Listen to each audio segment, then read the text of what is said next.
The Zohar 2. Parashat Liklakha. Go you forth. Rabbi Abba opened, listen to me, you stubborn-hearted, who are far from Tzedakah, righteousness. Listen to me, you stubborn-hearted. How hardened are the hearts of sinners, who see the paths and ways of Torah yet do not contemplate them. Their hearts are hardened, not turning back to their Lord, they are called stubborn-hearted. Far from righteousness, for they keep themselves far from Torah. Rabbi Izkiah said, for they keep themselves far from the blessed Holy One, far away from Him, so they are called stubborn-hearted. Far from righteousness, for they refuse to draw near the blessed Holy One, so they are far from righteousness. Being far from righteousness, they are far from peace, for they have no peace, as is written, there is no peace, says Jehovah, for the wicked. Why? Because they are far from righteousness.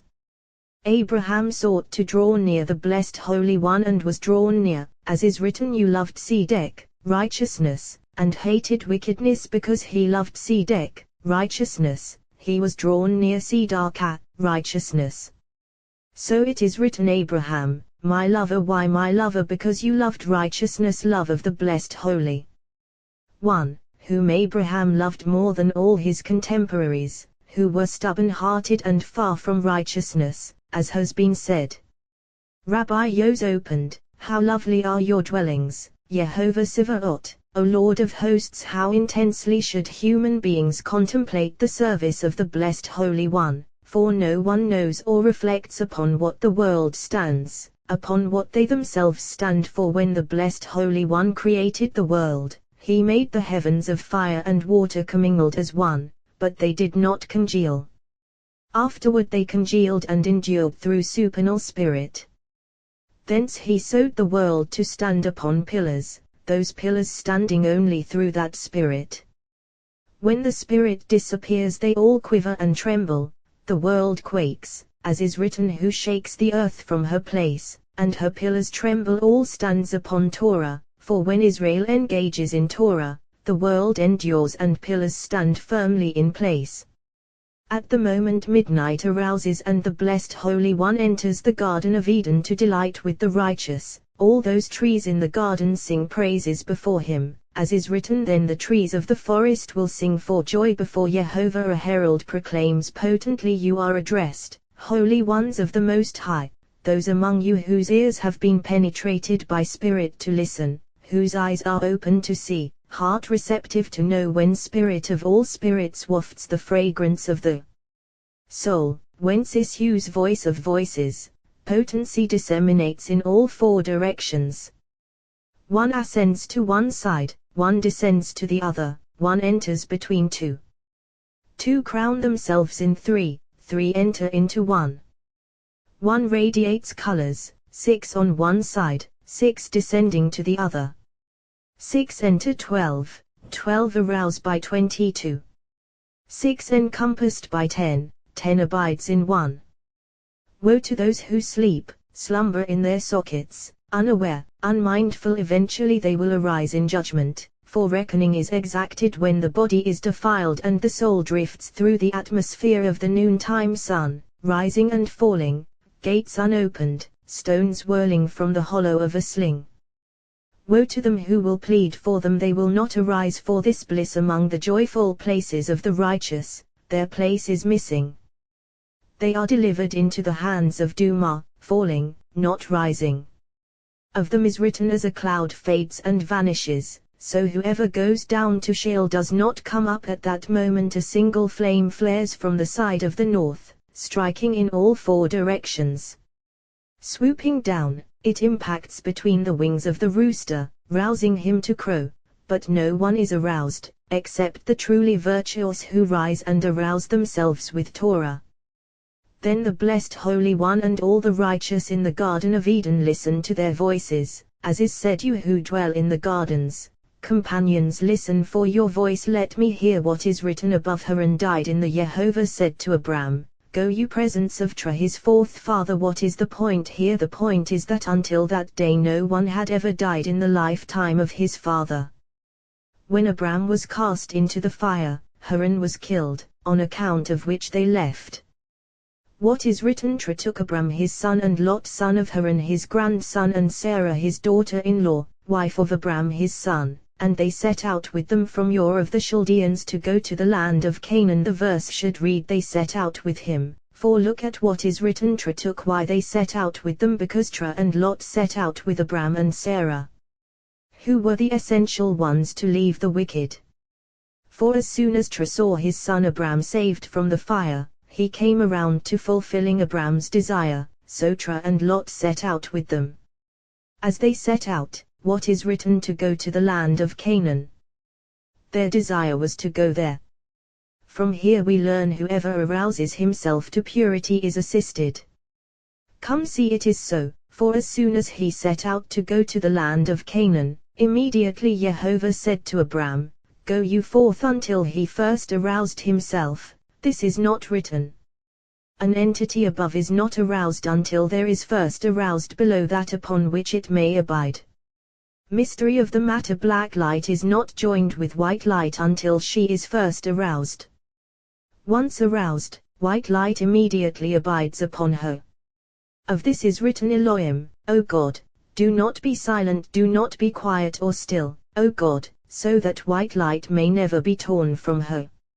Similarly, O invokers of Jehovah, do not be silent, to arouse below that upon which may abide arousal above. Similarly, once one has aroused arousal, then arousal above is aroused. Once it is written they set out with them from Ur of the Chaldeans, immediately, Jehovah said to Abram. Rabbi Elazar said, Lik ha, go for yourself. Jehovah said to Abram, Lik to refine yourself, to Lik ha, go you forth perfect your rang. Lik ha, you are not to stay here among the wicked. Mystery of the matter: Lik ha, for the blessed Holy One granted Abraham a spirit of wisdom, so he discovered and tested the conduits of the inhabited world, contemplating them, balancing with the balance till he knew the powers appointed throughout the world. When he reached the central point of habitation, he balanced with the balance but failed. He gazed to discover the power appointed over it but could not attain his desire. After balancing several times, he saw that there the entire world was planted. He gazed, tested, and balanced to know, and he saw that the power over it is immeasurable, deep, and concealed unlike the dimensions of inhabited rungs. He gazed, balanced, and knew that just as from that central point of habitation the entire world disseminated in all directions, so too from the power presiding over it issued all other powers appointed throughout the world, all linked to it. Then they set out with them from Ur of the Chaldeans to go to the land of Canaan. He again gazed, balanced, and tested to comprehend the clarity of that sight, but did not know, could not grasp.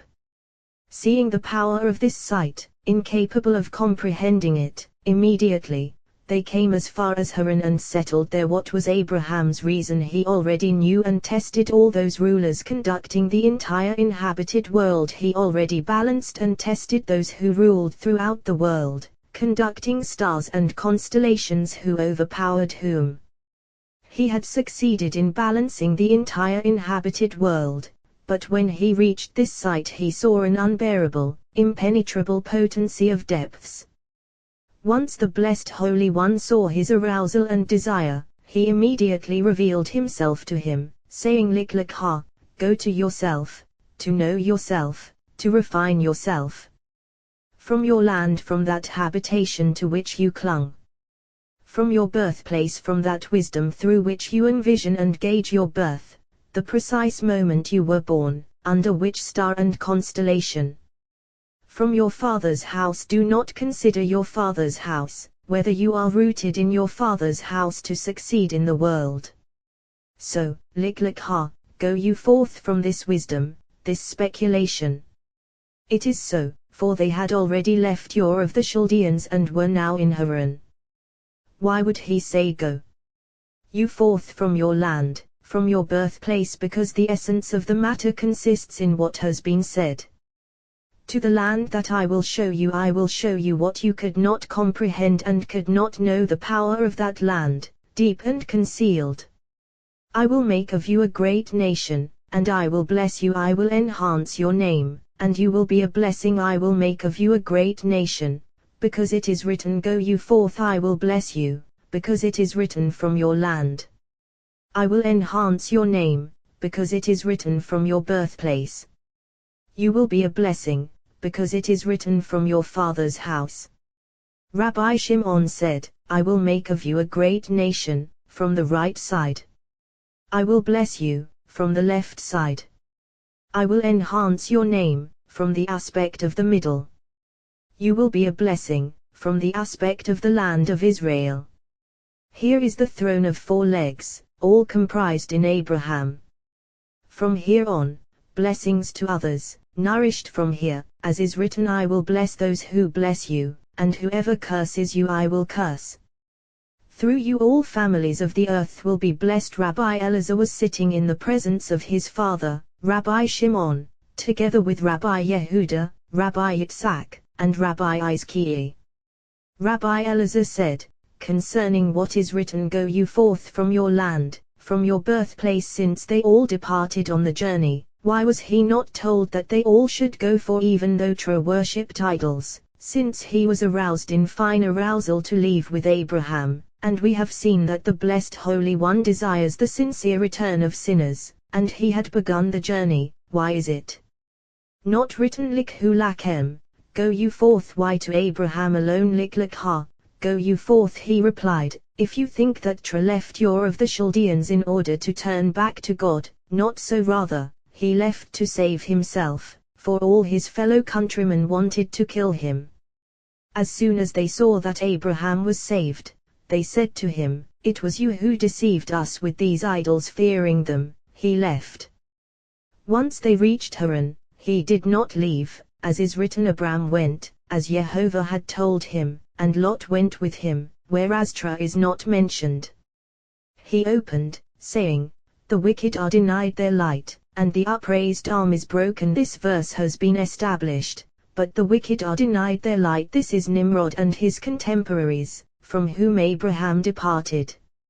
And the upraised arm is broken. This is Nimrod. Alternatively, the wicked are denied their light, Terah and his household. Their light, Abraham.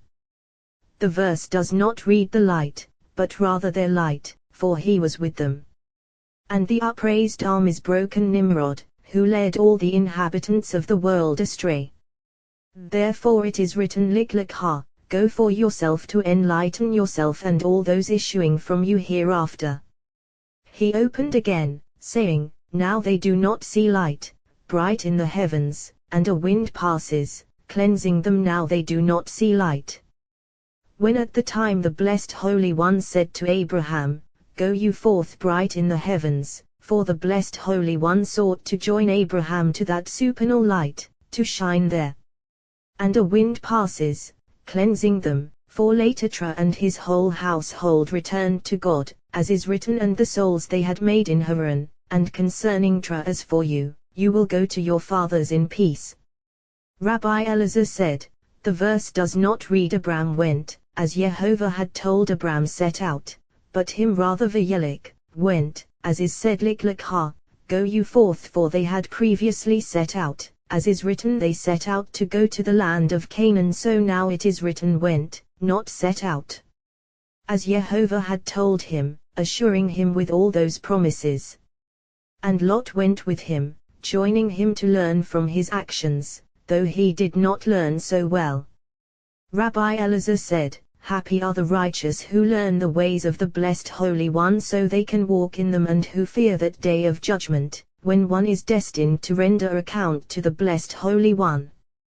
He opened, saying, by hand every human seals, so each person will know his deeds. This verse has been established, but on the day when a human's days have been completed, so as to leave the world, that day when the body is broken and the soul is about to depart, permission is granted the human to see what he was not permitted when the body prevailed vigorously.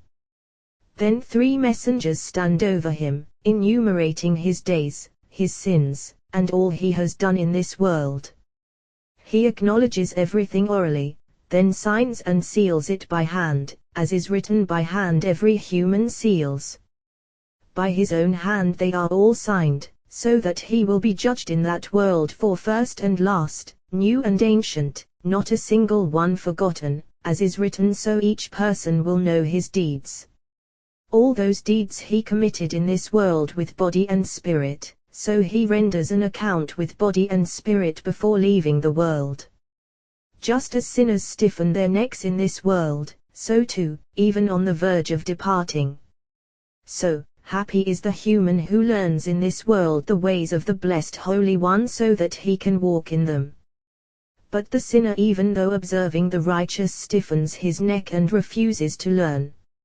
So the righteous one should grasp him even though the sinner stiffens his neck, he must not let go but rather grasp his hand, for if he abandons him, then he will go and destroy the world.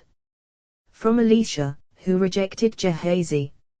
Similarly with Abraham, as long as Lot was with him he did not consort with the wicked, but as soon as he parted from him, what is written, Lot chose for himself the whole plain of the Jordan, and then he pitched his tent as far as Sodom. What is written next, the people of Sodom were very wicked sinners against Jehovah. Rabbi Abba said, regarding what you said, Abram went, and not Abram set out, that is fine, but what is written at the end of the verse, when he set out from Haran? Rabbi Elazar replied, it is written from Haran, but the setting out was originally from his birthplace.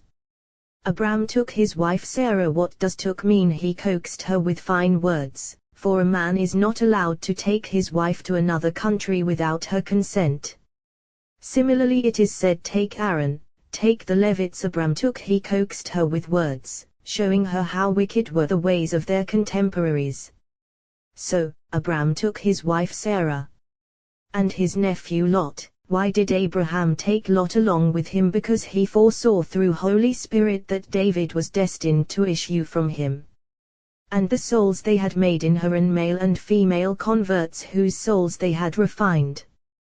Rabbi Abba said, then there must have been so many people, if you say that they all went with him. Rabbi Elazar replied, yes, and because of all those people accompanying him, they were called the people of the God of Abraham. And he passed through the land without fear, as is written, Abram passed through the land. Rabbi Abba said to him, if it were written ve hanfsh, and the souls they had made in Haran, I would agree, but ve it hanafesh, and the souls, amplifying the meaning to include the merit of all those souls accompanying him.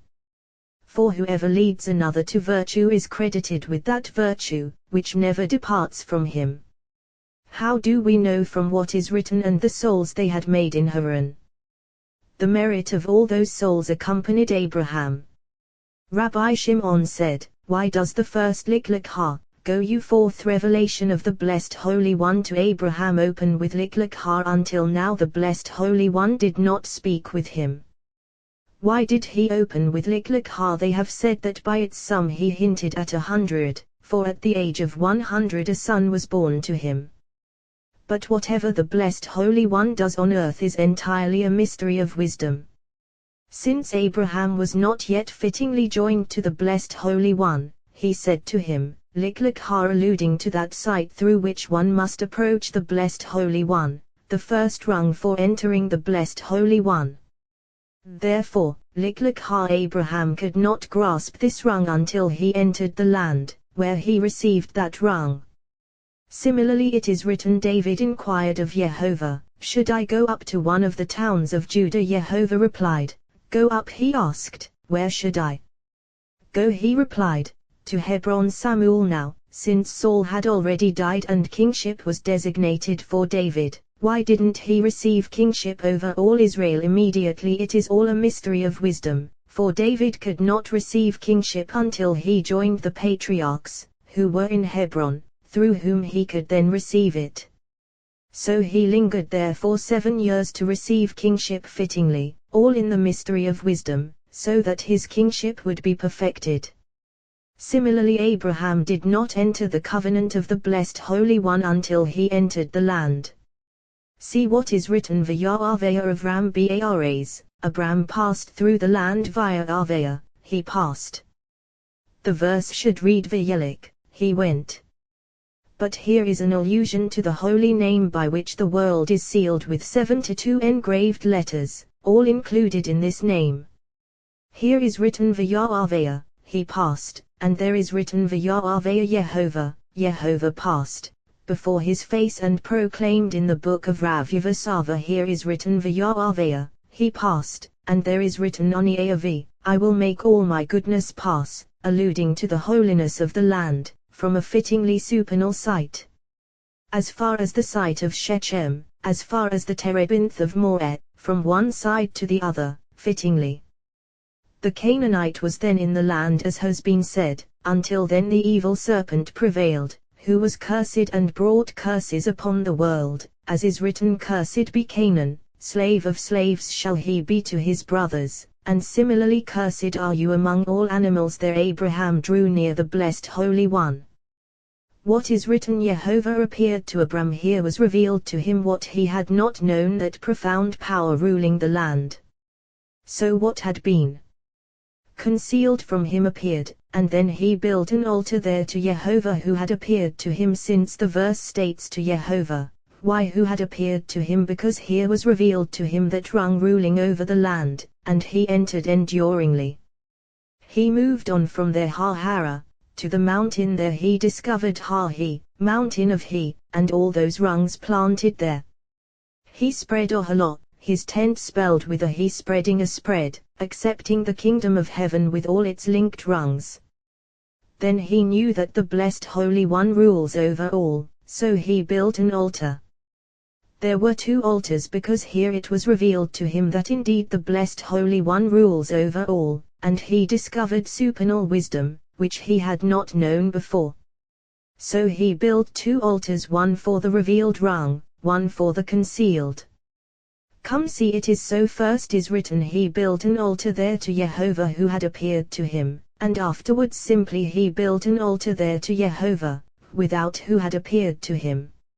All a mystery of wisdom. Then Abraham was crowned from rung to rung until he ascended to his rung, as is written, Abram journeyed, continually journeying toward the Negev, the south, share of Abraham.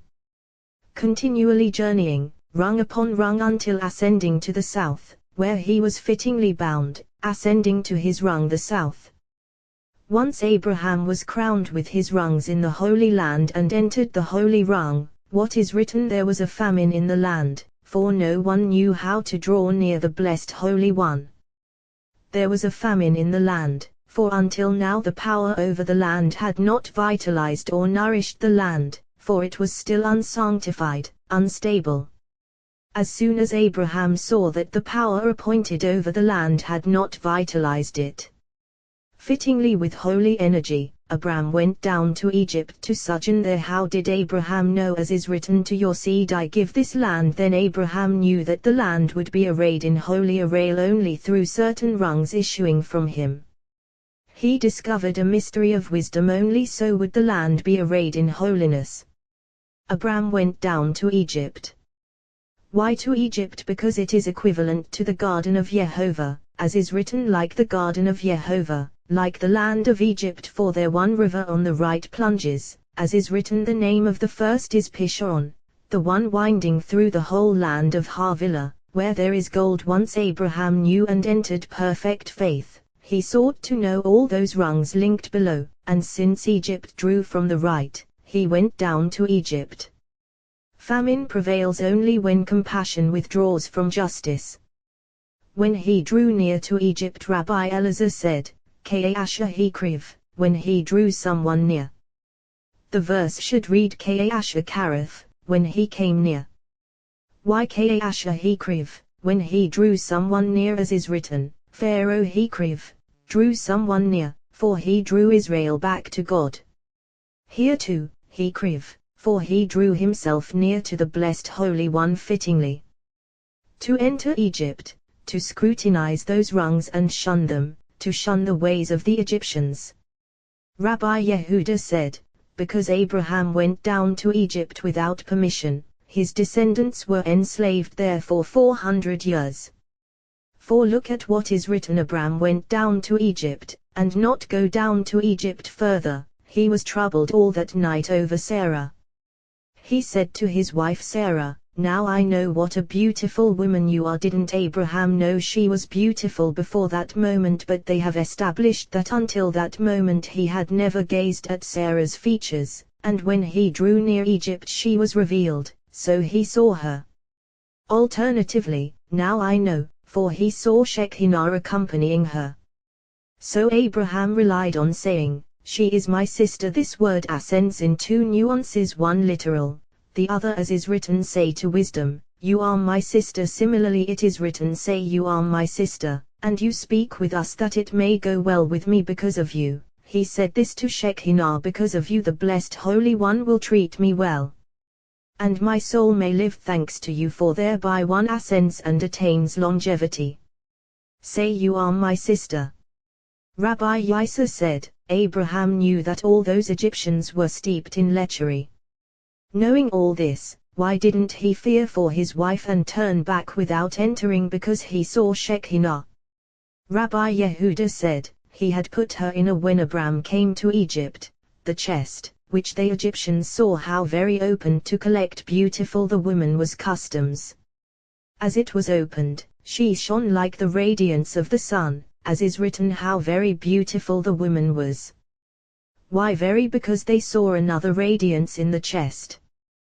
They took her out and saw her as before, as is written, Pharaoh's courtiers saw her. Since it is already written the Egyptians saw the woman, why Pharaoh's courtiers saw her? Because they took her out and saw her as before, and then they praised her to Pharaoh. Rabbi Yitzhak said, "Woe to the wicked of the world, who do not know or consider the work of the blessed Holy One. They fail to reflect that all that transpires in the world derives from him, for he knows at first what will be in the end, as is written, declaring the end from the beginning. He foresees and acts at first to culminate in the future."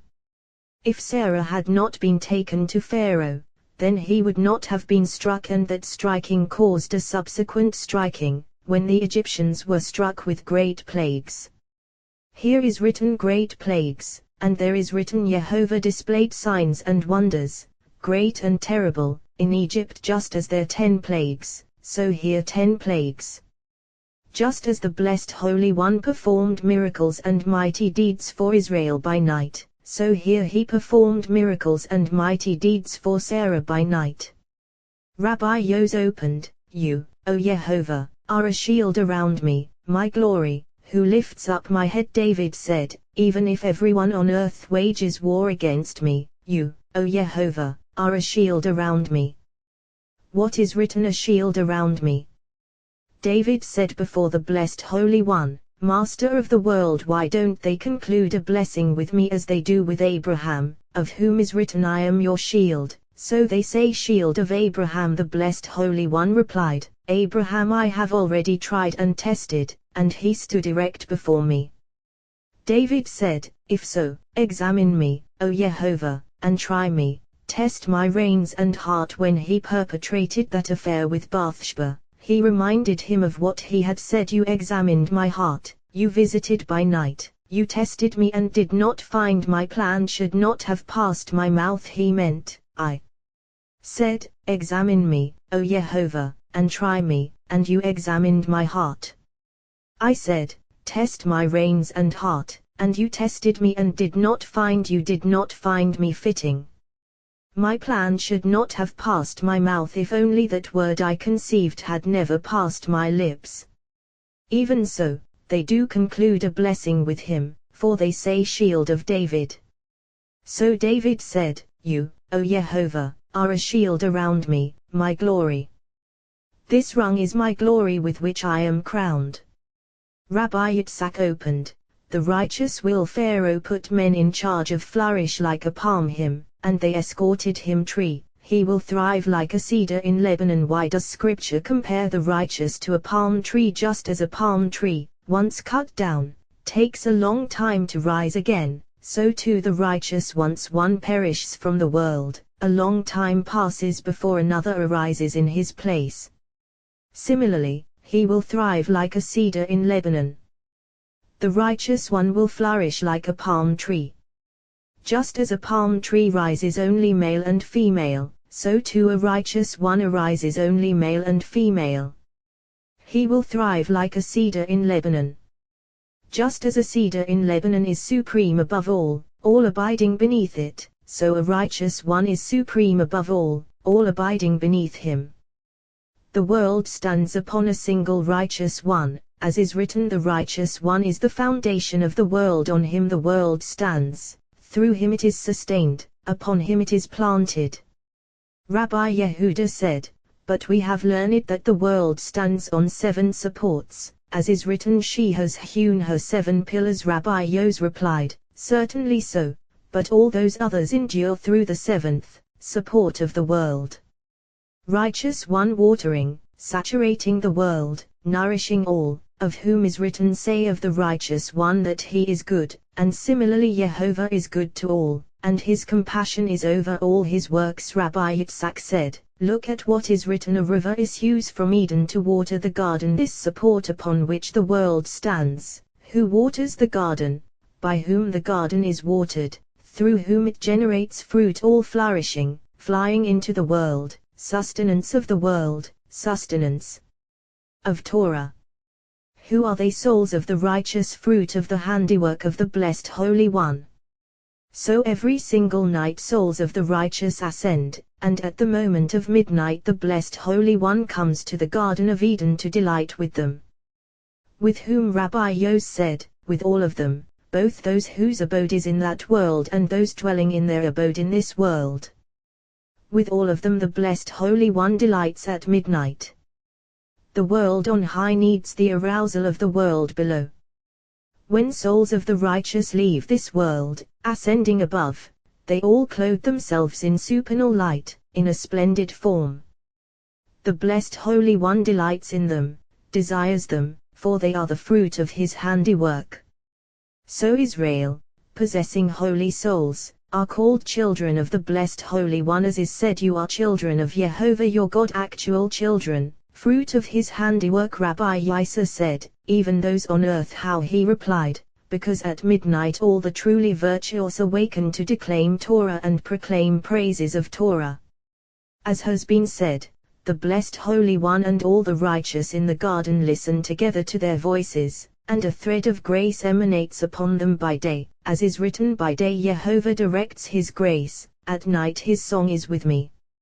So praises ascending before him by night compose consummate praise.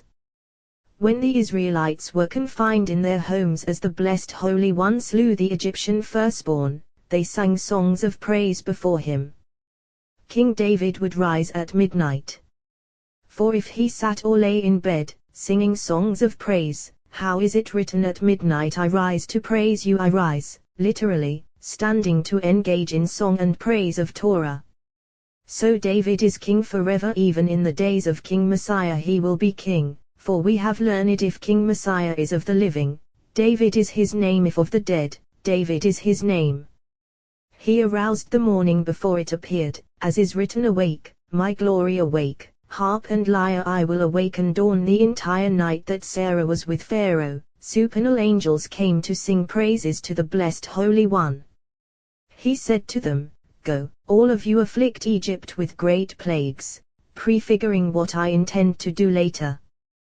What is written? Jehovah plagued Pharaoh with great plagues. What is written? Pharaoh called Abram and said to him, what is this you have done to me? Why didn't you tell me she is your wife? How did he know, since here is not written as with Abimelech, now return the man's wife, for he is a prophet? Here he told him nothing. Rabbi Yitzhak said, look at what is written, because of Sarah, Abram's wife. This is what they said to him, because of Sarah, Abram's wife. For he did not converse with him as with Abimelech, rather, this was said and nothing more. This plague is because of Sarah, Abram's wife. He did not converse with him. Then he knew that she was Abraham's wife, and immediately, Pharaoh called Abram and said, Pharaoh put men in charge of him, why so no one would come near to harm them. And they sent him off, escorting him throughout Egypt. The blessed Holy One said to him, so you are destined to do to his descendants, escorting them from your land, as is written when Pharaoh sent off the people, escorting them from his whole land. Rabbi Abba said, why did all this happen to Abraham? Why was it necessary to enhance Abraham and Sarah's name in the world? For even in Egypt, site of the world's greatest magicians from whom no one ever escaped, Abraham was glorified, ascending high, as is written, Abram went up from Egypt to where? To the Negev. Rabbi Shimon said, all is a mystery of wisdom. Here beckons an allusion to wisdom and rungs below, to the depths of which Abraham descended, knowing them but not clinging, returning to vitality. He was not seduced by them like Adam, who upon reaching that rung was seduced by the serpent and inflicted death upon the world.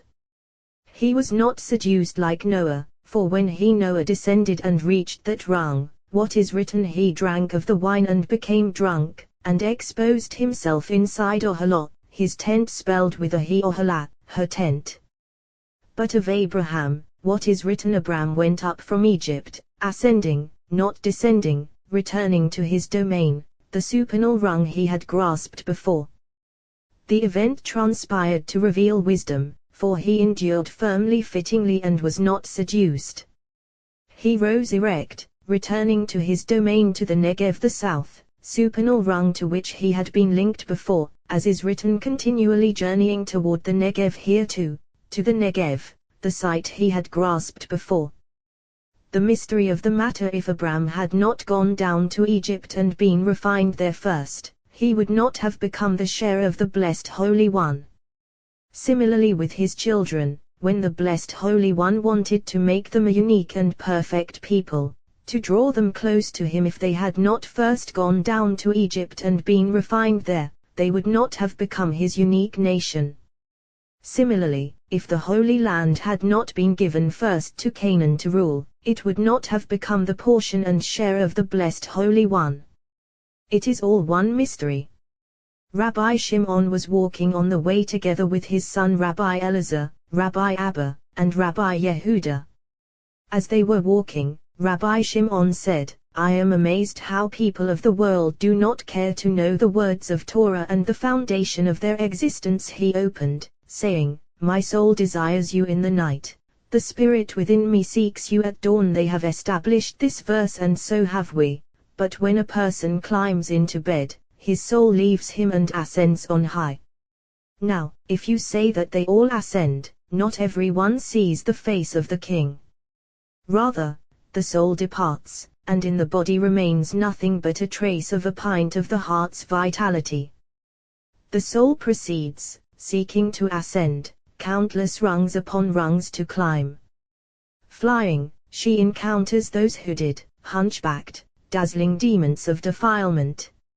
If she is pure, not having been defiled during the day, she ascends. If not, she is defiled among them, clings to them, ascends no higher. There they divulge information to her, and she grasps what is imminent. Sometimes they toy with her, disseminating deceptions. She drifts this way all night long until the person awakes and she returns to her place. Woe to those sinners of the world who defile themselves and their souls. When those who have not defiled themselves climb into bed, the soul ascends, first entering all those rungs, ascending, not clinging to them. Then she moves on, soaring above on her own path.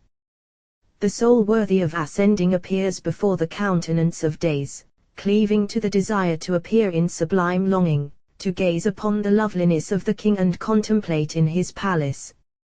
Such a person shares constantly in the world that is coming. Such a soul yearns constantly for the Blessed Holy One, yearns for him while ascending. She does not cling to those other species of dazzling demons, but pursues the holy species, the realm from which she issued. So it is written, my soul desires you in the night, pursuing you, not being seduced by another, alien species. My soul, ruling by night, pursuing her wrong spirit, by day. As is written, my soul desires you in the night. Nefesh, soul, ruling by night, the spirit within me seeks you at dawn. Ruah, spirit, ruling by day. Now, if you say that they are two separate rungs, not so, they are one rung, two joined as one, a supernal one ruling over them, cleaving to them, and they to it, called neshama, soul breath. All those rungs culminate in the mystery of wisdom, for by contemplating them one contemplates supernal wisdom. This neshama enters them and they cleave to it, and when it prevails, that person is called holy, totally perfect, undivided desire for the blessed Holy One.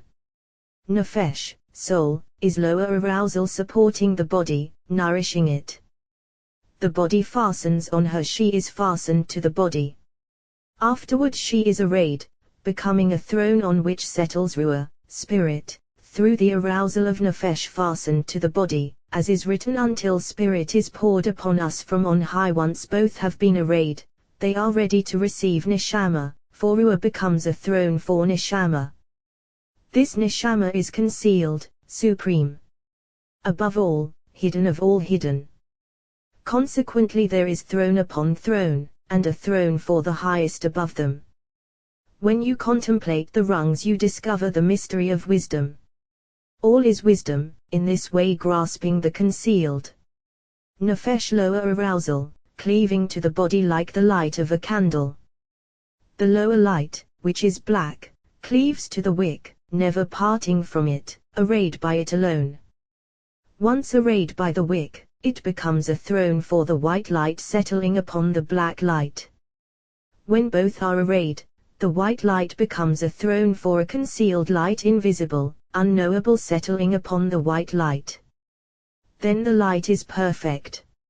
So with the human being who attains total perfection and is then called holy, as is said for the holy ones on earth, the majestic in whom is all my delight. Similarly, the supernal mystery.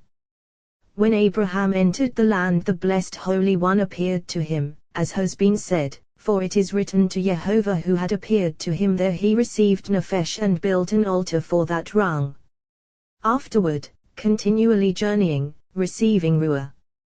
Finally he ascended to cleave to Neshama, and then he built an altar there to Jehovah Ibad, uncharacterized, referring to Neshama, concealed of all concealed. Then he knew he had to be refined and crowned with rungs, so immediately Abram went down to Egypt. He was delivered from there, not seduced by those dazzling demons. Refined, he returned to his domain. Having descended and been refined, immediately Abram went up from Egypt, went up, literally, returning to his domain, cleaving to supernal faith, as is written, to the Negev. From now on Abraham knew supernal wisdom, cleaving to the blessed Holy One, becoming the right hand of the world.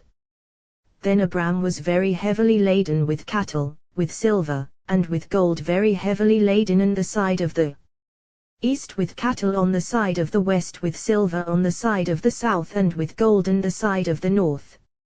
Rabbi Elazar, Rabbi Abba, and all the companions came and kissed his hands. Rabbi Abba wept and said, "Woe when you depart from the world! Who will radiate the light of Torah? Happy is the share of the companions who hear words of Torah from your mouth." Rabbi Shimon said, "What is written? He went on his journeys to visit his site, his rungs." Lamasa Av, on his journeys, spelled Lamasa O, on his journey. Who is his journey? The first rung, who appeared to him at first. Here is written Masa O, his journey, and there is written even Shalom Masa, stone dressed at the quarry kings, and we have established even Shaloma, stone of Solomon, indeed Masa, as has been said. So, he went on his journeys, all those rungs, rung after rung, as has been said. From the Negev as far as Bethel, arraying his site, joining them in consummate union, since from the Negev as far as Bethel the mystery of wisdom manifests fittingly. To the place where Oholot, his tent spelled with a, he had been at the beginning. Who is Oholot? Bethel, stone of Solomon, as we have said. Scripture inscribed again to the site of the altar that he had made there at first, as is written, to Jehovah who had appeared to him then. There Abram called out the name of Jehovah, cleaving to perfect faith. At first he ascended from below to above, as is written, Jehovah appeared to Abram, and similarly to Jehovah who had appeared to him first rung. As we have said, even Shalem Amasa, and it is spelled Lamasa, on his journey. Then, continually journeying toward the Negev, rung after rung until he was crowned with the south, his allotted share. Then when he ascended, Scripture concealed the word to Jehovah, uncharacterized supernal world. From there he journeyed by his rungs, descending from above to below, so all cleaved to its site fittingly. Here, when you contemplate the rungs, you find the mystery of supernal wisdom. What is written? He went on his journeys from the Negev, from the right side, beginning of the supernal world, concealed, deep, above until infinity, journeying rung after rung, from the Negev as far as Bethel, from above to below. There Abram called out the name of Jehovah, joining unity to its site fittingly, as is written, to the site of the altar that he had made there at first. Why that he had made? Because he had raised her from below to above, and now he lowered by rungs from above to below, so she would not depart from those supernal rungs and they would not depart from her, and all would unite in single union fittingly. Then Abraham was crowned, becoming the actual share of the Blessed Holy One.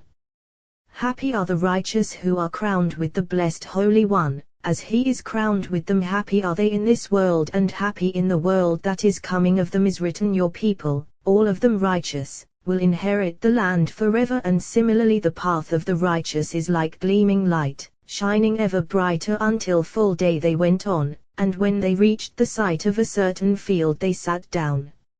Rabbi Shimon opened, saying, Turn to me, be gracious to me. This verse calls for contemplation, and indeed we have established it in various places, but this verse contains concealed words. Turn to me. How could David say, Turn to me, be gracious to me? He spoke only because of the rung with which he was crowned. Grant your power to your servant. Grant your power, supernal power, as is written, he will grant power to his king Samuel, who is his king, the anonymous king, King Messiah. Here too, to your servant King Messiah, as we have said, the anonymous king. And save the son of your maidservant.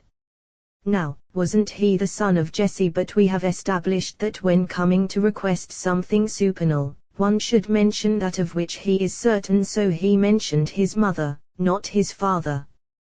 Further, we have learned that this is the king, as we have said.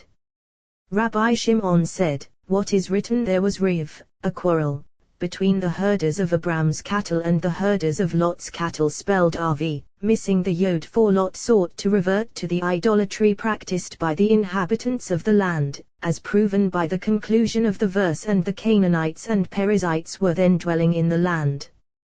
How do we know that Lot reverted to his decay idolatry? For it is written, Lot journeyed Mekedim, from the east. What is Mekedim? Mekadmono, from the primordial one, of the world.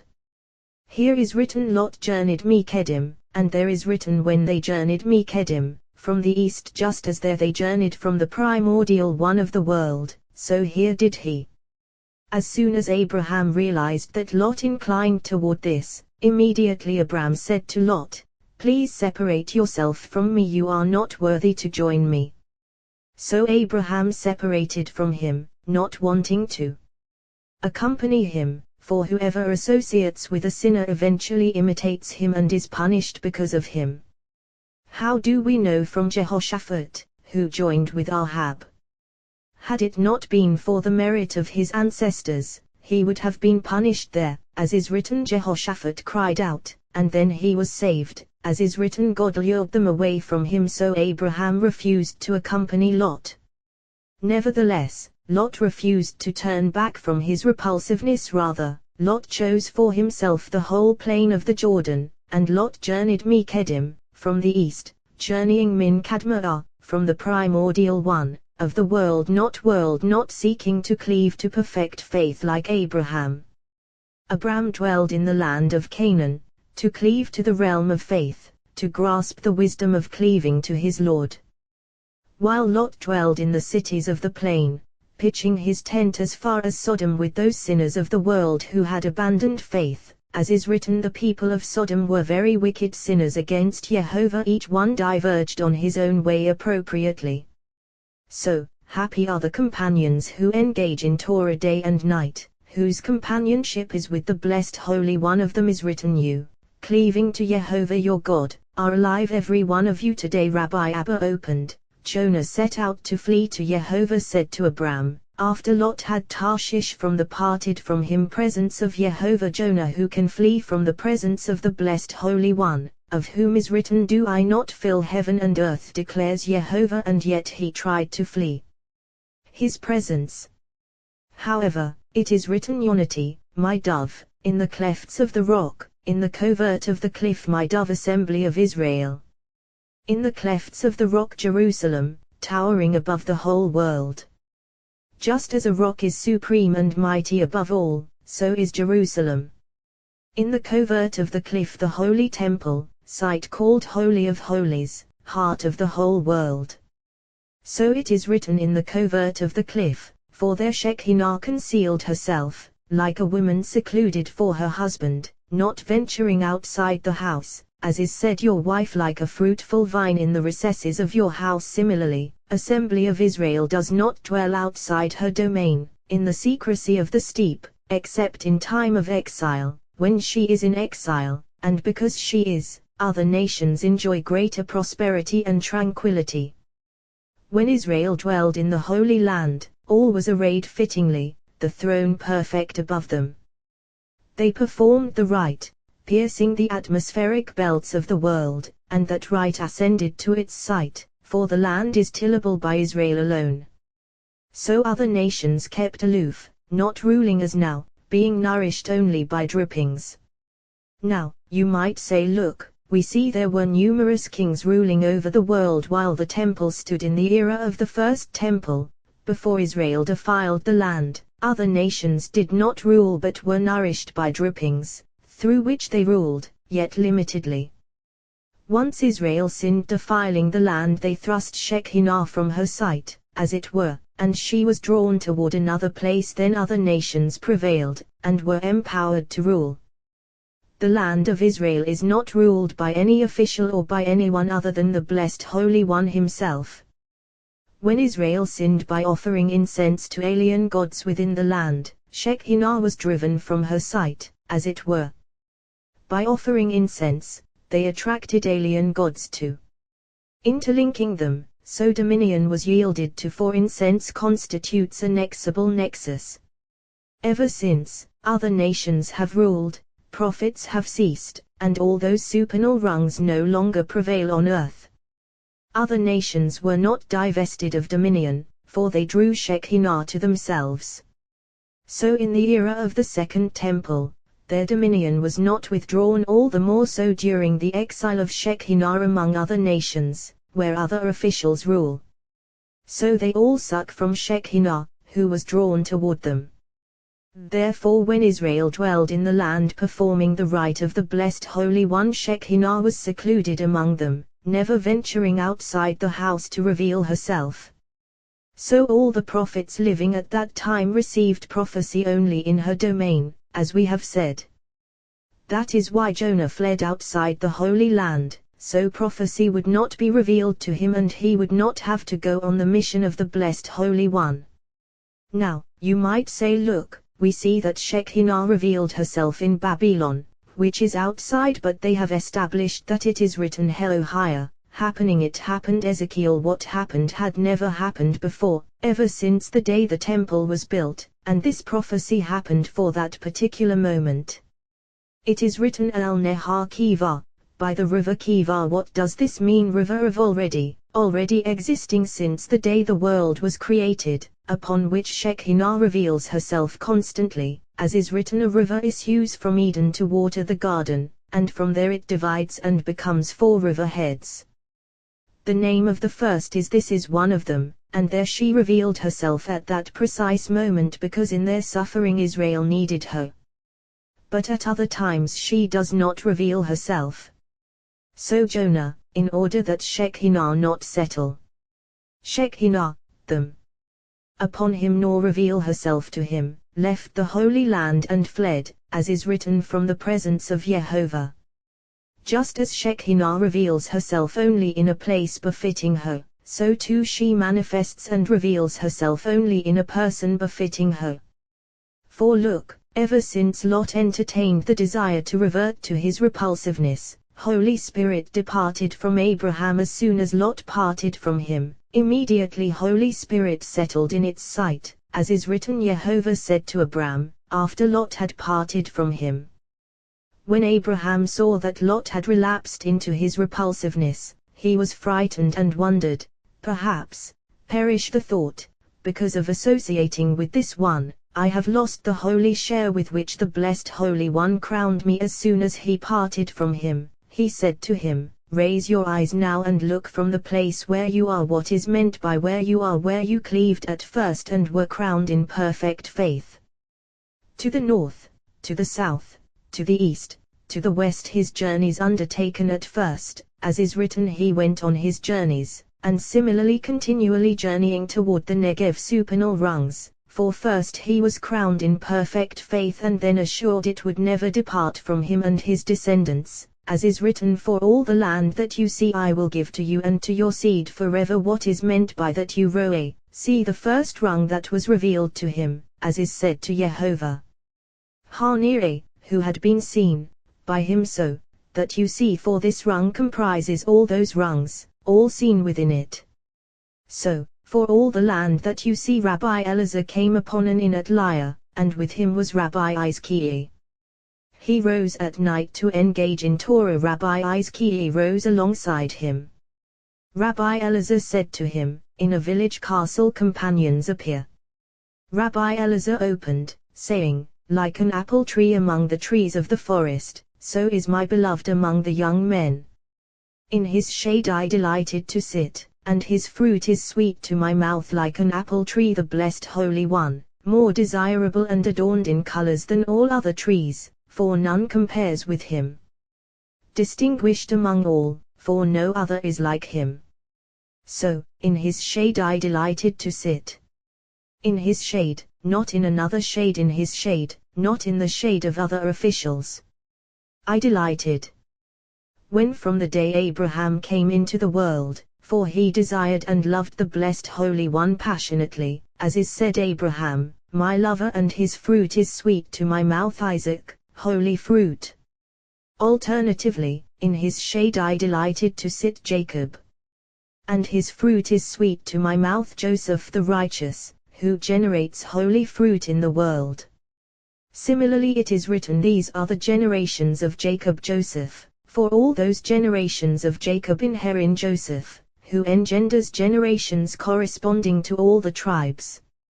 So Israel is named after Ephraim, as is written, is not Ephraim my dear son? Alternatively, like an apple tree among the trees of the forest, Abraham, who resembles an apple emitting fragrance, distinguished by perfect faith above all his contemporaries, distinguished as one above, distinguished as one below, as is written, Abraham was one. Ezekiel, why was he one? Because no one else on earth ascended into the faith of the blessed Holy One.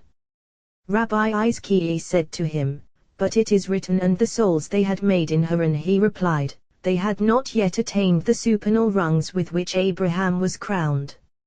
Later he told him, I have also heard that Abraham was not called one until he culminated in Isaac and Jacob.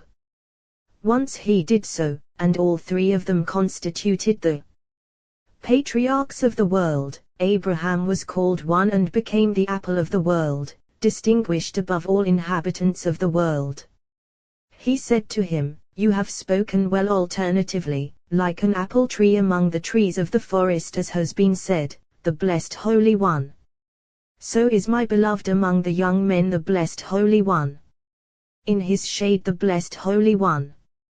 I delighted to sit on the day the blessed Holy One revealed himself on Mount Sinai, and Israel received the Torah, saying, we will do and we will listen, and his fruit is sweet to my mouth. Words of Torah, of which is written, sweeter than honey and drippings of the comb. Alternatively, his fruit is sweet to my mouth. Souls of the righteous, all of whom are fruit of the blessed Holy One, abiding with him above. All souls of the world, fruit of the handiwork of the Blessed Holy One, are all one, in one mystery. In descending to the world, they all separate into modes, male and female joined as one. Desire of female for male generates soul, desire of male for female generates soul, passionate desire of male for female and his cleaving to her pours forth soul. He encompasses desire of female, absorbing it, so lower desire is comprised within desire above, becoming one passion, undivided. Then female absorbs all, is impregnated by male, both desires cleaving as one. So all comprises one another. When souls issue, they issue male and female as one. Subsequently, as they descend they separate, one to this side, one to that side, and later the Blessed Holy One couples them. Coupling is entrusted to the Blessed Holy One alone, for he knows their mates, to join them fittingly. Happy is the human who acts virtuously, walking the way of truth, for soul is joined to soul as they were originally. If he acts virtuously, he becomes a complete, fitting human being. So it is written, his fruit matak is sweet, to my mouth tikkuna, a restoration, bestowing blessing, so that the world may be blessed because of him, for all depends on the deeds of a human, on whether he is virtuous or not. Rabbi Izki'i said, I have heard as follows. It is written, from me your fruit appears. Hosea, the Blessed Holy One says to Assembly of Israel, from me, literally, your fruit appears. The verse does not read my fruit, but rather your fruit, that desire of the female generating the soul, absorbed within the potency of the male, soul comprised in soul, becoming one, comprising one another. Afterward, the two of them appear in the world. Certainly through the power of the male appears the fruit of the female. Alternatively, through desire of the female appears the fruit of the male, for without desire of the female toward the male, fruit would never be generated, as is written, from me your fruit appears. Rabbi Yoz opened, who aroused from thee in the days of Amraphel king of East, calling Shinar righteousness to follow him. This verse has been established by the companions, but this verse entails a mystery of wisdom, for we have learned the Blessed Holy One fashioned 7 expanses above, all to reveal his glory, all standing to declare the mystery of supernal faith. There is a supernal expanse, concealed, above the man expanse, guiding them, illumining them all. This is unknowable, susceptible to questioning, yet unknown, for it is concealed and deep. All are bewildered by it. So it is called me, who, as they have established, for it is written, from the womb of me, whom, emerged the ice. This has been explained. This is the supernal expanse standing above all those 7. Below is an expanse lower than them all, not shining. Since it is lower, not shining, the expanse above them joins it. These 2 letters it absorbs and is called Yam, sea, of the supernal expanse called me, who for all those other expanses turn into streams, entering it, so it becomes supernal sea, generating fruit and fish, according to their species. Concerning this David exclaimed, this sea, vast and wide, with gliding creatures innumerable, living things small and great, so it is written, who aroused from the east, calling righteousness to follow him, who aroused from the east Abraham. Calling righteousness to follow him, lowest of all the expanses, becoming a sea. He delivers up nations to him, who this lowest expanse we have mentioned, who wreaks vengeance and overthrows enemies. On this David prided himself, you made my enemies turn their backs to me, my foes I annihilated. He delivers up nations to him, the nations pursued by Abraham, slain by the Blessed Holy One. And tramples kings. What does this mean? Kings appointed over them above. He delivers up nations to him, nations below.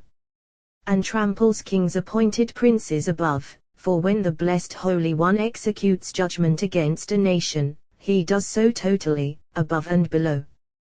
He pursues them, Yahweh Shalom, and passes unscathed, by a way his feet have not traveled. He pursues them, Abraham, for Abraham pursued them and the blessed Holy One passed before him, slaying them, as is written Yahweh Shalom, peace passes the blessed Holy One, called Shalom, peace. By a way his feet have not traveled. Would you imagine that Abraham was traveling in the clouds or by horse and chariot? Rather, by way of his feet he did not travel, for no angel or messenger preceded Abraham, rather the blessed Holy One alone, as is written by way of his feet. Who are his feet? Angels, beneath the blessed Holy One, as is said on that day his feet will stand. Alternatively, who aroused from the east when the blessed Holy One aroused the world to bring Abraham close to him. This arousal transpired because Jacob was destined to issue from him and raise 12 tribes, all virtuous before the blessed Holy One. Tzedek Yikraehu Laraglo, righteousness calling him to follow him, for the blessed Holy One called him constantly ever since the day the world was created, as is said calling the generations from the beginning. So, Tzedek Yikraehu, righteousness calling him, literally to follow him, linking him to his service, drawing him near to him, as is said the people who follow you. Alternatively, who aroused from the east, for their light begins to radiate, since the potency of the light of the south issues from the east. So, who aroused that light of the south from the east, for he absorbs and is nourished first, and that supernal expanse desires to extend it to the east. Righteousness calling him to follow him west, who calls him constantly, never subsiding, as is said Elohim, O God, do not be silent, do not be quiet or still, O God, for west constantly arouses toward him. He delivers up nations to him and tramples kings, for from him he receives power to subdue all those nations of the world. Rabbi Yehuda said, who aroused from the east Abraham, who absorbed arousal toward the blessed Holy One solely from the east. Since he saw the sun emerging in the morning from the east, his soul aroused to the awareness that it was the blessed Holy One. He said, this is the King who created me. He worshipped it the whole day. In the evening, seeing the sun shrivel and darkness advance, he said, certainly this rules over the one I worshipped all day, which darkened before it and shines no more. So he worshipped the night. In the morning he saw darkness disappear and the east brighten. He said, certainly over all these reigns a king, a ruler conducting them. Once the blessed Holy One saw Abraham's desire toward him, he revealed himself to him and spoke with him, as is written, righteousness calling him to follow him, speaking with him, revealing himself to him. Rabbi Yitzhak opened, speaking righteousness, declaring what is right. All the words of the blessed Holy One are true, and he acts according to what is right. How so? When the blessed Holy One created the world, it was unstable, tottering to and fro. The blessed Holy One said to the world, what is making you totter? It replied, Master of the universe, I cannot stand because I lack a firm foundation. He said, I intend to erect in you a righteous human, Abraham, who will love me. Immediately the world stood firm, as is written, these are the generations of heaven and earth. Behiberim, when they were created. Do not read Behiberim, when they were created, but rather be Avraham, through Abraham. Through Abraham the world was established. Rabbi Yehuda said, declaring what is right, for the world responded to the blessed Holy One. From Abraham are destined to issue descendants who will destroy the temple and burn the Torah. He replied, a man named Jacob is destined to issue from him, from whom will issue 12 tribes, all virtuous. Immediately the world stabilized for his sake, as is written, declaring what is right.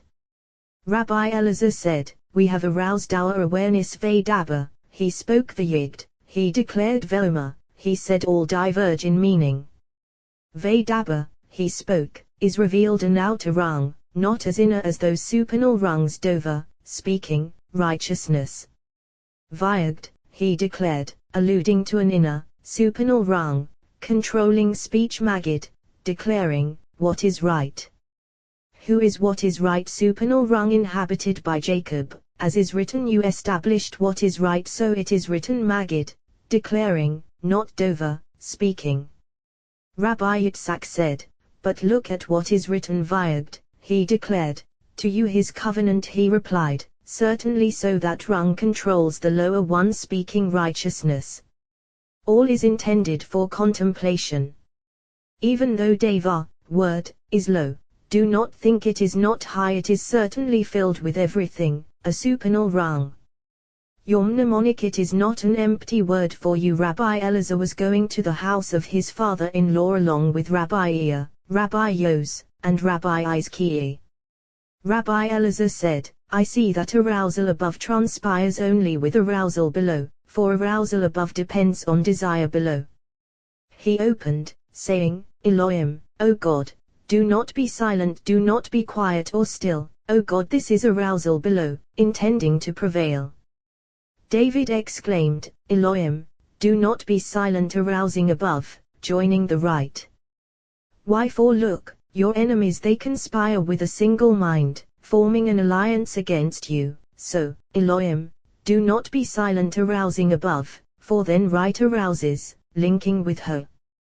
Once she is linked with right, foes are crushed, as is written your right hand, O Yehovah, majestic in power your right hand, O Yehovah, shatters the enemy. When all those kings joined forces to wage war against Abraham, they plotted to eliminate him. Once they overpowered Lot, Abraham's nephew, they immediately went away, as is written they took Lot, Abram's nephew, and his possessions, and departed. Why? Because he resembled Abraham. So they departed, for that entire war was fought over him. Why? Because Abraham extricated inhabitants of the world from idolatry and introduced them to the worship of the Blessed Holy One. Further, the Blessed Holy One incited them in order to enhance Abraham's name on earth and draw him to his service. Mystery of the matter, as soon as Abraham aroused to pursue them, Elohim, do not be silent until all linked with Abraham. When all linked with Abraham, all those kings were crushed before him, as we have said, for it is written your right hand, O Yehovah, shatters the enemy. Rabbi Shimon opened, in Salem is Melchizedek, king of Salem, his tabernacle. When it arose in the will of the Blessed Holy One to create the world, he generated a single flame of a lamp of impenetrable darkness and blew spark against spark. It darkened and ignited. From the recesses of the abyss he generated a single drop and joined them as one, thereby creating the world. The flame ascended, crowned on the left, the drop ascended, crowned on the right. Culminating in one another, they exchanged places, one to this side, one to that, the descendant ascending, the ascendant descending, both intertwining. Between them issued Ruach, perfect spirit, so those two sides turned into one. It was placed between them, they were crowned with one another. Then Shalom, peace, prevailed above, peace below, and the rung stabilized.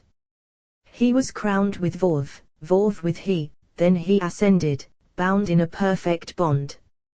Then Melchizedek, Milik Shalem, king of Salem, perfect king, indeed, a king ruling perfectly. When is he Milik Shalem? On Yom Kippur, when all faces beam.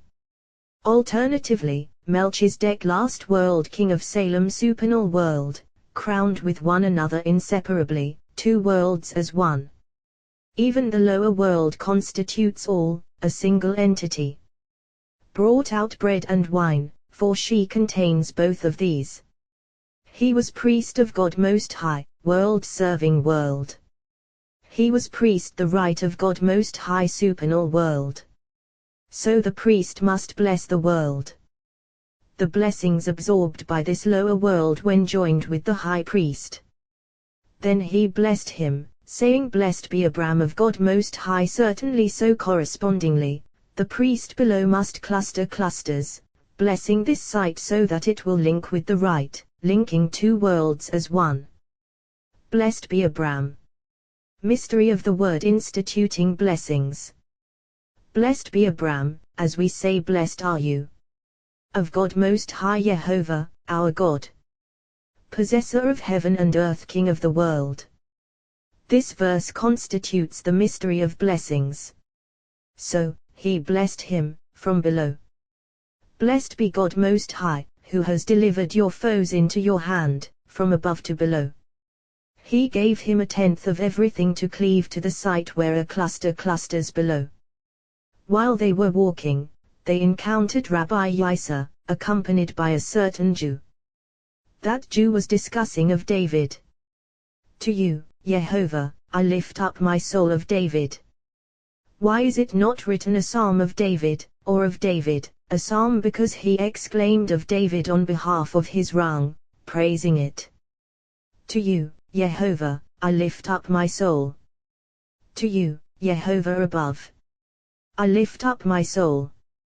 Who is my soul? David, first rung, as we have mentioned. I lift up, I raise, as is said, I lift up my eyes to the mountains, for every day he strove to raise his rung, to be crowned above, to be linked there perfectly, fittingly. Similarly, of David. Bless Yehovah, O my soul. He spoke on behalf of David, his rung. What did he say? Bless it, Yehovah, O my soul. It, to be linked firmly above. And all my inmost being. Who is my inmost being? Other creatures of the field, called inmost beings, as is said, my innards stirred for him. Alternatively, bless, O my soul, speaking on his own behalf. It Yehovah, consummation of all. It Yehovah, totality of all. Rabbi Elazar said to Rabbi Yisa, I see that you have arrived united with Shekinah. He replied, certainly so. I've been walking with him for 3 parasangs, and he has told me numerous sublime words.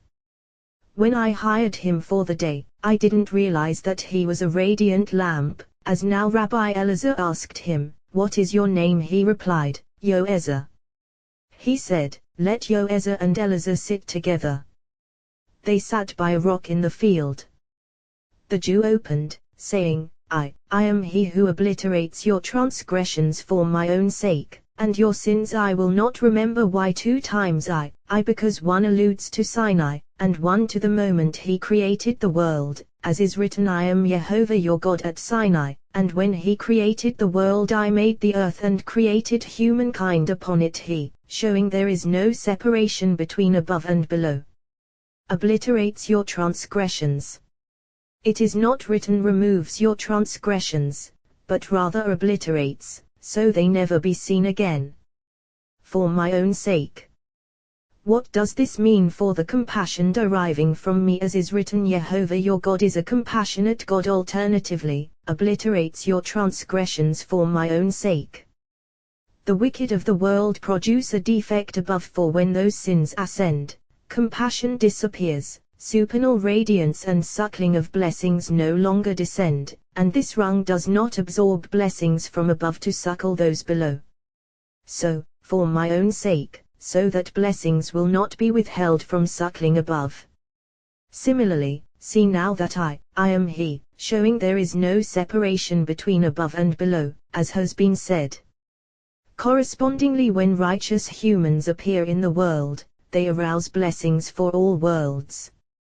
As soon as Abraham appeared, he aroused blessings for the world, as is written, I will bless you, and you will be a blessing. What is you will be a blessing? An illusion that for his sake blessings would manifest above and below, as is written, through you all families of the earth will be blessed, and I will bless those who bless you. Isaac appeared and revealed to all that judgment and judge prevail above, punishing sinners. He aroused judgment in the world, so that all its inhabitants would fear the blessed Holy One. Jacob appeared and aroused compassion in the world, perfecting faith in the world fittingly. In the days of Abraham, what is written, Melchizedek, king of Salem, for the throne was crowned in its sight, so the king manifested Salem, perfectly, flawlessly.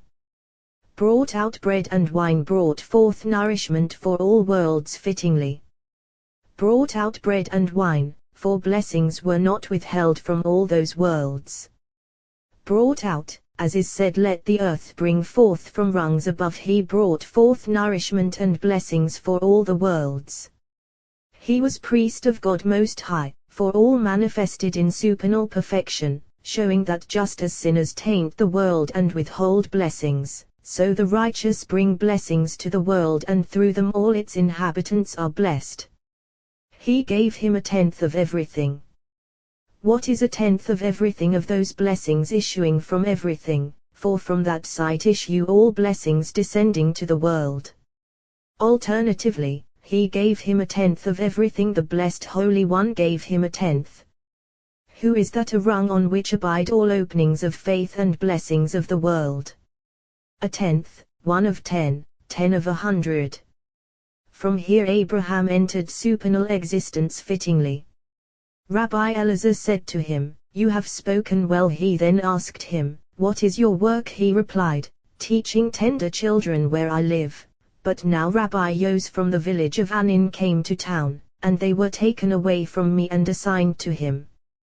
The townspeople kept paying my salary as when the children were with me, but gazing into my soul, I realized it was improper to benefit from them for nothing, so I hired myself to this sage. Rabbi Elazar said, "Father's blessings are required here." They rose and afterwards came into the presence of Rabbi Shimon. Every day he sat engaged in study in the presence of Rabbi Shimon. One day he engaged in the washing of hands. He said, "Whoever does not wash his hands properly, although he is punished above, is punished below." What is his punishment below? He brings poverty upon himself. Just as this is his punishment, so one who washes his hands properly attains for himself supernal blessings, settling on his hands, and he is blessed with wealth. Afterwards Rabbi Shimon caught sight of him filling his hands with water, washing them with great quantities of water. Rabbi Shimon exclaimed, "Fill his hands with your blessings." So it was from that day on he grew rich, discovering treasure. He would engage in Torah and feed the poor every day, rejoicing with them, smiling at them radiantly.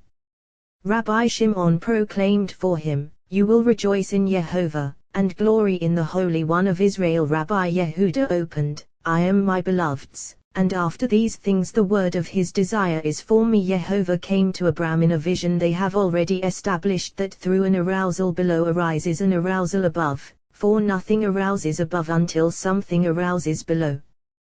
Blessings from above manifest only at a sight of substance, not emptiness. How do we know? From the wife of Obadiah, to whom Elisha said, "Tell me, what do you have in the house?" Kings, for blessings from above do not abide on an empty table or an empty place. "What is written?" She replied, "Your maidservant has nothing at all in the house, except a suck, a flask, of oil." "Why except a suck?" she said, "the amount of oil here is only enough to anoint a little finger." He replied, "You have relieved me, for I did not know how blessings from above could abide in an empty place, but now that you have some oil, this is a place where blessings can manifest." How do we know? Because it is written like fine oil. And how does the psalm conclude? "For their Jehovah ordained blessing, everlasting life, here blessings abide." Now, you might say like the dew of Hermon that descends upon the mountains of Zion, not oil, dew still, oil and dew are one and the same. The Blessed Holy One distilled that dew from supernal oil, for that oil issues on the right side. There are two, wine and oil, flowing to two sides, wine to the left, oil to the right. From the right issue blessings to the world, from their holy kingdom is anointed. Since oil was prepared below first, oil was readied above, gushing blessings. By arousal of this oil from above, it is poised to pour upon David and Solomon so that their descendants will be blessed. How do we know? Because it is written, "The oil stood kings." Here is written stood, and there is written the root of Jesse that stands as a banner for the nations from the table of the bread of the presence, source of blessing and nourishment for the world. It must not be left empty for even a single moment, so blessings not vanish. Similarly, one does not bless over an empty table, for blessings from above do not settle on an empty table. What is written? "I am my beloved's, and his desire is for me." First, I am my beloved's. then, his desire is for me. I am my beloved's, preparing a place for him first. Then, his desire is for me. Alternatively, I am my beloved's, for we have learned Shekinah is not found among sinners, but once a person begins to purify himself drawing near the Blessed Holy One, Shekinah dwells upon him, as is written, I am my beloved's, first then, his desire is for me. If one comes to purify himself, he is purified. After these things, after Abraham pursued these kings and the Blessed Holy One slew them, Abraham was dismayed, thinking perhaps, heaven forbid, I have diminished that reward. I restored human beings to the Blessed Holy One, grasping them and drawing them close to him, and now humans have been killed by him. Immediately the Blessed Holy One said to him, Fear not, Abram, your reward is very great. You will be rewarded because of them, for none of them would have ever been virtuous. The word of Jehovah came to Abram Bimazeh, in a vision. What does Bimazeh mean? In that Iju, mirror, a rung in which all images appear. Rabbi Shimon said, before Abraham was circumcised, one rung spoke with him. Who was that Mazeh? As is written, he envisages Mazeh, a vision of Shaddai. Once he was circumcised, all those rungs rested upon this rung, who then spoke with him, as is written, I appeared to Abraham, Isaac, and Jacob through El Shaddai. Until he was circumcised, those rungs did not rest upon him, speaking. Now, you might say at first is written, Jehovah appeared to Abram. Abram journeyed, continually journeying toward the Negev, and he built an altar there to Jehovah. Look, here are those supernal rungs. Yet now we say that until he was circumcised, those supernal rungs did not rest upon this rung to speak with him. At first the Blessed Holy One granted wisdom to Abraham so he would know the wisdom of cleaving to him. He discovered the mystery of faith, but only this lower rung spoke with him. As soon as he was circumcised, all those supernal rungs rested upon this rung to speak with him. Then Abraham ascended completely, as has been said. Until a man is circumcised, he is not linked with the name of the Blessed Holy One. Once circumcised, he enters his name and is linked with it. Now, you might say Abraham was linked with it before he was circumcised, so he was, but not fittingly. For out of the supernal love with which the Blessed Holy One loved him, he drew him near. Subsequently he commanded him to circumcise himself, and when he did, he was granted covenant cluster of all those supernal rungs. Covenant cluster, all clustering as one, interlacing covenant cluster in which all clusters.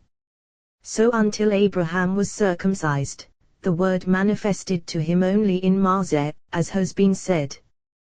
When the Blessed Holy One created the world, it was created only through covenant, as is said Bereshit, in the beginning, God created, namely, Berit, covenant, for through covenant the Blessed Holy One erected and sustains the world, as is written, were it not for my covenant day and night, I would not have established the laws of heaven and earth, for covenant is the nexus of day and night, inseparable. Rabbi Elazar said, when the Blessed Holy One created the world, it was on condition when Israel appears, if they accept Torah, fine, if not, I will reduce you back to chaos. The world was not firmly established until Israel stood at Mount Sinai and accepted Torah, then the world stood firm. Ever since that day, the Blessed Holy One has been creating worlds. What are they? Human couplings, for since then the Blessed Holy One has been matchmaking, proclaiming the daughter of so-and-so for so-and-so. These are the worlds he creates. I am your shield, the first rung, to which he was originally linked. Abram said, Adonai Yehovah, my Lord God, Aleph, Dele, Nun, Yod Elohim Yod, He, Vov, He. But the mystery of the word union of two worlds as one, lower world and upper world. What can you give me, seeing that I go Ariari, naked of children? For look, I have no son, and we have learned that whoever has no son in this world is called Ariari, as is said, Ariarim, naked of children, they will be now. Why did Abraham utter this word, saying, "What can you give me?" It seems as if he did not believe in the Blessed Holy One, but actually the Blessed Holy One said to him, "I am your shield in this world, your reward is very great in the world that is coming." Immediately Abraham was aroused by the mystery of wisdom and said, "What can you give me? For I know that a human being who has not engendered a son does not receive the reward of entering that world." So he said, "What can you give me, seeing that I go naked? Of children you cannot give me what I do not deserve." From here we learn that one who has not attained sons in this world does not gain entry through the curtain of that world. Abraham saw from his horoscope that he would not engender children. What is written? Vayos, he took him outside. The Blessed Holy One said to him, "Tse, leave your astrological speculations. Abraham does not engender, Abraham does engender." The Blessed Holy One said to him, "Do not gaze at that, but rather at the mystery of my name Ko, so shall your seed be." Mystery of the holy name. From there a son was linked to him, not from the other aspect. Ko, the aspect emerging from the aspect of Gevurah, from which Isaac emerged. That aspect of Gevurah is called Ko, because from their fruit and verdure enter the world, not from the aspect of stars and constellations below. Then he trusted in Jehovah, cleaving above, not cleaving below. He trusted in Jehovah, not in stars and constellations. He trusted in Jehovah, who had promised to multiply his reward in the world that is coming. He trusted in Jehovah in that rung granted to him, that from their seed would reach him so he could engender in the world. V'yashev halo, and he deemed it as righteousness on his part. V'yashav he lavav, and he deemed he as vov, for although she is judgment, it was as if she were compassion. Alternatively, and he deemed her as tzedakah, righteousness, on his part, linking upper link with lower, joining them as one. Abram does not engender. Now, you might say, look, he engendered Ishmael while he was still Abram, but as long as he was Abram, he did not engender the son promised him by the Blessed Holy One. For as long as he was Abram, he engendered below. Once he was named Abraham and entered the covenant, he engendered above. So Abram does not engender in the upper cluster. Abraham did engender, as we have said, becoming linked above with Isaac. Rabbi Abba opened, "For who is God apart from Jehovah? Who is a rock except our God?" Samuel King. When Abram was 99 years old, Jehovah appeared to Abram. David proclaimed this verse, "For who is God apart from Jehovah? What ruler or official is there who can accomplish anything apart from Jehovah other than what has been commanded by the Blessed Holy One? For none of them is independent or can do anything. Who is a rock? Who is strong, able to perform mighty feats on his own, apart from Jehovah? Rather, they are all in the power of the Blessed Holy One, unable to accomplish anything without his authority."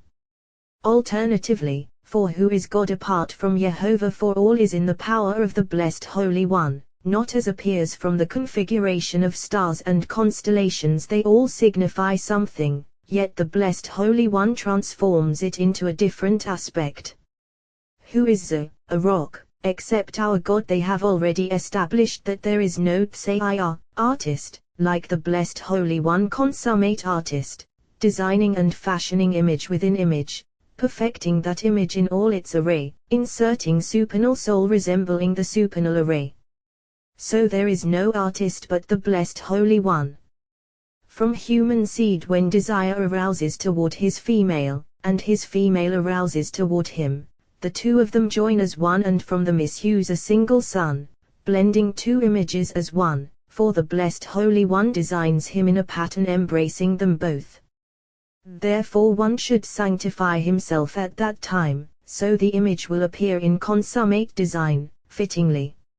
Rabbi Iya said, "How magnificent are the deeds of the Blessed Holy One, for the artistry and design of a human being resemble the world, and every single day the Blessed Holy One creates worlds, coupling couples, each one fittingly. He designs their images before they enter the world." Rabbi Shimon said, "This is the book of the generations of Adam. Was there really a book, rather they have established that the Blessed Holy One showed Adam every generation with its expounders. How did he reveal them? You might say he saw through Holy Spirit that they were destined to enter the world, like someone foreseeing the future through wisdom. Not so, rather he saw them all with his very eyes, witnessing the image in which all were destined to abide in the world. How could that be? Because since the day the world was created, all those souls destined to abide in human beings stand in the presence of the Blessed Holy One in the actual image they are destined to assume in the world. Similarly, after all the righteous depart from this world, their souls all ascend, and the Blessed Holy One prepares for them another image in which to be clothed, resembling how they were in this world. So they all stand in his presence, and Adam saw them with his own eyes. Now, you might say after he saw them they ceased to exist. All entities of the Blessed Holy One exist, standing in his presence until descending to the world. Similarly it is written, but with the one who is here they have already established that all human beings destined to exist in the world were present there. Here one should contemplate, for it is written, and with the one who is not here, implying all those who would issue from those standing there, for it is written with us today, not standing with us today. But actually all of them stood there, invisibly. So it is written with us today, though they could not be seen. Now, you might say, why were they not seen here as they were seen by Adam, who saw them eye to eye, seeing that here was even more suitable? Because here, when Torah was given to Israel, they saw a different sight and supernal rungs, gazing eye to eye, yearning to contemplate the glory of their Lord. So they saw the supernal glory of the Blessed Holy One alone, nothing else. So all human beings destined to exist in the world stand in the presence of the Blessed Holy One in the actual image they will one day assume, as is written, your eyes saw my unfinished body. In your book they were all recorded, your eyes saw my unfinished body. How so? Because another, supernal image resembles this. So it is written, who is a rock, except our God who designs human images like the Blessed Holy One. Alternatively, for who is El, God, mystery of the word, for El constitutes totality, comprised of all those rungs. Now, you might say, look, El is a different rung, since it is written, El rages every day, that El does not exist apart from Jehovah, for he is not alone, never separated. So, who is El apart from Jehovah? Who is a rock except our God? For rock is not alone, but rather all is one, as is written, know today and take to heart that Jehovah is Ha Elohim, God. Before Abraham was circumcised, he spoke with him only through a vision, as we have said, for it is written, the word of Jehovah came to Abram in Marzeh, a vision in Marzhin, that Iju, mirror, a rung in which all images appear, as has been said. This Marzeh is mystery of covenant. Now, you might say it is called Marzeh because it is a mirror rung in which all images appear. Previously you said that until Abraham was circumcised, this rung alone spoke with him, no other rungs resting there. Yet now you say in Marziju, mirror, of all rungs. Well, before he was circumcised it is written, the word of Jehovah came to Abram in Marzeh. However, this rung is indeed the mirror of all supernal rungs, and by reflecting those rungs it is arrayed. Even though at that time Abraham was not circumcised, this rung mirrored supernal rungs, abiding in all those colors, the spectrum of those colors displayed below, one on the right white, one on the left red, one blended of all colors, reflecting supernal colors abiding above. So in this mirror he stood over Abraham, speaking with him, although he was not circumcised.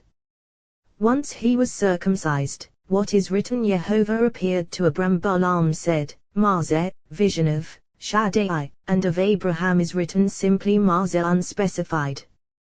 What is the difference between them? Marzeh Shaddai, those below, issuing from it, its reflection. Marzeh, unspecified, he, in whom are reflected all supernal images. So of Abraham is written simply Marzeh, and of Balaam Marzeh Shaddai. So until Abraham was circumcised, he possessed this rung, as we have said. Once he was circumcised, immediately, Jehovah appeared to Abram. All those other rungs appeared upon this rung, which spoke with him fittingly, consummately. Abraham was linked from rung to rung, entering the sacred sealed covenant fittingly, consummately. Once Abraham was circumcised, he abandoned the foreskin and entered the sacred covenant, crowned with the sacred corona, entering the covenant upon which the world stands. Then the world was erected for his sake, as is written, were it not for my covenant day and night, I would not have established the laws of heaven and earth. Similarly, these are the generations of heaven and earth Behiberam, when they were created Behiberam, with he created them Avraham, through Abraham. All abides in a single mystery. When the Blessed Holy One showed Adam all those generations of the world, he saw each and every one, each and every generation standing in the Garden of Eden in the image they were destined to assume in this world. As has been said, when he saw David totally devoid of life, he felt distressed and gave him years of his own. So Adam had years, and those were reserved for David. This matter is a mystery of wisdom, for David possesses only years from primordial Adam. All is a mystery of wisdom, everything below inheres in mystery above. All those images of souls destined for the world stand before him in couples. Later, when they arrive in this world, the Blessed Holy One matches couples. Rabbi Yehuda said, the Blessed Holy One matches couples, proclaiming the daughter of so-and-so for so-and-so. Rabbi Yos said, how can you make such an assertion? Look at what is written, there is nothing new under the sun. Rabbi Yehuda replied, the verse reads under the sun. It is different above. Rabbi Yos said, why a proclamation here? Didn't Rabbi Izkiah say in the name of Rabbi Iya, at the very moment a human being issues into the world, his mate is destined for him? Rabbi Abba said, happy are the righteous whose souls are hidden away with the Holy King before they come into the world, for so we have learned at the moment the Blessed Holy One brings forth souls into the world. All those spirits and souls comprise male and female joined as one. They are transmitted into the hands of the emissary appointed over human conception.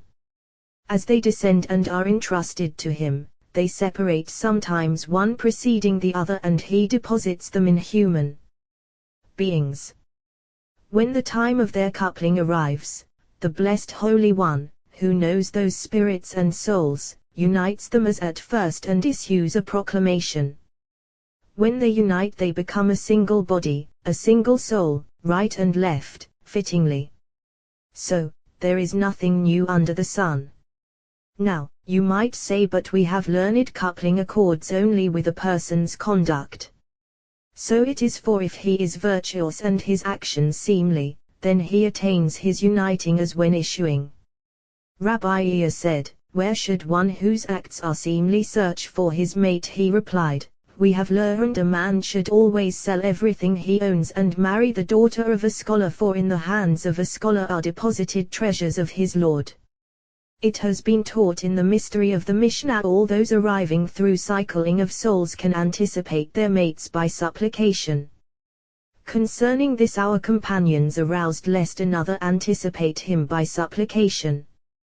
Well spoken. Another precisely so. Coupling is difficult for the Blessed Holy One, but still, the ways of Jehovah are right. Hosea. Rabbi Yehuda sent a question to Rabbi Elazar, I know the mystery of the matter, but those who arrive through cycling of souls, where do they find their mates? He sent back to him, it is written, how can we provide wives for those who remain judges? And then seize for yourselves the episode of the Benjaminites demonstrates this. Therefore we have learned lest another anticipate him by supplication.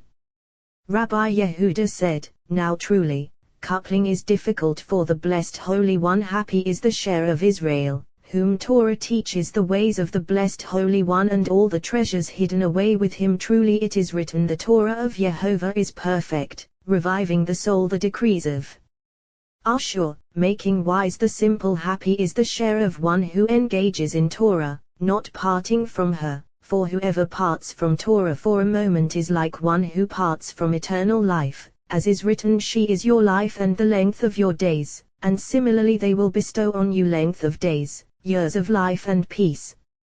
Yehovah. Rabbi Yos opened, your people, all of when Abram was 99 them righteous, will years old Yehovah appeared to inherit the land forever. Abram sprout of my planting, work of my hands, that I may be glorified. Happy are Israel above all other nations, for the blessed Holy One has called them righteous. For it has been taught winged creatures roam the world and, hearing a voice, they seize it, as we have learned there is nothing in the world without a voice, sailing through the sky. Seized by winged creatures who raise that voice to masters of requital who judge it for good or ill, as is written, for a bird of heaven will carry the voice. When do they judge that voice? Rabbi Yos said, when a person is lying asleep, and his soul leaves him and testifies regarding him.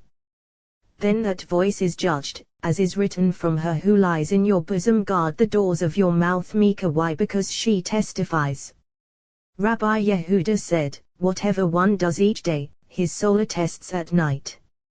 It has been taught. Rabbi Elazar said, at the onset of the first hour, as day expires and the sun sinks, the keeper of keys appointed over the sun enters the 12 gates open during the day. After entering all of them, all those gates are shut. A herald rises and begins to proclaim. One who rises, grasping those keys.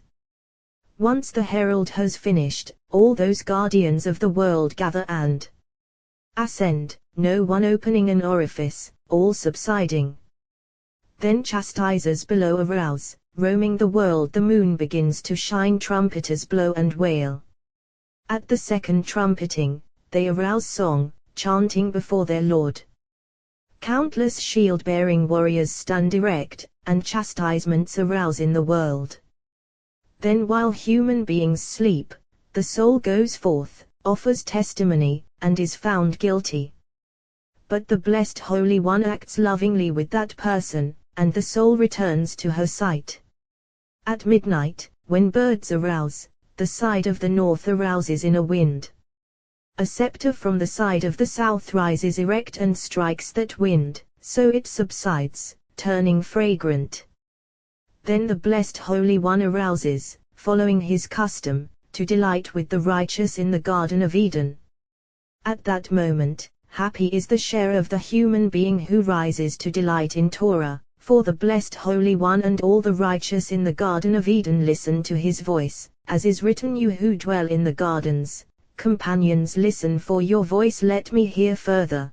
The blessed Holy One emanates upon him a thread of grace, protecting him throughout the world, for higher and lower beings guard him, as is written, by day Yehovah directs his grace, at night his song is with me. Rabbi Izkiah said, certainly whoever engages in this shares constantly in the world that is coming. Rabbi Yos asked, what do you mean, constantly? He replied, so we have learned every midnight, when the blessed Holy One arouses in the Garden of Eden, all the plants of the garden are watered profusely by the stream called stream of antiquity, stream of delights, never ceasing. If one rises and engages in Torah, then that stream gushes upon his head, as it were, saturating him among those plants of the Garden of Eden. Rabbi Yos said, since all those righteous in the garden listen to him, he shares in the saturation of that stream. In consequence, he shares constantly in the world that is coming. Rabbi Abba was traveling from Tiberias to his father-in-law's castle, accompanied by Rabbi Yaakov son of Rav. They came upon Clod village. As they were about to lie down, Rabbi Abba asked, is there a rooster here? The host said, why? He replied, I want to rise at midnight. He said, I don't need one, because look, I have a signal in the house, this weighted water clock in front of the bed. I fill it with water, which drips drop by drop. Precisely at midnight, all that water empties out, and this cogwheel spins and clangs, its noise is heard throughout the house. Then it's midnight precisely. I had an old man who used to rise every midnight and engage in Torah, so he built this. Rabbi Abba said, Blessed is the compassionate one who sent me here at midnight. That cogwheel clanged. Rabbi Abba and Rabbi Yaakov arose. They heard that man, sitting in the recesses of the house together with his 2 sons and saying, "It is written, midnight I rise to praise you for your righteous judgments." What prompted David to say midnight, rather than at midnight but midnight? Literally this he exclaimed to the Blessed Holy One. Now, is the Blessed Holy One called that? Yes, because at precisely midnight, the Blessed Holy One manifests together with his retinue. That is the moment he enters the Garden of Eden to delight with the righteous. Rabbi Abba said, "Let us certainly join Shekinah and unite as one." They approached and sat down with him. They said, "Utter the word of your mouth, for you speak well. From where did you derive this?" He replied, "I learned this word from my grandfather." He also used to say that at the opening of the first hour of night all chastisers below arouse, roaming the world. Precisely at midnight, the Blessed Holy One arouses in the Garden of Eden, and chastisers below are nowhere to be found. All supernal nocturnal conduct manifests only at midnight. How do we know? From Abraham, as is written, the night was divided for them. Similarly in Egypt now it was in the middle of the night, and so it is found frequently in Torah. David knew. What did he know? As the old man said that his kingship depended on this. So he rose at that hour and chanted songs, calling the Blessed Holy One midnight. Literally, I rise to praise you for your righteous judgments, for all judgments derive from here. Judgments of Makhut kingdom manifest from here. That hour linked with David, so he rose and chanted songs. Rabbi Abba came and kissed him. He said, "Certainly so. Blessed is the compassionate one who sent me here." Night entails judgment universally, as we have already established. Certainly so, as aroused in the presence of Rabbi Shimon, the child, son of that man, asked, "If so, why is it written midnight?" He replied, "As has been said, at midnight kingdom of heaven arouses." He said, "I have heard a word." He said, "Speak, my son." May dazzling topaz from your mouth resound like a spark. He said, "I too have heard that night is royal judgment, entailing judgment universally, but his exclamation of midnight derives from its absorbing 2 modes, judgment and love. Certainly, half is judgment, for during the other half, her face radiates from the aspect of love. Therefore it is written midnight. Rabbi Abba rose, placed his hands on his head and blessed him, saying, "I really thought that wisdom manifests only in the righteous, deserving of it. Now I see that even children in the generation of Rabbi Shimon are worthy of wisdom. Happy are you, Rabbi Shimon. Woe to the generation from whom you depart." They sat until morning, engaging in Torah. Rabbi Abba opened, saying, "Your people, all of them righteous, will inherit the land forever. Sprout of my planting, work of my hands, that I may be glorified." This word has already been established by the companions. Why is it written, "Your people, all of them righteous"? Are all of Israel righteous? Look at all the guilty ones among Israel, all the sinners, all the wicked who transgress the words of Torah. But so it has been taught in the mystery of our Mishnah. Happy are Israel who bring a favorable offering to the Blessed Holy One, offering up their sons on the 8th day.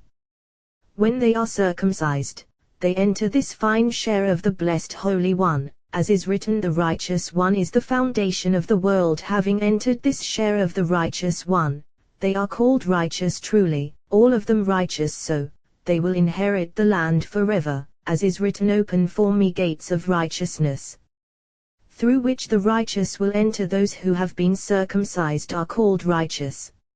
Sprout of my planting, sprout of those plants planted by the Blessed Holy One in the Garden of Eden, this land being one of them. So Israel has a share in the world that is coming, and it is written, "The righteous will inherit the land." They will inherit the land la'olam, forever. What does la'olam mean? As we have established in our Mishnah, this word has already been discussed among the companions. It has been taught what prompted Scripture not to call him Abraham until now, so we have established until now, he was not circumcised. Once he entered this and Shekinah inhaled in him. Then he was called Avraham, Abraham, corresponding with what is written, these are the generations of heaven and earth Behiberam. When they were created it has been taught Behiberam, with he created them, and it has also been taught Avraham, through Abraham. What are they arguing about? One is est, the other, Shekinah. All descends as one. The word poses no contradiction, being this and that. Rabbi Yaakov said to Rabbi Abba, this he of Behiberam, when they were created, is small, while the he of Hala Yehovah, is this how you repay Yehovah, is large. What is the difference between them? He replied, one is sabbatical, the other, jubilee. Some teach that all is one, for when she radiates from righteous one, she stands full and he is large, for she is illumined fittingly, but when she does not stand full and sucks from the other side, then he is small. So sometimes the moon stands full and sometimes defective, as discovered and perceived in her face. All is fine. Both this and that are lucidity of the word. Rabbi Abba said, happy are Israel, for the blessed Holy One delights in them above all other nations and has granted them this sign of the covenant. Whoever bears this sign does not descend to hell if he preserves it properly, not inserting it into a foreign domain or betraying the name of the king. For betraying this is tantamount to betraying the name of the blessed Holy One, as is written, they betrayed Yehovah because they bore alien children. Hosea. Rabbi Abba said further, when a person brings out his son to initiate him into this covenant, the blessed Holy One calls to his retinue, saying, see what a creature I have made in the world. At that moment Elijah of blessed memory is summoned, sweeping through the world in 4 glides, manifesting there. So we have learned that one must prepare another chair in honor of him. Then he ascends and testifies in the presence of the blessed Holy One. At first is written, what are you doing here, Elijah kings? And I have been very zealous for Yehovah, for the children of Israel have abandoned your covenant. He said to him, by your life at every site of circumcision you will appear, and the mouth that testified this will testify that Israel are fulfilling the covenant. We have already learned why was Elijah punished in the presence of the blessed Holy One, because he slandered his children. Meanwhile daylight appeared, and they were still speaking words of Torah. They rose to go. That man said to them, why don't you complete what you were engaged in this night? They asked, what is that? He said to them, tomorrow you can see the face of the master of covenant, for my wife asks this favor of you, and the circumcision of covenant of the son born to me tomorrow will be his wedding celebration. Rabbi Abba said, a request for a mitzvah and to see the face of Shekinah, let us sit. They lingered the whole day. That night the man gathered all his close friends. All night long they engaged in Torah, and none of them slept. The man said to them, please, let each one speak a new word of Torah.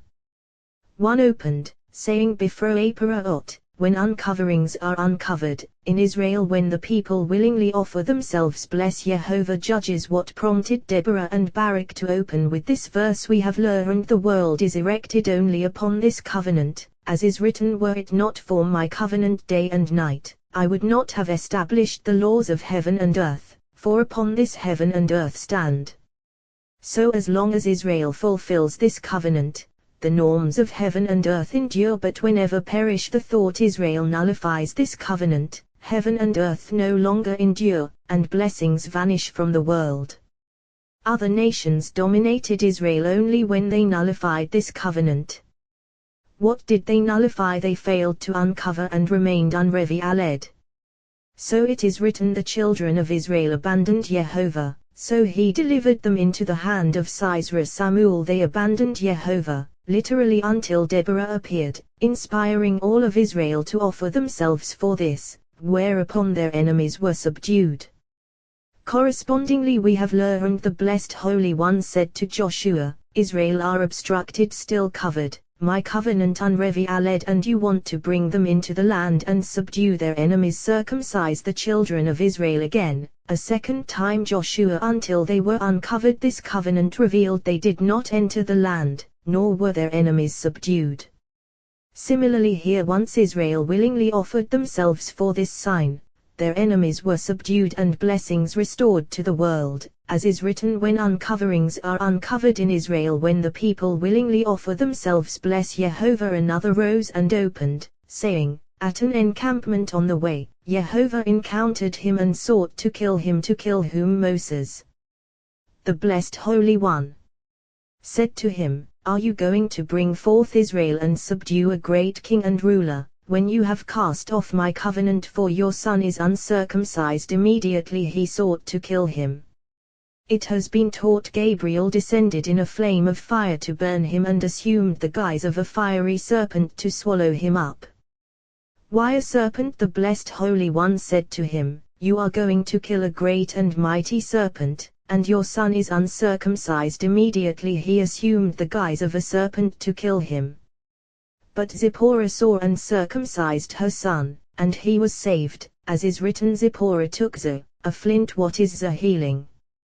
What was the healing? She cut off her son's foreskin, for Holy Spirit sparkled within her. Another rose and said, Joseph said to his brothers, come close to me. They came close, and he said, I am Joseph your brother, whom you sold into Egypt. Now, why did he call them, since they were already close to him? Because when he said, I am Joseph your brother, they were stunned, seeing his supreme royalty. Joseph said, I attained this because of this. Come close to me. When they came close, he showed them the covenant of circumcision, saying, this brought me this royalty because I preserved it. From here we learn that whoever preserves this sign of covenant is destined for royalty. How do we know? From Boaz, as is written, as Jehovah lives lie down until morning. Ruth, for his impulse incited him until finally he swore an oath and preserved this covenant. So he deserved to become progenitor of kings, ruling all other kings, and of King Messiah, called by the name of the blessed Holy One. Another opened, saying, it is written, if an army besieges me, my heart will not fear. If war besets me, bezot, in this I trust. So it has been taught what is bezo, sign of the covenant, always accessible to a man, intimating above. So it is said bezot, in this, as is written, zot, this is the sign of the covenant. Zot, this is my covenant, on one rung. It has also been taught zir, this, and zot, this, occupy one rung inseparably. Now, you might say, if so, everyone else in the world is similar. Why David alone and no one else? Because she is linked to him, intimated by him, crown of kingdom. Since King David did not preserve this zot properly, kingdom withdrew from him all that time. So we have learned this zot intimates kingdom above and Jerusalem, the holy city. The moment David violated her, a voice issued, declaring, David, from that with which you were bonded you will be detached. You are banished from Jerusalem, divested of kingship. So it was he was punished by what he had violated.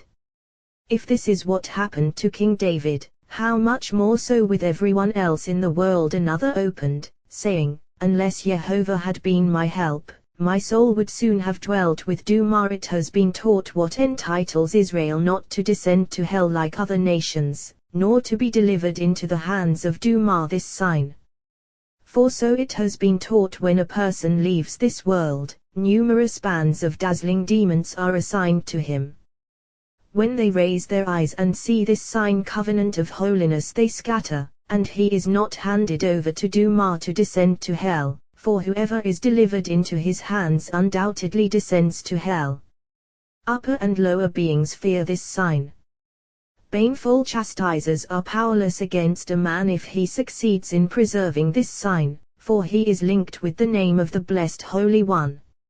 As soon as King David was divested of kingship and banished from Jerusalem, he became frightened, thinking that he would be lowered into the hands of Dumah and die in that world. Until he was assured, Jehovah has removed your sin, you will not die. Samuel, that very moment, he opened, saying, "Unless Jehovah had been my help, my soul would soon have dwelt with Duma."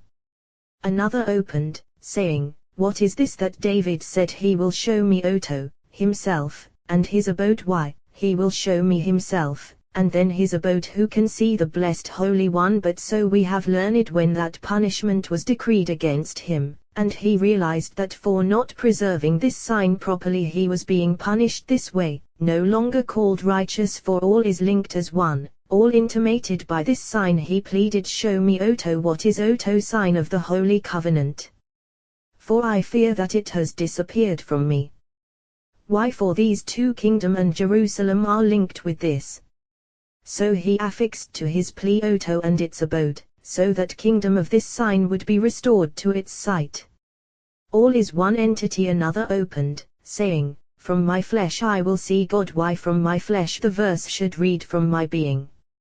However, from my flesh, literally what is that? As is written, "The flesh of holiness passes away from you," and similarly my covenant will be in your flesh. For it has been taught, as long as a person is inscribed with the holy inscription of this sign, through it he sees the blessed Holy One, literally, and a sacred soul unites with him. If he is unworthy, not having preserved this sign, what is written, they lose the soul of God, for the inscription of the blessed Holy One has not been preserved. If he proves worthy, preserving it, then Shekinah does not part from him. When is she ingrained in him? When he is married, and this sign enters its sight. For it has been taught, why do Vov, he go together? Because one is male and one is female, joined together, called one name. Then supernal est rests upon them. Where does it rest? On the side of the male. Who is Estel? God, flowing forth from supernal wisdom, crowned by male, so female is rendered fragrant. We have further learned Eloah, God, is El, God, radiance of wisdom. Vov, male he, female joined together, called Eloah. Sacred soul is linked to this sight, and all depends on this sign. So it is written, "From my flesh I will see Eloah, God, consummation of all from my flesh," literally from this sign. Precisely so, happy are Israel holy ones linked to the blessed Holy One. Happy are they in this world and in the world that is coming. Of them is written, "You, cleaving to Jehovah your God, are alive every one of you today." Rabbi Abba said, "Since you are so wise, why are you dwelling here?" They replied, "If a sparrow or swallow is uprooted from its place, it doesn't know where to fly, as is written, like a sparrow wandering from her nest is a man wandering from his place." This place has refined us for Torah. Our custom every night is half sleeping and half Torah. When we rise in the morning, fragrances of fields and glistening rivers enlighten us with Torah, which is embedded in our minds. This place was once condemned above, and numerous shield-bearing officers were eliminated in punishment for the crime of Torah. So we strive day and night in Torah, and this place helps us. Whoever departs from here is like one who departs from eternal life. Rabbi Abba raised his hands and blessed them. They sat until the day shone.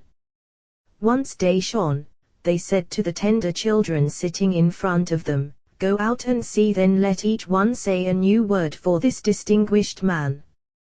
They went out and saw that day had already shone. One of them said, "This day fire is destined from above." Another said, "And in a certain house." Another said, "There is a certain old man here destined today to be burned by this fire." Rabbi Abba said, "May the compassionate one save us." Astonished, he could not speak. He said, "Ordained smoke grasped on earth." So it was, for that day the companions saw the face of Shekinah and were encompassed by fire. Rabbi Abba's face blazed in fire from rapture of Torah. It has been taught all that day, none of them left the house, and the house was swathed in smoke. Words among them were fresh and ecstatic, as if they were receiving Torah that very day from Mount Sinai. When they departed they did not know if it was day or night. Rabbi Abba said, "As long as we abide, let each of us say a word of wisdom, rendering gratitude to the master of the house, master of the wedding celebration." One opened, saying, Happy is the one you choose and draw near to dwell in your courts. May we be sated with the goodness of your house, your holy temple first, your courts then, your house then, your temple one within the other, one above the other. First, to dwell in your courts, as is said, whoever is left in Zion, who remains in Jerusalem, will be called holy. Then, may we be sated with the goodness of your house, as is said, by wisdom a house is built. It is not written wisdom is built as a house, for that would imply that wisdom is called house. Rather, it is written by wisdom a house is built, corresponding to what is written a river issues from Eden to water the garden. Then, your holy temple, consummation of all, for so we have learned what is Hakel, temple he yod kol, this and that, all consummated as one. What is demonstrated by the beginning of the verse, happy is the one you choose and draw near to dwell in your courts. When a person brings his son as an offering before the blessed Holy One, his desire focuses on that offering. He desires him, drawing him near, accommodating him in two chambers, both of which he possesses, for those two are joined as one, as is written, to dwell in your courts, precisely two.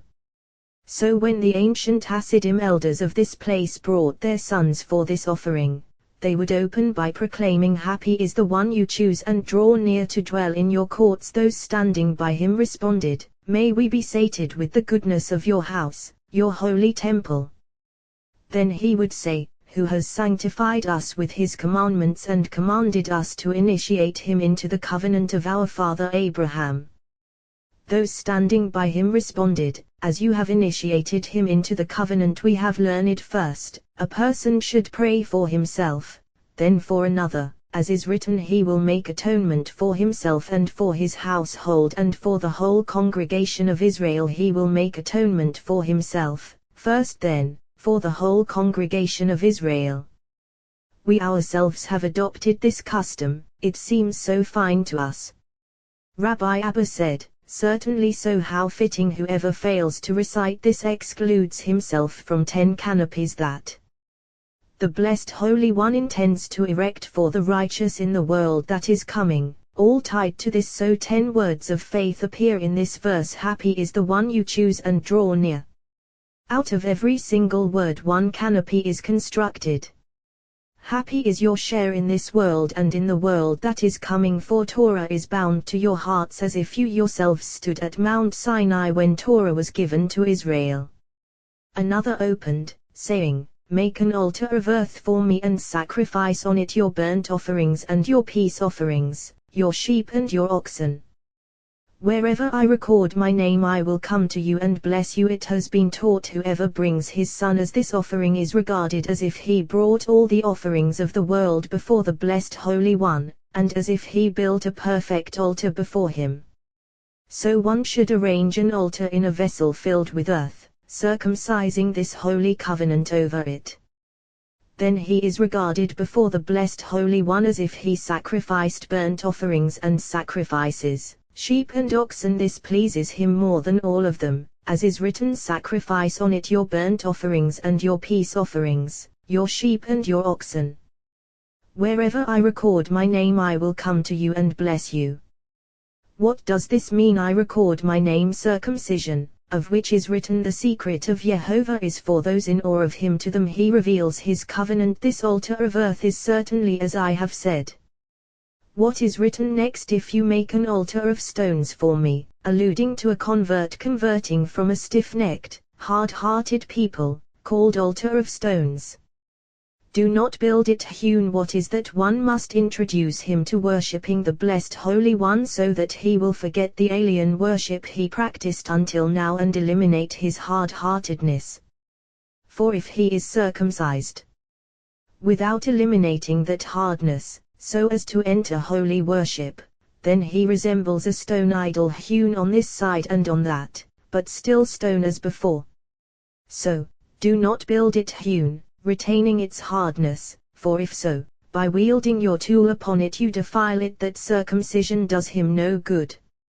So, happy is the share of one who brings this offering before the blessed Holy One in joy. One should rejoice in this share every day, as is written, Let all who take refuge in you rejoice. ever jubilant as you shelter them.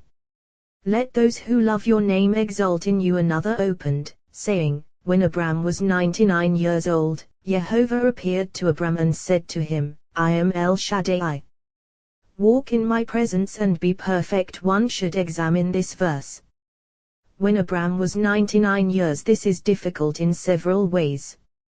Hadn't the Blessed Holy One revealed himself to him before? Did Jehovah appear to Abram only now, when he had attained this age, and not previously? Isn't it written, Jehovah said to Abram, Jehovah said to Abram, he said to Abram? No, for certain. Yet now Scripture enumerates his days, following which is written, Jehovah appeared to Abram, implying that until now he had not revealed himself to him.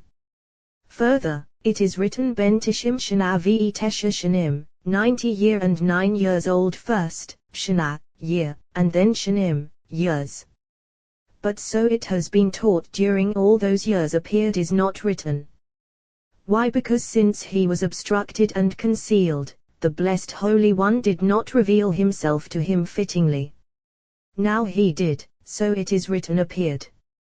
Why? Because he was about to expose in him this sign, the holy crown, and he was also about to generate from him holy seed, which could not be holy if his flesh was obstructed.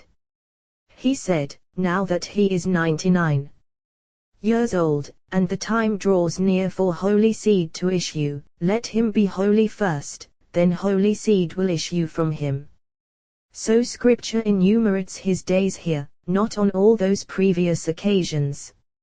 Further, Tishim Shana, 90 year, for all his previous years were not Shanim, years, but rather like one Shana, year, for his days were not days.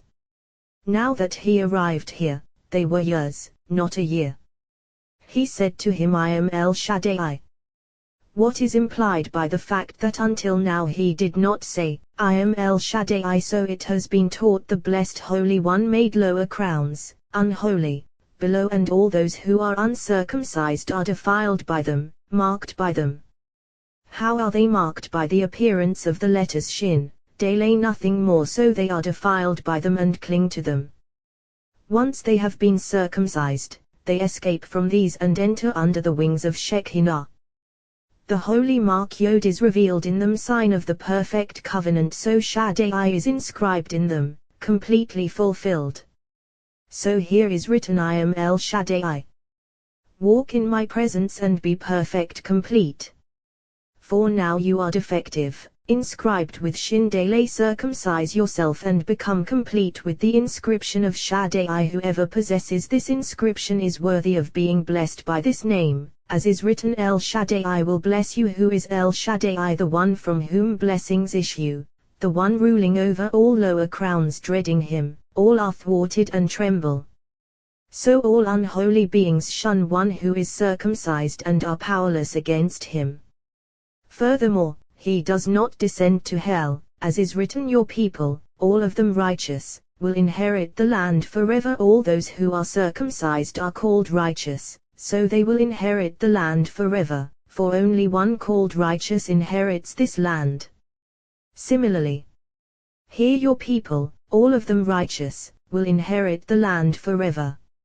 Rabbi Abba said, happy are you in this world and in the world that is coming. Happy is my share, that I came to hear these words from your mouths. All of you are holy, all sons of the Holy King. Of you is written, this one will say, I am Jehovah. As another will call himself by the name of Jacob. Another will write on his hand, Jehovah, as, and adopt the name of Israel. Each and every one of you is linked and joined to the supernal Holy King. You are ordained princes, shield-bearing warriors of that land called Land of the Living, whose princes feast on manna of holy dew.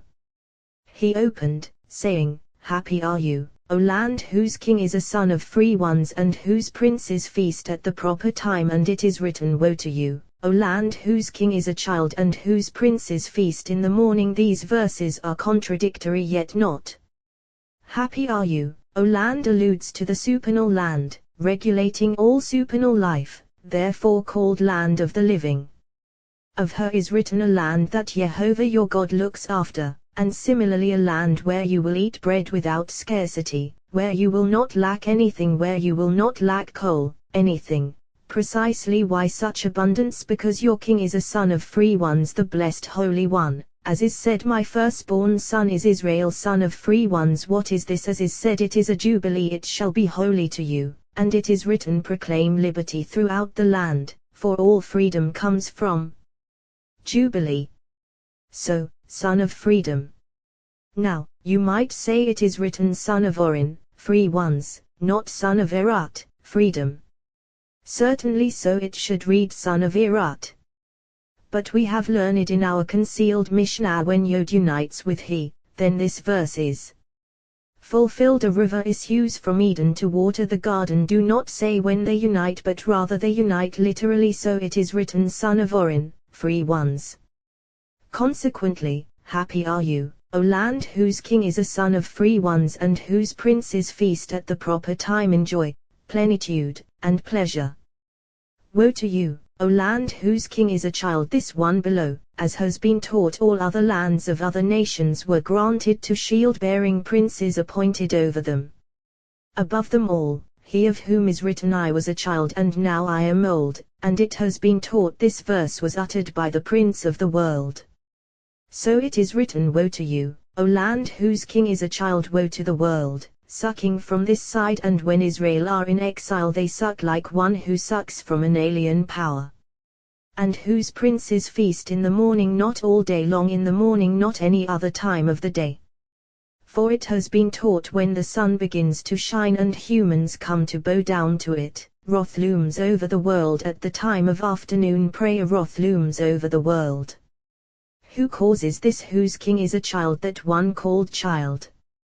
But you, truly virtuous, holy ones of the Most High, sons of the Holy King, do not suck from this side, but rather from that holy side above. Of you is written, you, cleaving to Jehovah your God, are alive every one of you. Today Rabbi Abba opened, saying, let me sing for my beloved a song of my lover about his vineyard. My beloved had a vineyard on a fertile slope. He enclosed it, cleared it of stones, and planted it with choice vines. He built a tower inside it, and even hewed a winepress in it. He expected it to yield grapes, but it yielded stinking grapes. These verses call for contemplation. Why is it written a song? It should be called rebuke. Liadidi, for my beloved. The word should be ladodi, for my lover, as is written Shirat Dodi, a song of my lover. My beloved had a vineyard, Bikaren ben Shaman, on a fertile slope.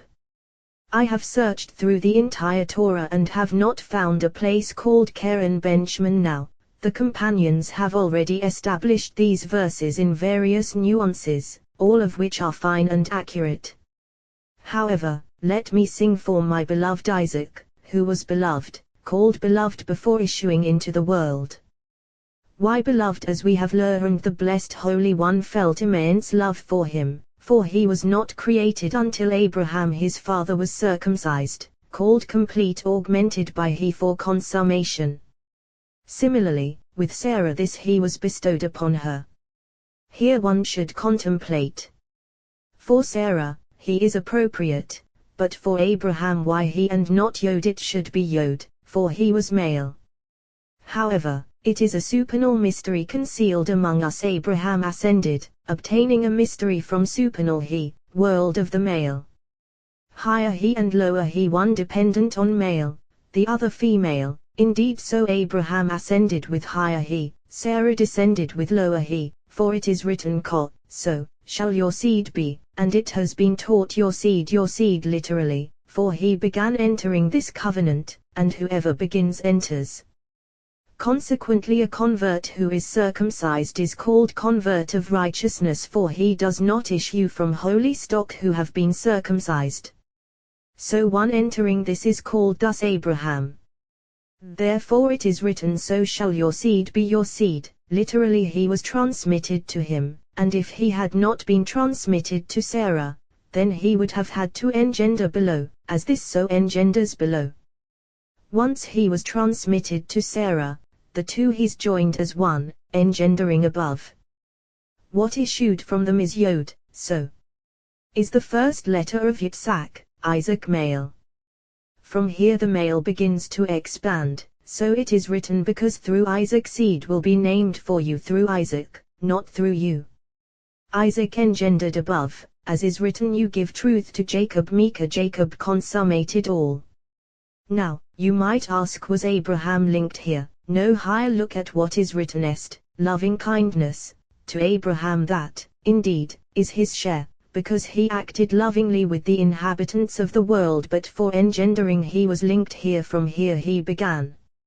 So Abraham was circumcised only at the age of 99 the mystery of the matter is well known, established in our Mishnah. Consequently Isaac's severe judgment issued to grasp his share, while for engendering he was called est. So Jacob consummated all, on this side and on that. Since Abraham and Isaac grasped their shares above, he is consummation since they were enabled to engender from below to above, he is consummation. So it is written Israel in whom I glory in him blended colors from above and below. So here appears song, as is written let me sing for my beloved a song indeed for he was called to engender male, called so before issuing into the world. Some say as follows let me sing for my beloved Abraham, as is said what is my beloved doing in my house Abraham inherited this allotted share, but as for what I said, that this refers to Isaac, so it is a song of my lover the blessed Holy One, who is called my lover, as is written this is my lover is radiant and ruddy, my beloved embraces my lover, male, and from him a vineyard is sown. Yod as is written my beloved had a vineyard on a fertile slope. What is Bikharan ben Shaman, on a fertile slope describing how this vineyard emerges, how it is sown. Scripture responds by saying, Bikharan. What is Karen as is written Bikharan ha-yovel, on the horn of Jubilee Joshua it begins on the horn of Jubilee. This horn joins that male called Ben Shaman. What is Ben Shaman? Son of oil as is said Ben Orin, son of free ones, both a single entity. Shaman, oil, from which flows anointing oil, kindling lamps so Ben Shaman, son of oil, literally anointing oil gushing forth, kindling lamps, eventually drawn in by this horn, called horn of Jubilee. So royalty is always anointed with a horn the kingdom of David endured because he was anointed with a horn, linked with it.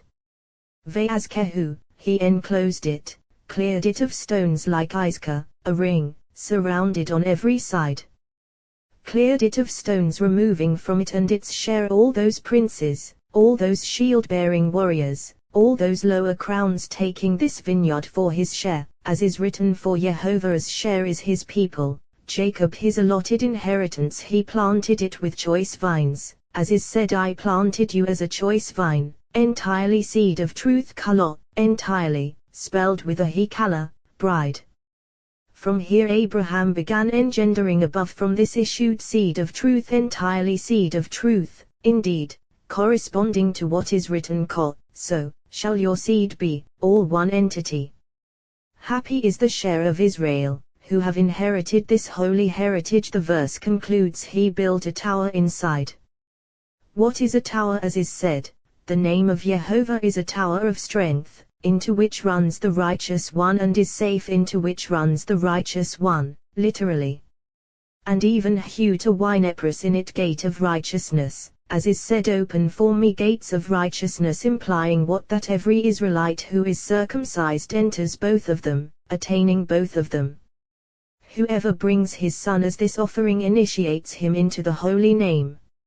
Upon this, heaven and earth are erected, as is written were it not for my covenant day and night, I would not have established the laws of heaven and earth. The master of this wedding celebration has attained everything, seeing the blessed Holy One face to face this day happy is our share that we have attained this day happy is your share with us for this son born to you I proclaim everyone who is called by my name, whom I created, formed, and made for my glory and it is written all your children will be taught by Jehovah, and great will be the peace of your children. They escorted Rabbi Abba for 3 miles. They said to him, this master of the wedding celebration your host attained all this because he firmly fulfilled a mitzvah. He asked, which one? That man replied, my wife was the wife of my brother, who died childless, so I married her. This is the first son she has borne to me, so I named him after my brother who passed away. He said to him, from now on, call him Idi, that is, Idi son of Yaakov. Rabbi Abba blessed them and went on his way. When he arrived, he arrayed words before Rabbi Elazar but was afraid to tell Rabbi Shimon. One day, he was in the presence of Rabbi Shimon, who said, why is it written Abram fell on his face, and God spoke with him, saying, as for me, here is my covenant with you. This implies that until he was circumcised, he fell on his face and then he spoke with him, whereas after he was circumcised, he stood erect, fearless. As for me, here is my covenant with you, for he found himself circumcised. Rabbi Abba said to him, if it pleases my master, I will speak before him some of the sublime words I have heard concerning this. He said, speak. He said, I fear they might be punished because of me. He replied, heaven forbid. Of evil tidings he has no fear, his heart is firm, trusting in Jehovah. He told him what happened, arraying before him all those words. He said, all those sublime words were concealed within you, and you didn't convey them. I decree that for the next 30 days, whatever you study you will forget. Is it not written, do not withhold good from those who deserve it when you possess the power to act? And so it was. He said further, I decree that with this Torah they will be exiled to Babylonia. Among all the companions, Rabbi Abba's spirit was depressed. One day Rabbi Shimon saw him, and said, your heart's configuration is apparent in your face. He replied, not for myself, but for them. He said, heaven forbid that they were punished for anything except revealing words so openly. When they go into exile among the companions, they will learn those ways, so words will be concealed within them. For words are revealed only among us, since the Blessed Holy One has authorized us to reveal them. Rabbi Yos said, then your light will burst through like the dawn. The Blessed Holy One will one day proclaim to his children, then your light will burst through like the dawn, and your healing quickly spring up. Your vindicator will march before you. The glory of Jehovah will be your rear guard. Parashat Vayera. He appeared. Rabbi ear opened, the blossoms have appeared on the earth. The time of singing has arrived. The voice of the turtle dove is heard in our land. The blossoms have appeared on the earth. When the Blessed Holy One created the world, he endowed earth with every power befitting her. Everything existed in earth, but she yielded no fruit until Adam arrived. As soon as he arrived, everything appeared in the world. Earth revealed her fruit and the powers that were deposited within her.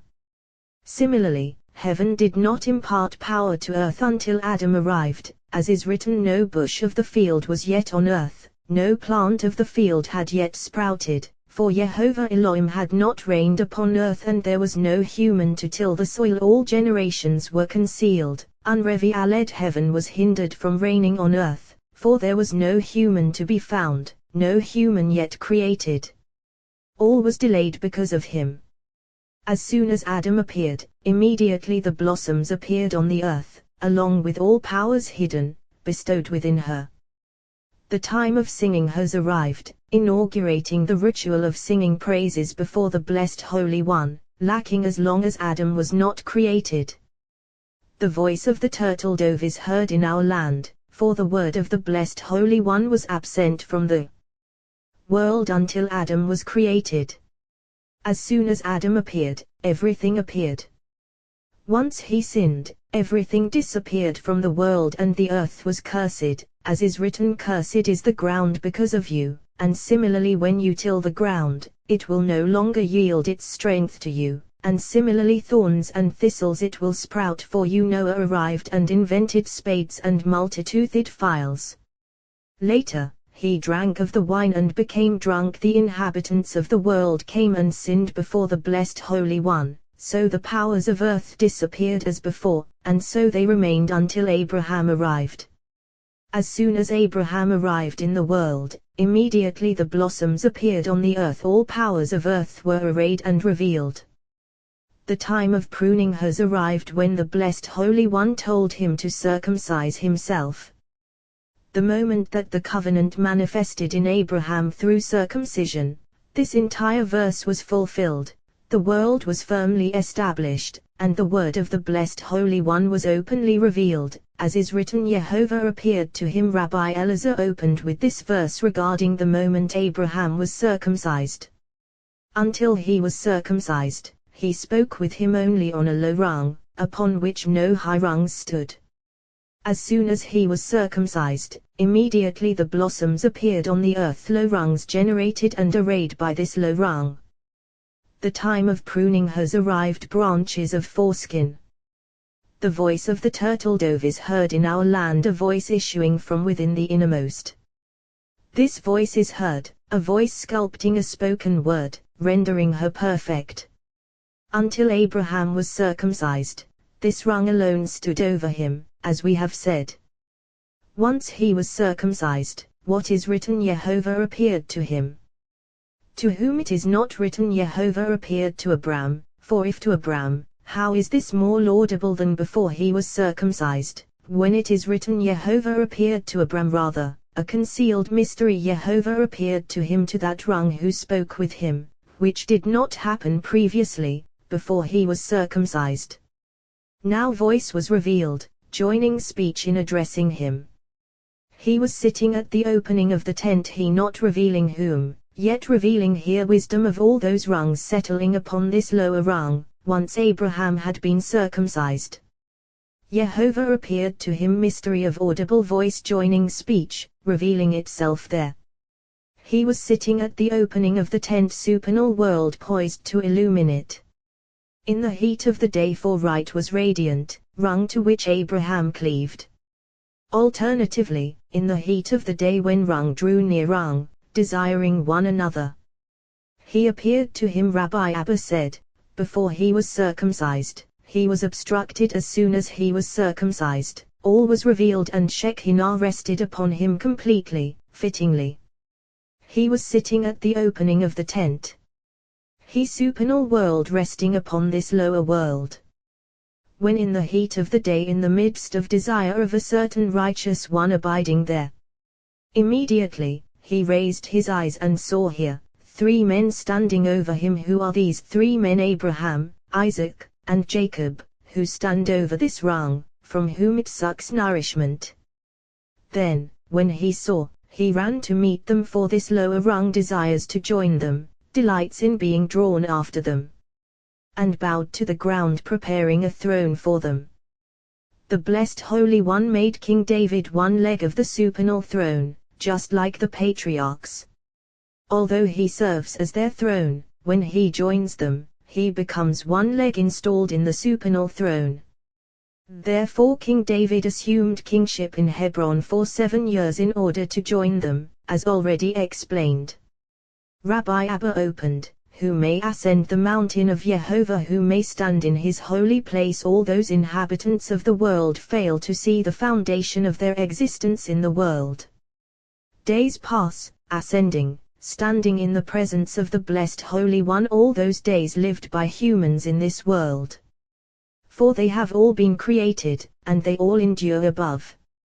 How do we know they have been created? Because it is written, days were formed when days approach departing this world, they all draw near the supernal King, as is written, the days of David drew near to die, kings the days of Israel drew near to die. So while a person is in this world, he neither considers nor contemplates the foundation of his existence.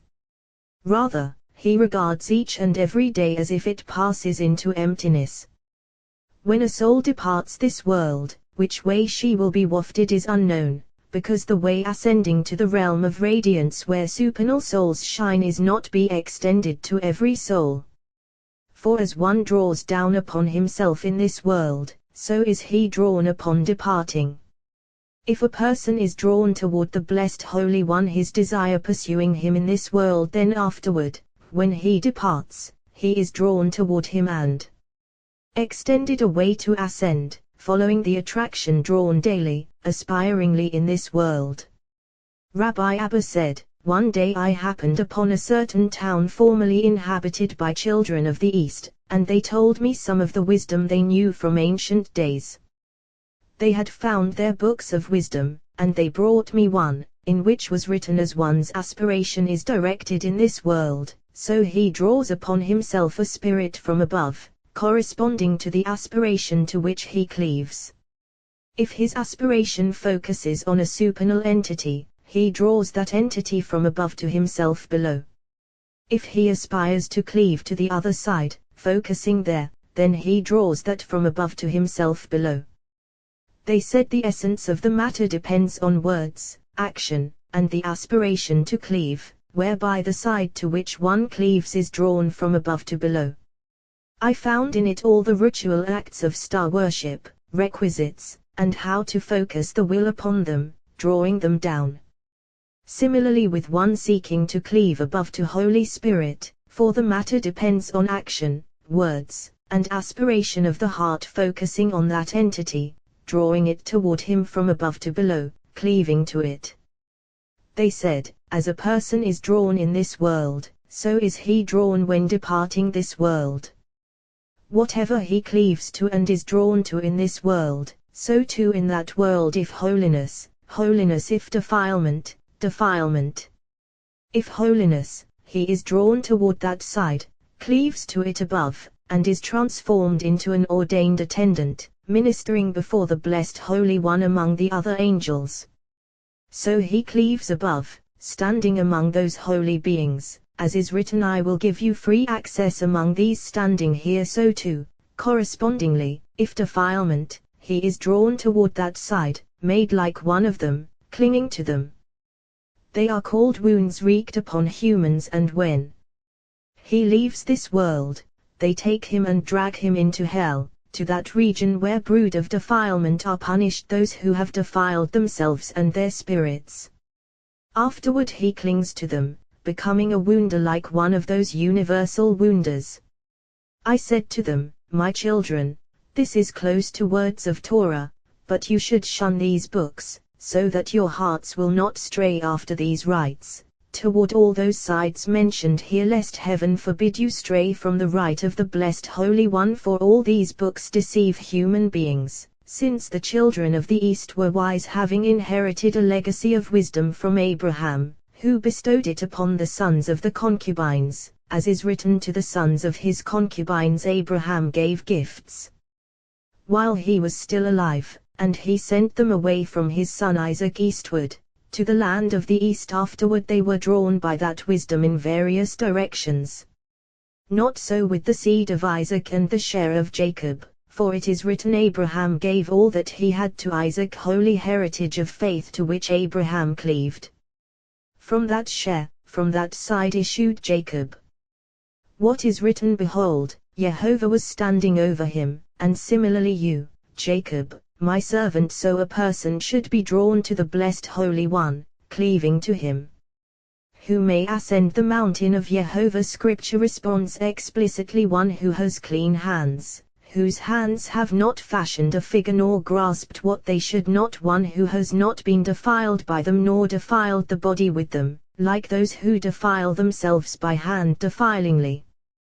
This is one who has clean hands and a pure heart, similarly who has not drawn his will or heart to the other side, drawing himself away from the worship of the blessed Holy One. Who has not lifted up nafshi, my soul, to vanity, written nafsho, his soul. They have already established my soul of David, side of faith, his soul of a human being, so that when he departs this world, his soul will ascend by worthy deeds, sustaining him to walk among all those holy beings, as is said, I will walk before Jehovah in the land of the living. Because he has not lifted up my soul to vanity, he will receive a blessing from Jehovah. After Abraham circumcised himself, he sat in pain, and the blessed Holy One sent him 3 angels visibly to greet him. Now, you might ask, visibly, who can see angels? Look at what is written, he makes his angels spirits, yet he really did see them, descending to earth in human form. This should not seem incomprehensible to you, for they really are holy spirits, but in descending to earth they clothe themselves in layers of atmosphere and material elements, manifesting as actual human beings in appearance and form. Abraham saw them in human guise, and even though he was in pain from circumcision, he ran after them, so as not to attenuate his pattern of behavior. Rabbi Shimon said, he certainly saw them in angelic appearance, since it is written, he said, Adonai, my Lord, spelled Aleph, Dele, Nun, Yod Shekinah was arriving, and these constituted her support and her throne, being 3 colors beneath her. Now, being circumcised, he saw what he did not see before he had been circumcised. At first, he knew only that they were human. Later he realized they were angels coming to him on a mission when they said to him, "Where is your wife Sarah?" and gladdened him with the joyous news of Isaac. Elav, to him dotted letters Aleph, Yod, Vov, a symbol alluding to that which lies above, alluding to the Blessed Holy One. He said, "Here in the tent," here is written "here in the tent," and there is written an immovable tent, since Aleph, Yod, Vov is dotted. Why is it followed by Ayet, where because of union of male and female as one, mystery of faith. So scripture states, he said, "Here in the tent," there, all-encompassing nexus, manifesting there. Where is your wife Sarah now? Didn't the supernal angels know that Sarah was in the tent? Why is it written where? Because in this world, they know only what is conveyed to them. I will pass through the land of Egypt, I, Jehovah. Now, how many messengers and angels does the Blessed Holy One possess? However, none of them knows how to distinguish between the drop of a firstborn and of a later born, only the Blessed Holy One himself. Similarly, make a mark upon the foreheads of the people. Ezekiel. Why was this necessary? Because they know only what is conveyed to them. For example, everything the Blessed Holy One intends to bring upon the world. How? Because the Blessed Holy One issues a proclamation throughout the heavens, announcing what he intends to bring upon the world. Similarly, when the destroyer appears in the world, a person should take cover in his house, not showing himself in the marketplace, so that he will not be destroyed, as is said, "None of you shall go out the door of his house until morning." From them, yes, but from the presence of the Blessed Holy One. What is written, "If one hides in secret places, do I not see him?" says Jehovah. Where is your wife Sarah? For they did not want to speak in her presence. As soon as he replied, "Here in the tent," immediately, "I will surely return to you when life is due, and behold, your wife Sarah will have a son." Courtesy. Before Abraham invited them to eat, they told him nothing, so that it would not seem that he had invited them to eat because of that joyous news. After they ate, they told him the news. They ate. Would you ever imagine that supernal angels eat? Rather, in honor of Abraham it appeared so. Rabbi Elazar said, "They really ate, for they are fire-consuming fire, not apparently. Whatever Abraham offered them, they ate, for they eat from that side above. Whatever Abraham ate was eaten in purity, so when he served them, they ate." In his home, Abraham observed laws of purity and impurity so vigilantly that an impure person could not even approach. Immediately Abraham would realize that he was impure and have him undergo immersion or have him wait 7 days fittingly in his house.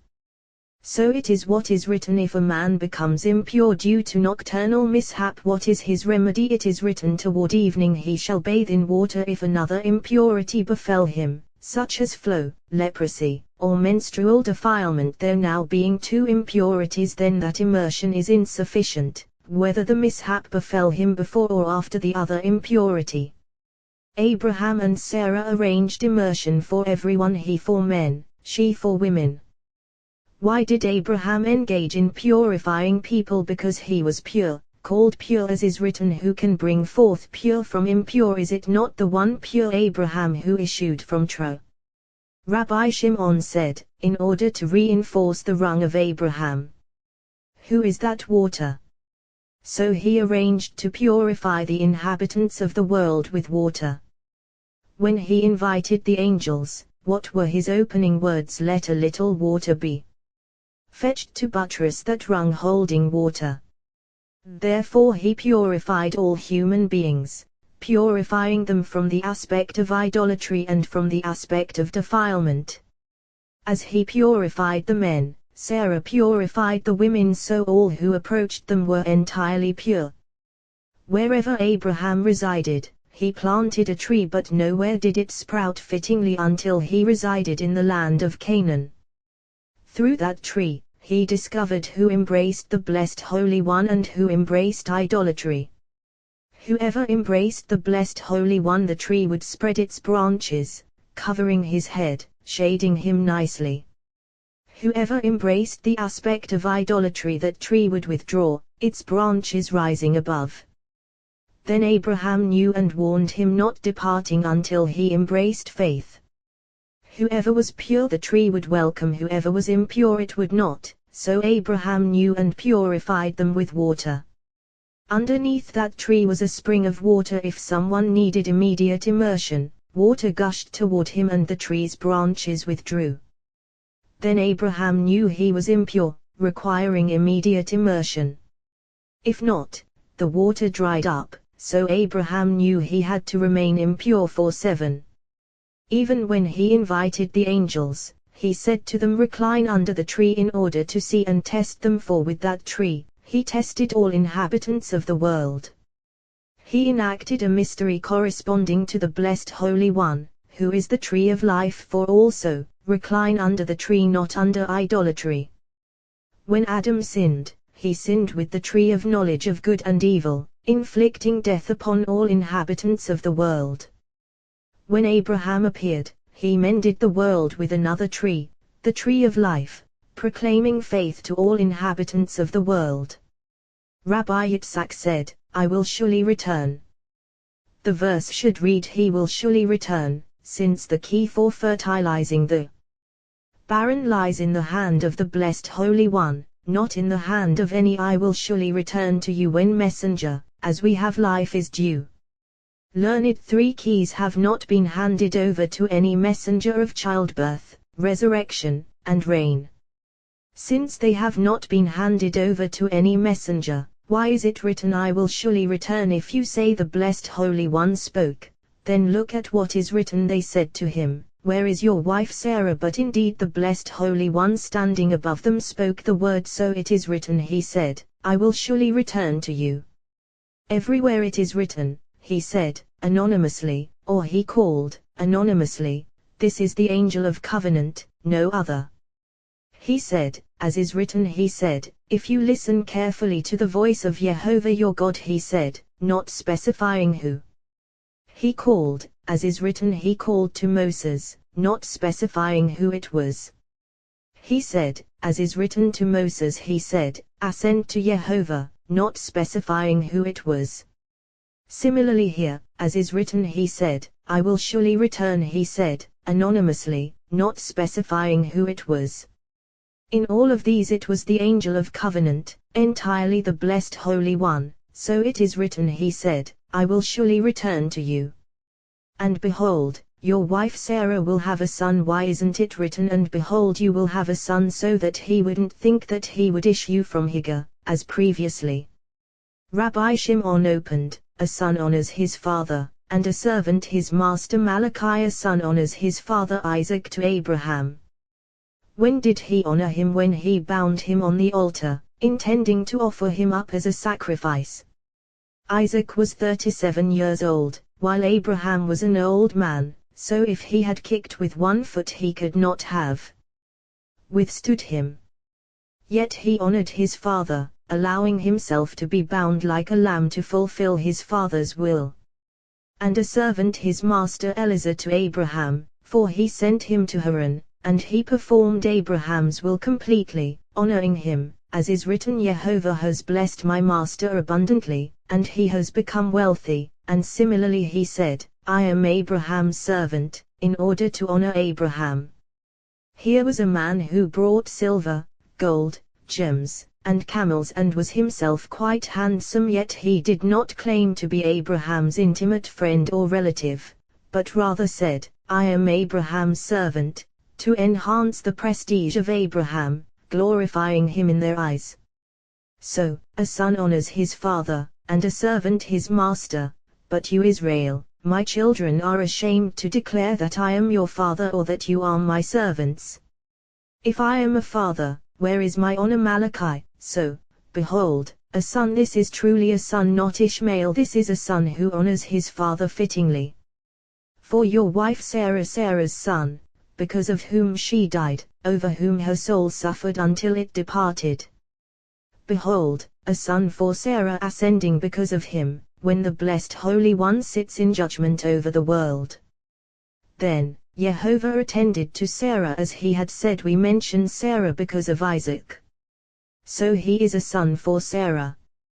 Behold, a son for Sarah, for female absorbs the son from male. Sarah heard the opening of the tent, and he was behind it. Yve who oreth, and he was behind it. The verse should read Ve hi oreth, and she was behind him. But it is a mystery. Sarah heard what was spoken by the opening of the tent, namely, the blessed Holy One Ve who, and he, spoke oreth, after it. Opening of the tent lower rung, opening of faith, and he after it upper rung, confirming. Ever since Sarah had existed in the world, she had never heard the word of the blessed Holy One, until that moment. Alternatively, Sarah was sitting at the opening of the tent to listen in, and she heard the joyous word delivered to Abraham. And he was behind it, Abraham, who was sitting behind Shekinah. Abraham and Sarah were old, advanced in days. What is advanced in days? The span of days befitting them, 100, the other, 90. They had entered days, a span of days, fittingly. Advanced in days, as in the expression the day has advanced, meaning, the day inclines toward evening. The way of women had ceased for Sarah, but at that moment she discovered herself in delight, menstruating once again, so she said, my husband is old, he isn't fit to engender a child, he's an old man. Rabbi Yehuda opened, her husband is known in the gates, as he sits among the elders of the land. The blessed Holy One has ascended in glory. He is hidden, concealed in utmost loftiness. There is no one in the world, nor since the day the world was created has there ever been, who can comprehend his wisdom or apprehend him, for he is hidden, concealed, transcendent, beyond. All beings above and below cannot grasp, till finally they declare, blessed be the glory of Jehovah from his place. Ezekiel, those below proclaim that he is above, as is written, your glory is above the heavens. Those above proclaim that he is below, as is written, your glory is over all the earth. Finally all of them, above and below, declare, blessed be the glory of Jehovah from his place, for he is unknowable, no one has ever been able to comprehend him. Yet you say her husband is known in the gates. But indeed, her husband is known in the gates, the blessed Holy One, who is known and grasped to the degree that each one opens the gates of imagination, according to the capacity to attain the spirit of wisdom. As one fathoms in his mind, so he is known in his mind. So he is known in those gates. But can he be known accurately? No one has ever been able to grasp and know him. Rabbi Shimon said, her husband is known in the gates. Who are the gates? As is said, lift up your heads, O gates, be lifted up, openings of eternity. Through these gates, supernal rungs, the blessed Holy One becomes known, otherwise, no one could grasp. The human soul is unknowable except through smooth members of the body rungs carrying out what the soul designs. So she is known and unknown. Similarly, the blessed Holy One is known and unknown, for he is soul of soul, spirit of spirit, hidden and concealed from all, but through those gates, openings for soul, the blessed Holy One becomes known. There is opening within opening, rung upon rung, through which the glory of the blessed Holy One becomes known. Opening of the tent, opening of righteousness, as is said, open for me gates of righteousness. This is the first opening to enter. Through this opening all other supernal openings come into view. Whoever attains this attains all other openings, for all abide here. Now when this opening is unknown, since Israel is in exile, all those openings have withdrawn from it, they cannot know or grasp. However, when Israel will come forth from exile, all those supernal rungs are destined to alight upon it fittingly. Then the inhabitants of the world will discover precious, supernal wisdom, previously unknown to them, as is written, the Spirit of Jehovah will alight upon him, a spirit of wisdom and understanding, a spirit of counsel and power, a spirit of knowledge and awe of Jehovah. All those are destined to alight upon this lower opening of the tent. All those are destined to alight upon King Messiah below, so he may judge the world, as is written, he will judge the poor with righteousness. So when Abraham was gladdened, it was by this rung, as has been said, for it is written, he said, I will surely return to you when life is due. He said who it was is not recorded. It was opening of the tent. So Sarah heard this rung speaking, which she had never heard before, as is written, Sarah heard the opening of the tent, who was delivering the joyous news, I will surely return to you when life is due, and behold, your wife Sarah will have a son. The immense love of the blessed Holy One toward Abraham, for Isaac did not issue from him until he was circumcised. Once circumcised, he was gladdened with Isaac because he was then holy seed. Until he was circumcised, he was not holy seed, then he was, as is written, whose seed is in it, according to its kind. Until Abraham was circumcised, that seed of his was unholy, issuing within foreskin, clinging to foreskin below. Once circumcised, that seed issued within holiness, cleaving to holiness above, engendering above, and Abraham cleaved to his rung fittingly. When Abraham engendered Isaac, he issued fittingly holy. Water actually conceived and bore darkness. One day Rabbi Elazar asked his father, Rabbi Shimon, why did the blessed Holy One call him Yitzhak, Isaac, as is written, you will name him Yitzhak, Isaac? Apparently he called him Isaac before he issued into the world. He replied, it has already been explained that fire appropriates water, for water flows on the side of Gevurah. Come and ask the Levites, who gladden that side with instruments and songs of praise, corresponding to this side. So Isaac is joy, issuing from that side and cleaving there. Yitzhak, Isaac jesting, joy, transforming water into fire, fire into water. Therefore he was named so, the blessed Holy One giving him this name before he issued into the world, announcing it to Abraham.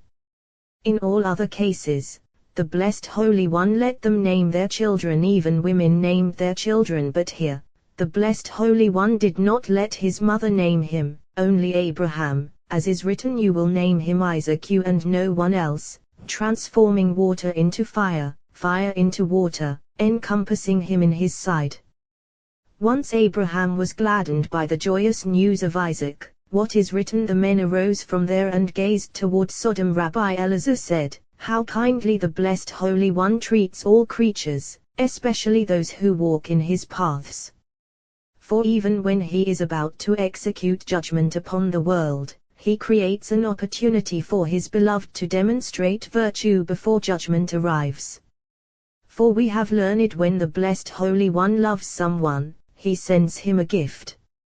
What is that? A poor person, so that he may gain merit through him and thereby draw upon himself a thread emanating from the right side, spreading over his head, designating him, so that when judgment arrives, the destroyer will be wary of him. Raising his eyes and seeing that sign, he withdraws from him, wary of him. So the blessed Holy One provides him in advance an opportunity to demonstrate virtue. When the blessed Holy One was about to execute judgment upon Sodom, he first rendered Abraham worthy, sending him a gift by whom to demonstrate virtue, in order to save his nephew Lot from there, as is written, God remembered Abraham and sent Lot out of the midst of the upheaval. It is not written God remembered Lot. What did he remember? The merit he had attained previously with those 3 angels. Similarly, with a person who acts virtuously by offering charity to others when judgment looms over the world, the Blessed Holy One remembers the charity he performed. For whenever a person acts virtuously, it is recorded above, and even when judgment looms over him, the Blessed Holy One remembers the kindness he performed with others and the merit he attained, as is written, charity delivers from death. Therefore the Blessed Holy One provided Abraham an opportunity in advance, so he could demonstrate virtue and save Lot. They gazed toward Sodom. The men arose from there from the meal Abraham had prepared for them, thereby attaining merit.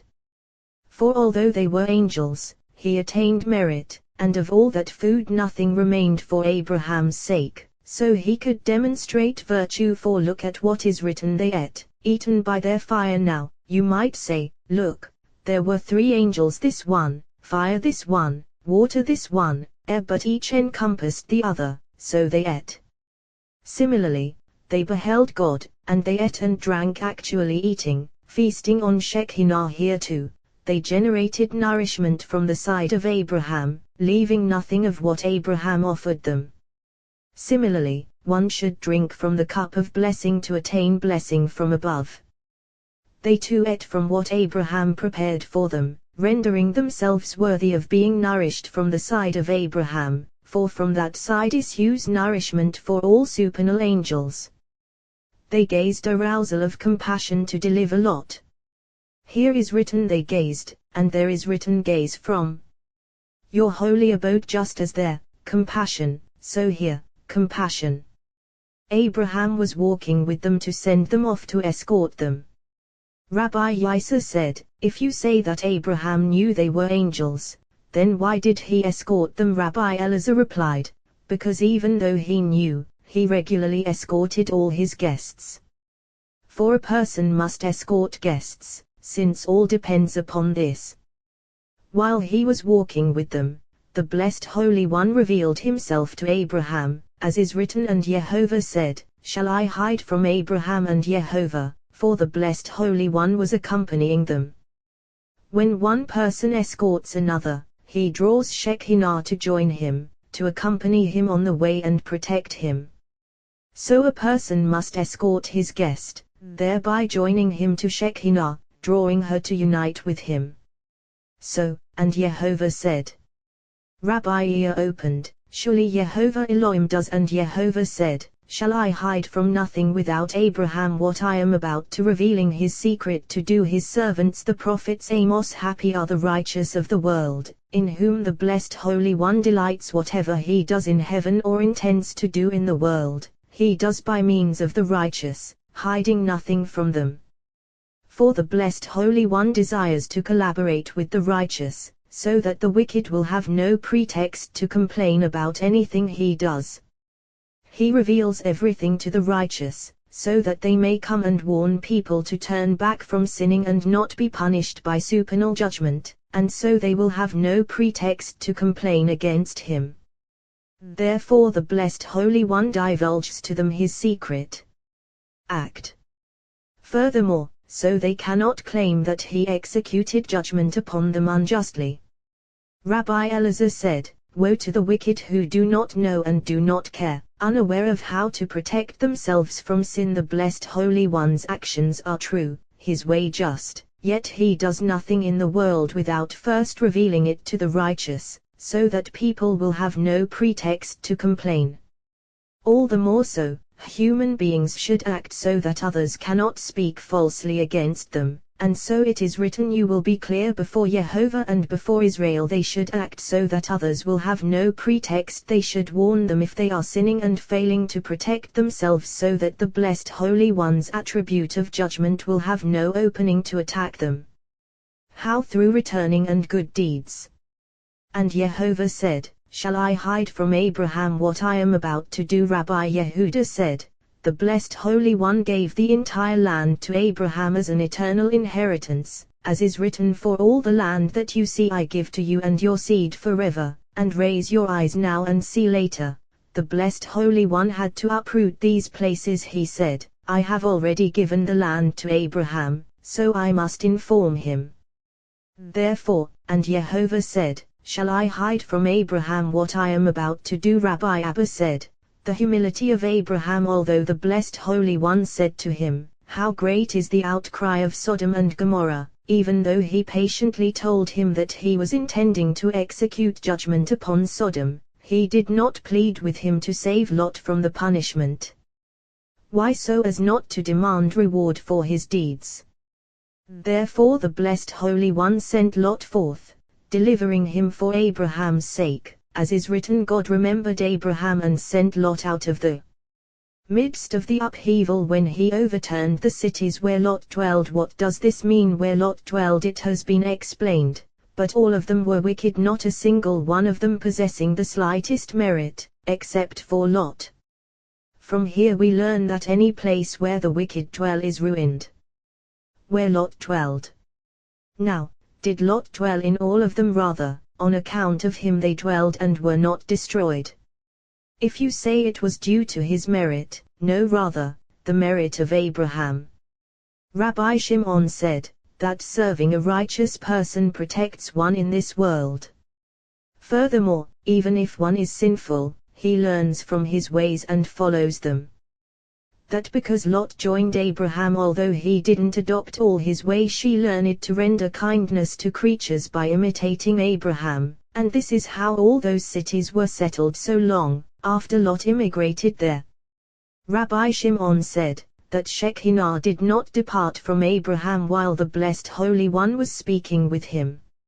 Rabbi Elazar said to him, but Shekinah was speaking with him, for the Blessed Holy One appeared to him on this rung, as is written, I appeared to Abraham, Isaac, and Jacob through El Shaddai. He replied, certainly so. What is written? V'yomer Yehovah, Yehovah said, how great is the outcry of Sodom and Gomorrah first, Ve'Yehovah Amah, and Yehovah said, shall I hide from Abraham what I am about to do then? V'yomer Yehovah, Yehovah said, upper rung manifesting to him upon lower rung.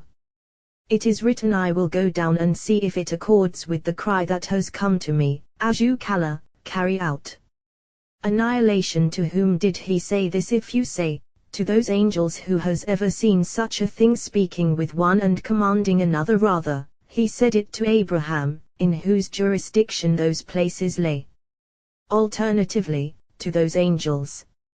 If it was said to Abraham, then why the plural Aju? Carry out, the verb should be singular Aju, because of Abraham and Shekinah, who did not depart from him.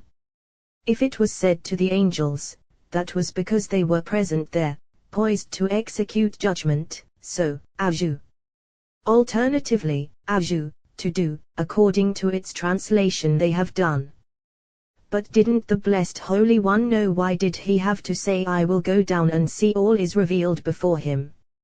Rather, I will go down from the rung of compassion to the rung of judgment. This is going down. And see, this seeing is to scrutinize them, to consider which punishment to inflict upon them. We find positive seeing and negative seeing. Positive seeing, as is written, God saw the children of Israel, and he knew. Negative seeing, as is written, I will go down and see, to scrutinize them in judgment. Therefore the Blessed Holy One said, shall I hide from Abraham? Abraham will surely become a great and powerful nation. Why this blessing here? To reveal that even when the Blessed Holy One sits in judgment over the world, he does not change, for he sits in judgment over one and in compassion over another simultaneously. Rabbi Yehuda said, but it is written, as for me, may my prayer come to you, O Yehovah, at a time of favor. Certain times are a time of favor, certain times are not. Sometimes he listens, sometimes not. Sometimes he is found, sometimes not, as is written, seek Yehovah while he may be found, call upon him while he is near. Rabbi Elazar said, that applies to an individual, this to the community. That applies to one location, this to the whole world.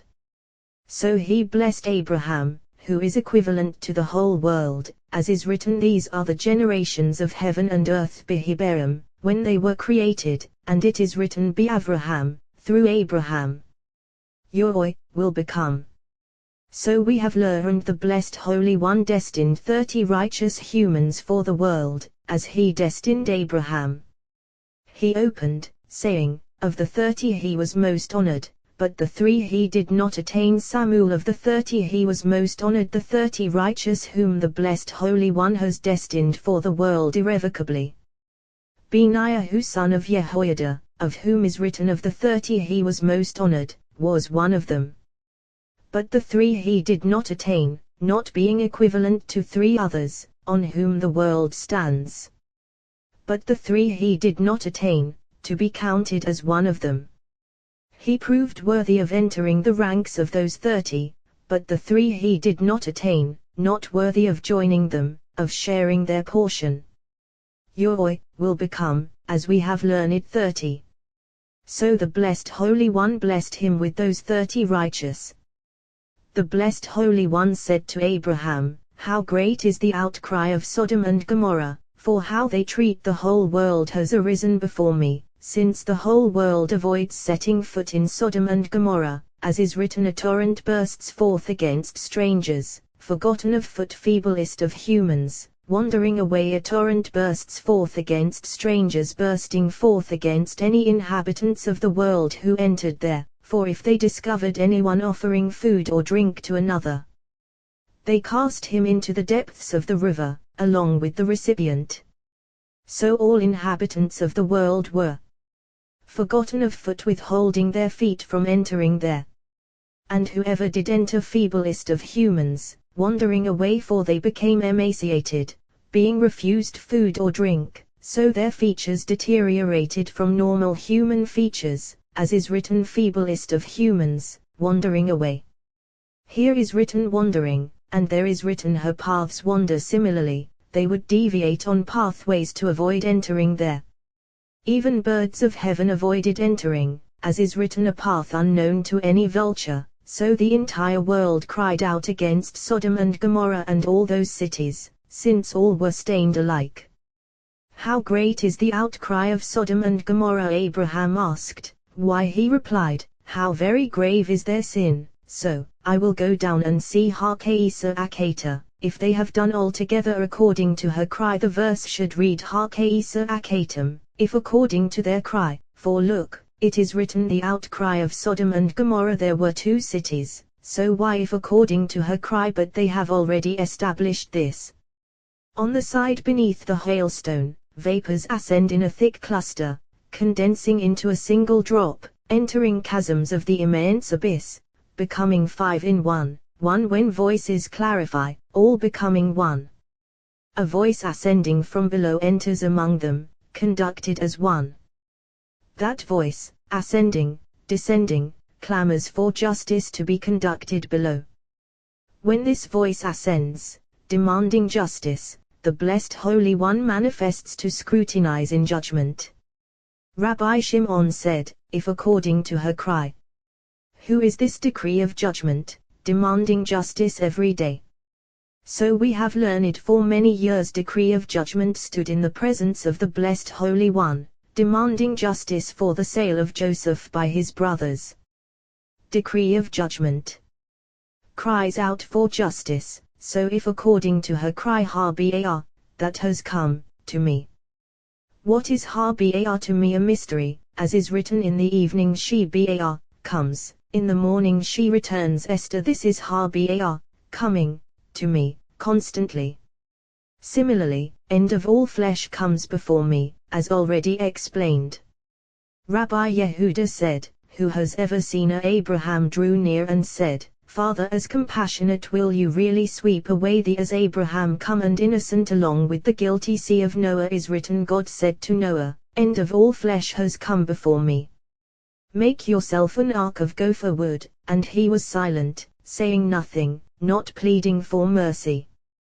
But Abraham, as soon as the blessed Holy One said to him, how great is the outcry of Sodom and Gomorrah, I will go down and see, immediately, Abraham drew near and said, will you really sweep away the innocent along with the guilty? Rabbi Elazar said, even Abraham did not act perfectly. Noah did nothing at all. Abraham demanded justice fittingly, so the innocent not perish with the guilty, beginning with 50, until 10. He acted but did not culminate, since he did not plead for mercy unconditionally, For Abraham said, I don't want to claim reward for my deeds. But who acted perfectly? Moses. For as soon as the blessed Holy One said they have been quick to turn aside from the way, they have made themselves a molten calf and bowed to it. What is written? Moses sweetened the face of Jehovah his God, finally saying, now, if you would only bear their sin, if not, please obliterate me from the book that you have written. Even though all of them had sinned, he did not budge from there until he said, I forgive, according to your word. But Abraham only cared if there were innocent people among them, otherwise not. So there was never a human being in the world who defended his generation like Moses, faithful shepherd. Abraham drew near and said, preparing himself to demand. Perhaps 50 will be found there, beginning with 50, beginning of knowing, until 10, who is tithe, end of all rungs. Rabbi Yitzhak said, until 10, those 10 days between Rosh Hashanah and Yom Kippur. So he began from 50 and continued till 10, and upon reaching 10 he said, lower than this is unsuited for returning. Therefore he went no lower than 10. Rabbi Yos said, what is written? The 2 angels came to Sodom above. Jehovah left when in the evening, as Lot was sitting, he had finished at the gate of Sodom speaking to Abraham. For when Shekinah departed from Abraham, and Abraham returned to his place, then the 2 angels came to Sodom in the evening, since one disappeared with Shekinah, leaving these 2. As soon as Lot saw, he ran after them. Why did he bring every new arrival into his house, offering them food and drink? Wouldn't the townspeople have killed him? Look how they punished his daughter. But since it was night, he thought the townspeople wouldn't notice him. Nevertheless, as soon as they entered the house, they all ganged around. Rabbi Yitzhak said, why did Lot run after them? Because it is written, Lot saw and ran to greet them. Rabbi Izki and Rabbi Yisa. One said, he saw the image of Abraham accompanying them. The other said, Shekinah appeared above them. Here is written, Lot saw and ran to greet them, and there is written, he saw and ran to greet them from the opening of the tent. Just as there he saw Shekinah, so here he saw Shekinah. So, Lot saw and ran to greet them, and he said, please, Adonai, my Lord, spelled Aleph, Dele, Nun, Yod. Please turn aside. The verse should read, please draw near. Why please turn aside? To lead them around behind the house so that the townspeople wouldn't see them, so they wouldn't enter the house directly. So, please turn aside.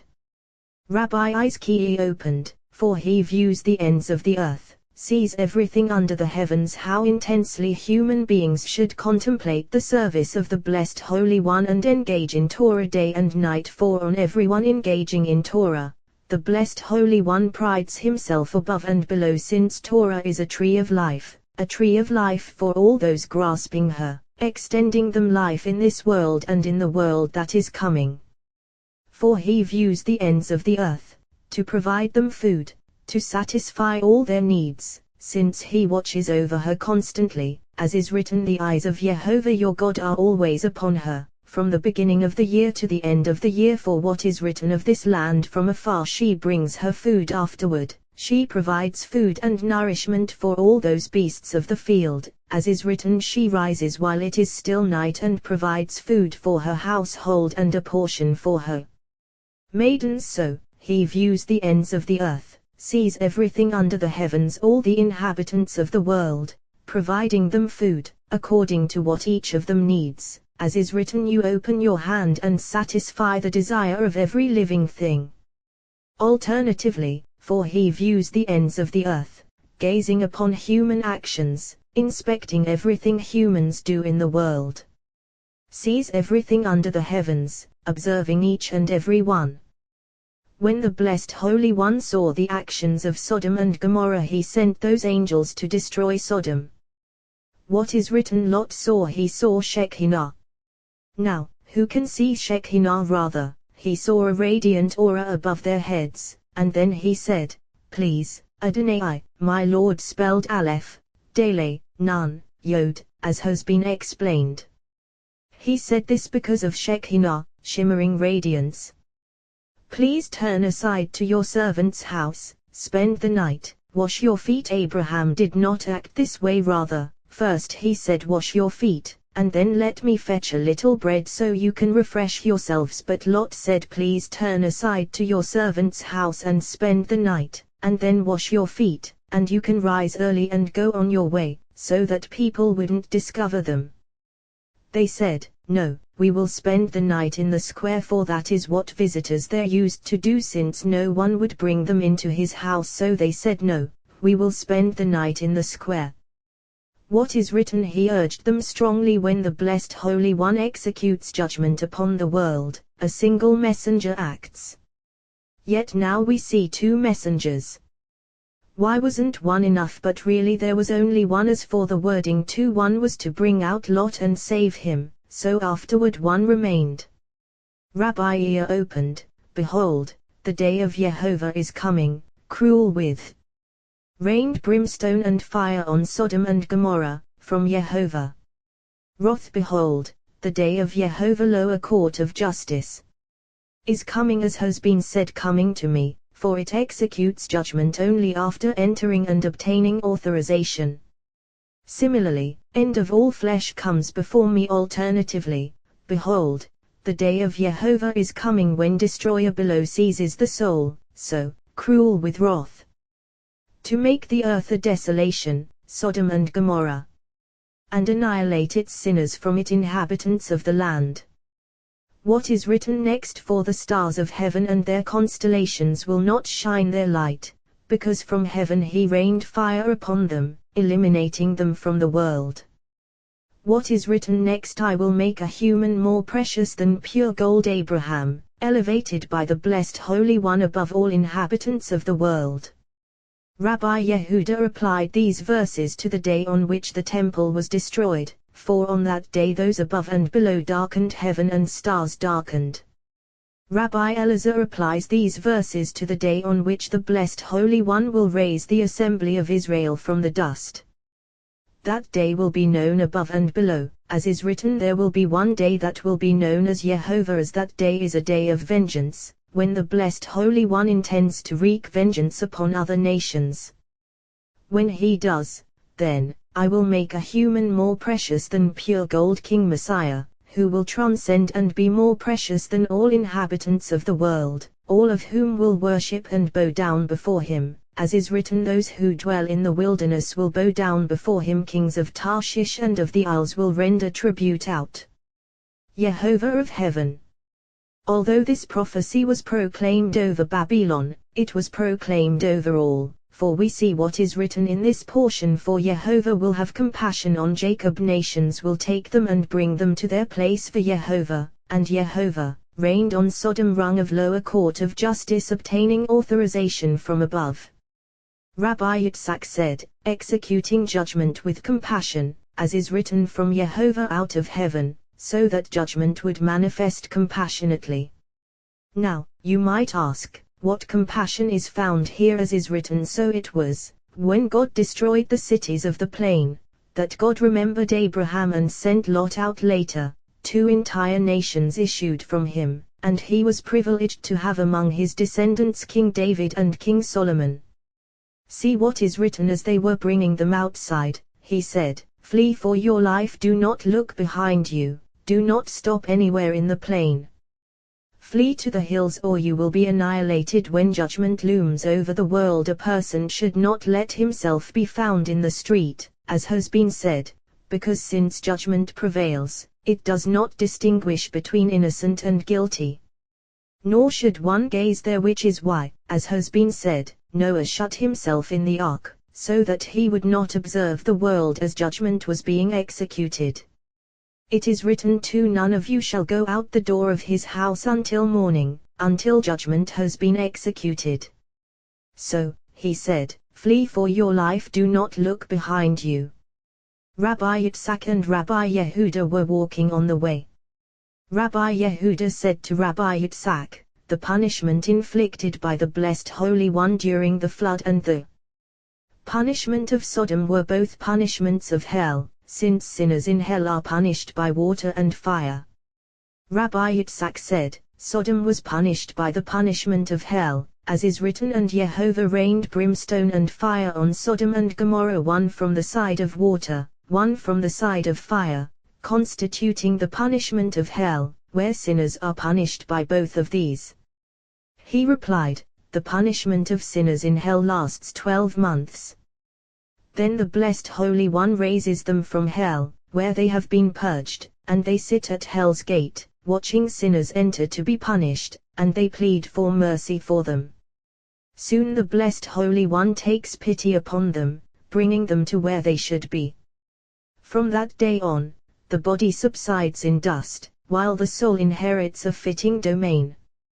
What has been said, even the victims of the flood were punished solely with fire and water pouring from above, boiling water from below like fire, inflicted with both, for so is supernal punishment. Similarly, Sodom, brimstone and fire.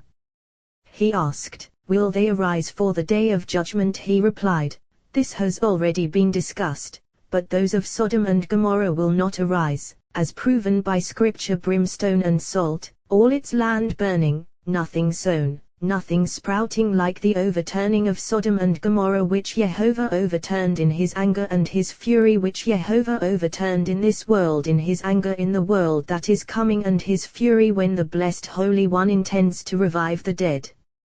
He said to him, just as their land was destroyed forever and ever, so they themselves were destroyed forever and ever. The justice of the Blessed Holy One, measure for measure. They did not revive the soul of the needy with food and drink, so the Blessed Holy One does not restore their souls in the world that is coming. They refrained from charity, which is life, so the Blessed Holy One withheld life from them in this world and in the world that is coming. Just as they blocked roads and paths for inhabitants of the world, so the Blessed Holy One blocked roads and paths of compassion for them in this world and in the world that is coming. Rabbi Abba said, all will arise for judgment. Of them is written these to shame and everlasting contempt. Daniel, the Blessed Holy One, however, is a master of compassion. Since he judged them in this world, and they received their punishment, they are not inflicted with all those punishments. Rabbi Iya said, it is written, he sent Lot out of the midst of the upheaval when he overturned the cities where Lot dwelled. What does this mean, when he overturned the cities where Lot dwelled?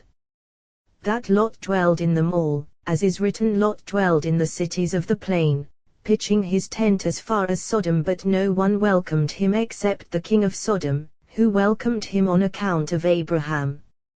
His wife looked behind him. The verse should read behind her, but it means behind Shekinah. Rabbi Yos said, behind Lot, for the destroyer was following him. Now, was he really following him? He was the one who sent him away, yet, wherever Lot went, the destroyer lingered, destroying.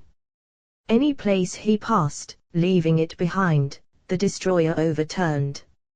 So he said, do not look behind you, for I will destroy behind you. Therefore it is written, his wife looked behind him, and upon seeing the destroyer, she became a pillar of salt. For as long as the destroyer doesn't see a person's face, he can't destroy him. As soon as his wife turned her face to gaze at him, immediately she became a pillar of salt. Rabbi Elazar and Rabbi Yos were sitting one day engaged in a verse. Rabbi Elazar said, it is written, a land in which you will eat bread without scarcity, in which you will not lack anything. Why this repetition of in which? Because, as has been said, the Blessed Holy One apportioned all nations and lands among deputies and envoys, while he has inherited the land of Israel, not granting it to any other envoy or deputy, rather ruling over it himself alone. Similarly, no other angel or deputy rules over the people of Israel, rather he alone. So he brought the people over whom no one else rules into the land over which no one else rules. The Blessed Holy One provides nourishment there first, and only then to all the world. All other nations, in scarcity not so, the land of Israel she is nourished first, then all the world.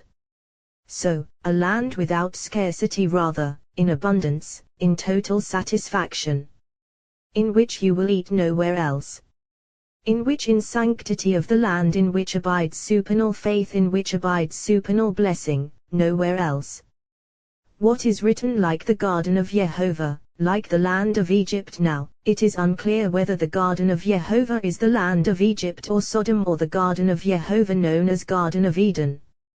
However, like the garden of Jehovah containing total satisfaction and delight, so too, Sodom and Egypt. Just as the garden of Jehovah needs no human watering, neither does Egypt, nor did Sodom, for it is written, it was all well watered, since it possessed all delights of the world. They wanted no one else to delight there. Rabbi Ear said, they were wicked themselves and with their money. Whoever is stingy toward the poor doesn't deserve to exist in the world, and furthermore has no life in the world that is coming. Whoever is lavish toward the poor deserves to exist in the world, and for his sake the world exists. He has life and longevity in the world that is coming.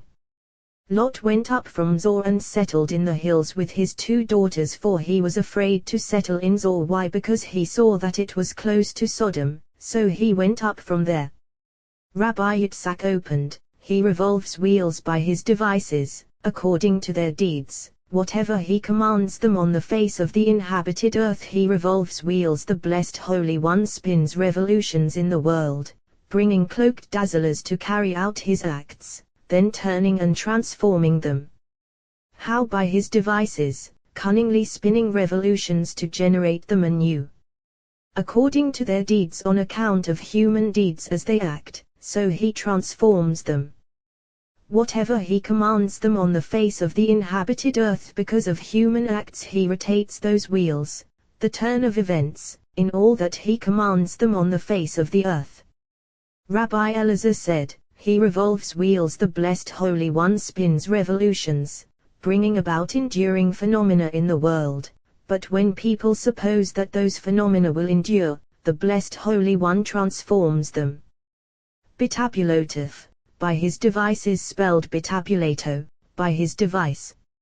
Like an artisan fashioning pottery, as long as that kick wheel keeps spinning in front of him, he can fashion as he imagines, this way or that, turning one vessel into another since the wheel is spinning before him. So the blessed Holy One transforms his activity bitabulato, missing the yod, by his device. Who is that lower court of justice, a potter's wheel spinning in front of him, so he transforms vessels, turning one into another. All this, according to human deeds if they act well, that kick wheel spins them to the right, so events in the world come about for them favorably, fittingly. The wheel spins constantly to the right, never dragging, and the world revolves accordingly.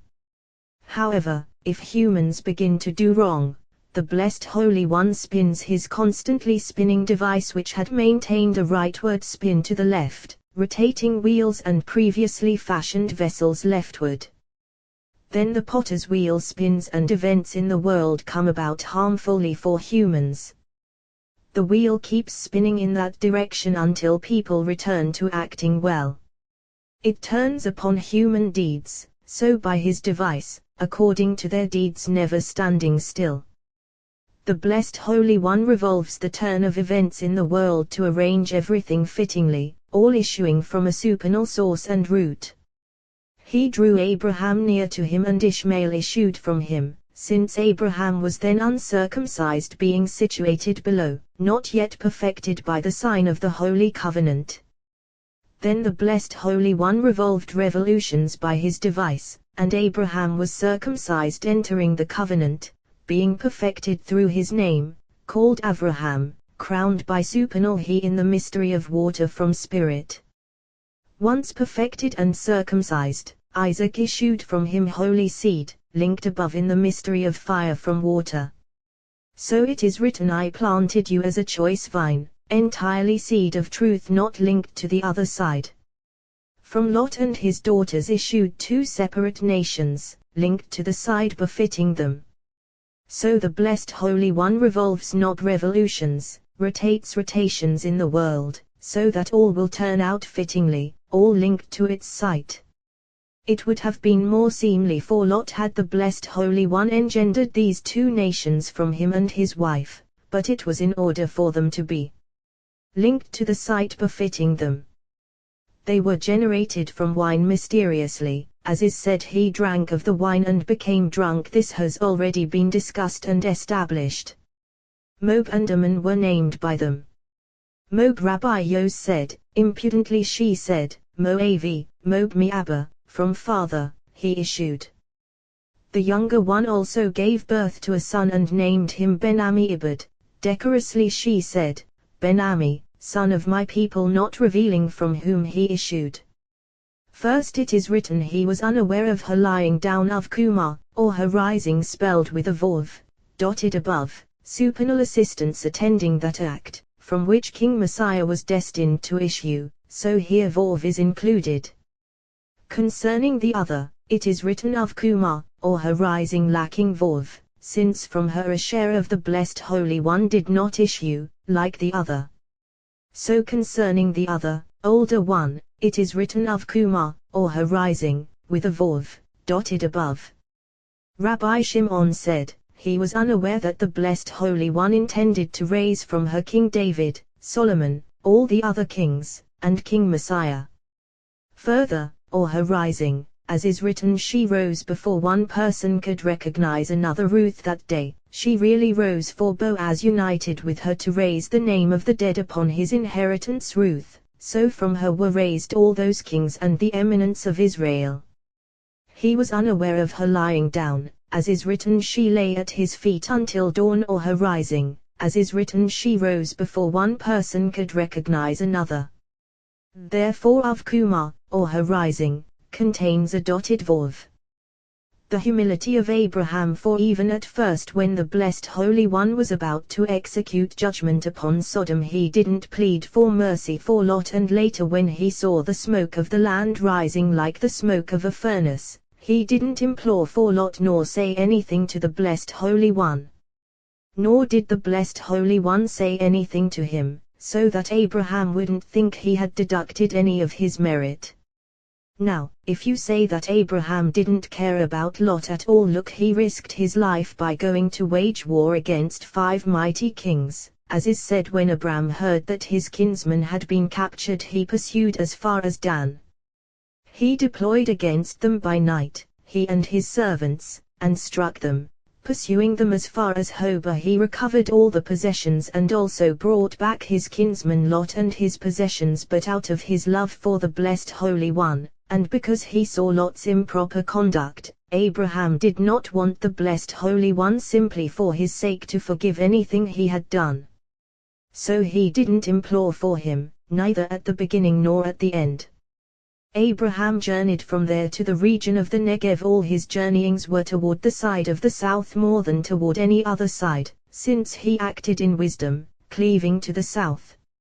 Abraham said of his wife Sarah, "She is my sister." We have learned a person should not rely on a miracle, and if the Blessed Holy One performs a miracle for a person, he should not rely on miracles constantly, for miracles do not happen every moment. If a person puts himself in obvious danger, he exhausts all the merit he has previously accumulated, as they have established, based on the verse, "I am diminished by all the kindness and faithfulness you have shown your servant." Since Abraham had already gone up from Egypt and been saved once, why did he now put himself into a similar predicament by saying, "She is my sister"? Because Abraham did not rely on himself at all. Rather, he saw Shekinah abiding constantly with Sarah, never departing, and because she was there, Abraham relied on saying, "She is my sister," as is written, "Say to wisdom, you are my sister." Therefore he said, "She is my sister." Elohim, God, came to Abimelech. Does the Blessed Holy One come to the wicked? Similarly, it is written, Elohim came to Balaam, Elohim came to Laban the Aramean. However, it was the appointed messenger assigned to them, for in carrying out their mission they all bear this name, coming from the side of judgment.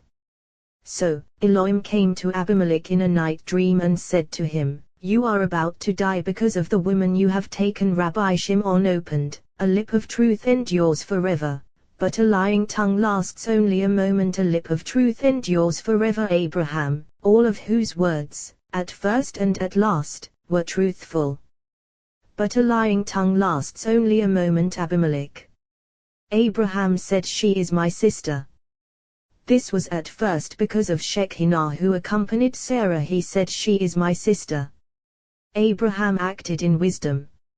How so? Since Abraham constitutes the right side, he said, "She is my sister," as is said, "My sister, my love, my dove, my perfect one." So Abraham always called her my sister, cleaving to her so they would never part. At last, what is written besides, "She really is my sister, my father's daughter though not my mother's"? Was it so? Rather, everything he said referred to Shekinah. At first, "She is my sister," as is written, "Say to wisdom, you are my sister." Later, Vegam, besides really. Why Vegam? To amplify what he had said at first, "She is my sister. She is my sister, my father's daughter, daughter of supernal wisdom. So she is called my sister and wisdom.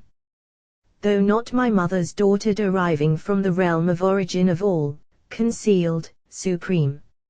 So, she became my wife in companionship and love, as is written, "His right hand embracing me." All a mystery of wisdom. At first when he went down to Egypt, Abraham said so to cleave to faith, calling her my sister so he would not stray into those foreign rungs. Here too, my sister, so he would not deviate from perfect faith, for Abimelech and all the inhabitants of that land followed idolatry, while he cleaved to faith. So as he entered, he said, "My sister," just as a sister never parts from her brother, so here too, for a wife can separate but not a sister, since two siblings can never ever part. So Abraham said, "She is my sister." Whereas they were all inflamed by dazzling stars and constellations, worshipping them, Abraham cleaved to faith, saying, "My sister, may we never part." Yom mnemonic for his virgin sister, spoken of the priest realm inhabited by Abraham. It is written, "Jehovah your God you shall hold in awe, and him you shall serve, to him you shall cleave, by his name you shall swear." This verse has been established, but it is not written, "La Jehovah your God you shall hold in awe," but rather it Jehovah. What is it? First rung, realm of awe of the blessed Holy One. So it is written, "You shall hold in awe," for there one must stand in awe before his Lord, this being the court of justice. Veoto, and him, you shall serve, higher rung, standing over this lower rung, eternally inseparable. It Veoto, it and him, cleaving to one another inseparably. What is Veoto? Sight of the Holy Covenant, eternal ot, sign. For service does not pertain to it, who is not to be served but held in, or rather, service focuses above, so Veoto, and him, you shall serve. To him you shall cleave, to the site where cleaving cleaves, the torso abiding in the center. By his name Tishshava, you shall swear, Shivaya, seventh, of rungs. Your mnemonic, David their king, whom I will raise up for them. So Abraham cleaved to faith when he went down to Egypt and when he went to the land of the Philistines. This can be compared to a person who was about to descend into a deep pit. He was afraid he would not be able to come back up. What did he do? He tied a length of rope above the pit, saying, "Since I have tied this knot, now I can enter." Similarly, when Abraham was about to go down to Egypt, he first tied a knot of faith, so he would have something to grasp, then he descended. Likewise when he entered the land of the Philistines. So, a lip of truth endures forever, Abraham, but a lying tongue lasts only a moment. Abimelech, who said, "I did this with an innocent heart and clean hands," but when God replied to him, "What is written? Yes, I know that you did this with an innocent heart, while clean hands are not mentioned." Rabbi Yehuda opened, "He guards the feet of now return the man's wife, for a Sedav, his faithful he is a prophet once, but the wicked are silenced in darkness." Samuel spelled Asido, his faithful one, namely, Abraham, whom the Blessed Holy One guarded constantly, never withdrawing protection from him. As to the expression the feet of, this means his wife, for the Blessed Holy One sent his Shekinah along with her, guarding her constantly. Alternatively, he guards the feet of his faithful one Abraham, constantly accompanied by the Blessed Holy One, so that no one could harm him. But the wicked are silenced in darkness, those kings whom the Blessed Holy One slew on the night he pursued them, as is written, are silenced by darkness, night linked with darkness, slaying them, Abraham pursuing, night slaying them, as is written, he divided himself against them by night, he and his servants, and he smote them, he divided himself against them by night, the Blessed Holy One, dividing compassion from judgment to avenge Abraham. So, the wicked are silenced in darkness. And he smote them. The verse should read, and they smote them. But it was the Blessed Holy One. For not by might does one prevail, for he and Eleazar were all alone. Rabbi Yitzhak said, but we have learned where danger prevails, one should not rely on a miracle. Now, nowhere was more fraught with danger than here, where Abraham pursued 5 kings to wage war. Rabbi Yehuda replied, when Abraham set out, he never intended to wage war, nor did he rely on a miracle. Rather, Lot's suffering thrust him from home, and he took money to ransom him, prepared if he should fail to die with him in captivity. As soon as he left, he saw Shekinah shining in front of him, surrounded by numerous hosts, so then he pursued them, and the Blessed Holy One slew them, as is written, the wicked are silenced in darkness. Rabbi Shimon said, it is a mystery he guards the feet of his faithful one Abraham. When he set out, Isaac joined him, and they fell before him. If Isaac had not joined Abraham, they would not have been annihilated, as is written, the wicked are silenced in darkness, for not by might does one prevail. Although might always manifests on the right, if it had not been encompassed by the left side, they would not have been vanquished. Alternatively, he guards the feet of his faithful one. When a person loves the Blessed Holy One, the Blessed Holy One loves him in whatever he does, guarding his path, as is said, Yehovah will guard your going and your coming now and forever. How intensely Abraham loved the Blessed Holy One wherever he went, he cared nothing about himself, only about cleaving to the Blessed Holy One. So, he guards the feet of his faithful one, his wife, as is written, Abimelech had not come near her, and similarly therefore I did not let you touch her. Concerning Pharaoh, what is written, Yehovah plagued Pharaoh al-Devar, at the word of Sarah, Abram's wife, when she spoke, the Blessed Holy One struck. So, he guards the feet of his faithful one. But the wicked are silenced in darkness, Pharaoh and Abimelech, upon whom the Blessed Holy One executed judgment by night. For not by might does a man prevail. Who is a man? Abraham, as is written, now return the man's wife. Rabbi ear opened, he showed me Joshua. Yehovah attended to Sarah the high priest standing before the angel of Yehovah, and Satan standing at his right to accuse him. This verse calls for contemplation. He showed me Joshua the high priest, Joshua son of Jozadak, standing before the angel of Yehovah. Who is the angel of Yehovah? Sight of the bundle in which souls are bound, where all souls of the righteous stand. This is the angel of Yehovah. And Satan standing at his right to accuse him, evil impulse, roaming the world to seize souls, pluck away spirits, seduce and accuse creatures above and below. This happened when Nebuchadnezzar cast him into the fire along with those false prophets, and this one hurled accusations above, so that he would be burned with them. Such is his way, accusing only in time of danger or when suffering afflicts the world, when he is empowered to seduce, accuse, and execute judgment, even unjustly, as is said, some are swept away by injustice. What does to accuse him mean? He said, either they should all be saved, or they should all be burned, for once the destroyer is empowered to destroy, the innocent is not spared amid the wicked.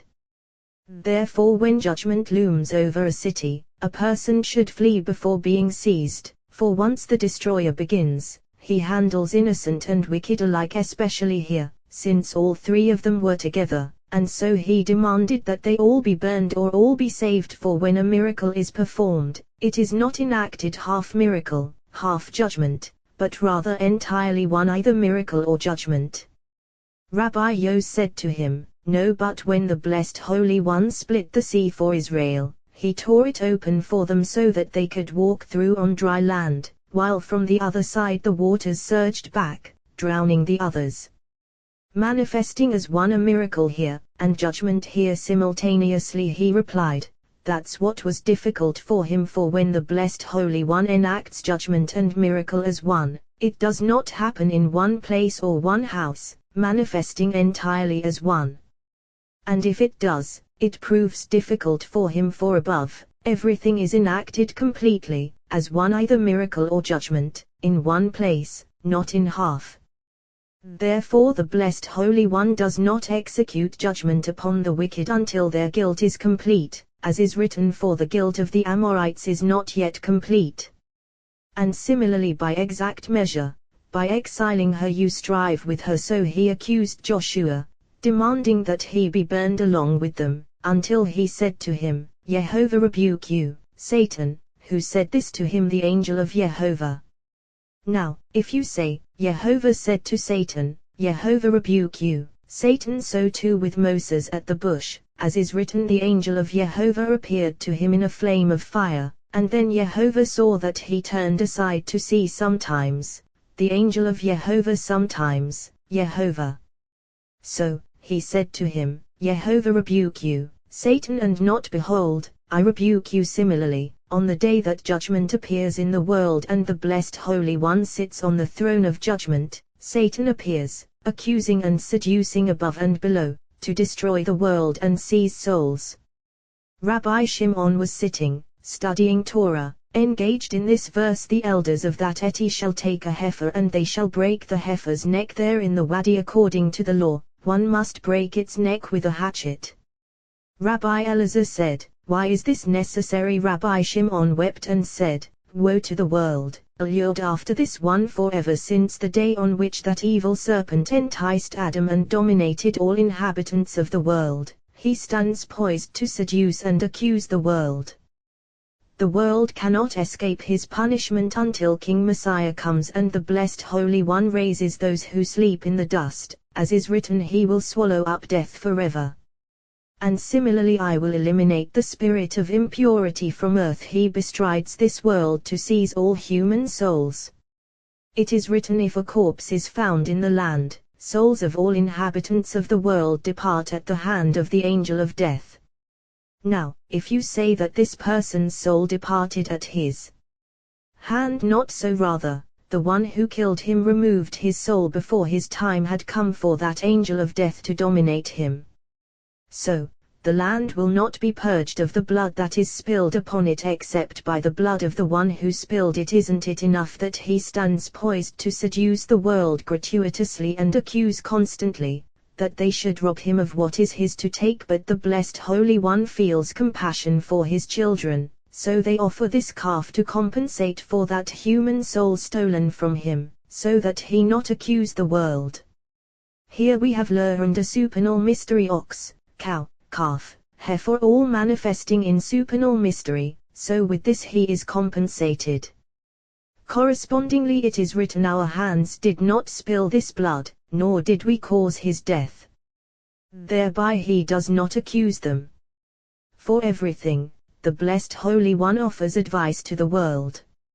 Similarly, on Rosh Hashanah, when judgment looms over the world, he stands poised to accuse. So Israel must arouse with a shofar, arousing a sound blended of fire, water, and air, becoming one, trumpeting that sound from the shofar. The sound ascends to the site of the throne of judgment, impinges on it and ascends. As soon as this sound arrives from below, the voice of Jacob is attuned above, and the Blessed Holy One is aroused to compassion. For just as Israel arouses below a single sound blended of fire, water, and air, issuing as one from the shofar, so too above a shofar is aroused, and that sound blended of fire, water, and air harmonizes, one issuing below, one above, so the world harmonizes, compassion prevails. Then that accuser is confounded. Whereas he expects to accuse the world and prevail in judgment, once he sees compassion aroused, he becomes confounded, his strength sapped, unable to do anything. So the blessed Holy One judges the world compassionately. For if you say that judgment is eliminated, not so, rather.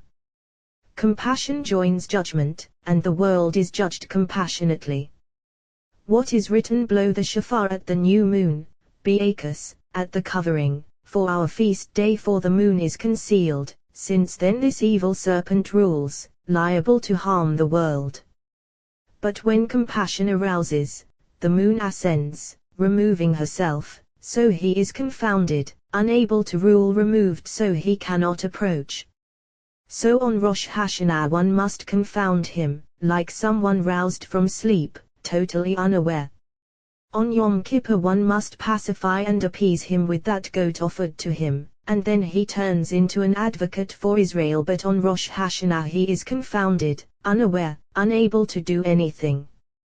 When he sees the arousal of compassion ascending from below, compassion from above, and the moon ascending between them, he is confounded, totally unaware, powerless. So the blessed Holy One judges Israel compassionately, pities them, and makes himself available throughout those 10 days between Rosh Hashanah and Yom Kippur to receive all those who return to him, forgiving their sins, deferring them until Yom Kippur. Thus in every instance the blessed Holy One commands Israel to perform an act in order to evade being dominated by the one who must not dominate, to evade being dominated by judgment, so that they all may emerge innocent on earth through the compassion of a father toward his children. All depends on action and words, as we have established. And Jehovah attended to Sarah as he had said, for it is written, at the appointed time I will return to you, when life is due, and Sarah will have a son. We have learned he attended to Sarah, attending for the female, remembering for the male. So, and Jehovah attended to Sarah as he had said, for it is written, I will surely return to you when life is due. The anonymous wording he said, I will surely return to you when life is due, implies that it was he, no messenger. Jehovah did for Sarah as he had spoken, since scripture already stated, and Jehovah attended to Sarah. Why add Jehovah did for Sarah? However, we have learned fruit of the handiwork of the blessed Holy One issues from the river gushing forth from Eden.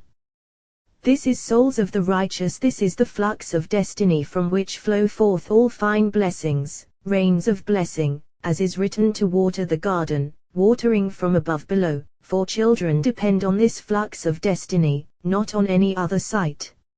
So it is written, and Jehovah attended to Sarah. Attending alone Jehovah did for Sarah, doing is higher than this rung, as has been said, dependent on the flux. Here attending, here doing, so and Jehovah, Jehovah, yet all is one. Rabbi Elazar opened, children are the heritage of Jehovah, the fruit of the womb a reward, the heritage of Jehovah an inheritance to possess, never to be seized from him. For one who attains children in this world thereby gains entrance through the curtain of the world that is coming, since the son whom one attains and leaves behind in this world entitles him to the world that is coming, enabling him to enter the heritage of Jehovah. Who is heritage of Jehovah? Land of the living. So David called the land of Israel land of the living, heritage of Jehovah, as is written, for they have banished me today from clinging to the heritage of Jehovah, saying, go, serve other gods. Samuel. So, children are the heritage of Jehovah. What entitles one to it? Children. If one attains them in this world, then the fruit of the womb a reward and fine share in that world derived from the fruit of the womb, through whom one attains that world. Children are the heritage of Jehovah, the heritage of fruit of the handiwork of the blessed Holy One. Comes from above, from the tree of life, whence one attains children, as is said, from me your fruit appears. Hosea, what is written? Happy is the man who fills his quiver with them, happy in this world, happy in the world that is coming. They will not be put to shame when they contend with enemies in the gate. Who are enemies in the gate? Masters of judgment, for when the soul departs this world, so many masters of judgment confront him before he enters his place. In the gate that he will enter, because he leaves guarantors in this world, by virtue of whom he gains entrance into that world. So, they will not be put to shame when they contend with enemies in the gate. Rabbi Yehuda and Rabbi Yos were walking on the way. Rabbi Yehuda said to Rabbi Yos, "Open your mouth, since Shekinah accompanies us, for whenever people engage in words of Torah, Shekinah comes and joins, especially on the way, since Shekinah appears anticipatingly, preceding those who attain faith in the Blessed Holy One." Rabbi Yos opened, saying, "Your wife like a fruitful vine in the recesses of your house, your children like olive shoots around your table." Your wife like a fruitful vine. As long as the wife is concealed in the recesses of your house, not venturing outside, she remains chaste, fit to bear worthy children. Like a vine. Just as a vine can be planted only with its species, not with any other, so a worthy woman will not generate saplings with another man. Just as a vine cannot be grafted with another tree, so too, a worthy woman. See her reward your children like olive shoots. Just as leaves of olive trees do not shed all year long, all of them constantly attached, so too, your children like olive shoots around your table.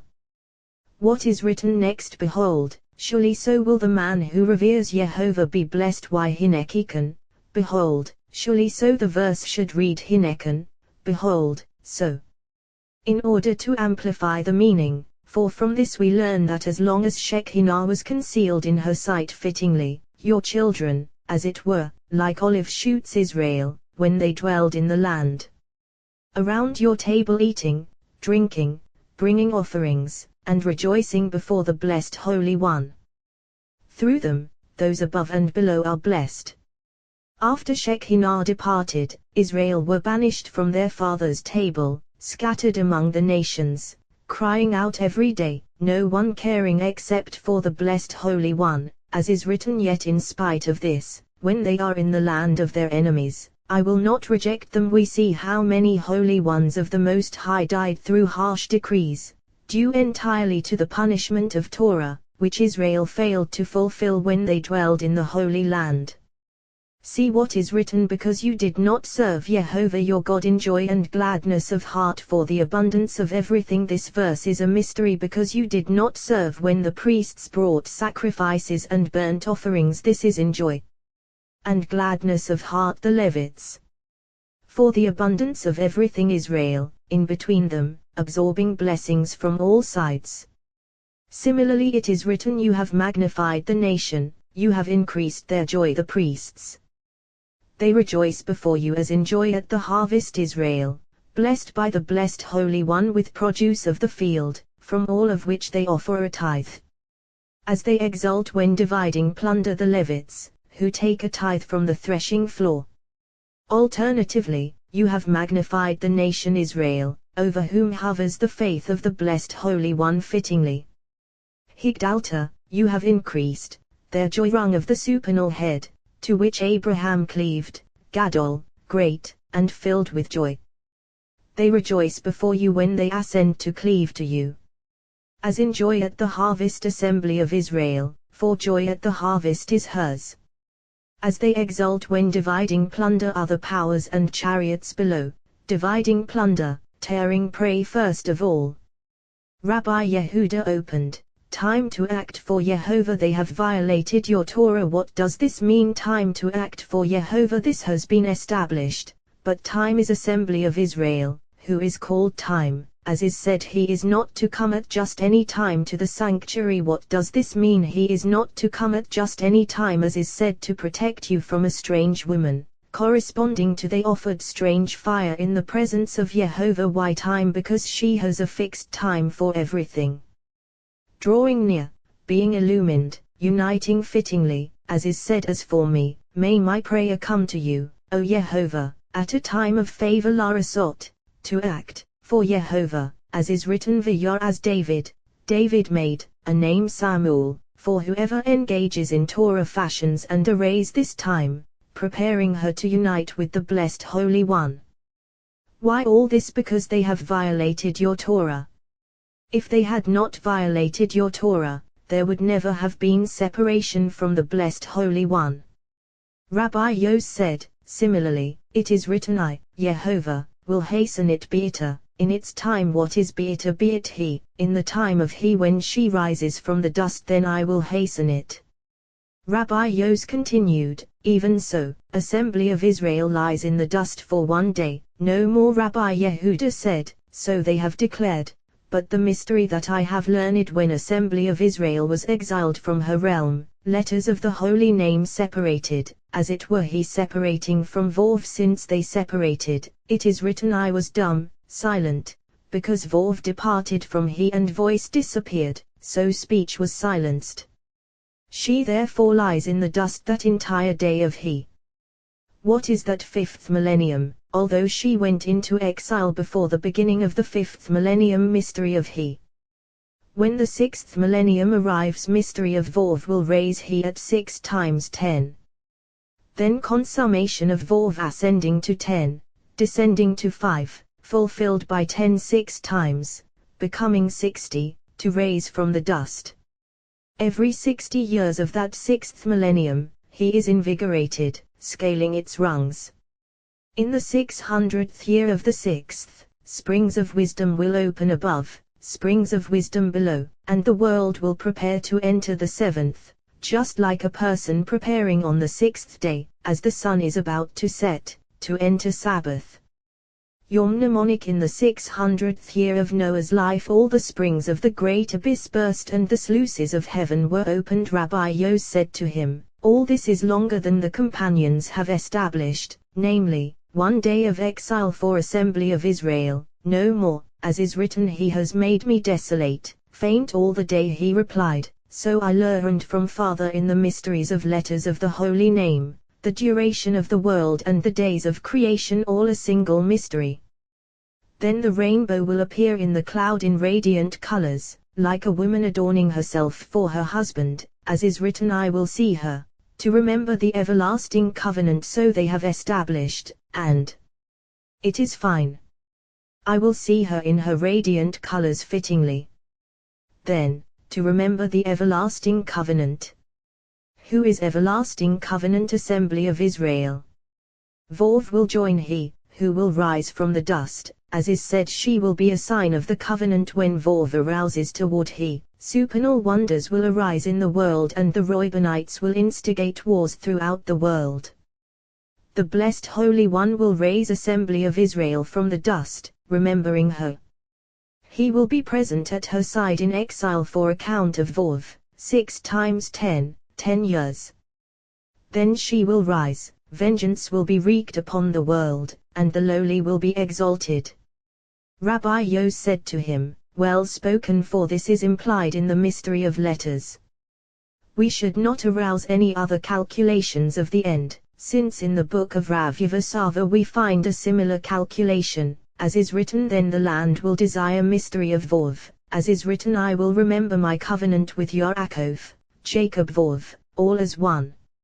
So, I will remember, and then, I will remember the land. Assembly of Israel will desire, the land will be desirable to the blessed Holy One.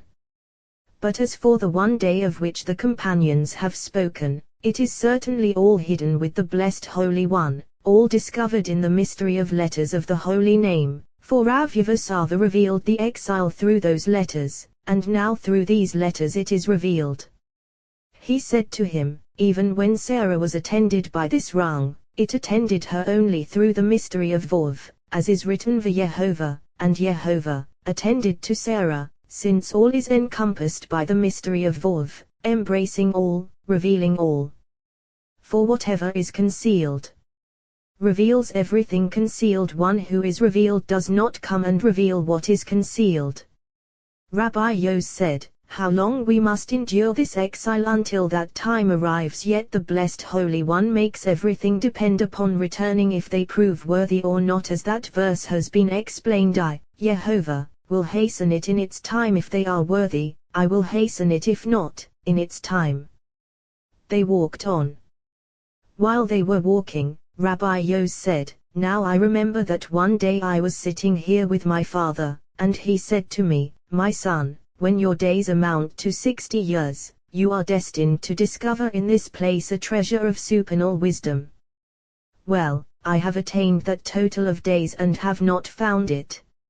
I wonder if these words we have spoken are the wisdom he mentioned." He also said to me, "When shafts of fire strike the white of your hands, it will vanish from you." I asked, "Father, how do you know?" He replied, "I know by these two birds passing over your head." At this point Rabbi Yos went off and entered a cave. In its recesses he found a book wedged into the cleft of a rock. He came out with it.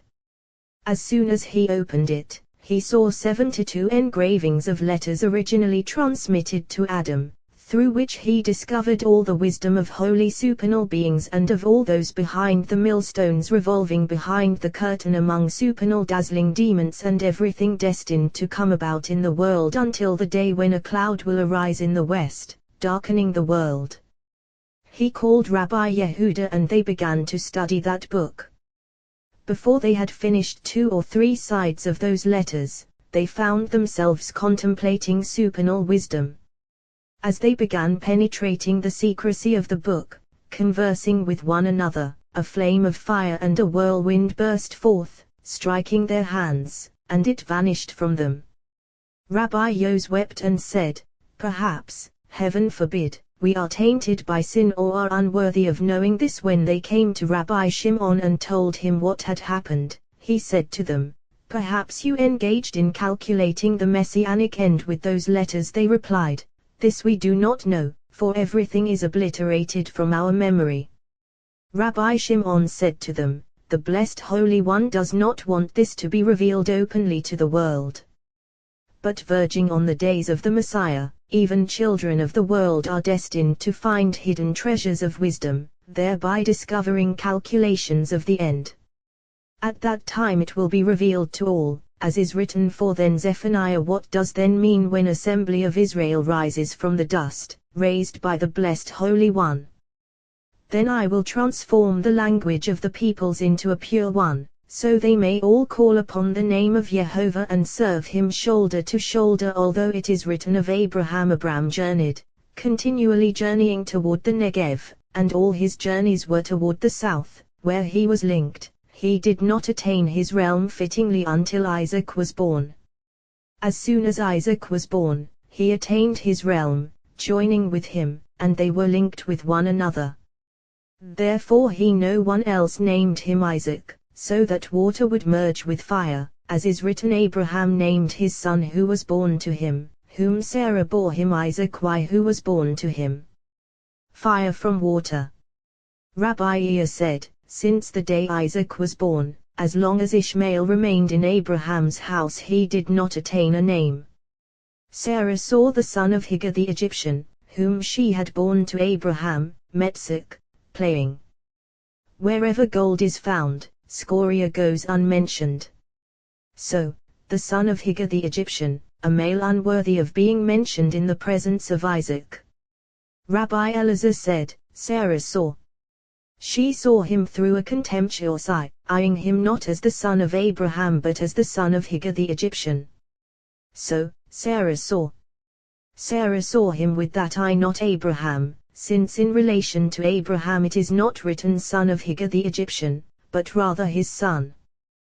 What is written afterward, the matter was very bad in Abraham's eyes because of his son, not because of the son of Hagar the Egyptian. So, Sarah saw the son of Hagar the Egyptian, not seeing that he was the son of Abraham. Rabbi Shimon said, this verse speaks in praise of Sarah. Seeing him Metzak, reveling in idolatry, she said, this is certainly not the son of Abraham, imitating him, but rather the son of Hagar the Egyptian, reverting to the pattern of his mother.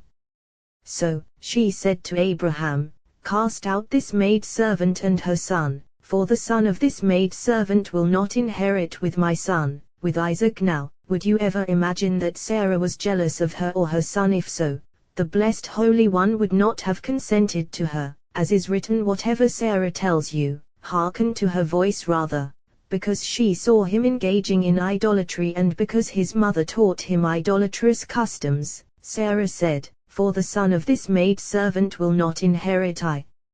No, he will never inherit the share of faith, nor will he share a portion with my son, neither in this world nor in the world that is coming."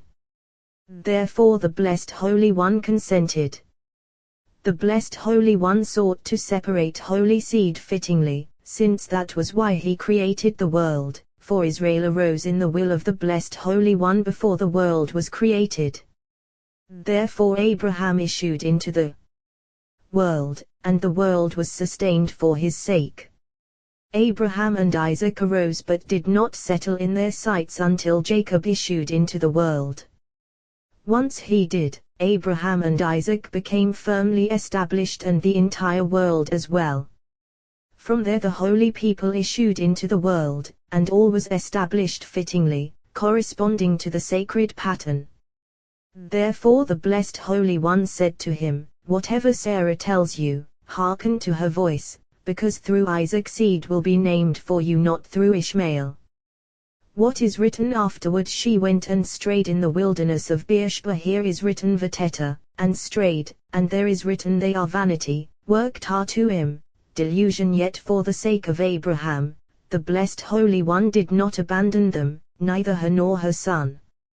At first, when she fled from Sarah, what is written, "God has seen your suffering," now that she strayed after idolatry, although it is written she raised her voice and wept. What is written next, "For God has heard the voice of the boy, and not for God has heard your voice." There where he is they have established that he was not culpable above, for the lower court imposes punishment from 13 years and higher, while the higher court from 20 years and onward. So even though he was guilty, he was not culpable, as they have established, corresponding to what is written there where he is. Rabbi Elazar said, "If so, one who departs the world before reaching the age of 20, from where does his punishment derive? True, if he is less than 13, he is culpable for the sins of his father. But if he is older than 13, then what?" He replied, "The Blessed Holy One feels compassion for him, that he may die innocent and be well rewarded in that world, instead of dying guilty and being punished in that world, as we have established." He asked, "What if he is guilty and has not yet reached the age of 20 since he has departed the world? By whom is he punished?" He replied, "Through this one is fulfilled. Some are swept away without judgment, for when punishment descends upon the world, he encounters that destroyer unintentionally, above or below, and is punished, as no one watches over him from above. Of him is written, his own iniquities will ensnare it, the wicked it," amplifying the meaning to include one who has not yet reached the age of culpability. His own iniquities will ensnare him, not the higher court. He will be caught in the ropes of his sin, not by the lower court. So it is written, "For God has heard the voice of the boy there where he is." Rabbi Shimon opened, "I will remember my covenant with Yaakov," Jacob spelled with a vav. Why? Because of a double aspect mystery of wisdom. First, mystery of a rung of wisdom, realm of Jacob. But this verse was spoken regarding the exile of Israel, for though they are in exile, they will eventually be attended by Jacob, in the mystery of Vav, namely, the 6th millennium. Attending in Vav lasts 6 moments and half a time. When 60 years have passed over the threshold of the 6th millennium, the God of heaven will begin attending the daughter of Jacob. From then until she is fully remembered, 6.5 years. From then, 6 more years, totaling 73. In 66, King Messiah will appear in the land of Galilee. 1 star in the east will swallow 7 stars in the north, and a flame of black fire will dangle in the sky. For 60 days, wars will be instigated in the north, in which two kings will fall. All nations will join in battle against the daughter of Jacob, to drive her from the world. Of that time is written, it is a time of distress for Jacob, but he will be delivered from it. Then souls will be depleted from the body and will need to be renewed. Yom mnemonic. All the souls of the house of Jacob who came to Egypt numbered 66 in 73. All kings of the world will assemble in the metropolis of Rome, and the blessed Holy One will pelt them with fire and hailstones until they are annihilated, except for those kings not reaching there, retreating to wage other wars. Beginning then, King Messiah will arouse throughout the world. Countless nations and armies from all ends of the earth will throng around him. All the children of Israel will gather in all those places until the years total 100. Then Vov will join he. Then they will bring all your brothers from all the nations as an offering to Jehovah. The Ishmaelites are destined at that time to incite all nations of the world to attack Jerusalem, as is written, I will gather all the nations to Jerusalem for war. And similarly, kings of the earth station themselves and rulers take counsel together against Jehovah and his anointed. What is written next? He who sits in heaven laughs, Jehovah mocks at them. Afterward, small Vov will arouse to unite, renewing souls that were ancient, rejuvenating the world. This is the meaning of may the glory of Jehovah endure forever, uniting fittingly.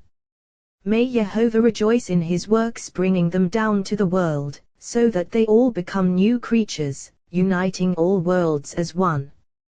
Happy are all those remaining in the world at the end of the 6th millennium to enter the Sabbath, for that is the one day for the blessed Holy One alone, to couple fittingly, culling new souls to join those already in the world, as is written, whoever is left in Zion, who remains in Jerusalem, will be called holy. All who are inscribed for life in Jerusalem. Rabbi Yehuda opened, You are my king. Oh, it came to pass after these God command things that God tested Abraham. Salvation for Jacob. He said to him, Abraham. He replied, Here I am, Atahu Maki Elohim, you are my king, O God. Totality of all rungs as one, with one another. Command salvation for Jacob. May all messengers performing missions in the world be from the side of compassion, not from the side of judgment. For emissaries issue either from the side of compassion or from the side of strict judgment. Those coming from the side of compassion never perform missions of judgment in the world. Now, you might say, look at the angel who appeared to Balaam. We have learned that he was a messenger of compassion who transformed into judgment. No, he never changed. Rather, he was a messenger of compassion, protecting Israel and serving as their advocate, while toward him he was judgment. Such is the way of the blessed Holy One. When he performs goodness for one, that very goodness is judgment for another. So, this was a messenger of compassion for Israel, while for Balaam he transformed into judgment. So, command salvation for Jacob. David said, Command the world that when messengers are sent, they be from the side of compassion. Rabbi Abba said, Command salvation for Jacob, for they are in exile. May redemption manifest in the midst of their exile. Jacob was glory of the patriarchs. But if not for Isaac, Jacob would never have appeared in the world. So, command salvation for Jacob. Isaac, since once Isaac was saved, this was salvation for Jacob. Vai, it came to pass, after these Devarim, things. Rabbi Shimon said, We have learned that the expression it came to pass in the days of denotes sorrow, while the phrase Vai, it came to pass even without in the days of is tinged with sorrow. It came to pass after the lowest of all upper rungs. Who is that Devarim, as is said, I am not a man of Devarim, words who came after this rung. Elohim tested Abraham, for the evil impulse came to accuse in the presence of the blessed Holy One. Here we should contemplate Elohim tested Abraham. The verse should read tested Isaac, since Isaac was already 37 years old and his father was no longer responsible for him. If Isaac had said, I refuse, his father would not have been punished.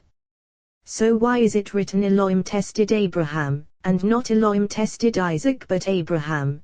Precisely for he had to be encompassed by judgment, since previously Abraham had contained no judgment at all. Now water was embraced by fire. Abraham had been incomplete until now, when he was crowned to execute judgment, arraying it in its realm. His whole life long he had been incomplete until now when water was completed by fire, fire by water. So, Elohim tested Abraham not Isaac, calling him to be embraced by judgment. When he did so, fire entered water, becoming complete. One was judged, one executed judgment encompassing one another. Therefore the evil impulse came to accuse Abraham, who was incomplete until he executed judgment upon Isaac. For the evil impulse appears after Devarim, coming to accuse. The mystery of the word. Although we have said that Abraham is written, not Isaac, Isaac is encompassed by this verse through the mysterious wording Elohim tested it Abraham. It is not written tested la Avraham, Abraham, but rather tested it Abraham it. Precisely this is Isaac, for at that time he dwelled in low power. As soon as he was bound on the altar, initiated into judgment fittingly by Abraham, he was crowned in his realm alongside Abraham, fire and water encompassing one another, ascending. Then division became apparent, water versus fire. Who would have created a compassionate father who turned cruel? It was only so that division would manifest, water versus fire, crowned in their realms, until Jacob appeared and everything harmonized, triad of patriarchs completed, above and below arrayed. He said, "Take your son now." How could Abraham do that? He was an old man. If you say that Isaac was still completely under his authority, fine. But this corresponds to what is said, "Take Aaron and his son Eleazar," which really means to coax with words, conducting them toward the will of the blessed Holy One. Here too, take with words.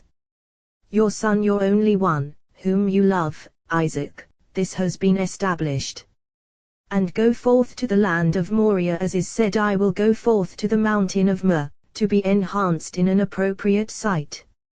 On the third day Abraham raised his eyes and saw the place from afar. On the third day. They have already established this, but since it is said he rose and went to the place of which God had told him, why on the third day he saw the place from afar?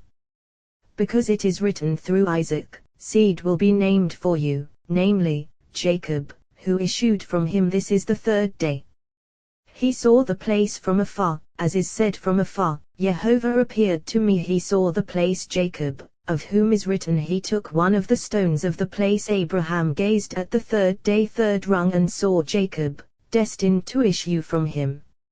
From afar, as we have said. From afar, not soon. Rabbi Elazar asked him, what is so admirable about Abraham if he gazed and saw that Jacob was destined to issue from him? For look, as he was about to bind Isaac, this is not very laudable. He replied, he certainly did see Jacob, for previously Abraham had discovered wisdom, and now he gazed at the third day, third rung consummating. Then he saw Jacob, as is written, he saw the place but now existing for him from afar, because he was going to bind Isaac and did not want to harbor suspicions against the blessed Holy One. He saw him from afar only through a dim lens, thus seeing him obscurely, for if a clear lens had been positioned over this dim lens, Abraham would have perceived him accurately. But he appeared only from afar. Why did the clear lens retract during this event? Because this was the rung of Jacob, and since Jacob was not yet born, it did not appear now on this rung. Further, so that he would go and be rewarded.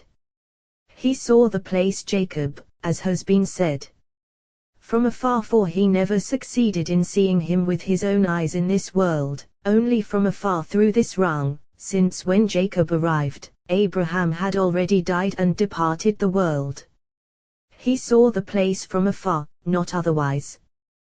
They came to the place of which God had told him, and Abraham built an altar there. Here is intimated, although they attained that vision and saw Jacob, Abraham said, surely the blessed Holy One knows another appropriate way. Immediately, Abraham built an altar there. What is written above? Isaac said to Abraham his father, my father Ibad, they have already established this, but why didn't he answer him at all? Because he had withdrawn from a father's compassion for his son. So it is written, here I am, my son, here I am. Compassion has vanished, transformed into judgment. Abraham said, and it is not written his father said, for he did not appear as a father but rather as his adversary. God will provide himself the sheep. The verse should read, will provide us the sheep. Why will provide himself? Because he was really telling him God will provide for himself when he needs to. But now my son, not a sheep.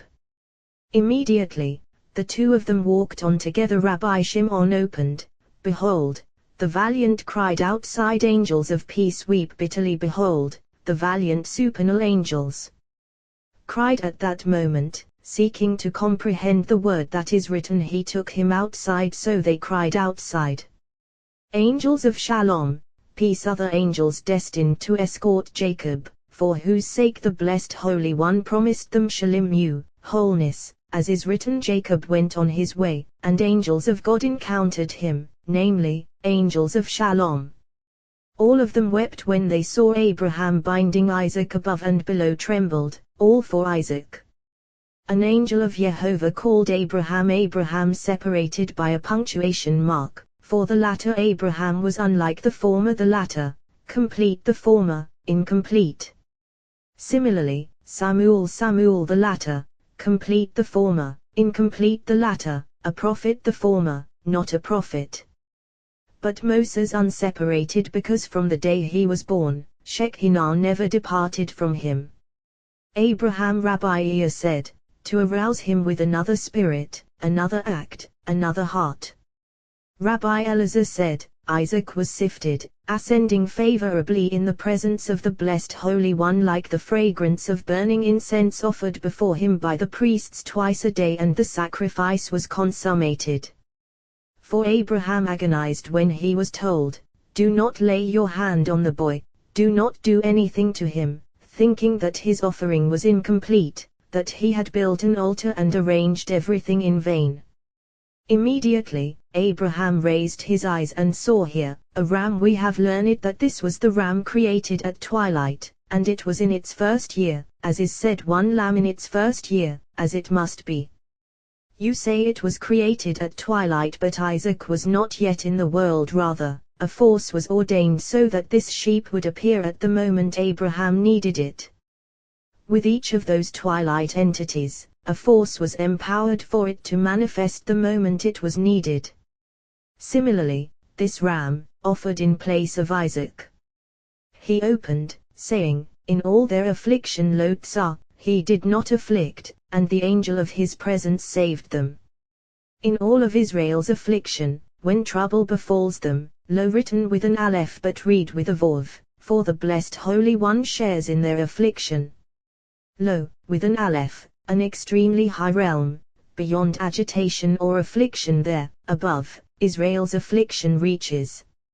Lo, with an aleph, as is said, he made us, lo, and not, we ourselves, written with an aleph but read with a vav, and the angel of his presence saved them.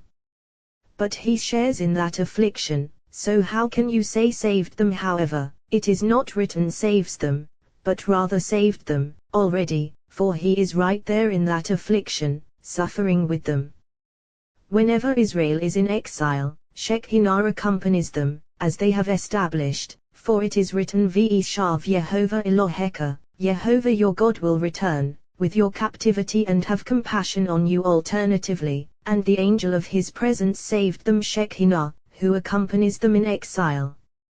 But how can you say that he saved them? Yet certainly so. These are pledges of the blessed Holy One in exile, and since Shekinah is with them, the blessed Holy One remembers to help them and bring them forth from exile, as is written, I have remembered my covenant, first, and then here, the cry of the children of Israel has come to me, and I have also seen amplifying the meaning to include another. First of all, for it is written, God remembered his covenant Shekinah.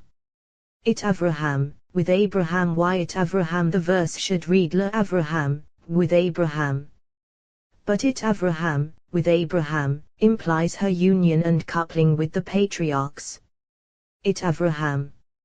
Southwest it Yitzhak, with Isaac. Northwest ve it Yaakov, and with Jacob. Single coupling, single totality, a coupling fittingly complete. Similarly, it Ha-Shemaim ve it Ha-Ares, the heavens and the earth. It Ha-Shemaim, the heavens, totality of attribute of night with day ve it Ha-Ares, and the earth attribute of day with night, as one. Here too, with all of them it, while with Jacob ve it, so that all would be a single coupling, male and female inseparable eternally. The blessed Holy One will one day send forth a voice, proclaiming throughout the world. He said, surely they are my people, children who will not be false. So he became their savior. Parashat Ayah. Sarah. Sarah's life. Sarah's life endured 100 years and 20 years and 7 years. Rabbi Yos opened, they picked Jonah up and threw him into the sea, and the sea stood still from raging. Jonah. Here we should contemplate, why was it the sea and not the land that raged against Jonah, seeing that he fled, so Shekinah would not rest upon him? Why did the sea seize him as he fled? But surely the event was appropriately situated. The sea resembles the sky, we have learned, and the sky, the throne of glory. So the sea seized him and held him tight. From the sea he fled, so the sea attacked him in its domain. They picked Jonah up and threw him into the sea. We have learned that they seized him and plunged him into the water up to his thighs, and the sea subsided. They lifted him out and it raged. The deeper they plunged him, the more it subsided, until finally he said, "Pick me up and throw me into the sea." Immediately, they picked Jonah up and threw him into the sea. As soon as he was cast into the sea, his soul flew off, ascending to the king's throne of glory, where she was brought to judgment. Then his soul was restored to him, and he entered the mouth of that fish. The fish died and then came back to life, as they have established. Every single night when a person climbs into bed, his soul leaves him, to be judged before the king's court of justice. If deserving to endure, she is restored to this world. Judgment manifests in two modes. A person is not judged for wrongdoing he will commit in the future, as is written, "For God has heard the voice of the boy there where he is," but do not say that he is judged only for the good deeds he has already performed.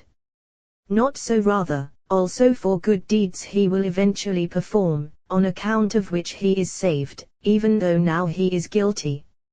For the blessed Holy One deals kindly with all creatures, and all his ways benefit all. He does not judge a person for the wrong that he will someday commit. Therefore a person is judged in the presence of the blessed Holy One. As soon as they cast Jonah into the sea, what is written? The sea stood still from raging. What does stood still mean? Stood firm fittingly.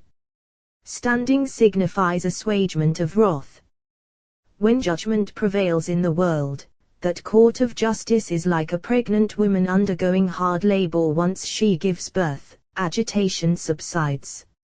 Similarly, when judgment prevails in the world, it does not subside or rest until judgment is executed. Then, tranquility as she stands in position, perfect and firm, as is written, when the wicked perish, jubilation. We have established this in light of what is written, "Have I any pleasure in the death of the wicked?" Ezekiel. Now, doesn't this show that the blessed Holy One takes no pleasure in executing judgment upon the wicked? But here, before the pint is full, there, afterwards. Sarah's life endured. What is different here about Sarah, whose death is described in the Torah, unlike all other women of the world, whose death is not described? Rabbi Yos said, "No, look at what is written. Rachel died, and she was buried on the road to Ephrat. And similarly Miriam died there and was buried there, and similarly Deborah, Rebekah's nurse, died, and similarly Shua's daughter, the wife of Judah, died. Rabbi Yos replied, of none of them is written what is written of Sarah. Sarah's life endured 100 years and 20 years and 7 years, the years of Sarah's life. Regarding none of them are days and years enumerated, as with Sarah. To none of them is an entire portion devoted, as to Sarah. But it is a mystery, by virtue of the rung upon which depend all human days and years. He opened, saying, the abundance of the earth is in all, a king for a cultivated field. The abundance of the earth is in all, indeed, since from there issue spirits, souls, and benefit for the world. A king for a cultivated field. Who is a king? The blessed Holy One. For a cultivated field when properly tilled. A king, supernal king, who unites with the field when it is cultivated. Who is the field? The field blessed by Jehovah, as is written, like the fragrance of a field blessed by Jehovah, for when it is completely cultivated and tilled, the supernal king unites with it. Rabbi Elazar said, a king for a cultivated field. How many nuances of supernal mystery are embedded here! A king Shekinah, who does not inhabit a house, establishing herself there, unless a man is married, coupling with her to engender and yield fruit. Then she generates souls to dwell therein. So, Laseda Eni Avad, for a cultivated field, for none other. Alternatively, a king, a woman in awe of Jehovah, as is written, a woman in awe of Jehovah is to be praised. Laseda Eni Avad, enslaved to a field, a strange woman, as is said, to protect you from a strange woman. For there is a field, and then, there is a field planted with all kinds of blessing and holiness, as is written, like the fragrance of a field blessed by Jehovah. Then, there is a field planted with all kinds of destruction, defilement, desolation, killing, and war. Sometimes this king is enslaved to this field, and then this verse applies at three things. The earth trembles at a slave who becomes king, and a slave girl supplanting her mistress. The light of this king is concealed, darkened until he is purified, uniting above. Therefore, the goat of the new moon, for that field is isolated, lacking the king's blessings. When he is enslaved to a field, then this verse applies, for in the field he found her. The engaged girl screamed for in the field, as has been said. Eve came into the world and clung to this serpent, who injected her with slime, inflicting death upon the world. Sarah came, descended, and ascended, not clinging to him, as is said. Abram went up from Egypt, he and his wife and all that he had, when Noah came into the world. What is written, he drank of the wine and became drunk, and exposed himself. Since Abraham and Sarah did not embrace or cling to this sight, Sarah attained supernal life for herself, her husband, and her descendants after her, as is written, look to the rock from which you were hewn, to the quarry from which you were dug. So Sarah's life endured, for thereby she attained everything.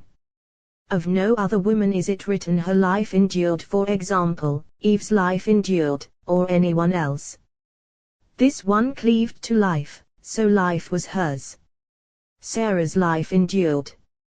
Her entire life was supernal. 100 years supernal, and 20 years supernal, and 7 years supernal, all fittingly.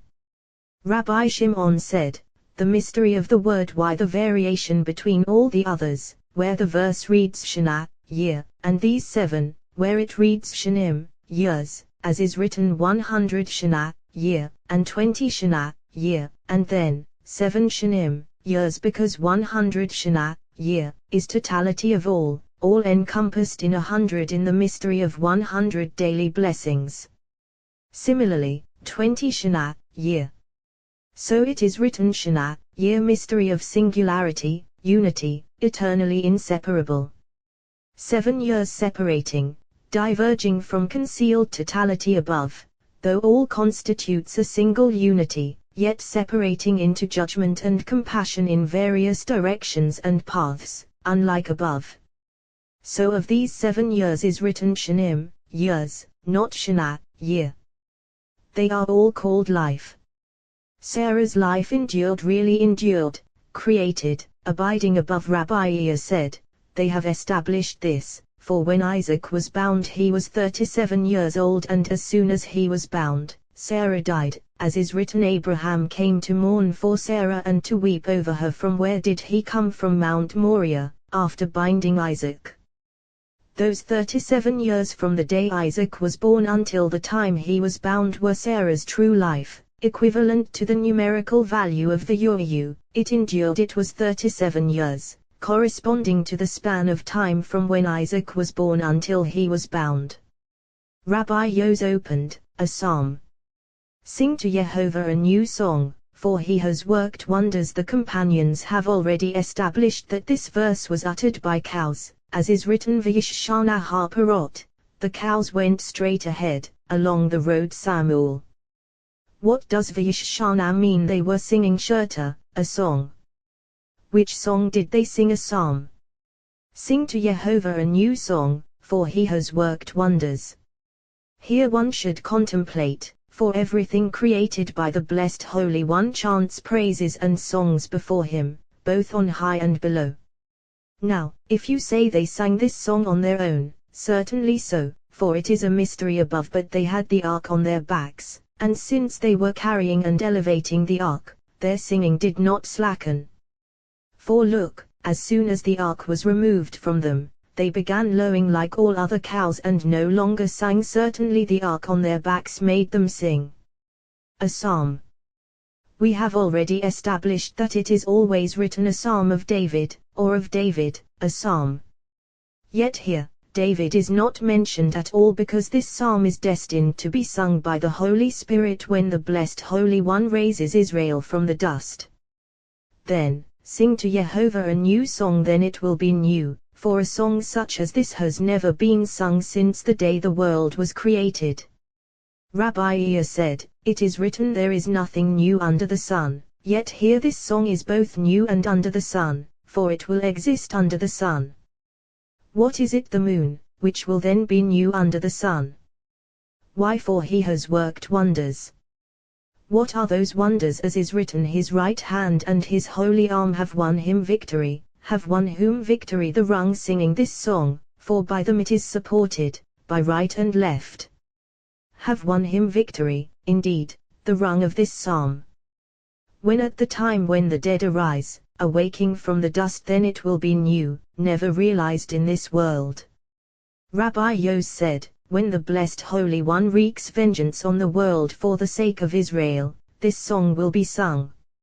For afterward the dead will awake from the dust, and the world will be fully, vitally renewed, unlike before. When death prevailed in the world due to the serpent who inflicted death upon all, defiling the world, darkening its face. What is written? I will put enmity between you and the woman. What is Ve'eva, enmity? As is said, they pass away like skiffs of Eve. Read, for so many boats sail the immense ocean, boats and ships diverging from one another. The boats in which this serpent sails are called skiffs of Eva, enmity. Between you and the woman, a woman in awe of Jehovah, and between your seed, other nations, and her seed Israel. He will strike you at the head, he the blessed Holy One, who will one day exterminate him from the world, as is written, he will swallow up death forever, and similarly I will eliminate the spirit of impurity from earth at the head in the time to come, when the dead awaken, for then the world will be at the head, sustained by the head, supernal world. And you will strike him at the heel in this world now, the heel, unfulfilled, impermanent, so that serpent bites the world, besmirching creatures' faces. The days of a human being are created and endure on those supernal rungs. Once they cease existing on those rungs, as is written, the days of our life are 70 years, from here on, there remains no rung on which to abide, so their extension is toil and sorrow as if not existing. But the days of the righteous exist enduringly, as is said, Sarah's life endured, and similarly the days of the years of Abraham's life endured. Now, you might say the same is also written of Ishmael. The years of Ishmael's life endured, but he returned to God, so of his days Scripture reads endured. Rabbi A said, nothing like this Sarah died in Kiriath Arba appears regarding any other women of the world. The enumeration of her days and years, her existence in the world, and the precise place where she was buried are recorded only to demonstrate that no other woman of the world was like Sarah. Now, you might say, look at Miriam, of whom is written Miriam died there and was buried there, but this comes to show the corruption of Israel, for whom water flowed only through the virtue of Miriam. Yet her death is not described as is Sarah's.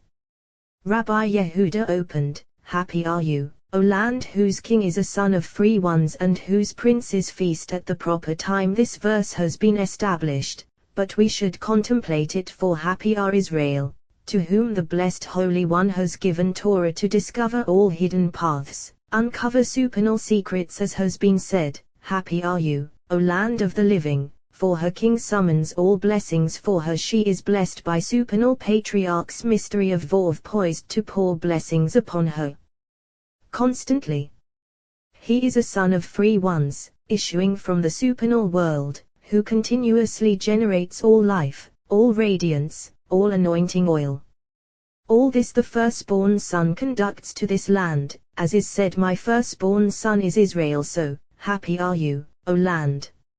As to what is said, woe to you, O land whose king is a child, as has been established, for this land and world below suck only from the dominion directly above her, and all of them from that king called child. Woe to the land that has to suck this way, this one has nothing at all of his own, receiving blessings only at certain times. When these are withheld from him, since the moon is tainted and darkened, woe to the world that has to suck at that time further, before sucking from him. This world is sentenced strictly, for all is established and arranged by justice, as has been established. Sarah died in Kiriath Arba. This is a mystery, for her death was not caused by that sinuous serpent.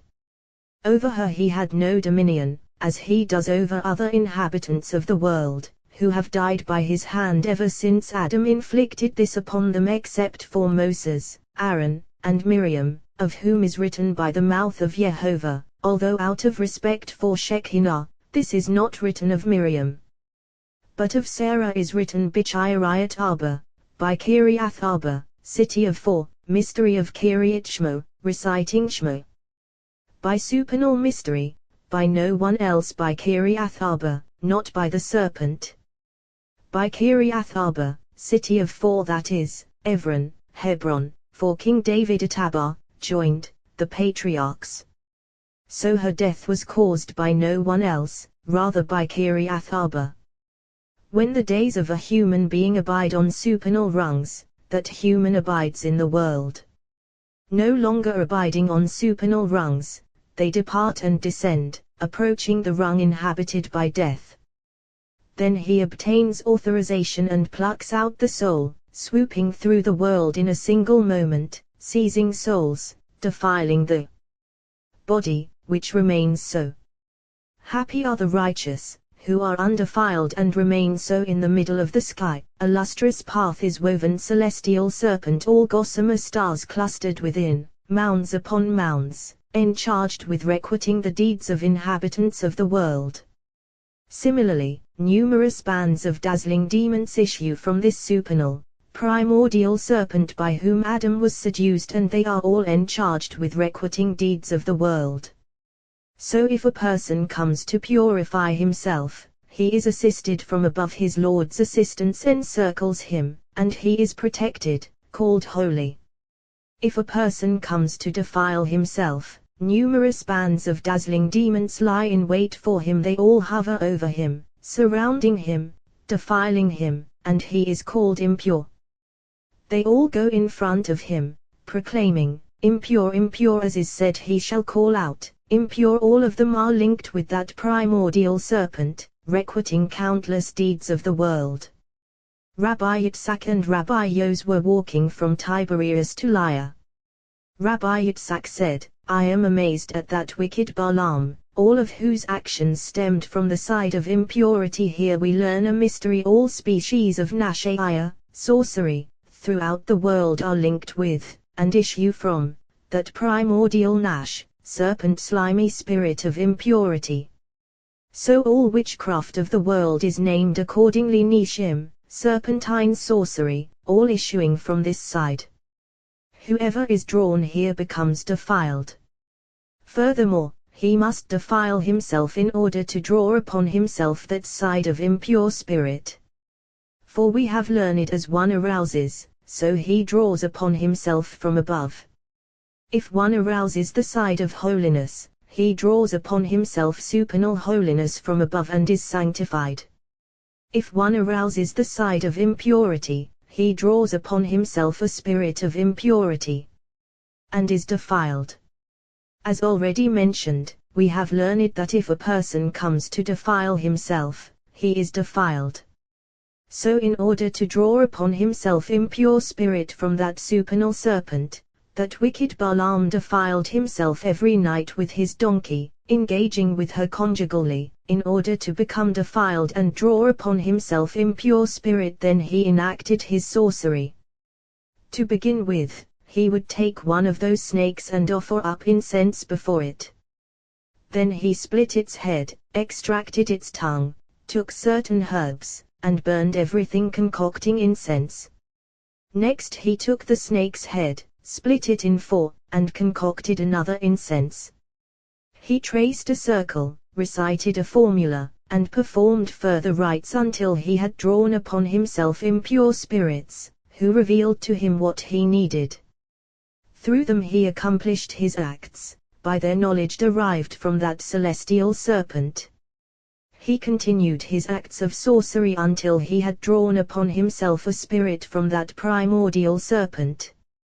This is how he discovered and grasped knowledge of sorcery and divination. So it is written, he did not go, as time after time, to encounter Nishim, serpentine sorceries. Nishim, serpents, literally the essential root lies in impurity, as has been said subsequently. All begins solely with this. Rabbi Yos asked, why are all kinds of witchcraft and sorcery found especially in women? He replied, so we have learned when the serpent copulated with Eve, he injected her with slime, injecting her, not her husband. He said, certainly. So he came and kissed him, saying, how many times have I asked this, yet I have attained it only now. He asked him, all these practices, all of Balaam's knowledge, where did he learn it? He replied, from his father. But in those mountains of the east, land of the east, he mastered all kinds of sorcery and divination, for in those mountains reside Uzzah and Azael, whom the blessed Holy One had cast down from heaven. Bound in iron chains, they divulge sorcery to human beings. So from there Balaam knew, as is said from Aram, Balak led me, Moab's king, from mountains of the east. He said, but it is written he did not go, as time after time, to encounter serpentine sorceries, but turned his face toward the wilderness. He replied, lower side emerging from impure spirit above, impure spirit ruling the wilderness. The children of Israel made the calf to defile themselves with it, for it lies below. He engaged in every type of sorcery so that he could uproot Israel, but he could not. Rabbi Yos said, what you said at first, that when the serpent copulated with Eve, he injected her with slime, fine. But we have learned that when Israel stood at Mount Sinai, their slime ceased. Israel, who received Torah, their slime ceased, but other nations, who did not receive Torah, their slime did not cease. He replied, well spoken, but Torah was given only to males, as is written, this is the Torah that Moses set before the sons of Israel, for women are exempt from commandments of Torah. Furthermore, after they sinned they all slipped back into their slime as before, and it is harder to eliminate slime from a woman than from a man. So women are more commonly engaged in witchcraft and this slime than men, for women derive from the left side and cling to severe judgment.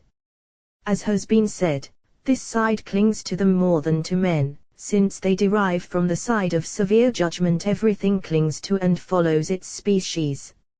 It is just as I said, Balaam first defiled himself to draw upon himself impure spirit.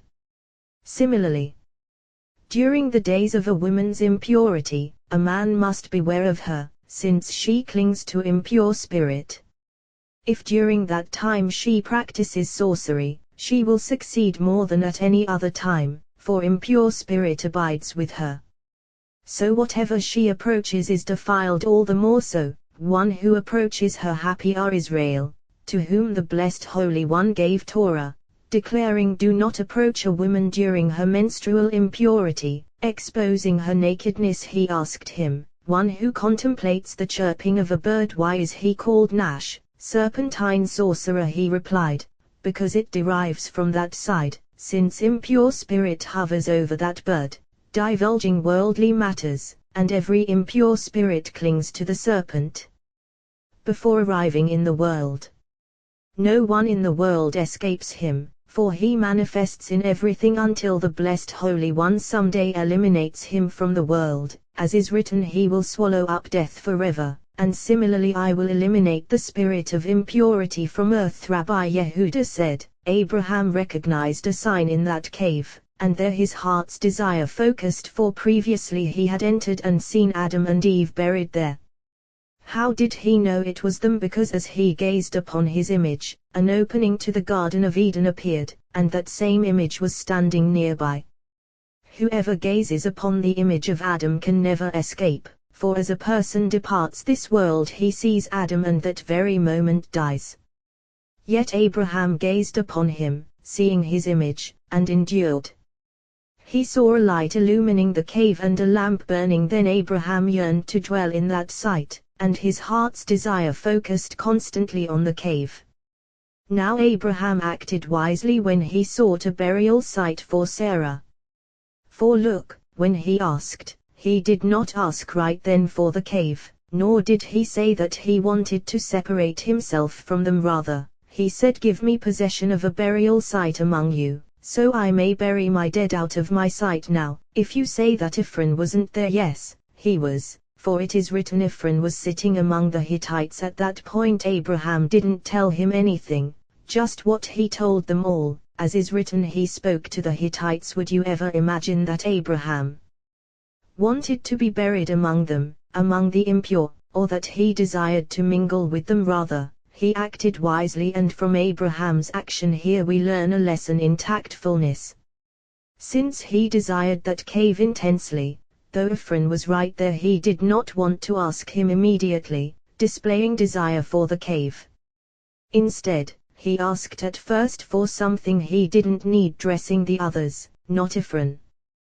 Once they said to him in the presence of Ephron, listen to us, my lord, you are a prince of God among us. In the choicest of our burial sites bury your dead. Then what is written, Ephron Yoshev was sitting among the Hittites, spelled Yeshev. Seth was there since the beginning of Abraham's words. Then he said, listen to me, and intercede for me with Ephron son of Zohar, so he will give me the cave of Machpelah. Now, if you think I don't want you because my honor exceeds yours, among you to be buried among you, for I do want you, not to be apart from you. Rabbi Elazar said, when Abraham entered the cave, how did it happen? He was running after that calf, as is written, Abraham ran to the herd, and the calf fled to that cave, so he entered after it and saw what he saw. Further, he used to pray every day, going out to that field, which emitted sublime fragrance. He saw a light radiating from the cave, so there he prayed, and there the Blessed Holy One spoke with him. Therefore he asked for it, since his desire focused constantly on that sight. You might ask, if so, why didn't he ask for it until now, so they would not scrutinize him, seeing that he didn't need it? Now that he needed it, he said, the time has come to request it. Didn't Ephron see in the cave what Abraham saw, convincing him never to sell it to him? Certainly he saw nothing at all, for an object is revealed only to its owner. So to Abraham it was revealed, not to Ephron. To Abraham it was revealed, for whom it was destined, not to Ephron, who had no share in it. So nothing was revealed to Ephron, who saw only darkness, which is why he sold it. He even sold what Abraham had not originally requested. For look, Abraham only said so he will give me the cave of Machpelah, whereas he said the field I give to you and the cave that is in it, for it all seemed disgusting to Ephron since he didn't realize what it was. When Abraham first entered the cave, he saw light then dust scattered, revealing 2 graves. Meanwhile Adam arose in his image, saw Abraham, and smiled, so Abraham knew he was destined to be buried there. Abraham said, "Please tell me, Fortress Quarister, are you sequestered here?" He replied, "The Blessed Holy One buried me here, and ever since, I have been hidden in the skin of a sling until you came into the world. From now on, because of you, there is enduring ascension for me and the world. Look at what is written: the field and the cave that was in it arose rising, literally, which it never had before." Rabbi Abba said, "The field arose, literally, rising and ascending in the presence of Abraham, for until then, nothing was visible there, but now what had been hidden rose and ascended, so all rose rightfully." Rabbi Shimon said, "When Abraham entered the cave, bringing in Sarah, Adam and Eve rose, refusing to be buried there. They exclaimed, 'Already we are ashamed in the presence of the Blessed Holy One in that world because of the sin we engendered. Now, confronted by your good deeds, even more shame will be added.' Abraham replied, 'I am destined to appear before the Blessed Holy One on your behalf, so that you will never more be ashamed in his presence.' Immediately after this Abraham buried his wife Sarah." What does after this mean? After Abraham had promised this, Adam entered his sight, but Eve did not, until Abraham approached and brought her in next to Adam, protesting to him on her behalf, as is written, "After this Abraham buried it Sarah, his wife, not Sarah but it Sarah," amplifying the meaning to include Eve. Then they settled in their sights fittingly, as is written, "These are the generations of heaven and earth Behiberim, when they were created." Do not read Behiberim, when they were created, but rather be Avraham, through Abraham. The generations of heaven and earth, Adam and Eve. It is not written these are heaven and earth, but rather the generations of heaven and earth, not the generations of human beings. They were established on account of Abraham. How do we know? As is written, "The field and the cave that was in it were established for Abraham." Until Abraham appeared, Adam and Eve were not established in their sights in that world. Rabbi Elazar asked Rabbi Shimon, "Isn't this cave double? For look at what is written, Mi'arat ha-Machpelah, the double cave." Yet later, Scripture names it the cave of the field of Machpelah, calling the field double. He replied, "So it is called the cave of Machpelah, as is said, so he will give me the cave of Machpelah." But really, by your life, the cave is not double, nor is the field called double. Rather, this cave and field are named for Machpelah, the field of Machpelah precisely, not the cave, because the cave lies in the field, and that field abides in something else. The entire land of Israel at Kephel is enfolded within Jerusalem, which exists both above and below. Similarly, Jerusalem above, Jerusalem below, linked above, linked below. Jerusalem above, linked in 2 directions above and below. Jerusalem below, linked in 2 directions below and above. So she is double, and this field derives from that double, abiding there. Similarly it is written, like the fragrance of a field blessed by Jehovah, above and below. So, the field of double, literally, not the double field. Further, mystery of the word the field of double, literally who is double? He of the holy name, who is double, yet all abiding in one. For her the verse reads secretly ha-Machpelah, he Machpelah, double he, for this is the only double letter in the holy name. Even though it really was a double cave, a cave within a cave, it was called Cave of the Field of Machpelah for another reason, as already explained. Abraham knew, and when speaking to the Hittites, he concealed the matter, saying, "So he will give me the cave of Machpelah," since it was a double cave, while Torah calls it the cave of the field of Machpelah, fittingly. The Blessed Holy One has formed everything so that this world corresponds to the pattern above, so that one cleaves to the other, so that his glory manifests above and below. Happy is the share of the righteous in whom the blessed Holy One delights in this world and the world that is coming. Rabbi Yehuda opened, happy is the one you Abraham was old, Baba choose and draw near, Yomim, coming into days so he may dwell in your courts. But happy is the human, this verse has been discussed, whose ways are found fit in the presence of the blessed Holy One and whom he desires, drawing him near. Abraham drew near to him throughout all his days. His desire and delight focused on this. He did not draw near in a single day, in a single moment rather, his deeds drew him near, drawing nearer every day, rung by rung, finally attaining his rungs when he was old, entering supernal rungs fittingly, as is written Abraham was old, and then coming into days, into those supernal days, those days known in the mystery of faith. And Jehovah blessed Abraham with everything, since from there issue all blessings, all goodness. Happy are those masters of return, for in a single hour, a single day, a single moment they draw near the blessed Holy One, which is not so even with the completely righteous, who draw near over many years. Abraham did not enter those supernal days until he was old, as has been explained. Similarly, David, as is written, King David was old, coming into days, kings, but a master of return enters immediately, cleaving to the blessed Holy One.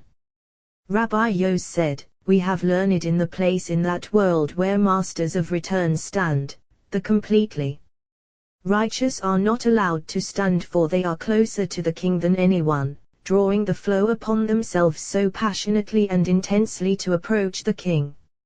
How many places are prepared by the blessed Holy One in that world, in each of them, a dwelling for the righteous, every single one according to his rung, fittingly. It is written, happy is the one you choose and drawn near by the blessed Holy One, those souls ascending from below to above to possess the inheritance prepared for them. So he may dwell in your courts, those outer sights and rungs. Who are they? As is said, I will give you free access among these standing here, rung among supernal holy ones. Those who attain this rung become messengers of the world like angels, constantly carrying out a mission according to the will of their master, because they constantly sanctified themselves and did not become defiled. Correspondingly, whoever becomes defiled in this world draws upon himself impure spirits, and when his soul leaves him, she is defiled, her abode located among those impure ones. These become demons of the world. As a person conducts himself in this world, so is his abode, so is he drawn within that world, and those impure spirits defile him, conducting him to hell. One who sanctifies himself in this world, guarding himself against defilement, finds his abode in that world among those supernal holy ones, constantly carrying out a mission. These stand in the court, as is said, court of the dwelling, while others are situated further within, not in the court but in the house, as is said, may we be sated with the goodness of your house. David said, may we be sated with the goodness of your house. Since he said so, he may dwell in your courts. Why is it written, may we be sated? He should have said, may he be sated, corresponding to so he may dwell. But we have already learned seating is available in the enclosure only for kings of the house of David. Then there is a site for supernal devotees who enter within. Who are they? As is written, those encamping in front of the dwelling to the east, in front of the tent of meeting toward the rising of the sun, abodes upon abodes, lights beyond lights, diverging, each put to shame by the light of his companion. Just as deeds diverge, so realms and lights diverge in that world. Even in this world, as has been explained, when a person sleeps in his bed and souls have to wander the world leaving the body, not every single soul ascends, soaring to gaze upon the splendor of the countenance of days. Rather, as one is habitually drawn, according to his deeds, so his soul ascends. If he is defiled, he sleeps, his soul departs, and all those impure spirits seize her. She clings to those lower rungs roaming the world, who divulge to her imminent events, sometimes conveying deceptions, toying with her, as has been established. If one is worthy, when he sleeps and his soul departs, she soars penetrating these impure spirits, who all proclaim make way, this is not one of ours. Then she ascends among those holy ones, who divulge to her a word of truth. As she descends, all those ravaging bands of truculent stingers seek to grasp that word, divulging other words, and that word she absorbed amid those holy ones lies among the others like grain mingled with straw. Who can attain more while still existing in this world? Similarly, when souls depart from the body in this world, they seek to ascend, but they are confronted by many gatekeepers, bands of dazzling demons. If they belong to their side, they all seize those souls, delivering them into the hands of Duma, to enter hell. Then they ascend and are seized again. They carry each one off, proclaiming these have transgressed the command of their Lord, so they sweep throughout the world, eventually returning them to hell, and so it continues till the end of 12 months. After 12 months they subside into their appropriate site. Worthy souls ascend on high, as has been said, attaining their sites. Happy are the righteous, for whom abundant goodness is treasured away in that world. The inmost realm of all is reserved for those who know the mystery of their Lord, discovering how to cleave to Him every day. Of these is written, no eye has seen, O God, but you, what you will do for one who awaits you. What does this mean for one who awaits you? As is said, He awaited with words. These are those who squeeze a word of wisdom, scrutinize it patiently to discover the lucidity of the word, to perceive their Lord. These are those in whom their Lord glories every day among supernal holy ones. These pass through all supernal gates with no one hindering them.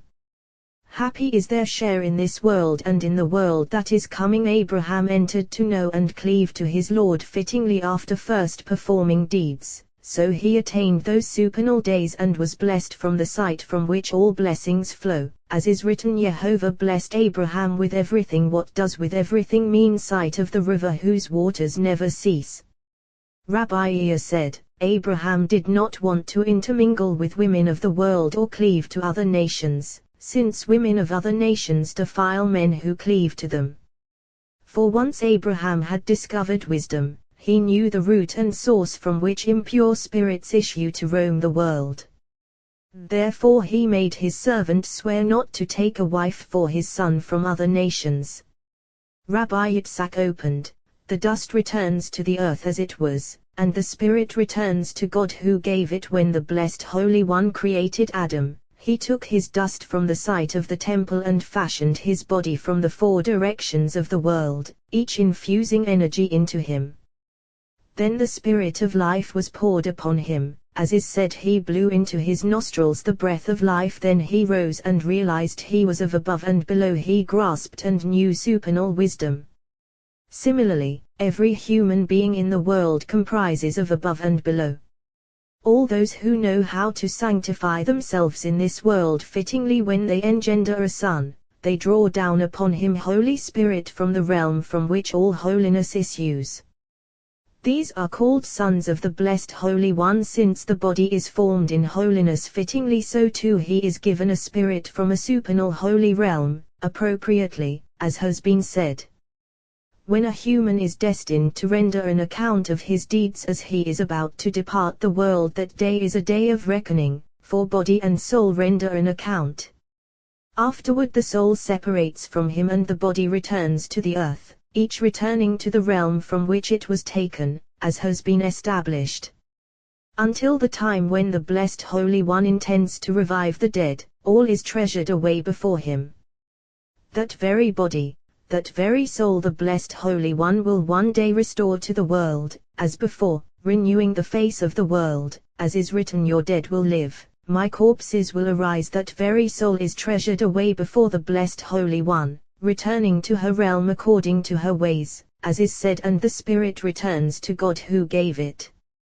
When one day the blessed Holy One revives the dead, he will shower dew from his head, and by that dew all will arise from the dust, as is said, for your dew is a dew of lights. What is a dew of lights? Lights, literally from those supernal lights, through which he will pour forth life upon the world, for the tree of life will pour forth incessant life.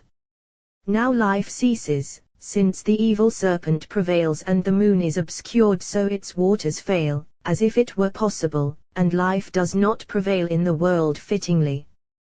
But at that time, the evil impulse, the evil serpent will vanish from the world, eliminated by the blessed Holy One, as has been explained. Once he is eliminated from the world, the moon will no longer be obscured, and bubbling springs of the gushing river will not cease. Then this verse will be fulfilled: the light of the moon will be like the light of the sun, and the light of the sun will be sevenfold, like the light of the 7 days. Rabbi Izkiah said, if you say that all bodies of the world will arise, aroused from the dust, what will become of those bodies sown in a single soul? Rabbi Yos replied, those bodies that have not been virtuous and have not flourished are considered as if they never existed. As they were a withered tree in this world, so too at that time the final body will arise, for once sown, it flourished and took root fittingly. Of this one is written, he will be like a tree planted by water, its leaves will be luxuriant, for it generated fruit, took root and flourished fittingly.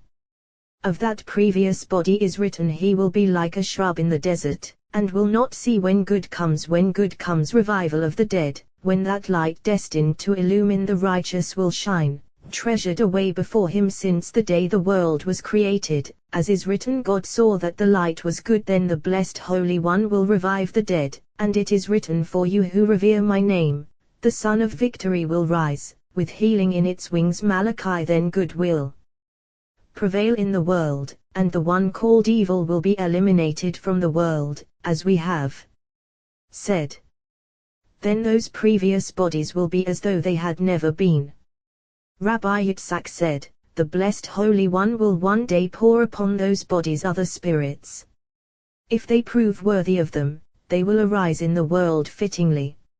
If not, they will become ashen cinders under the feet of the righteous, as is written, many of those who sleep in the dust of earth will awake. Daniel. All arise and present themselves before the blessed Holy One, all enumerated, as is said, the one who brings forth their array by number. As has been said, all the dead of the land of Israel will arise first, for the blessed Holy One will be aroused over them, zealous for them, as is written, your dead will live, those in the land of Israel. My corpses will arise, those in other lands, of whom living is not written, but rather rising, for the Spirit of life alights only upon the Holy Land. So of them is written, will live, while those outside will have their bodies recreated and will arise as body without spirit, later rolling underground until they reach the land of Israel. There they will receive a soul, not in foreign territory, so that they may endure in the world fittingly. Rabbi Elazar and Rabbi Yisa were sitting one night, engaged in Torah. Rabbi Elazar said, when one day the blessed Holy One revives the dead, all those souls presenting themselves before him will stand in distinct images, the exact same image they bore in this world. The blessed Holy One will bring them down and call them by name, as is said, he will call them each by name. Every soul will enter her sight and abide enduringly, fittingly in the world. Then the world will be perfect. Of that time is written, he will remove the disgrace of his people. What is the disgrace of his people? The evil impulse, who besmirches creatures' faces and overpowers them.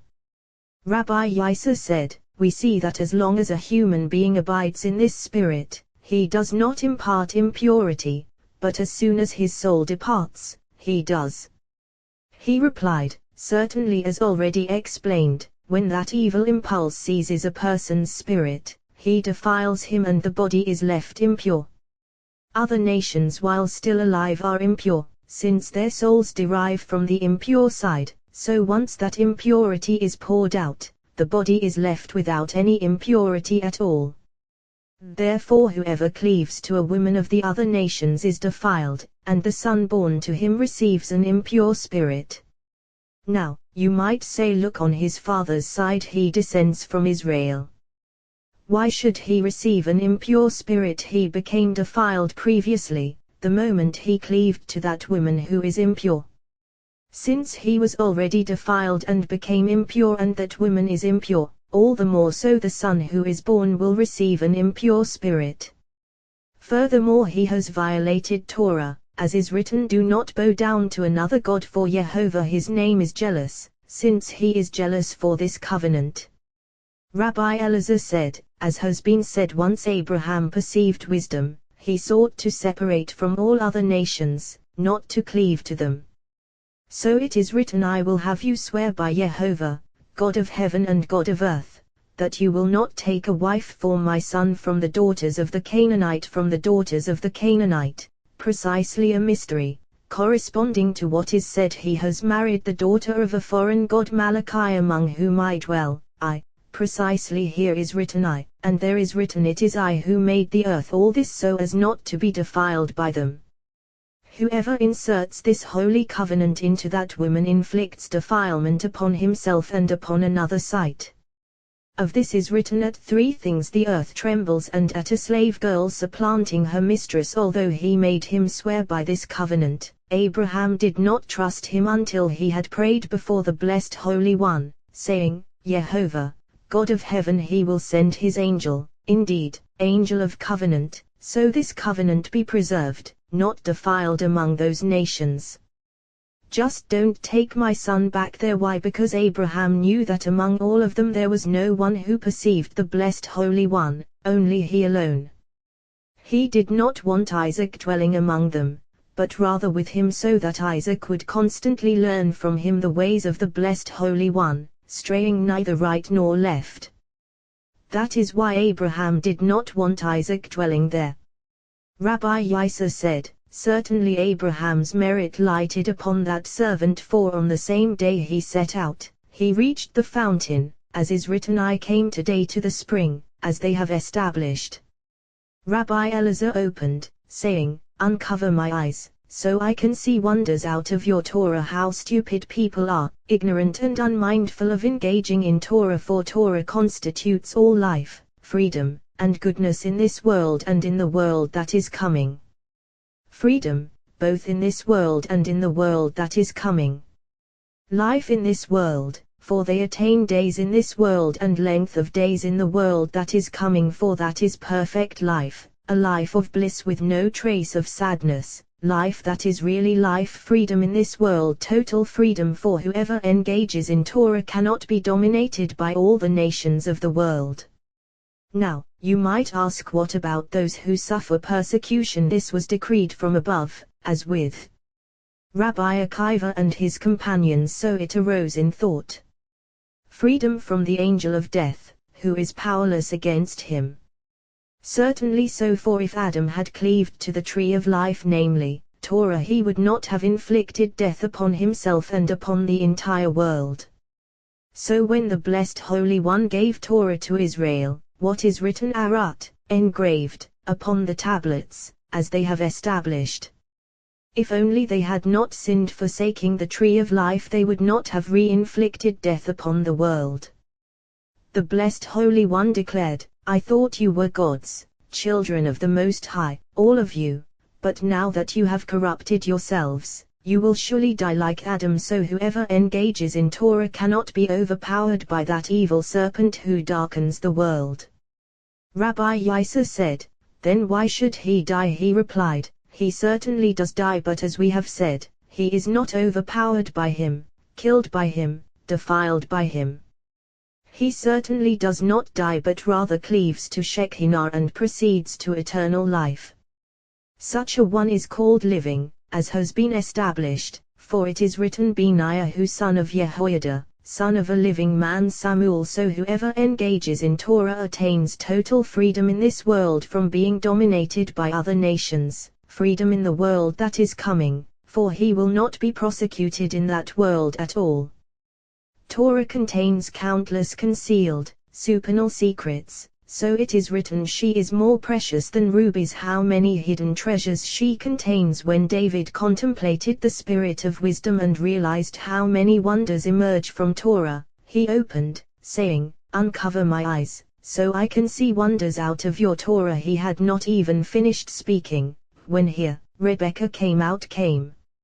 Out the verse should read came. Why came out? Because the blessed Holy One took her out from all inhabitants of the town, all of whom were wicked, and she came out of the ordinary. She went down Haena, to the spring, spelled with a he, a mystery, for Miriam's well manifested, so it is written Haena, with a he, and the water rose toward her. Alternatively, when here, Rebekah came out, as is written coming out to draw water. Why coming out and not going or coming? Because they had been concealed all day long and were just then coming out to draw water, so he took it as a sign. When the servant reached Haran and found Rebekah toward evening, it was the time of afternoon prayer. The very moment Isaac reached afternoon prayer, the servant reached Rebekah, and the moment Isaac reached afternoon prayer once again, Rebekah reached him, so that each would appear in its essential site, fittingly. All arrived in the mystery of wisdom, so that servant came to the well corresponding to the written mystery, a spring of gardens, a well of living waters, as we have established all a mystery. Rabbi Shimon was coming to Tiberias, accompanied by Rabbi Abba.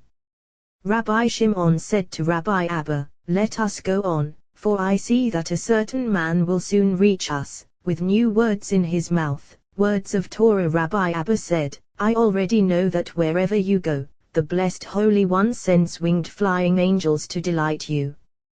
While they were walking, Rabbi Shimon raised his eyes and saw a man running along. Rabbi Shimon and Rabbi Abba sat down. When he reached them, Rabbi Shimon asked him, "Who are you?" He replied, "I am a Jew. I am coming from Cappadocia and am going to the amphitheater of the son of Yoari, for the companions have voted on certain matters and have sent me to him." He said to him, "Speak, my son." He asked him, "Are you the son of Yoari?" He replied, "I am the son of Yoari." He said, "We have established that while praying, a person should let nothing interpose between himself and the wall. As is written, Hezekiah turned his face toward the wall. Further, it is forbidden to pass within 4 cubits of one who is praying, and they have established these 4 cubits in every direction except in front of him. They have also established that one should not pray behind his teacher. They have voted on all these matters." He opened, saying, "Shema, hear my prayer. O Yehovah, give ear to my cry. Do not keep silent at my tears." Why Shema and not Shema? In one place is written Shema, hear, O Yehovah, and have mercy on me, and in another place Shema, hear, but everywhere sometimes Shema, for the male, sometimes Shema, for the female. Shema, as is said Shema, hear, O Yehovah, what is just Shema, as is said Shema, hear, O Yehovah, and have mercy on me. Shema, hear, O my son, be silent. Shema, and hear, Shema, hear my prayer, O Yehovah, because this rung receives all prayers of the world, weaving them into a wreath, which it places on the head of Siddiq, righteous one, vitality of the worlds, as we have learned, for it is written, blessings upon the head of Siddiq, righteous one. So, Shema, hear my prayer, O Yehovah. Shema, hear my prayer, O Yehovah. Whispered prayer, give ear to my cry. Prayer cried out in anguish, as is said.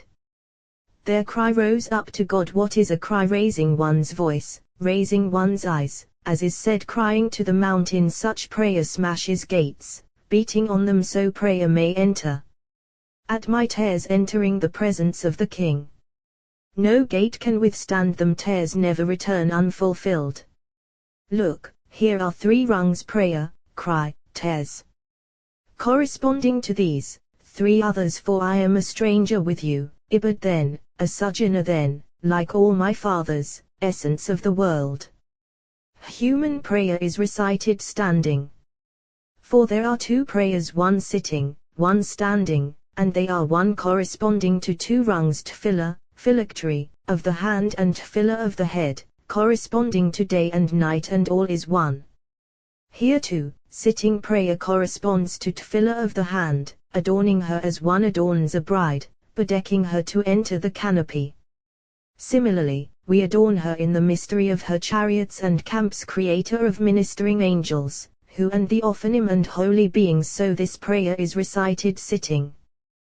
Once she enters approaching the supernal king and he comes forward to receive her, we rise in the presence of the supernal king, for then male unites with female. So one should not pause between redemption and prayer. Since one is standing in the presence of the supernal king, he takes 4 cubits for his prayer, as established in measuring the court, gauging the eyebrow of the Creator of all. Whatever proceeds on the side of the male must be recited while standing erect. Similarly, when one bows, he bows at blessed, and when one stands erect, he does so at the name, demonstrating the superiority of male over female. As has been established, one should not pray behind his teacher. This has been explained in light of what is written, "It Jehovah your God you shall hold in awe," it encompassing the obligation to be in awe of one's teacher as one is of Shekinah. Since a student is in awe of his teacher, during prayer he should not face that object of awe, but rather awe of the blessed Holy One alone, no other awe. Isaac certainly instituted afternoon prayer. Just as Abraham instituted morning prayer corresponding to the rung to which he cleaved, so Isaac instituted afternoon prayer, corresponding to the rung to which he cleaved. So afternoon prayer is recited beginning when the sun inclines, descending by degrees toward the west, for until the sun inclines westward is called day, from dawn until then, as is written, God's grace endures all day. Now, if you say until dark come and hear what is written, woe to us, for the day is fading, shadows of evening spread, the day is fading from receiving morning prayer, as is written, God's grace endures all day, for then the sun is in the east. As soon as the sun inclines, descending westward, the time of afternoon prayer arrives. Already the day is fading, shadows of evening approach, and severe judgment arouses toward the world. The day is fading, rung of est, shadows of evening spread, rung of severe judgment. Then the sanctuary was destroyed and the temple was burned. So we have learned that one should be conscientious about afternoon prayer, when severe judgment looms over the world. Jacob instituted evening prayer, arraying her, nourishing her with all she needs. Indeed, Vov adorned, he was nourished by Vov, for she has no light of her own at all. So evening prayer is optional, being already included in daytime prayer in order to shine, while now is not the time. This we have established, for the light of day is not revealed, illumining her, and she reigns in darkness until the moment of midnight, when the blessed Holy One delights with the righteous in the Garden of Eden. That is the time one should delight in Torah, as has been said.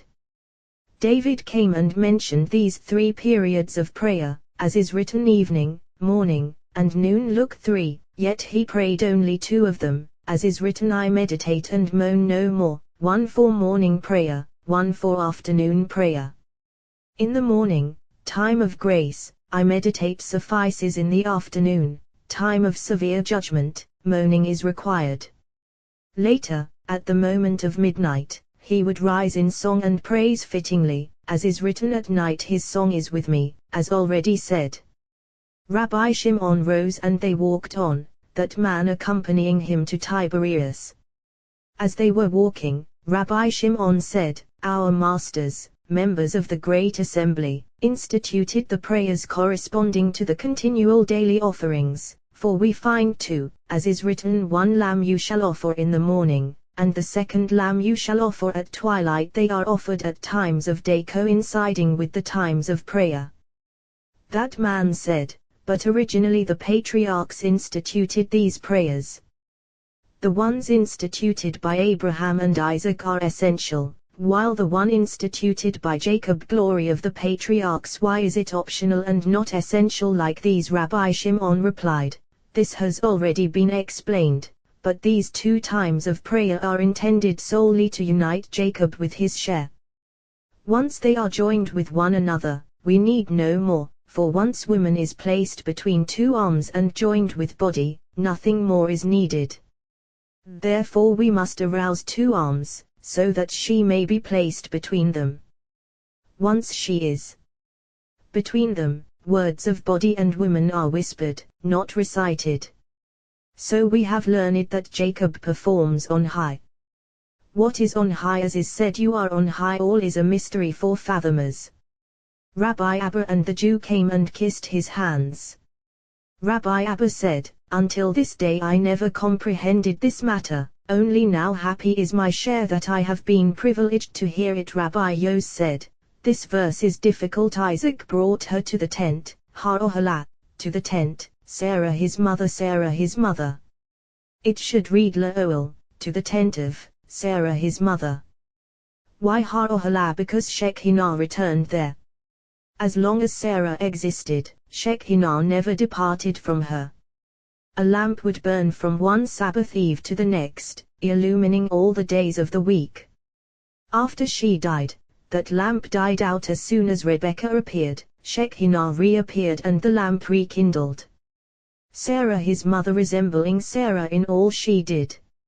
Rabbi Yehuda said, just as Isaac's image was identical with Abraham's, so that whoever saw Isaac said, that's Abraham. Undoubtedly, Abraham engendered Isaac. Similarly, Rebekah's image was precisely Sarah's, so Sarah his mother, literally Rabbi Elazar said, entirely so. But this is a mystery, for even though Sarah died, her image never departed from the house, becoming invisible from the day of her death until Rebekah arrived. As soon as Rebekah entered, Sarah's image became visible, as is written, Isaac brought her to the tent. Immediately, Sarah his mother appeared. No one saw her except Isaac when he entered, so Isaac was comforted after his mother manifested, which is why the verse does not read after his mother's death. Rabbi Shimon said, why is it written specifically of Isaac? He took Rebekah as his wife, and he loved her. Since it says as his wife, don't we know that he loved her? All men love their wives. What is so special about Isaac that of him is written and he loved her? But precisely arousal of love of male toward female quickens only on the left, as is written, his left hand beneath my head. Darkness and night are as one. Left always arouses love toward female, grasping her. So even though Abraham loved Sarah, of him is not written and he loved her, rather of Isaac. Now, you might say Jacob loved Rachel, but this was expressed by the aspect of Isaac within him.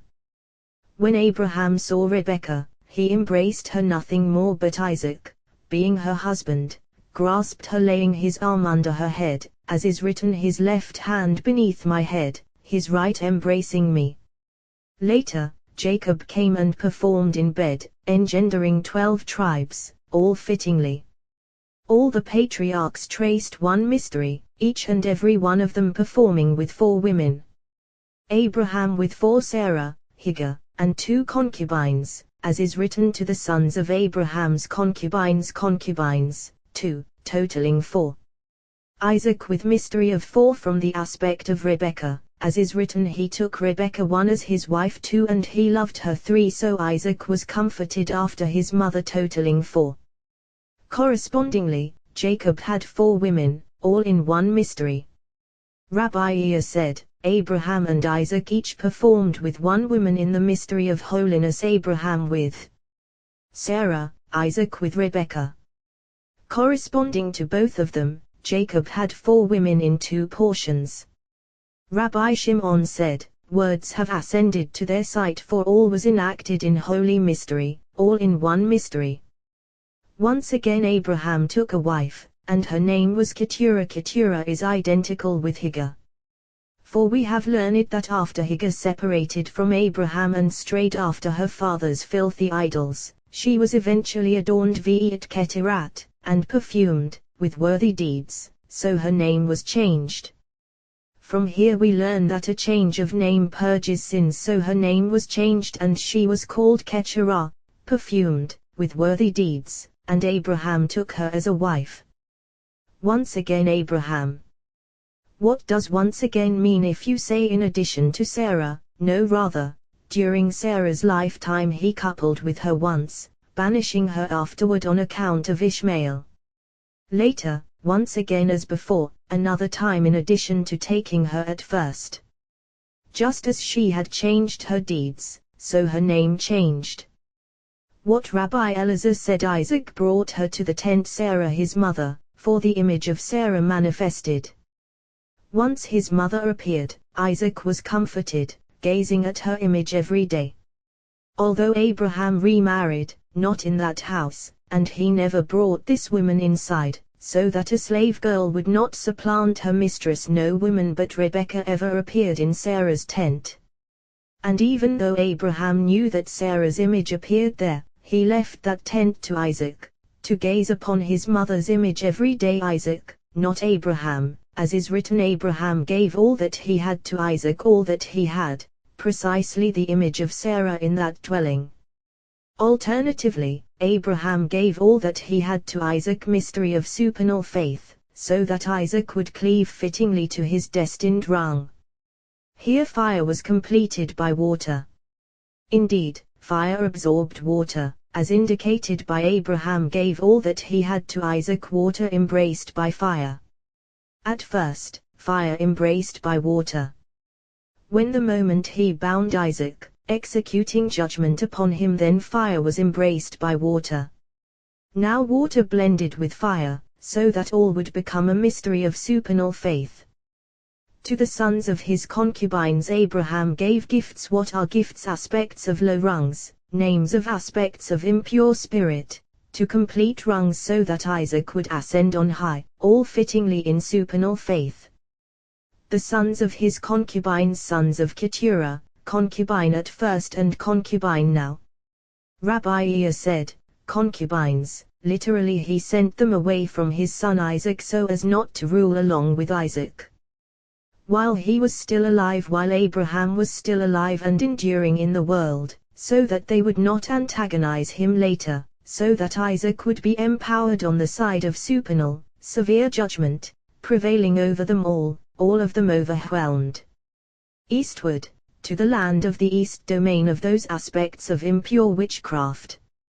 What is written? Solomon's wisdom surpassed the wisdom of all the children of the east kings, those descended from the sons of Abraham's concubines.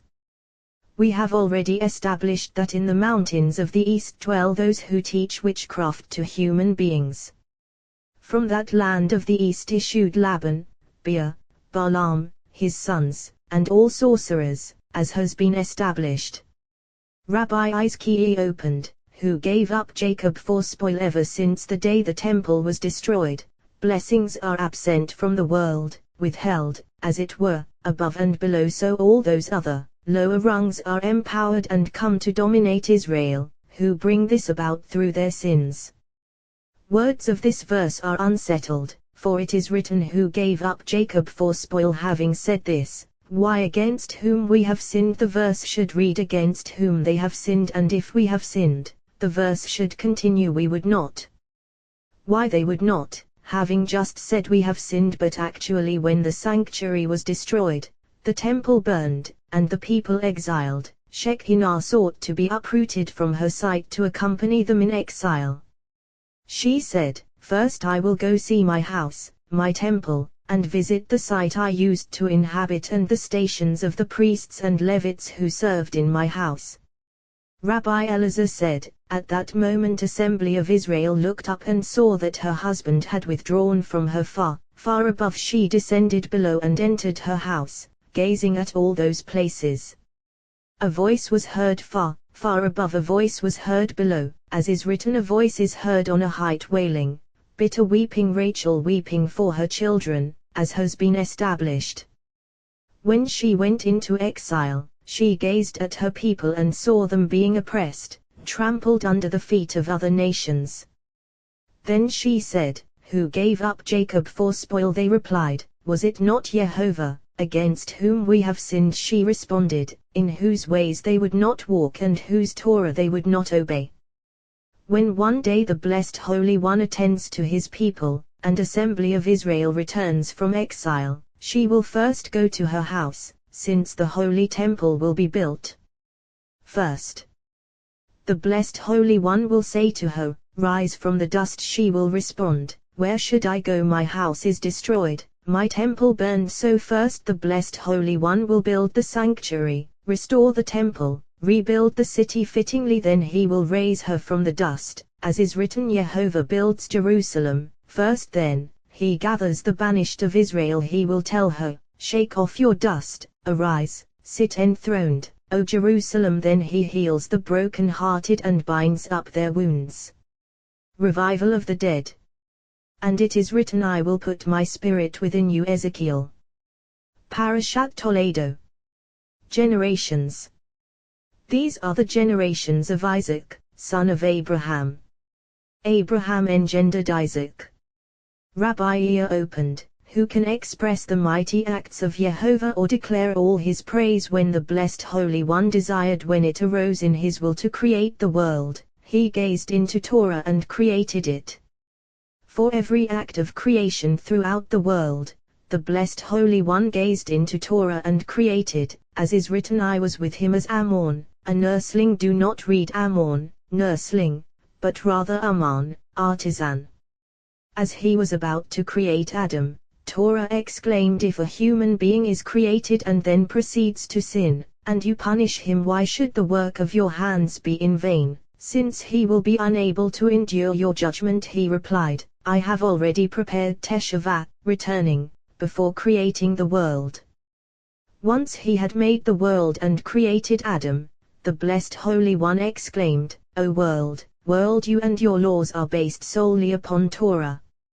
That is why I created the human being in you, so that he might engage in her, strive for her. If not, I will turn you back into chaos and void. Everything exists for the sake of humanity, as is written, I made the earth and created humankind upon it. Torah stands calling out to human beings to engage in her, strive for her, but no one bends an ear. Whoever engages in Torah sustains the world, maintaining every work of creation perfectly, fittingly.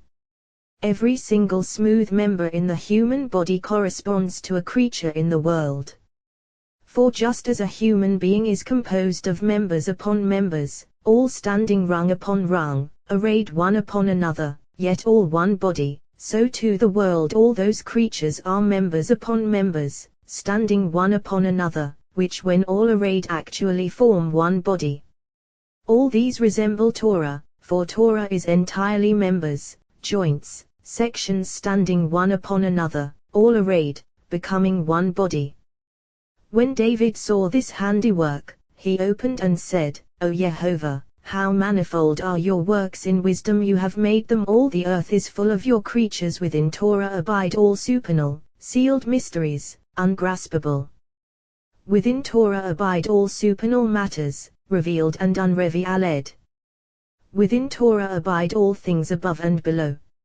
All things of this world, all things of the world that is coming abide within Torah, yet no one perceives or knows them. So it is written, who can express the mighty acts of Jehovah or declare all his praise? Solomon came and sought to comprehend the words of Torah, the fine points of Torah, but he was unable and exclaimed, I said, I will be wise, but it is beyond me. David said, uncover my eyes, so I can see wonders out of your Torah. Of Solomon is written, he spoke 3,000, and his songs numbered 1,005 kings. They have already established that every single proverb he spoke implied 1,005 meanings. If this is so with the words of Solomon, who was flesh and blood, how much more so with words of Torah, spoken by the blessed Holy One? Every single word contains countless parables, songs, praises, supernal secrets, countless varieties of wisdom.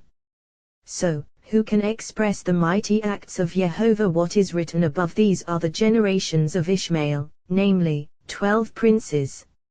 Afterward Scripture states these are the generations of Isaac. You might imagine that since Ishmael engendered 12 princes, whereas Isaac engendered 2 sons, this one ascended and that one did not. So it is written, who can express Gevurot, the mighty acts, of Jehovah? Isaac, who engendered Jacob and Esau. Isaac generated Jacob, who singly surpassed them all, engendering 12 tribes, sustaining above and below. But Isaac, above in supernal holiness, Esau, below. So it is written, who can express the mighty acts of Jehovah or declare all his praise? Jacob, When the sun cleaves to the moon, countless stars radiate from them. These are the generations of Isaac, son of Abraham. Rabbi Yos said, why is son of Abraham mentioned only now and not previously? Because although it is written God blessed Isaac his son, now that Abraham had died, his image remained stamped in Isaac, so whoever saw Isaac would say that's really Abraham and would attest Abraham engendered Isaac. One night Rabbi Yitzhak rose to engage in Torah.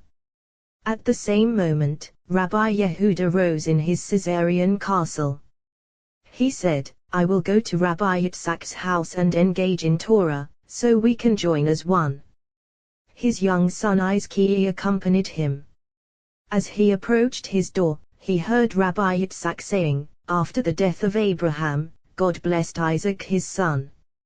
And Isaac dwelled by the well Lairoi.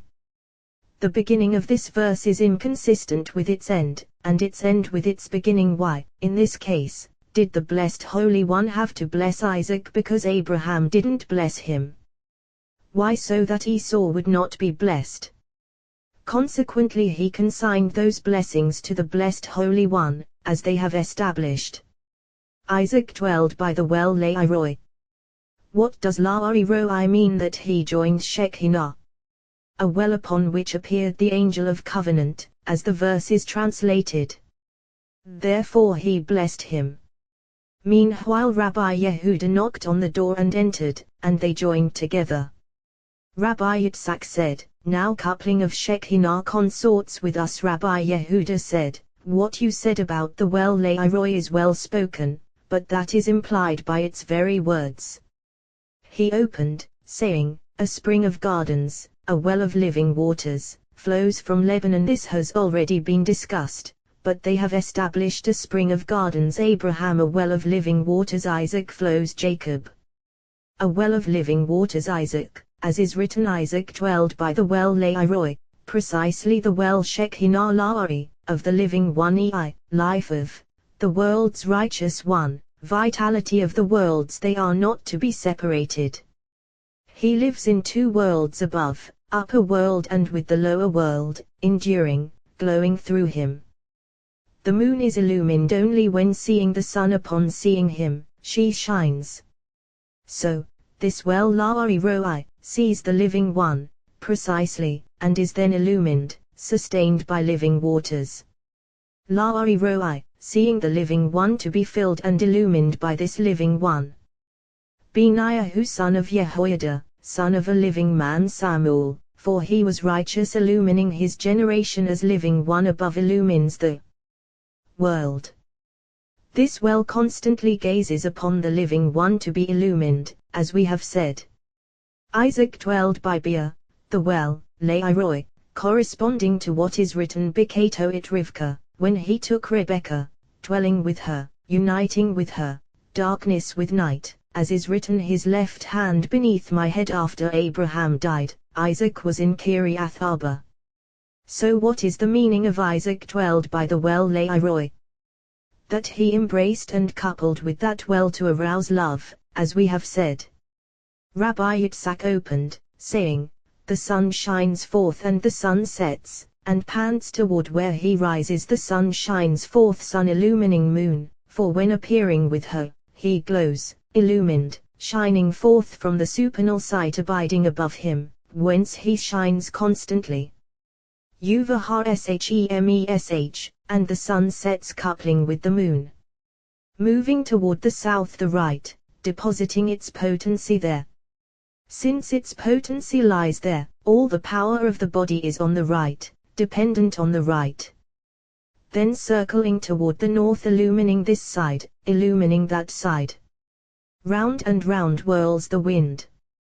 At first is written sun, and now wind, but all is one mystery. All this, so that the moon is illumined by him and the two of them unite. When Abraham came to the world, he embraced the moon, bringing her near. When Isaac arrived, he held her tight, fittingly, drawing her in love, as has been said, for it is written, his left hand beneath my head. When Jacob came, sun united with moon, illumined. Jacob became complete on all sides. The moon was illumined and arrayed with 12 tribes. Rabbi Yehuda opened, saying, Come, bless Yehovah, all you servants of Yehovah, who stand by night in the house of Yehovah. This verse has been established, but come, bless Yehovah who is worthy of blessing, the blessed Holy One, all you servants of Yehovah. For although every single Israelite in the world is worthy of blessing the blessed Holy One, which blessing yields blessing above and below the one offered by servants of Yehovah, not by all of them.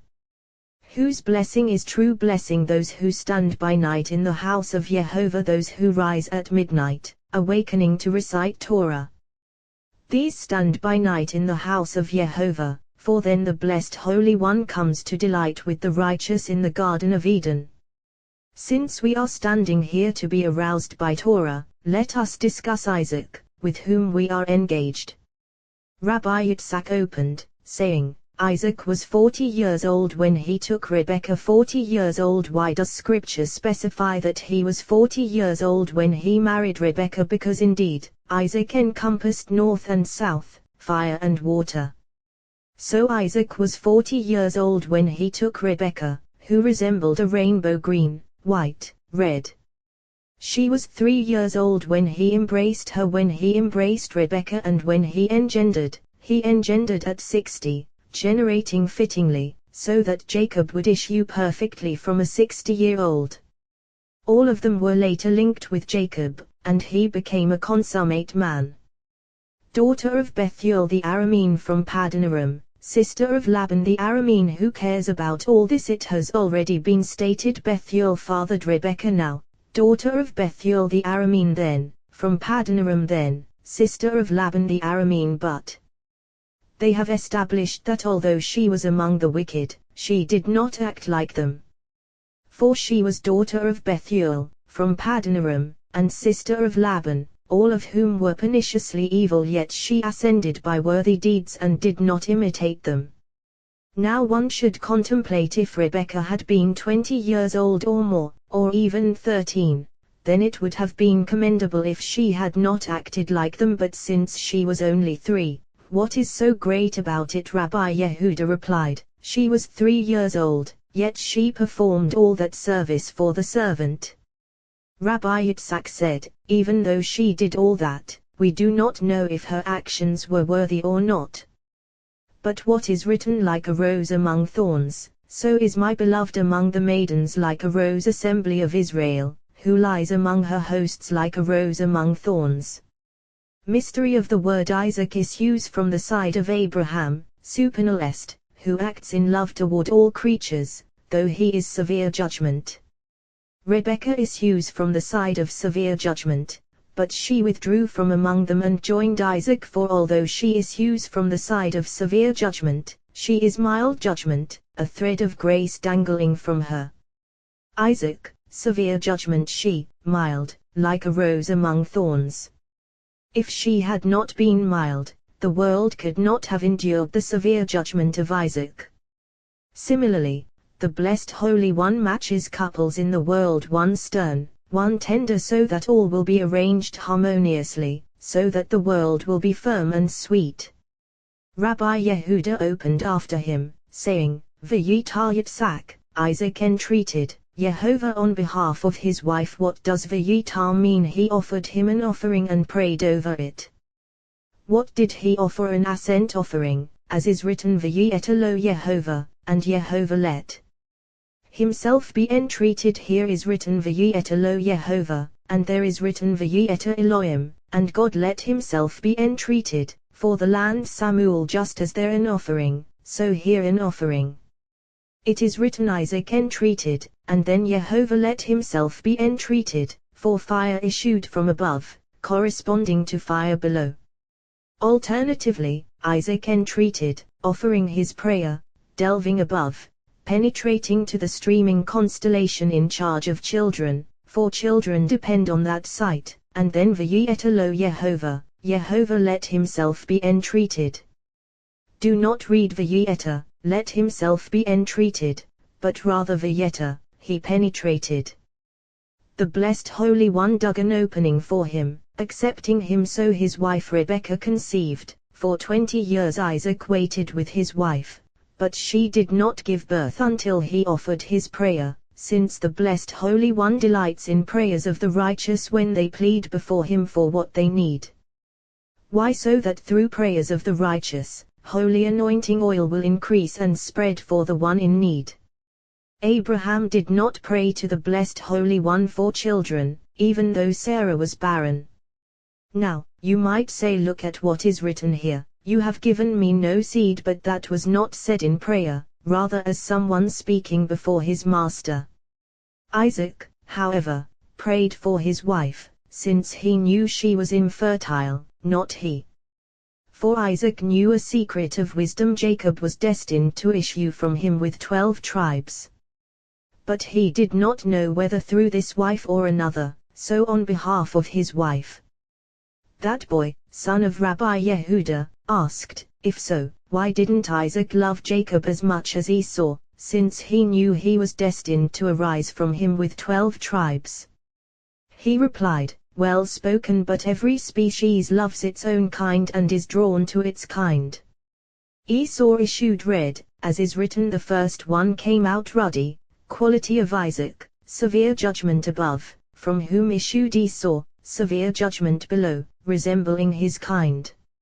Since every species follows its kind, he loved Esau more than Jacob, as is written, Isaac loved Esau because he had a taste for hunted game. Here is written, because he had a taste for Tsayid, hunted game, and there is written, hence the saying, like Nimrod, Gibbet Tsayid, a mighty hunter. Before Jehovah Rabbi Yitzhak said, the children jostled each other within her, and she said, if so, why should I live? So she went Lidrash, to inquire of Jehovah. Where did she go? To Vir Madrasha, the academy of Ibba. The children jostled each other within her, for there that wicked Esau waged battle against Jacob. V'yitrositsu, they jostled each other, they crushed each other, as we say ritzitz, crush, its head crushing one another, they split apart. This one, the side riding the serpent, that one, the side riding the sacred, perfect throne, on the side of the sun performing with the moon. Since Esau was drawn after that serpent, Jacob dealt with him tortuously like a serpent who is cunning, as is said, now the serpent was sly cunning. Jacob acted toward him like a serpent necessarily, to draw Esau after the serpent, so that he would separate from him and have no share with him in this world or in the world that is coming. We have learned, if someone is coming to kill you, anticipate and kill him first. It is written, in the womb he healed his brother Hosea, hurling him down to that heel, as is written, his hand gripping Esau's heel, laying his hand on that heel to subdue it. Alternatively, his hand gripping Esau's heel, unable to escape him entirely, rather, his hand gripping the moon whose light is concealed on account of Esau's heel, so he had to deal with him cunningly to thrust him down to cling to his sight. He called him Jacob, the Blessed Holy One called him Jacob, undoubtedly what is written. Didn't he rightly call him Yaakov, Jacob? It is not written wasn't he called, but rather didn't he call him Vayakivani. He's deceived me. Indeed, the Blessed Holy One saw that the primordial serpent was perniciously cunning. As soon as Jacob arrived, he said, this one is certainly just as cunning. So he called him Yaakov, deceiver. We have already established that he called, anonymously, always implies the final rung, as is written, he called to Moses. Similarly here, he called him Jacob. He was never named by a human being. Elsewhere what is written, the God of Israel called him God, the Blessed Holy One called Jacob God, saying, I am God in the realms above, you are God in the realms below.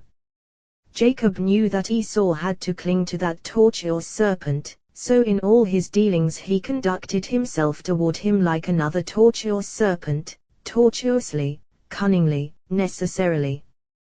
This accords with Rabbi Shimon's comment on the verse, God created the great sea serpents Jacob and Esau and every living being that glides other rungs between them. Indeed, Jacob became cunning toward that other serpent, and so it had to be.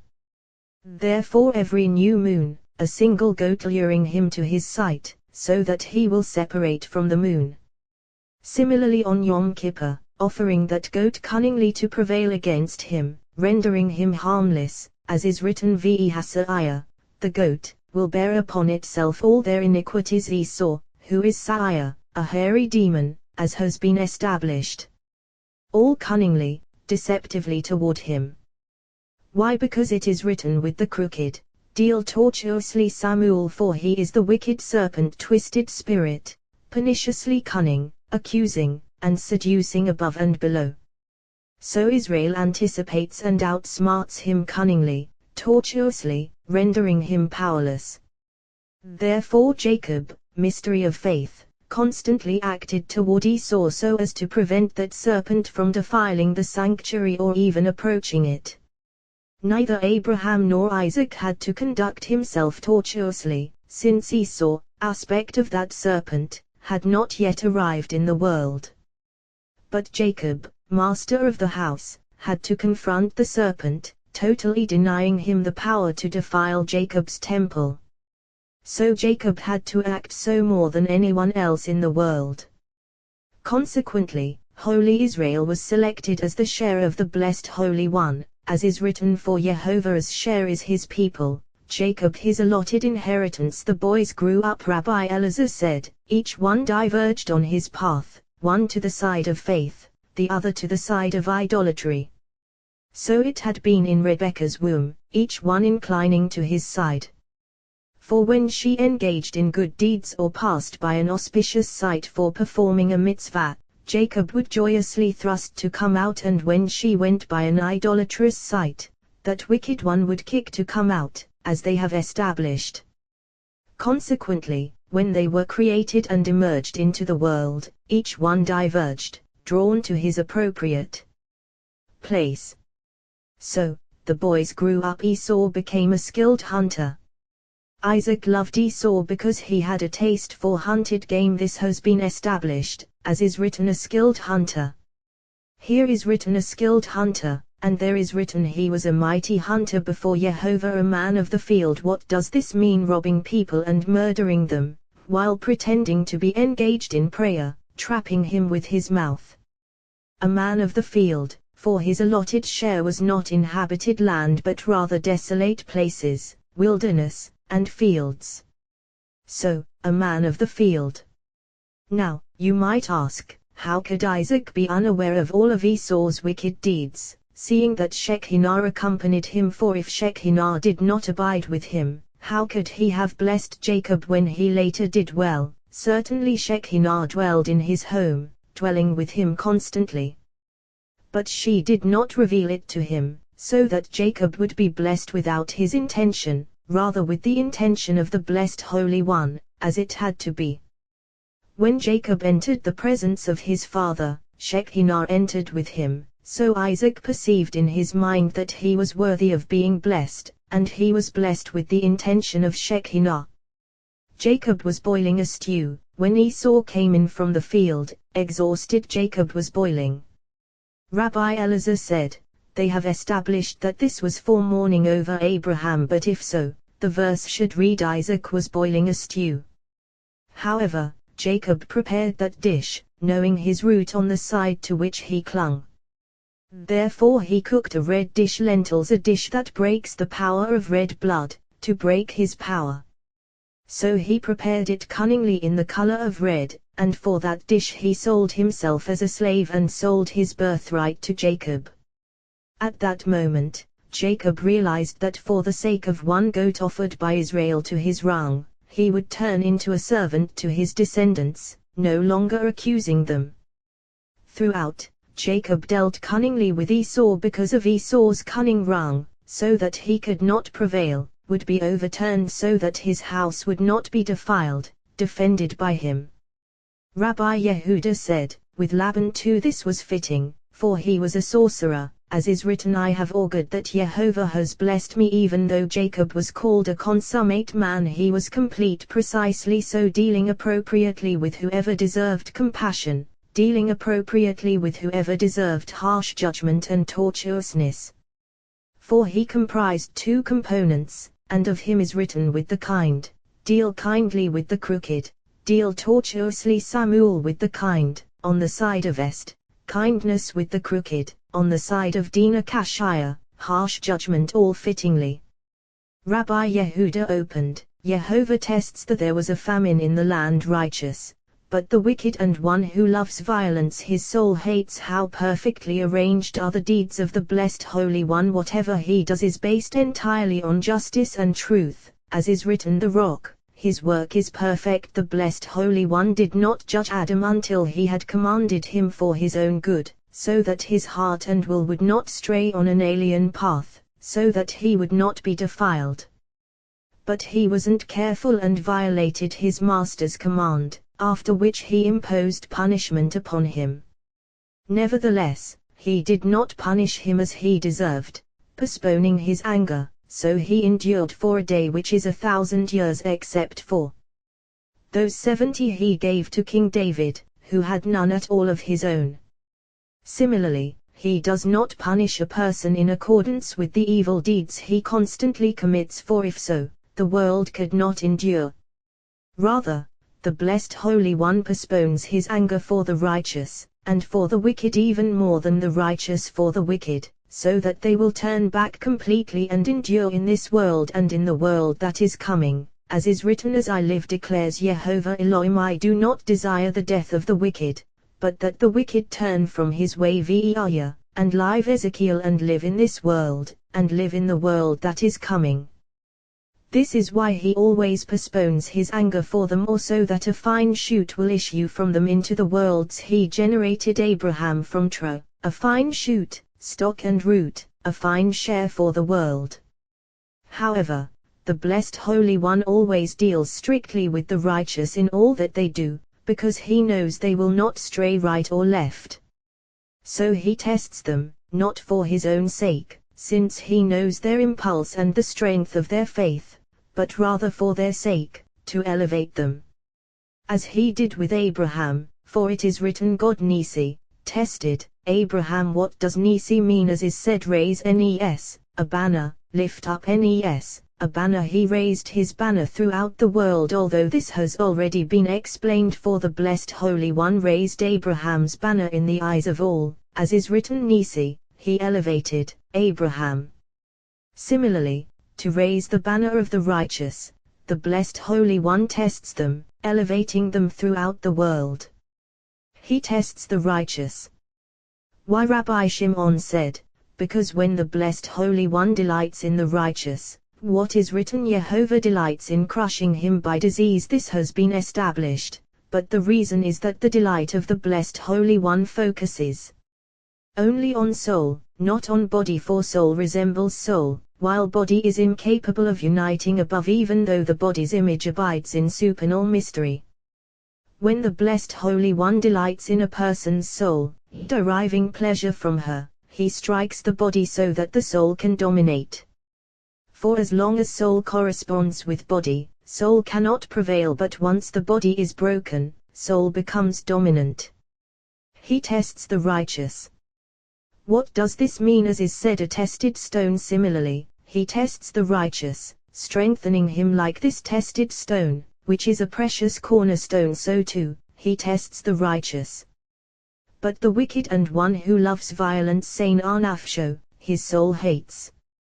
What does Sain Arnafsho mean? Would you ever imagine that the soul of the blessed Holy One hates that wicked one? Rather, that rung upon which all souls depend hates the soul of that wicked one, not wanting her at all, neither in this world nor in the world that is coming. So, the wicked and one who loves violence, Sain Arnafsho, she hates his soul, precisely alternatively, Sain Arnafsho, his soul hates, as is said, Yehovah Elohim has sworn by his soul Amos, so he tests the righteous. When the blessed Holy One created Adam, he commanded him for his own good and endowed him with wisdom, whose rungs he climbed. Descending below, he discovered the craving of the evil impulse and clung to it, forgetting all he had attained of the supernal glory of his Lord.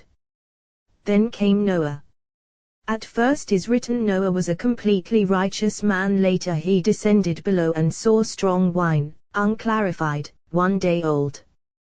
He drank some of it, became drunk, and exposed himself. Then came Abraham. He ascended in wisdom, contemplating the glory of his Lord. Afterwards, there was a famine in the land and Abram went down to Egypt. Subsequently what is written Abram went up from Egypt, ascending to the rung he had attained at first. He entered in peace and emerged in peace. Then came Isaac. What is written there was a famine in the land and Isaac went. Isaac went and later ascended from there in peace. Every single one of the righteous is tested by the blessed Holy One, to elevate them in this world and in the world that is coming.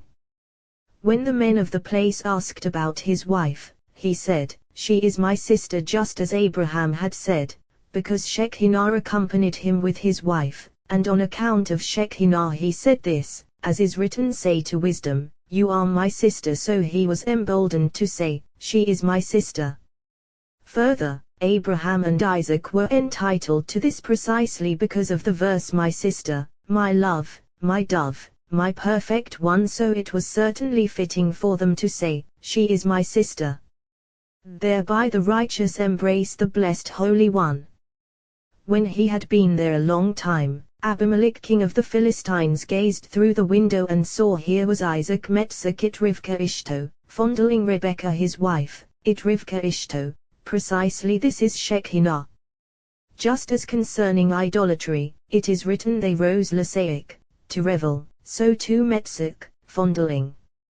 It's Shekinah, who accompanied Rebekah. Alternatively, would you ever imagine that Isaac copulated in the daytime? Surely we have learned Israelites are holy and do not copulate by day. Would Isaac, who was holy, have copulated by day? Rather, certainly Abimelech was learned and he gazed through astrology, which is a window. Here is written through the window, and there is written through the window she gazed. The mother of Sisera wailed judges just as there through astrology, so here through astrology. He saw that contrary to what Isaac had claimed, he was actually fondling her and she was his wife, so Ahimelech called for Isaac and said, "But here, she is your wife, how could you say, she is my sister?" Rabbi Yos said, Abimelech would have been justified in doing to Isaac what he did to Abraham, were it not that the blessed Holy One had reproved him previously. What is written, because I said to myself, there is just no fear of God in this place. Then Rabbi Abba said, therefore he said, she is my sister, to cleave to Shekinah, as is written, say to wisdom, you are my sister. Why? Because they lacked faith. If they had possessed faith, he would not have had to, but since they didn't, he said so. Therefore he said, because I said to myself, there is just no fear of God in this place. Fear of God is faith. Rabbi Elazar said, since Shekinah does not dwell outside the land of Israel, there is no fear of God in this place, for this is not its site, it does not dwell here. But Isaac embraced faith, seeing Shekinah dwelling in his wife. Abimelech commanded all the people, saying, whoever touches this man or his wife will surely be put to death. How patiently the blessed Holy One tolerated the wicked on account of the kindness they extended to the ancient patriarchs, for due to this, Israel did not dominate them until many generations later. Abimelech acted worthily by showing kindness to Isaac, by saying to him, here, my land is before you, settle wherever you please. Rabbi Yehuda said, woe to the wicked, whose kindness is imperfect. At first Ephraim said, my lord, listen to me, I give you the field, and I give you the cave that is in it. But later he said, land worth 400 shekels of silver, what is that between me and you? And it is written, Abraham weighed out for Ephraim the silver. Here too, at first is written here, my land is before you. But later he said to him, go away from us. Rabbi Elazar responded, this was kindness toward him, that Abimelech didn't take anything from him, but rather sent him off with all his wealth, and later he followed after him to make a pact with him. Rabbi Elazar said further, Isaac acted fittingly, for since he knew mysteries of wisdom, he endeavored and dug a well of water, to fortify himself fittingly in faith. Abraham endeavored and dug a well of water. Isaac, following him, endeavored and dug a well of water. Jacob found it prepared and sat down by it. They all went striving after it, to fortify themselves fittingly in perfect faith. Now the people of Israel hold fast to her with mysteries of commandments of Torah, as when every single day a person fortifies himself with tassels, which is a commandment, enveloping himself in them with tefillin, placing them on his head and arm, a fitting supernal mystery. For the blessed Holy One appears in a person who crowns himself with tefillin and envelops himself in tassels, entirely a mystery of supernal faith. So one unenveloped in this, uncrowned, unfortified with tefillin, every day feels abandoned by faith, divested of the awe of his Lord, his prayer improper. Therefore the patriarchs fortified themselves in supernal faith for the sake of the supernal well, in which dwells mystery of perfect faith. Rabbi ear opened, Jehovah will guide you Tamid, continually, and he moved on from there, and satisfy your soul dug another well, and they did Bitsatsut, in not quarrel over its scorched regions. This verse has been established and discussed, but masters of faith have been fortified by this verse, for it assures them of the world that is coming. Jehovah will guide you continually in this world and in the world that is coming. Jehovah will guide you. Since the verse says Jehovah will guide you, why Tamid, continually? But this is Tamid, the continual twilight offering, embraced by the arm of Isaac, share in the world that is coming. How do we know this? From David, as is written, he guides me in paths of righteousness and satisfy your soul Bitsatsut, with dazzles resplendent speculum, into which all souls delight gazing. And invigorate your bones. Look, the beginning of this verse is inconsistent with its end. If the soul of the righteous is basking in supernal bliss, why invigorate your bones? But they have established this is resurrection of the dead, for the blessed Holy One will one day revive the dead and mend a person's bones, restoring them in a perfect body, while the light of the soul will be intensified within the resplendent speculum, to shine with the body fittingly in full vitality. So it is written, you will be like a watered garden. What does this mean? Its supernal waters never cease for all eternity. This garden, watered by them, is saturated constantly. Like a spring that flowing, gushing river whose waters never cease. A well of flowing water. This is a supernal mystery within the mystery of faith, a well containing a spring filled by that spring two rungs that are one, male and female fittingly. That spring and well are one, all called well, for the inflowing fountain never ceases and the well is filled. Whoever gazes at this well will gaze at the mystery of supernal faith. This is the symbol of the patriarchs striving to dig a well of water within supernal mystery. One must not separate fountain from well, all is one. He named it Rehovo, intimating that his descendants would one day work to enhance this well fittingly through the mystery of sacrifices and offerings. Similarly, he placed him in the Garden of Eden to work it and tend it through sacrifices and offerings. And so that its springs would spread in every direction, as is said, your springs will overflow, streams of water be a Rehovo, in the broad places. Therefore he named it Rehovo, expanses. Rabbi Shimon opened, Okmut, wisdom, cries aloud outside be a Rehovo, in the broad places. She raises her voice. This verse is a supernal mystery. What is Okmut? Wisdom, supernal wisdom and lesser wisdom, comprised in the supernal, abiding within. Cries aloud outside. Supernal wisdom is concealed of all concealed, unknown, unrevealed, as is said, no human knows its worth. Expanding to radiate, it gleams in the mystery of the world that is coming, a world created from it. As we have learned, the world that is coming was created with Yod. This wisdom is concealed there, and they are one. When all is prepared in the mystery of the world that is coming, as we have said, joy radiates all in silence, never heard outside. Seeking to expand further, there issued from this site fire, water, and air, as has been said, becoming a single voice issuing outside heard, as has been said. From that point on, it is outside, for inside it is silent, never heard, while now that the mystery is heard, it is called outside. From here one must prepare himself through action and inquire. Be a Riovo, in the broad places. Who is Riovo? That expanse encompassing all sparkling stars, a bubbling spring whose waters never cease, as is said, a river issues from Eden to water the garden. That is Riovo, expanses. There she raises her voice, upper and lower, and all is one. Therefore Solomon said, prepare your work outside, make it ready for yourself in the field. Prepare outside, as has been explained, for it is written, cries aloud outside, since from here work is to be prepared, and word is susceptible to questioning, as is written, for ask now of primal days from one end of heaven to the other. Make it ready for yourself in the field, a field blessed by Jehovah. Once one knows the mystery of wisdom and prepares himself within, what is written afterward? Build your house, the soul within one's body, to be cultivated so that one becomes consummate.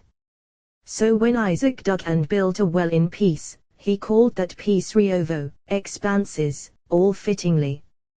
Happy are the righteous whose actions verge toward the blessed Holy One, sustaining the world, as is written, for the upright Yishkanuares, will abide on earth. Yishkanuares, will cause earth to abide, as has been established.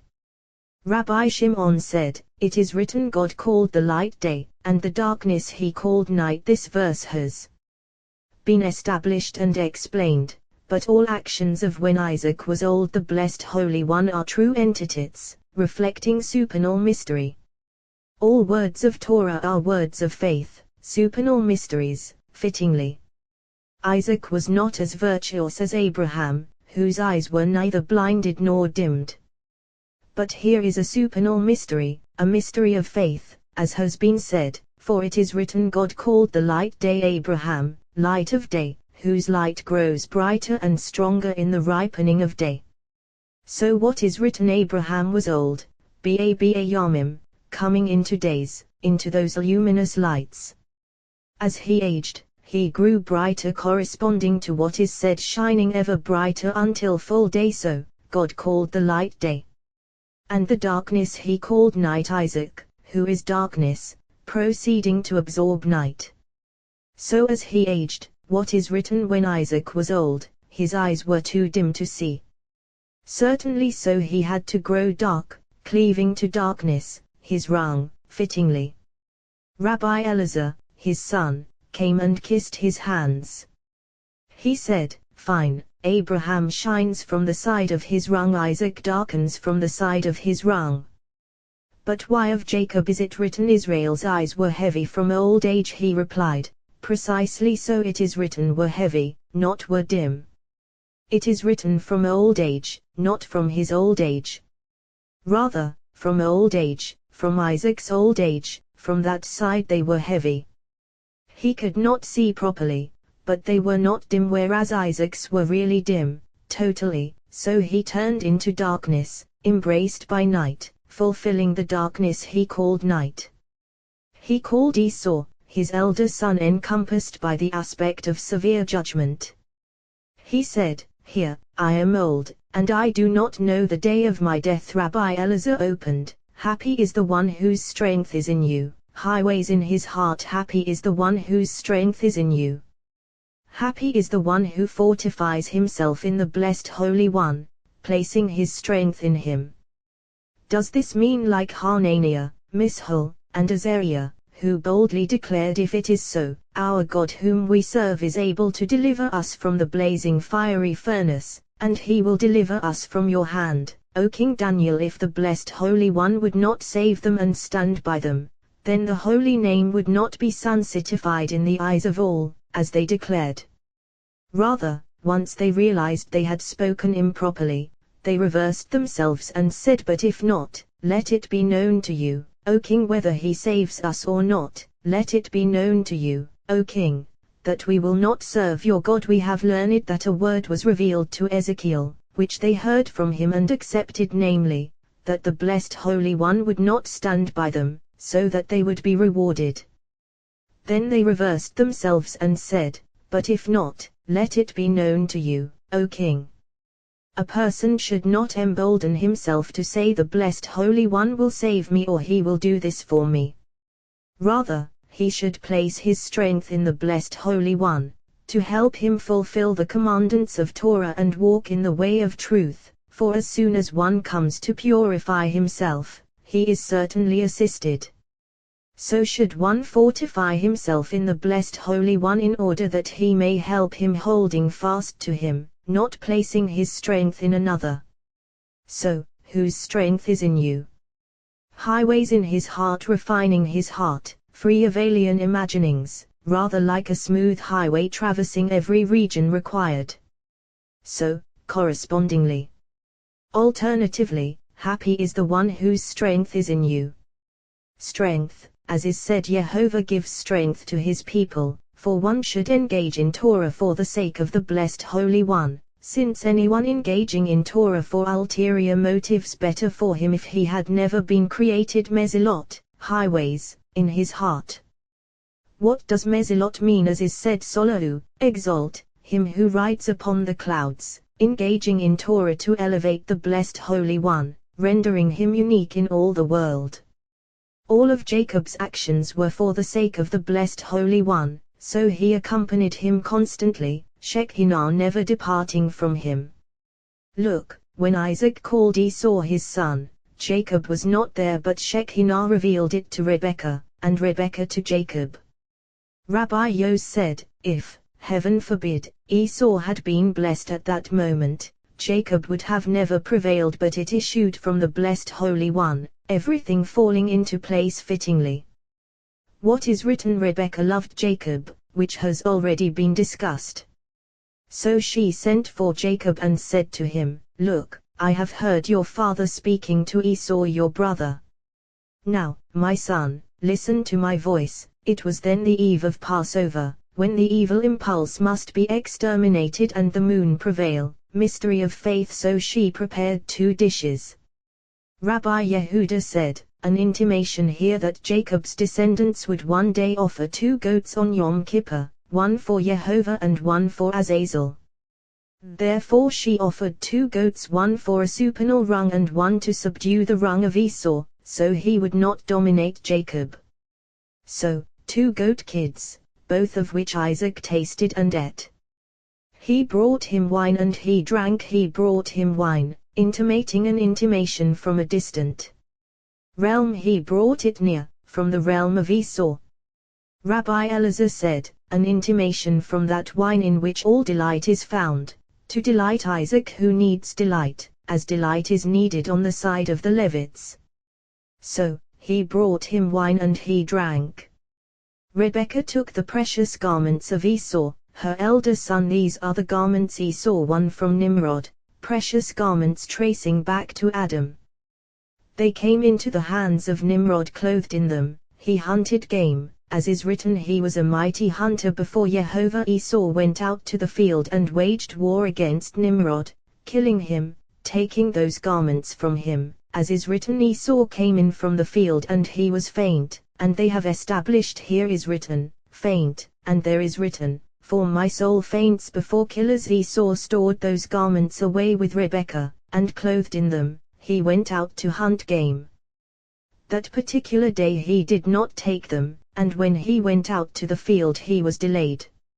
Now, whenever Esau wore them, they emitted no fragrance at all, but when Jacob wore them, what had been lost reverted to its sight and they emitted fragrance. For the beauty of Jacob was the beauty of Adam, so at that moment they returned to their sight, emitting fragrance. Rabbi Yos said, the beauty of Jacob is the beauty of Adam, but we have learned that the apple of Adam's heel outshone the globe of the sun. Are you saying the same about Jacob? Rabbi Elazar replied, precisely. At first, before Adam sinned, no creature could gaze at his beauty.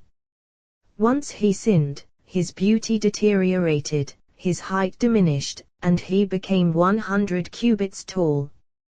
The beauty of Adam is a mystery, for supernal faith depends on that beauty. Therefore, may the loveliness of Jehovah our God be upon us, and similarly to gaze upon the loveliness of Jehovah, to contemplate. In his temple this is precisely the beauty of Jacob, all supernal mystery. He smelled the fragrance of his garments and blessed him. It is not written he smelled the fragrance of the garments, but rather the fragrance of his garments, as is said he wraps in light as in a garment. Alternatively, he smelled the fragrance of his garments and blessed him, for the moment he put them on, they emitted fragrance, and he did not bless him until he smelled that fragrance, because then he knew that he was worthy of blessing. Otherwise, all this fragrance would not have accompanied him, as is written he smelled the fragrance of his garments and blessed him. He said, "See, the fragrance of my son is like the fragrance of a field." Vayoma, he said an anonymous word, some say it was Shekinah, some say Isaac. Like the fragrance of a field blessed by Jehovah. Who is a field of apple trees, desired and cultivated by supernal patriarchs. Rabbi Abba said, this verse has been, may God give you of the dew of established. He heaven opened, saying, a song of ascents. In my distress I cried to Jehovah, and he answered me. How many songs and praises did King David chant before the blessed Holy One, all for the purpose of arraying his rung and making himself a name. As is said, David made a name. Samuel, he sang this song when he saw this incident of Jacob. Rabbi Elazar said, Jacob sang this song, for when his father said, come near, so I can feel you on, my son. Are you really my son Esau? Jacob felt deeply distressed, fearing that his father would discover him and he would be recognized. What is written, he did not recognize him because his hands were hairy like the hands of his brother Esau. Then he said, in my distress I cried to Jehovah, and he answered me. O Jehovah, deliver my soul from lying lips, the rung inhabited by Esau, who is lying lips. To what does this refer? To the time when that serpent inflicted curses upon the world, cunningly, deceitfully, so the world was cursed. Isaac told Esau, go out to the field and hunt meat, sayed, game, with a he, as they have established. Esau went out so that he would receive Isaac's blessing, for he said to him, I will bless you in the presence of Jehovah. Now, if he had said I will bless you and nothing more, that would have been fine. But as soon as he said in the presence of Jehovah, the throne of glory of the blessed Holy One trembled, saying, what if the serpent escapes his curses and Jacob is subjected to them? At that moment Michael was summoned, and he appeared before Jacob accompanied by Shekinah. Isaac realized this and, seeing the Garden of Eden accompanying Jacob, blessed him in its presence. When Esau entered, hell entered with him, so Isaac trembled very violently, since he had thought that Esau was not of that side. He opened, saying, I blessed him, now blessed he will remain. Therefore Jacob prepared himself cunningly, deceitfully, bringing blessings upon himself, who resembled Adam, blessings snatched from that serpent of lying lips, who told so many lies, perpetrated so many insidious acts to lead astray, inflicting curses upon the world. So Jacob came cunningly, deceiving his father in order to bring blessings, seizing from him what he had denied the world. This was measure for measure. Of him is written, he loved cursing, may it come upon him. He did not want blessing, may it be far from him. Of him is written, cursed are you among all animals and among all beasts of the field. He remains so for generations upon generations, while Jacob came and snatched blessings from him. Ever since the days of Adam, Jacob was destined to seize all these blessings from that serpent, leaving him immersed in curses, unable to escape. Inspired by the Holy Spirit, David said, what will be given to you, what will you gain, O deceitful tongue? What does that evil serpent care about inflicting curses upon the world? As they have said, a serpent bites and kills and feels no satisfaction. O deceitful tongue, for he deceived Adam and his wife, bringing evil upon him and upon the entire world. Later Jacob came and took back all those blessings. A warrior's sharp arrows Esau, who threatened Jacob on account of those blessings. As is said, Esau held a grudge against Jacob because of the blessing, may God give you of the dew of heaven and the fat of the earth from above and below, in a single bond. Abundance of grain and new wine. This has been established, but as is written, I have never seen a righteous man forsaken or his seed begging bread. I have been now young, and now I am old. They have established this verse was uttered by the Prince of the world. Therefore he said, abundance of grain and new wine. May people serve you. When Solomon reigned in Jerusalem, as is written, all the kings of the earth brought their presents and nations bow down to you. When King Messiah arrives, as is written, all kings will bow down to him. Rabbi Yehuda said, all this applies to when King Messiah arrives, as is written, all kings will bow down to him, all nations will serve him. Be master over your brothers. Hev, be not he et, be, or tioi, you will be, because this is a supernal mystery of faith, since these letters are mysteries of faith. He above, vov in the middle, then he last. So he said, Hev, be, master over your brothers, dominating them, subduing them when King David arrives.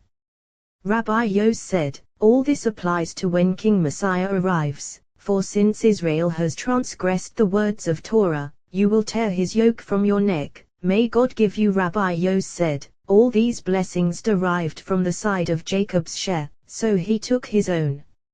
Isaac wanted to bestow these blessings upon Esau, so the blessed Holy One brought it about that Jacob obtained what was his.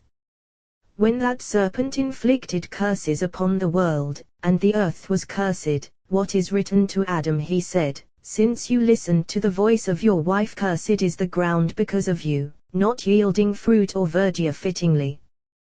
Conversely, and of the fat of the earth by painful toil you will eat of it. Conversely, of the dew of heaven, ye thorns and thistles it will sprout for you. Conversely, abundance of grain and new wine, by the sweat of your brow you will eat bread. Conversely, may people serve you, tilling the earth and cultivating the field, as is said, foreigners will be your plowmen and vine dressers. Jacob obtained all, one balancing the other, taking what was his.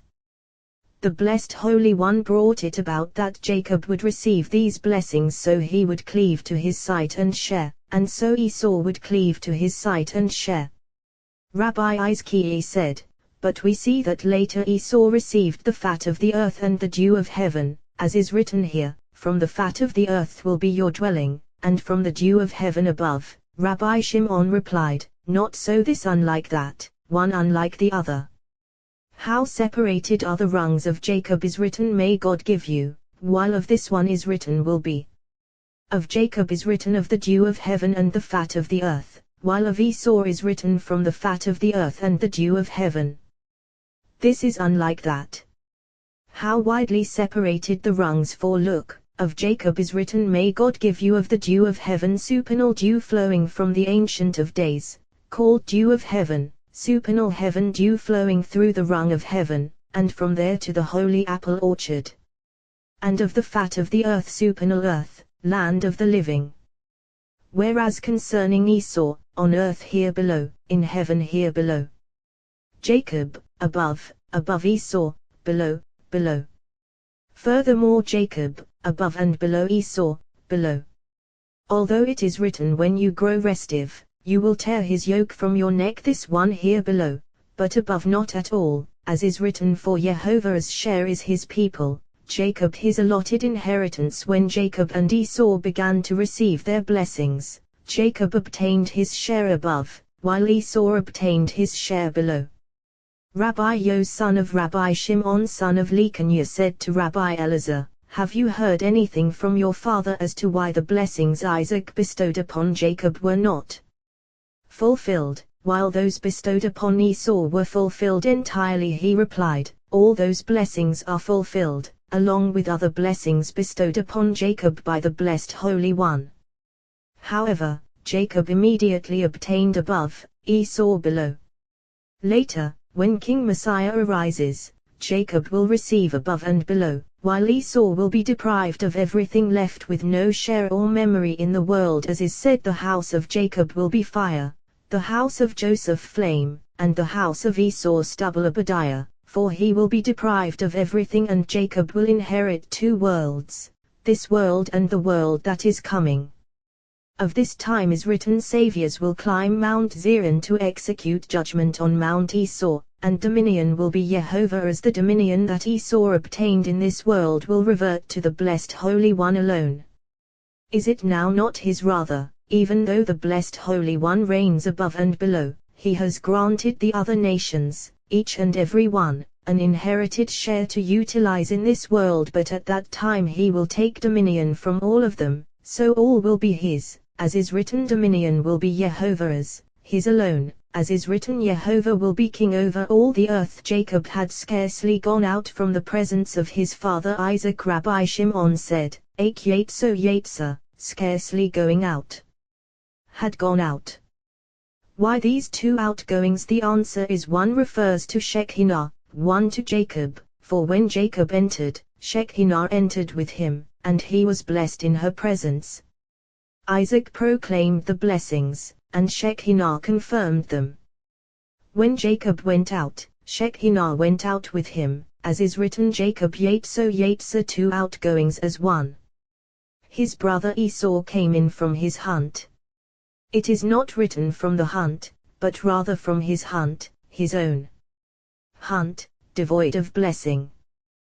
The Holy Spirit cried out, Do not eat the food of one with an evil eye. He too prepared delicacies and brought them to his father.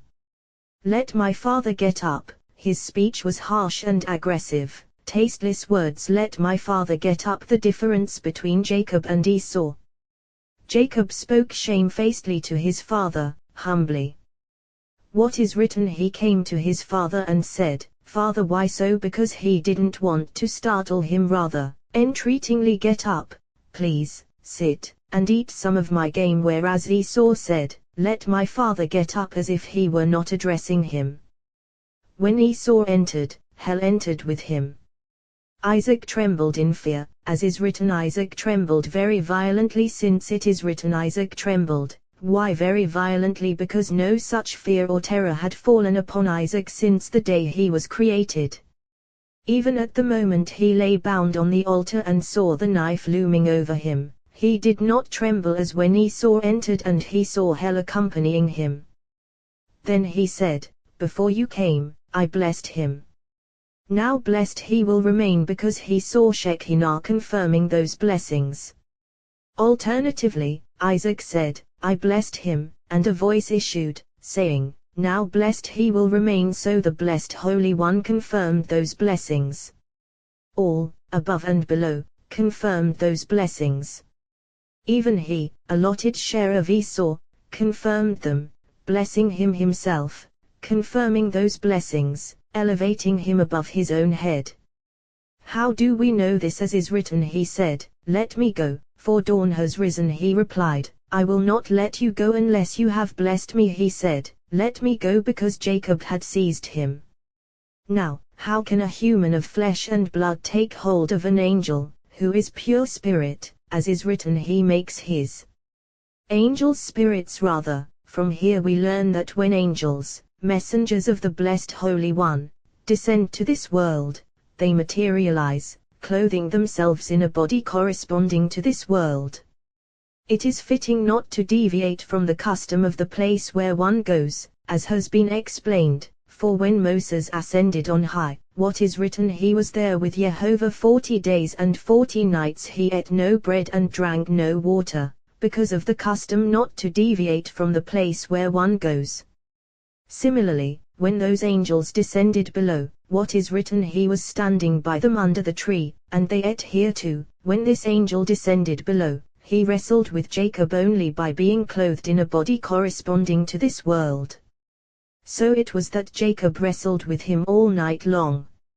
Since their dominion only really prevails at night, the dominion of Esau prevails only in exile, which is night. So he attacked Jacob at night, wrestling with him. When morning came, his strength faded, he could not prevail. Then Jacob was empowered, since his dominion prevails in the day. So it is written, an oracle concerning Dumah. One calls to me from So, watchman, what of the night, watchman, what of the night? For then prevails the dominion of Esau, who is So, at night. So when morning came his power faded, and then he said, let me go, for dawn has risen. He replied, I will not let you go unless Baraktani, you have blessed me. The verse should read, unless Teverikini, you bless me. Why unless you have blessed me? Unless you confirm those blessings that Father bestowed upon me and not denounce me for them. What is written, your name will no longer be Jacob, but Israel. Israel. Why Israel? He said to him, against our will, we must serve you, for by your power you have been crowned above. With a supernal rung, Israel, Israel, will be your name, precisely for Sarita, you have striven, with Elohim. What does this mean, with Elohim? Do you imagine he was referring to himself? Rather, he told him, you have striven to join and couple with Elohim, in coupling of sun and moon. Therefore it is not written above Elohim, but rather with Elohim, in a single bond and coupling. Alternatively, he said, as is written, he said, if you listen carefully to the voice of Jehovah your God here too, he said, your name will no longer be Jacob, but Israel. Then Jacob was crowned with his rung, becoming consummation of the patriarchs. What is written, he blessed him there, confirming all those blessings bestowed by his father. Rabbi Shimon opened, when a man's ways please Jehovah, he causes even his enemies to be at peace with him. How carefully one should align his paths toward the blessed Holy One, in order to fulfill the commands of Torah, for they have established that a person really has two angelic messengers from above to couple with him, one on the right and one on the left, coupling with him, appearing wherever he does anything, called good impulse and evil impulse. If one comes to purify himself and engage in commands of Torah, that good impulse coupled with him overpowers the evil impulse, who then makes peace with him, turning into his servant. But when a person relapses, setting out to defile himself, that evil impulse overpowers and overwhelms the good impulse, as we have established.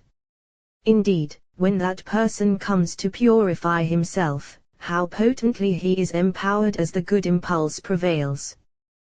Then he causes his enemies to be at peace with him, for that evil impulse is overturned by the good impulse. Therefore Solomon said, better to be lightly esteemed and have a servant. What does this mean, and have a servant? The evil impulse. So when a person follows the commands of Torah, he causes even his enemies to be at peace with him, the evil impulse. Since Jacob trusted in the blessed Holy One and all his ways were for his sake, he caused his enemies to be at peace with him. Samael, power and strength of Esau, who made peace with Jacob.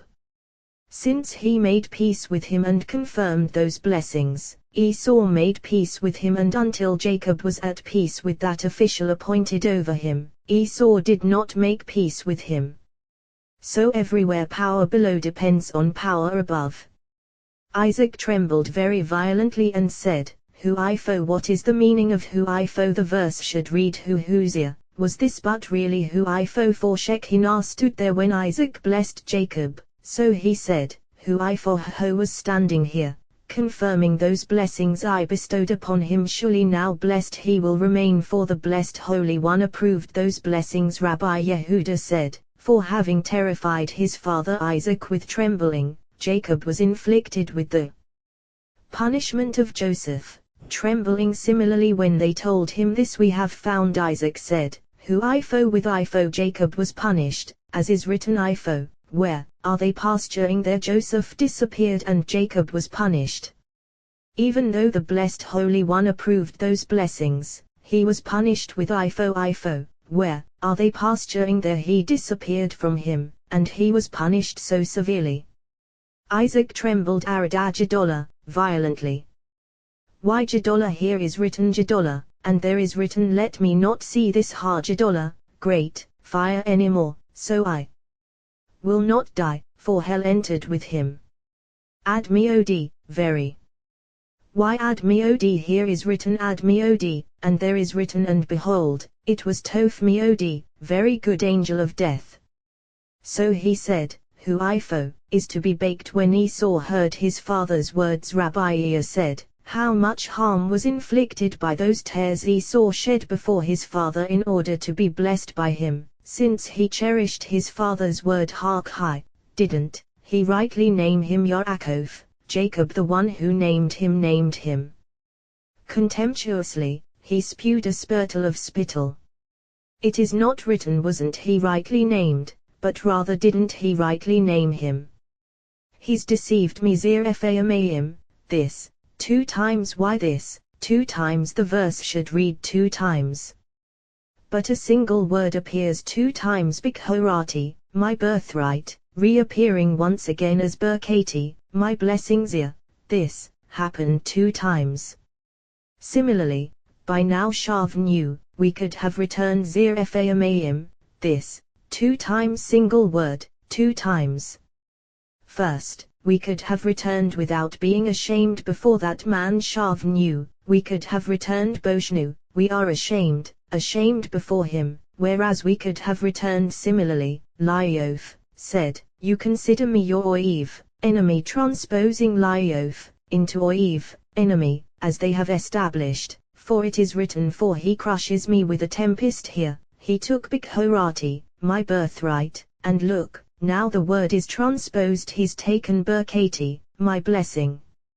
Here, I have made him master over you for you, Ifo, where there is no one here who can approve blessings for you. What can I do, my son? So he blessed him with this world. Contemplating his wrong, he said, you will live by your sword, as befits you, spilling blood and waging war. Therefore he said, what can I do? Rabbi Elazar said, for you, then, what can I do? Having said this, why my son? Because he said, for you, then, what can I do, since I see you steeped in judgment, sword, and blood, whereas your brother walks in peace? But, my son, precisely I brought this upon you because you are my son. So you will live by your sword, as befits you. And you will serve your brother. This has not yet been fulfilled, for Esau has not served Jacob, since Jacob did not want it now. Repeatedly he called him my Lord, having gazed afar, deferring it to the end of days, as we have said. Rabbi Ea and Rabbi Yos were walking on the way. As they were walking, they saw Rabbi Yisa the elder walking behind them. They sat until he reached them. Once he did, they said, now the way before us is paved. They walked on. Rabbi Ea said, time to act for Yehovah. Rabbi Yos opened, saying, she opens her mouth with wisdom, Torah of love on her tongue. She opens her mouth with wisdom, assembly of Israel. Torah of love on her tongue, Israel, tongue of Torah, conversing in it day and night. She opens her mouth with wisdom, bet of Bereshit, in the beginning, as they have established. Torah of love on her tongue, Abraham, through whom he created the world, in whom he converses constantly. Bet, closed on that side, open on this side. Closed on that side, as is written, you will see my back, open on this side, to turn its face above, open on this side, to receive from above, a portico for welcoming. So it stands at the head of Torah and is subsequently filled. She opens her mouth with wisdom, literally, as is written, Bereshit, with beginning, God created. Torah of love on her tongue, for afterwards it relates, God said, let there be light, and there was light. She opens her mouth with wisdom, he of the holy name, comprising all. She is concealed and revealed, totality of above and below, mystery of above and below. She opens her mouth with wisdom, for she is concealed, completely unknowable, as is written, she is hidden from the eyes of all living, concealed from the birds of heaven. But when she begins to expand through wisdom cleaving to her, within her, she generates a voice, Torah of love. She opens her mouth with wisdom, final he, speech, word dependent on wisdom. Torah of love on her tongue, voice, presiding over speech, conducting it. Torah of love on her tongue, Jacob, above her tongue, conducting the word, articulating her, for there is no speech without voice, as has been established. Rabbi ear opened after him, saying, I, wisdom, dwell with shrewdness, I discover knowledge of devices, I, wisdom, assembly of Israel. Dwell with shrewdness, Jacob, who was cunning. I discover knowledge of devices, Isaac, who devised blessing Esau. But since wisdom collaborated with Jacob, who was shrewdness, discover knowledge of devices, for Jacob was blessed by his father, and all those blessings rested upon him, fulfilled in him and in his descendants forever and ever. Some have been fulfilled in this world, all will be fulfilled in the time of King Messiah, for then Israel will be one nation, one people of the blessed Holy One, as is written, I will make them one nation in the land. Ezekiel, they will have dominion above and below, as is written, behold, coming with the clouds of heaven, one like a human being. Daniel, King Messiah, as is written, in the days of those kings, the God of heaven will establish a kingdom that will never be destroyed, a kingdom that will not be left to another people. It will crush and consume all these kingdoms, and will itself endure forever. So Jacob wanted his blessings deferred to that future time, and he did not acquire them immediately. Rabbi Yisra opened after him, saying, Do not fear, my servant Jacob, declares Jehovah, for I am with you, I will save you from afar, your seed from the land of their captivity. Jacob will return and be calm and secure, with no one frightening him. This verse has been established. But when Jacob emerged from the presence of his father with those blessings, he contemplated his soul and said, I want to defer these blessings till later, to length of days. He was scared and frightened. A voice issued, saying, Do not fear, my servant Jacob, I will not abandon you in this world. I will save you from afar at the time to which you defer those blessings. Your seed from the land of their captivity. For although Esau has already obtained his blessings and will subjugate your children, I will deliver them from his hands, and then your children will subjugate him. Jacob will return to those blessings. Jacob will return Shekinah, Jacob will return, indeed, and be calm and secure, as they have established, from those kingdoms of Babylonia and Edom that enslaved Israel, with no one frightening them forever and ever. They walked on. As they were walking, Rabbi Yos said, Certainly everything the Blessed Holy One does in the world reflects a mystery of wisdom, all to manifest supernal wisdom to human beings, so from that act they will learn mysteries of wisdom. All is fitting, all his actions ways of Torah, for the ways of Torah are ways of the Blessed Holy One. Even a tiny word contains countless ways, paths, mysteries of supernal wisdom. For Rabban Yonan, son of Zakkai, rendered 300 legal decisions in the mystery of supernal wisdom based on the verse. His wife's name was Mehetabel, daughter of Matrid, daughter of Mizahab. These he revealed only to Rabbi Elazar, who accompanied him, indicating how many supernal mysteries inhere in every single incident of Torah. In every single word lies wisdom, Torah of truth. So those words of Torah are holy words, disclosing wonders, as is said, uncover my eyes, so I can see wonders out of your Torah. When that serpent deceived Adam and his wife, approaching the woman, injecting her with slime, thereby seducing Adam, the world was defiled and cursed. Because of him he inflicted death upon the entire world. The world stood poised to punish him, until the tree of life appeared, atoning for Adam, subduing that serpent so that he would never dominate the seed of Jacob. For when Israel offered a goat, that serpent was overturned, turning into a servant, as has been said. Therefore Jacob offered his father 2 Se'irin, goats, one to subdue Esau, who is Seir, a hairy demon, one for the rung on which Esau was dependent, to which he clung, as has been said.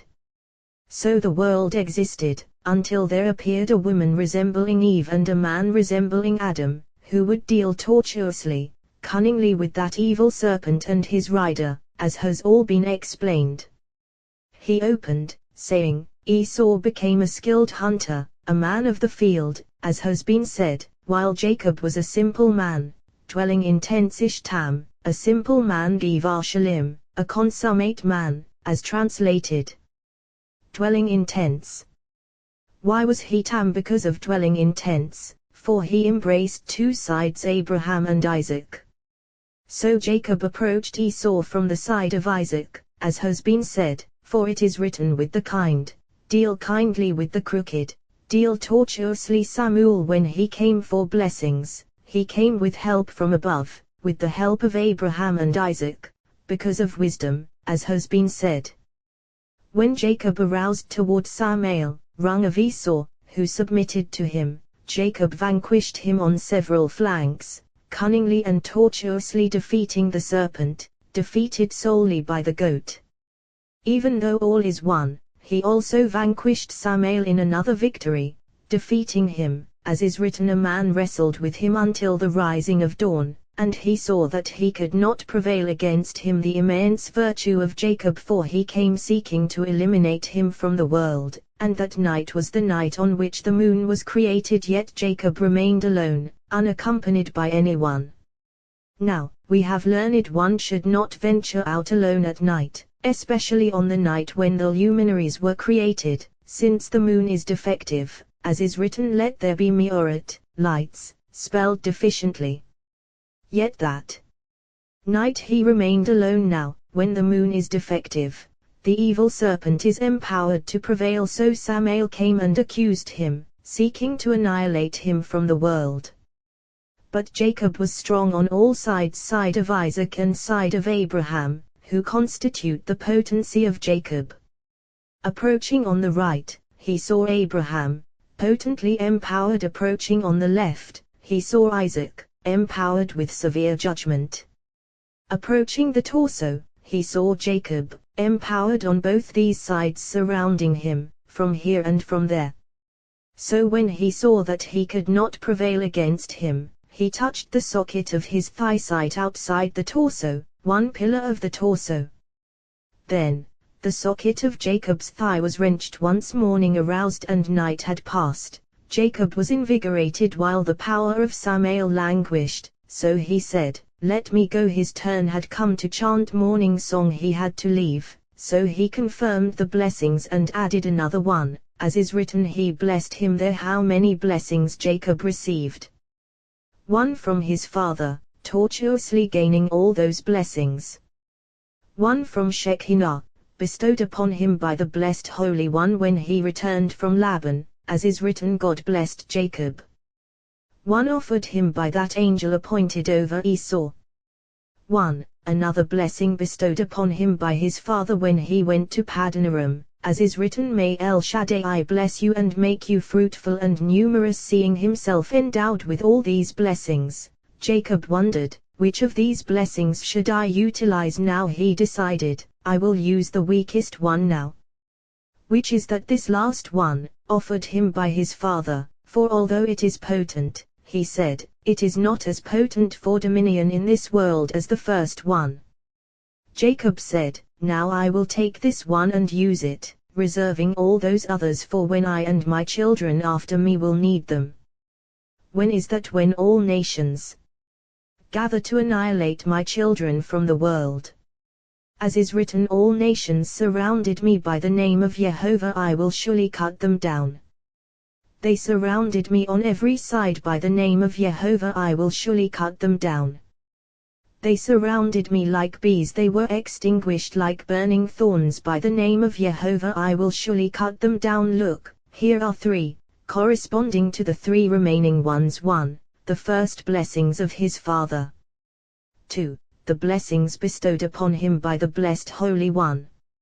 3. The blessings offered him by that angel. Jacob said, there they will be needed against all the peoples, nations, and tongues of the entire world. So I will reserve them for then, while now against Esau, this is enough. This can be compared to a king who had many powerful legions, countless tested warriors to wage battles, poised to attack mighty kings. Meanwhile, he heard about a ravaging robber.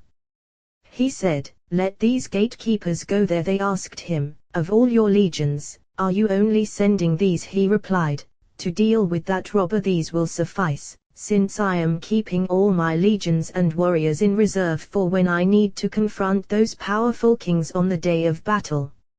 Similarly, Jacob said, "To deal with Esau, these blessings will suffice for now, while the rest I will reserve for when my children need them to confront all the kings and rulers of the entire world.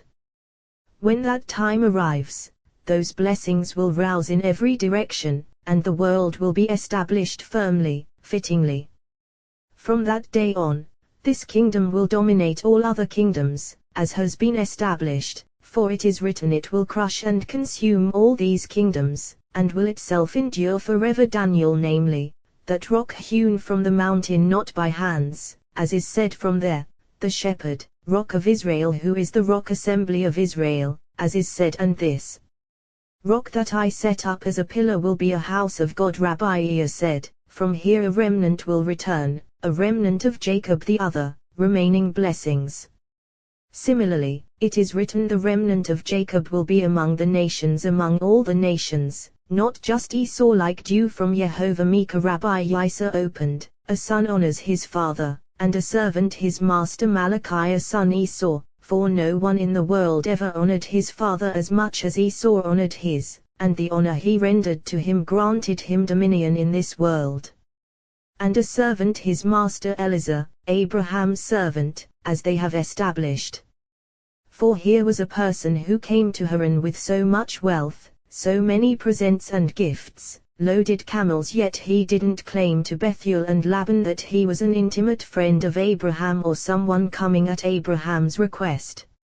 Rather, even before he spoke his words, what is written, he said, "I am Abraham's servant," and subsequently, my master," in order to honor Abraham. That honor and graciousness prolonged his life enduringly. Similarly with Esau, the honor he rendered his father prolonged his dominion so persistently in this world, while those tares prolonged Israel's subjugation to him, until Israel returns to the blessed Holy One with weeping and tears, as is written, "With weeping they will come, with supplications I will conduct them." Then, saviors will climb Mount Zion to execute judgment on Mount Esau, and dominion will he Jehovah. As Obadiah. Parashat Vayetz. He left. Jacob left Beersheba and set out for Haran.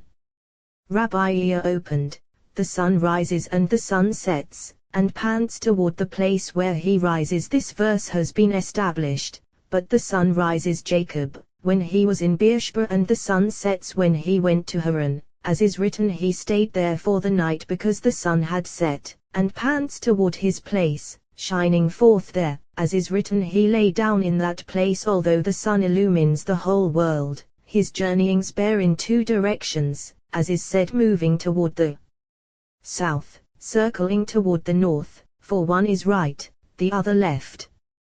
Every day he flows forth from the east, heading south, then north, and from the north to the west. Then the sun is drawn in, inclining west.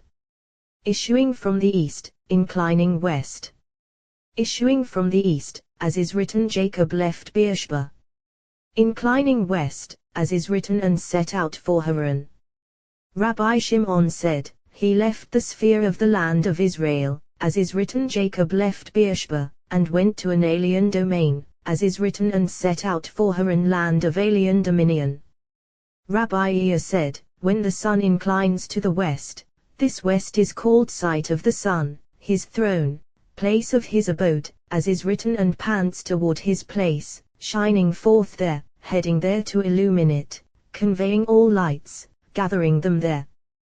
This corresponds to what we have learned the blessed Holy One puts on tefillin, for he receives all supernal crowns. Who are they? Mystery of supernal Father, mystery of Mother, who are tefillin of the head, as we have learned a priest receives at the head. After receiving Father and Mother, he receives right and left, thereby receiving all, thereby the blessed Holy One receives all. Rabbi Elazar said, beauty of Israel receives all, and when assembly of Israel is drawn above, she too receives all world of the male, blessed Holy One, and world of the female, of the blessed Holy One. Just as all lights radiate from that world, so all is absorbed by this world, one corresponding to the other. So it is called Beersheva, Beersheba. Beersheva this Jubilee, Beersheva even sabbatical. All is the blessed Holy One, for one corresponds to the other. The sun shines only from Jubilee, from Beersheva, so Jacob left Beersheba and set out for Haran the west. Rabbi Shimon said, Jacob left Beersheba west, sabbatical year, and set out for Haran year of foreskin, for he left the holy domain for an alien domain, fleeing from his brother, as has been said.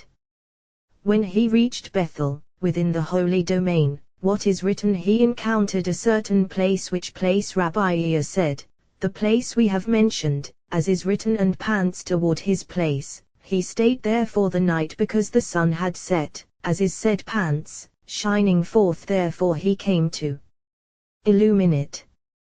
He took of the stones of the place, it is not written the stones of the place, but rather of the stones of the place precious stones, fine pearls, 12 supernal stones, as is written 12 stones Joshua, underneath which lie 12,000, myriads of hewn stones, all stones. So, of the stones of the place, not the stones of the place of which we have spoken. And put them Merah Ashotath, at his heads, at whose heads? At the heads of that place. What does Merah Ashotath mean? If you say, like a person putting something under his head, no, rather, Merah Ashotath, at its heads, at the four heads, directions of the world, 3 stones to the north, 3 to the west, 3 to the south, 3 to the east, with that place above them, arrayed upon them. Then, he lay down in that place. Once the bed was prepared, he lay upon it. Who lay upon it? The sun. So of Jacob is written, he sat up on the bed, for he and no one else was entitled to this. Therefore, he lay down in that place, and so it is written, the sun rises and the sun sets. One day Rabbi Yitzhak was sitting in front of the cave of ramification. A certain man passed by along with his 2 sons, and one said to the other, this intensity of the sun derives from the south, and the world endures only by virtue of the wind, for wind is vitality, consummation of all directions. If not for its consummate existence, the world could not endure. His younger brother said to him, if not for Jacob, the world would not endure. When his sons unified supernal unification, proclaiming, Hear, O Israel, Yehovah our God, Yehovah is one. This was supernal perfection, unifying unitary unification. Then came their father, Jacob the elder, who took his house and placed it in a single bond with the patriarchs, so that male and female would join as one. Rabbi Yitzhak said, I'll join them and hear what they're saying. He walked along with them. That man opened, saying, Arise, O Yehovah, to your resting place, you and the ark of your might. Arise, O Yehovah, to your resting place, like someone saying, Let the king rise and go to rest, to his restful bedroom. There are 2 who said, Arise, O Yehovah, Moses and David. Moses said, Arise, O Yehovah, may your enemies be scattered. David said, Arise, O Yehovah, to your resting place. What is the difference between them? Moses spoke like someone enjoining his house, enjoining her to wage war against his enemies. David invited him to rest, like someone inviting his master, inviting the king along with the queen, as is written, Arise, O Yehovah, to your resting place, you and the ark of your might, so as not to separate them. May your priests be clothed in righteousness, may your faithful sing for joy. From here we learn that whoever invites a king should alter his behavior to delight the king. If the king is accustomed to being entertained by common jesters, then he should arrange for him red-headed regal jesters, and or if not, then he himself, for the king's commanders, amusement. When David invited the king and queen to rest, what did he do in place of the king's jesters? he substituted red-headed regal ones. Who, as is written, may your priests be clothed in righteousness, may your faithful sing for joy, may your faithful sing for joy. The verse should read, may your Levites sing for joy, for only they engage in joyous song, they are the royal jesters. Yet now David, having invited him to rest, turned the priests and faithful into royal jesters. The blessed Holy One said to him, not so, he replied, when you are in your palace, you act according to your will. But now that I have invited you, it depends on my will, which is to present these more distinguished ones, even though it is not their habit. From here we learn that in his own house one may arrange things as he pleases, but when invited out he should fulfill the will of his host, whatever he arranges. For look, David replaced the Levites with priests, yet the blessed Holy One affirmed the matter according to his wish. David exclaimed, for the sake of David your servant, do not reject the face of your anointed one. May the arrangement I prepared not be rejected. The blessed Holy One replied, David, by your life, I will not even use my own vessels, but yours instead. The blessed Holy One did not stir from there until he had given presents and gifts, as is written, Jehovah swore to David, a truth he will not renounce, of the fruit of your body I will set upon your throne. Rabbi Yitzhak came and kissed him, saying, if I walked this way just to hear this, I am satisfied. One of his sons opened, saying, Jacob left Beersheba and set out for Haran.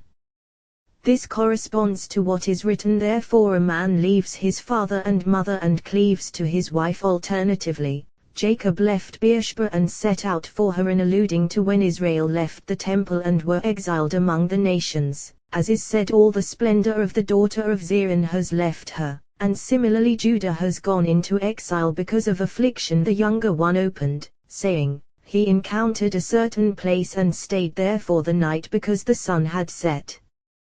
What is the meaning of Vayifka? He encountered a certain place. A king who comes to visit his consort must lamifka, entreat her, so that she will not seem like a piece of abandoned property. Furthermore, even if he possesses golden beds and elaborately embroidered bolsters in a spacious palace, he should not spend the night there. If she prepares a bed on the ground in a castle of straw, he should leave his and spend the night there, giving her pleasure. As we learn here, for as soon as he came to her, what is written, he took of the stones of the place and put them at his head and lay down in that place to give her pleasure, for even the stones of her house enamored him to stay. Rabbi Yitzhak wept and rejoiced, saying, with such pearls in your hands, how can I not follow you? They replied, you go on your way, while we enter town for the wedding celebration of this son of mine. Rabbi Yitzhak said, now I should be on my way. He went and arrayed words in the presence of Rabbi Shimon. Rabbi Shimon said, truly well spoken, all pertains to the blessed Holy One. He continued, these words derive from descendants of Rabbi Sadok the Feeble. Why was he called feeble? Because for 40 years he fasted over Jerusalem, so that it would not be destroyed in his lifetime. For every single word of Torah, he used to expound supernal mysteries, extending a path by which inhabitants of the world could conduct themselves. Rabbi Yitzhak said, just a few days later I encountered that man, accompanied by his younger son. I asked him, where is your other son? He replied, I held a wedding celebration for him, and he stayed with his wife. Once he recognized me, he said, by your life, I didn't invite you to my son's wedding celebration because of 3 things. First, I didn't know you or recognize you, and since a person should be invited according to his stature, perhaps you are eminent and I would have blemished your dignity. Second, perhaps you were rushing, and I didn't want to bother you. Third, so you wouldn't be embarrassed in the presence of the company, since it is our custom that everyone dining with the groom and bride offers them gifts and presents. I said to him, the blessed Holy One will judge you favorably. Then I asked him, what is your name? He replied, Sadok the Younger. It was then that I learned from him 13 mysteries in Torah, and 3 from his son, 1 concerning prophecy and 2 concerning dreams. He said, what is the difference between prophecy and dream? Prophecy derives from world of the male, dream from world of the female, from one to the other, a descent of 6 rungs. Prophecy, on the right, and the left; dream, on the left. Dream diverges into countless rungs below, so dreams pervade the entire world, yet corresponding to one's rung, he sees corresponding to each person, his rung. Prophecy spreads only in its domain. What is written? He dreamed here, a ladder set up on earth, its head reaching to heaven he opened, saying, Hello higher, happening it happened, that the word of Jehovah came to Ezekiel the priest, son of Buzi, in the land of the Chaldeans by the river Kiva. There the hand of Jehovah came upon him. Ezekiel, hello higher, happening it happened. Prophecy happened at that particular moment, being essential for exile, since Shekinah descended among Israel in exile. Ezekiel saw what he saw at that very moment, even though that sight was unsuitable. So, hello higher, happening it happened. What is the meaning of hello higher? Hello, above; higher, below. As is written, a ladder set up on earth, its head reaching to heaven, moving above, moving below. Hello higher, one above, one below. This ladder is planted firmly in 2 worlds, above and below, in the land of the Chaldeans by the river Kiva. In the land of the Chaldeans, in a place where exile prevails. Even so, al Nehar Kiva, by the river Kiva. What is Nehar Kiva? The river Kiva that was Kiva, already previously, for Shekinah dwelled on it, as is written, a river issues from Eden to water the garden, and from there it divides and becomes 4 river heads. This is one of those 4 rivers, and since she dwelled on it previously, manifesting there already, she dwelled there now, revealing herself to Ezekiel. He dreamed. Was she revealed in a dream to holy Jacob, consummate patriarch in such a sacred site? He saw only a dream, yet at that time Jacob was not yet married and Isaac was still alive. Now, you might say, look, even after he was married, it is written, I saw in a dream, but there the place proved decisive and Isaac was still alive, so dream is mentioned. Later, when he entered the Holy Land together with the tribes, consummating the essence of the house and the joyous mother of children, it is written, God appeared to Jacob again when he came from Paddan Aram, and he blessed him, and similarly God spoke to Israel in visions of the night. Here dream is not mentioned, since this issued from another, higher rung. Dream is transmitted by Gabriel, who stands below, on the 6th rung from prophecy. Vision, by the rung of that creature who rules the night. Now, you might say, look at what is written, Gabriel, help this man understand the vision. Daniel, certainly so, for the contents of a vision are more concealed, while a dream is more explicit, clarifying the concealment of the vision. So Gabriel was assigned to clarify the content of the vision, more concealed.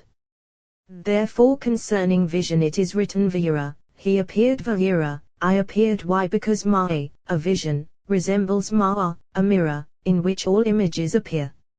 So, Vayira, I appeared, I revealed my image through El Shaddai, who is Ma'a, a mirror, displaying another image, reflecting all supernal images.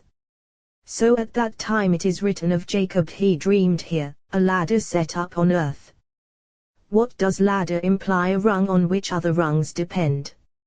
Its head reaching to heaven, so as to be linked with it. Its head reaching to heaven. Who is its head? Head of that ladder. Who is that? The one of whom is written head of the bed, for he is the head of this bed, which shines from him.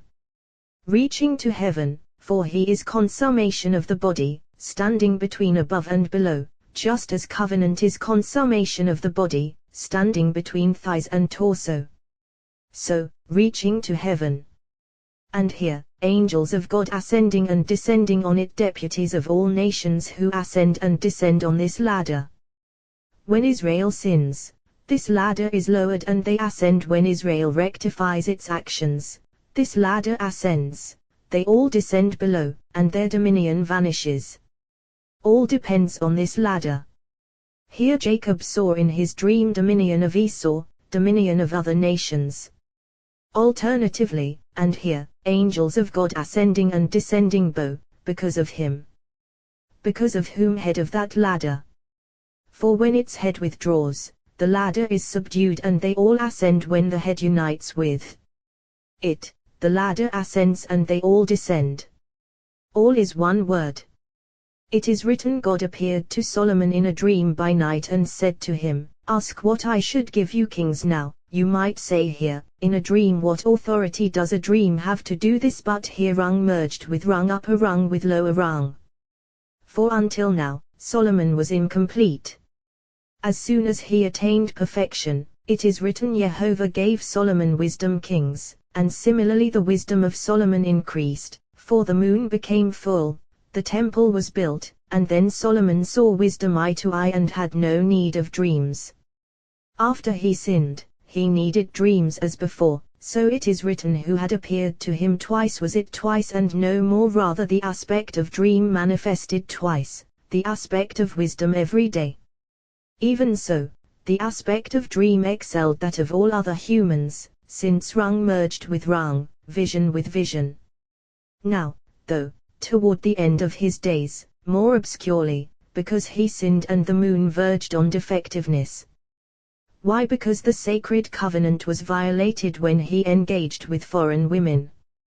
This was the condition the blessed Holy One had stipulated with David, as is written, if your sons keep my covenant, their sons also, Adiriad, until forever, will sit upon your throne. What does Adiriad, until forever, mean? Corresponding to what is written as the days of the heavens over the earth. Since Solomon failed to keep this covenant properly, the moon began to wane and turn defective, so in the end he needed a dream. Similarly, Jacob needed a dream, as we have said.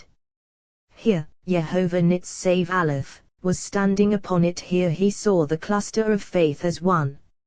Nitzave was standing upon it, as is said Netziv, a pillar of salt, a mound, for all rungs stand as one upon that ladder, all clustering in a single cluster, since that ladder is placed between two sides, as is written, I am Jehovah, God of Abraham your father and God of Isaac, two sides, on the right and the left. Alternatively, here, Jehovah was standing Aleph, upon him upon Jacob, so that all would become a holy chariot right, left, Jacob in their midst, and assembly of Israel linking with them, as is written, I am Jehovah, God of Abraham your father and God of Isaac the land. How do we know that Jacob is in the middle? This is implied by what is written, God of Abraham your father and God of Isaac, rather than God of Isaac your father. Since he is linked to Abraham, he is consequently in the middle. Then, the land on which you lie all one holy chariot. Here he saw that he would become consummation of the patriarchs. God of Abraham your father. Once he said Abraham your father, he was certainly in the middle.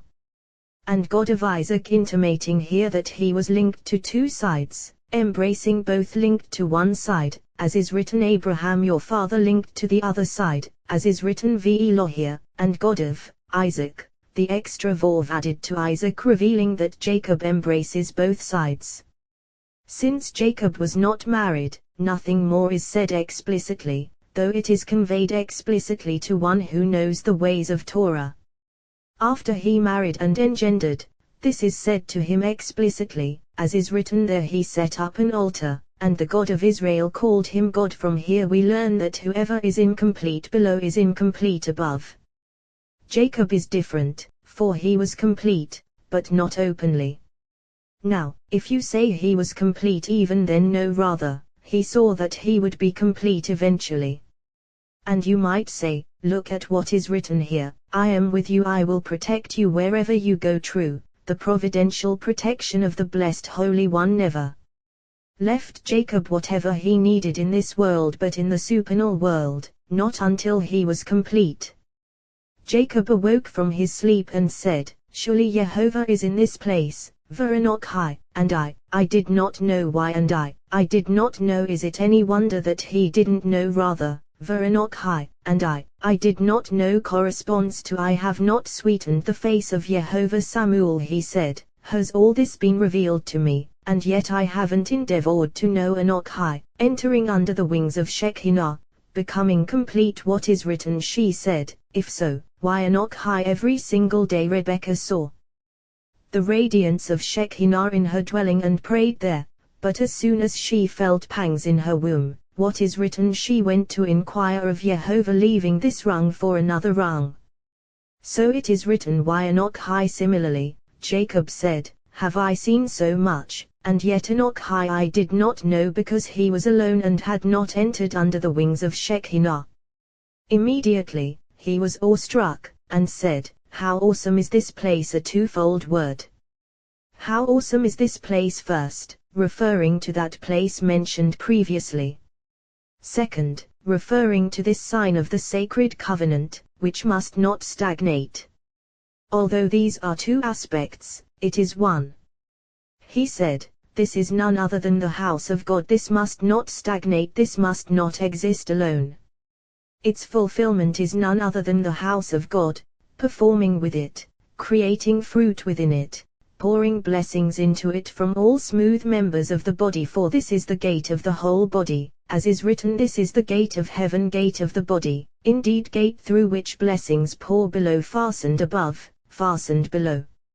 Above, as written, this is the gate of heaven. Below, as written, this is none other than the house of God. So, he was awestruck, and said, how awesome is this place! Yet human beings do not consider its precious glory, whereby one becomes complete above and below. His father came and kissed him. Rabbi Yitzhak said, when I heard these words from his mouth, I wept. I exclaimed, blessed is the compassionate one who has not abolished supernal wisdom from the world. I accompanied them for 3 parasangs until we entered town together. They had hardly entered before that man arranged a match for his son, saying, may your words not be in vain. I said, this is what Rabbi Shimon said, that these words all inhere in a mystery of wisdom, signifying other words, other entities. When I arrayed words in the presence of Rabbi Shimon, he said, do not say these are words of a child, these are supernal words, all inscribed in the mystery of wisdom. Rabbi Yehuda said, since the blessed holy Jacob made a vow, saying, if one promised him all Elohim will be with me, and watch this, why didn't he over me on this way trust? How could he say, if Elohim will be with me? Rather, Jacob thought, I have dreamed a dream. Now, some dreams are true and some are false. If it is fulfilled, then I will know it is a dream of truth. So he said, if Elohim will be with me, as I have dreamed, then Jehovah will be to me Elohim. To Elohim I will draw blessings from the bubbling spring of all. To this site, called Elohim, Israel, being in the middle, receives all, receiving first from the fount of all. After reaching him, it flows on to this site, as implied by what is written, Jehovah will be to me, first, then, all Elohim, to Elohim. Just as Elohim will protect me and provide me with all these benefits, so will I conduct all those blessings to him from my sight, connecting the nexus of all with him. When Shavti, I will return, in peace to my father's house. When I am sitting on my rung, sitting on the rung of peace to enhance my father's house, Shavti, I will sit, on peace, precisely then Jehovah will be to me, to Elohim. Alternatively, I will return in peace to my father's house, for there is the Holy Land, where I will be complete, higher Jehovah li, and Jehovah will be mine. In that place I will ascend fittingly from this rung to another rung, where I will perform his rite. Rabbi ear opened, words of iniquity overwhelm me, our transgressions you will purge. This verse is difficult because its end is inconsistent with its beginning, and its beginning with its end. But David prayed for himself, and then for everyone. Words of iniquity overwhelm me. David said, I know that I myself have sinned, but countless sinners in the world are more overwhelmed by their sins than I. This being so, for me and for them our transgressions you will purge. When sins abound in the world, they ascend to the site where the book of sinners lies open, as is said the court was seated and the books were opened. Daniel, that book is above David's head, so words of iniquity overwhelm me, and therefore, our transgressions you will purge. So Jacob did not believe. If you say he didn't believe in the blessed Holy One, no, rather, he didn't believe in himself, lest he sin, and that sin prevent him from returning in peace, and protection be withdrawn from him. So he didn't believe in himself. And Jehovah will be to me Elohim. When I return in peace, I will face even compassion as judgment, for I will serve him constantly. Rabbi A said, Jacob said, now I don't need judgment. When I return to Father's house, I will merge with judgment, bonding with it. Rabbi Yos said, not so, rather, he said, now if Elohim will be with me I need judgment to protect me until I return in peace to Father's house. Once I return in peace, I will merge compassion with judgment, clustering in a faithful cluster, all coalescing as one. And this stone that I set up as a pillar will be a house of Elohim, for then all will be a single cluster, this stone blessed from right and left, blessed from above and below, because I will give a tithe of all. Rabbi Abba said, look at what is written, he took of the stones of the place. Now, if you say this is the supernal stone, there are many stones serving as the foundation upon which it rests, yet it is written this stone that I set up as a pillar, because he said, this is none other than the house of Elohim. Here he raised her as a supernal pillar, attributing to her all the glory of this, since this sustains below only through the house of Elohim. Fine, and so it is written that I set up as a pillar will be a house of Elohim, forever. A house of Elohim, the verse should read a house of Jehovah, as is said to establish the house of Jehovah, and similarly let us go to the house of Jehovah. But this is the site of the house of judgment, from two supernal aspects, from the aspect of Jubilee, living Elohim, and from the aspect of Isaac.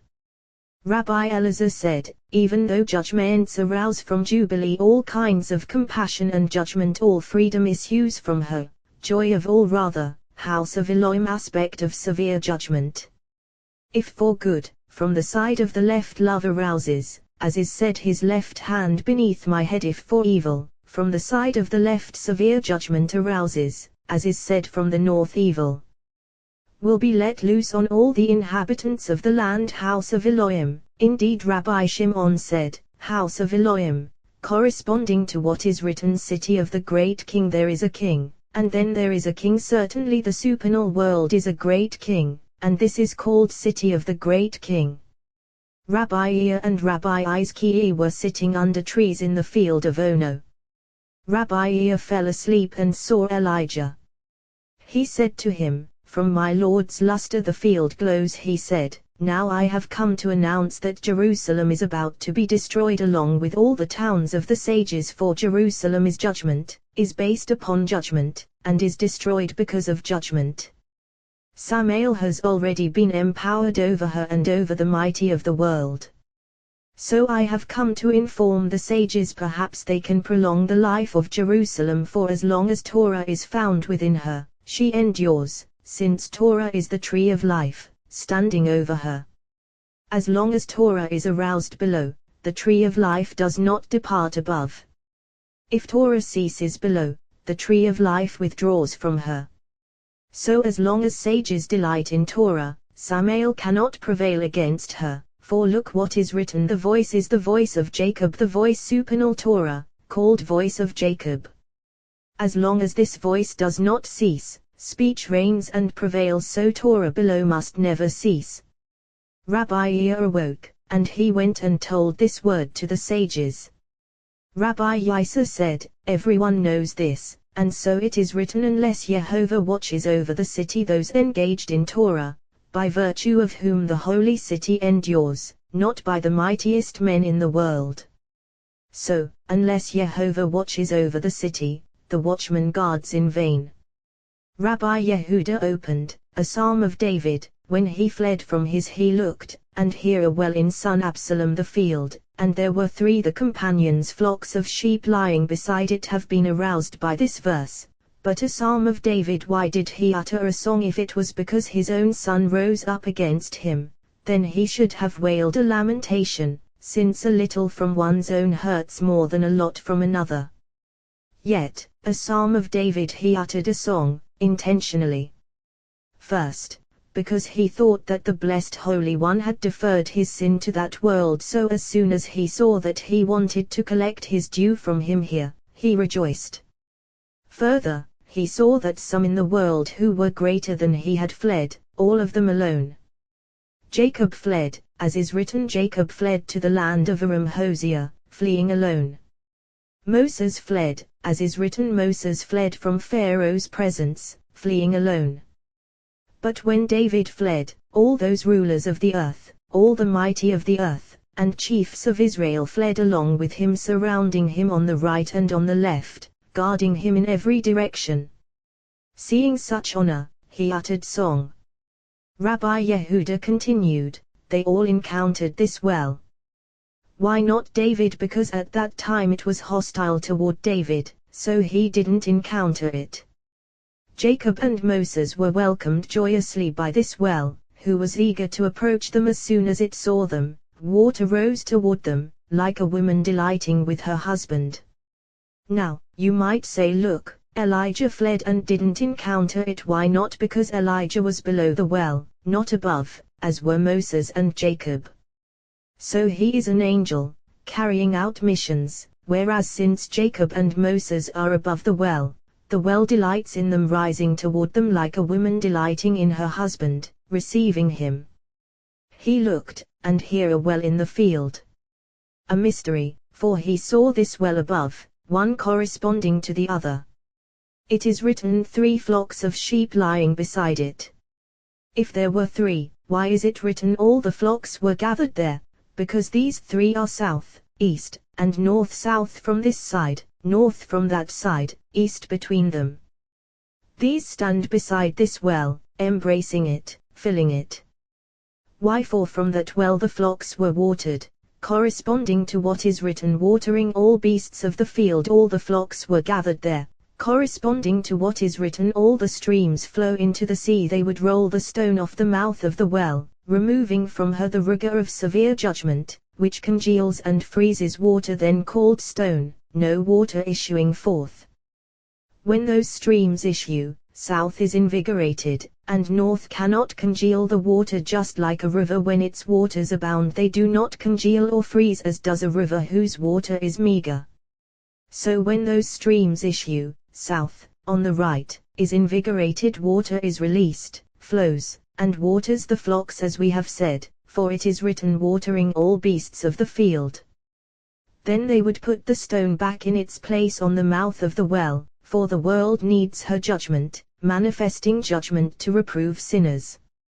When he sat by the well and saw water rising toward him, he knew that right there he would encounter his wife.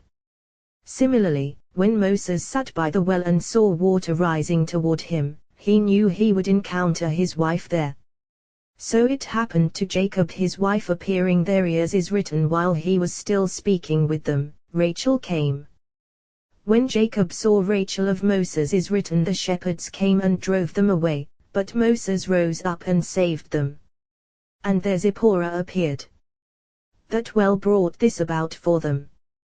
This well is inscribed 7 times in this section, alluding to 7, and so it is called Beersheba, well of 7, a well mentioned 7 times in the section, as is written, he looked, and here a well in the field, for from that well and the stone on the mouth of the well was large. They would roll the stone off the mouth of the well, and they would put the stone back on the mouth of the well until all the flocks are gathered, and they roll the stone off the mouth of the well. He rolled the stone off the mouth of the well. See, 7 certainly so concerning Moses, though it is inscribed only once, as is written, he settled in the land of Midian, and he sat upon the well, for Moses separated himself completely from the house below, while Jacob did not separate at all.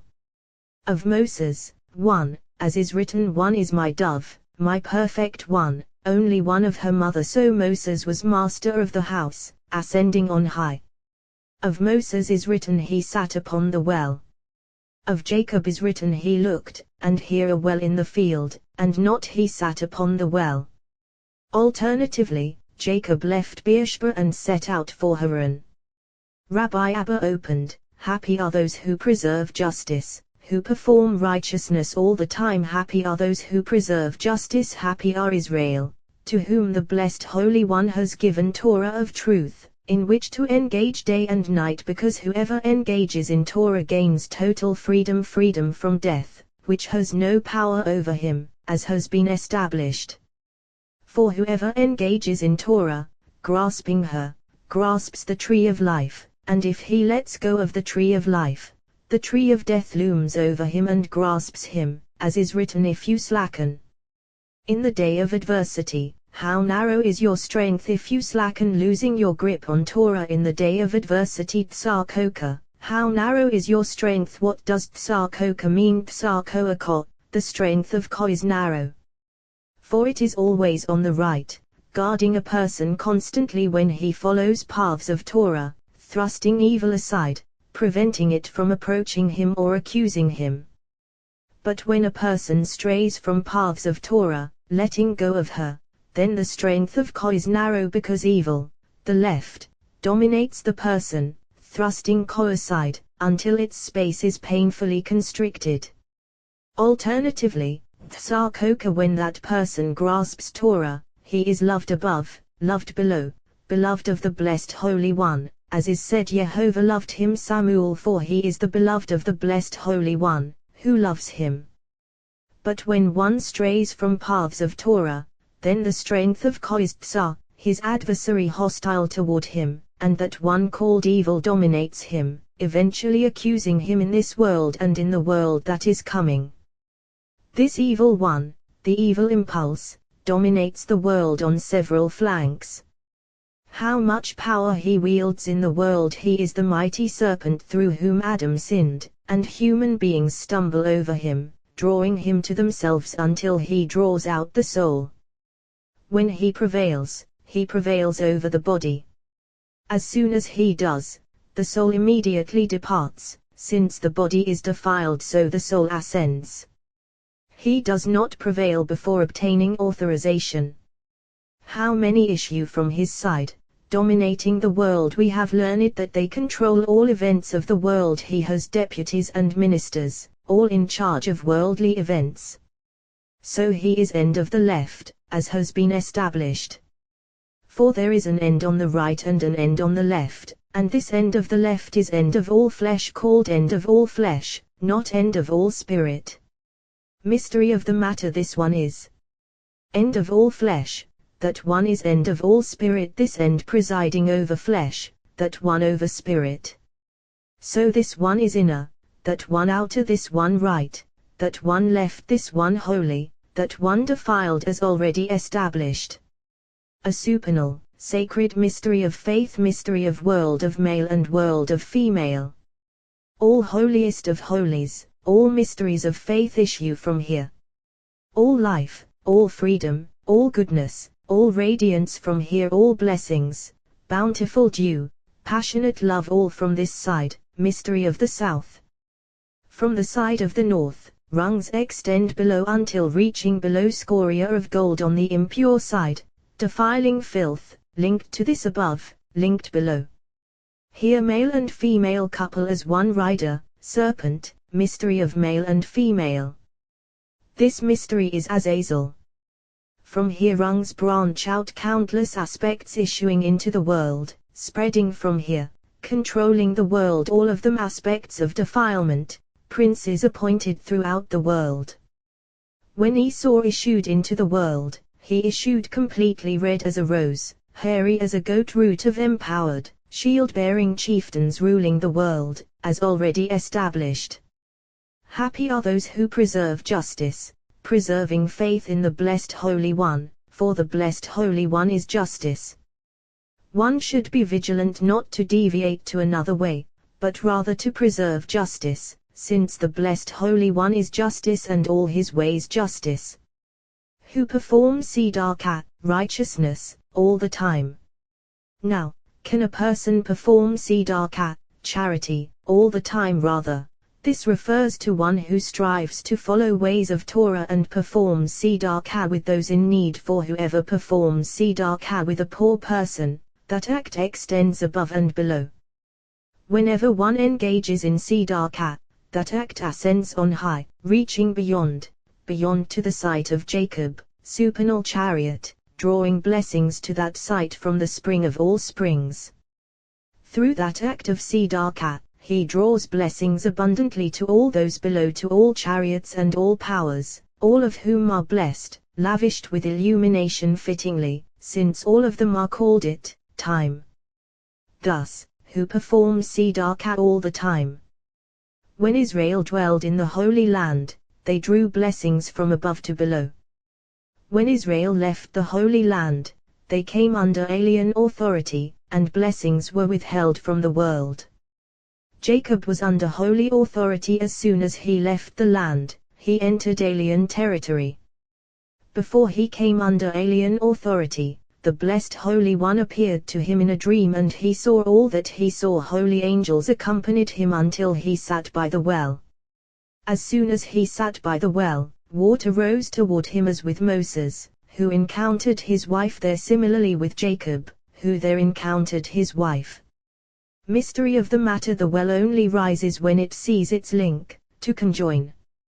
Rabbi Abba continued, all these verses contradict one another. First, it is written Jacob left Beersheba and went to Haran. Now, Laban was living in Haran, so why did he move on from there? As is written, Jacob lifted his feet and went to the land of the Easterners. How do we know that Laban dwelled in Haran? As is written, Jacob said to them, my brothers, where are you from? They said, we are from Haran. He said to them, do you know Laban son of Nahor, implying that he dwelled in Haran. Rather, Jacob thought, I desire to enter Shekinah, for I desire to couple.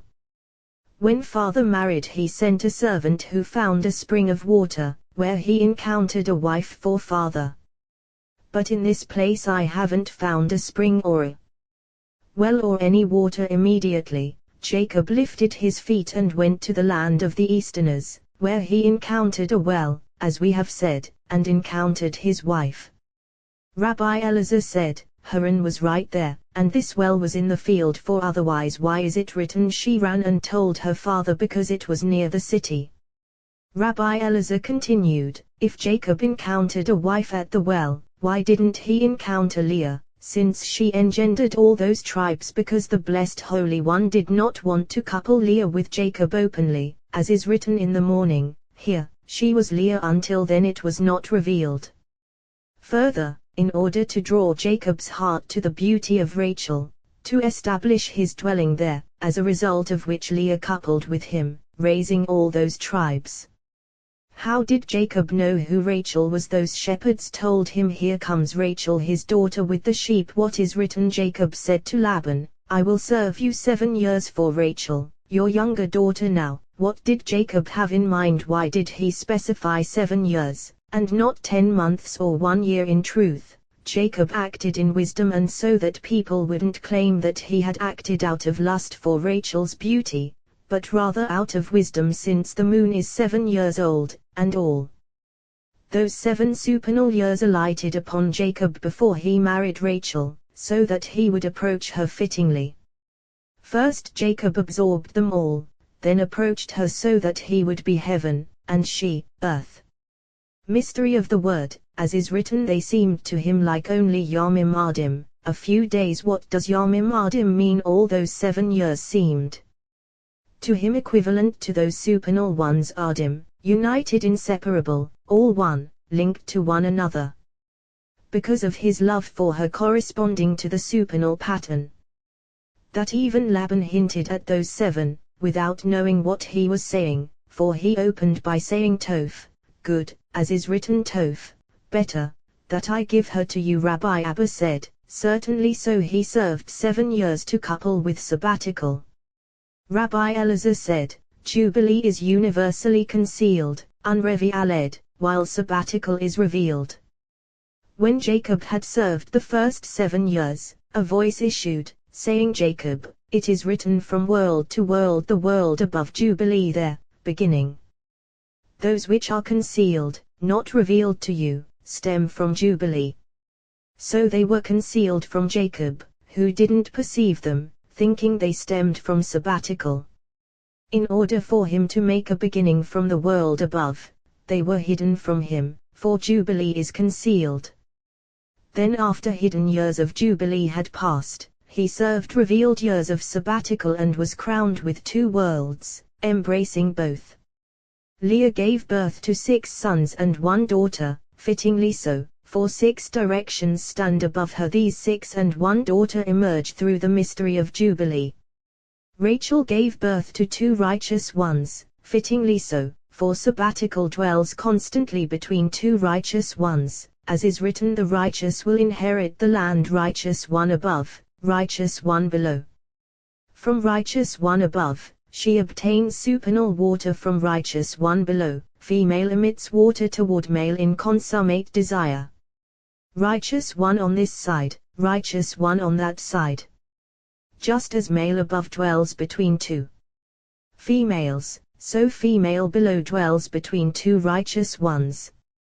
So Joseph and Benjamin are both righteous. Joseph merited becoming righteous one above because he guarded the sign of the covenant. Benjamin is righteous one below, so that sabbatical can be crowned between 2 righteous ones, Joseph the righteous and Benjamin the righteous. But was Benjamin really righteous? Yes, because all the days of his life he did not sin with this sign of the covenant, although an incident like Joseph's never befell him.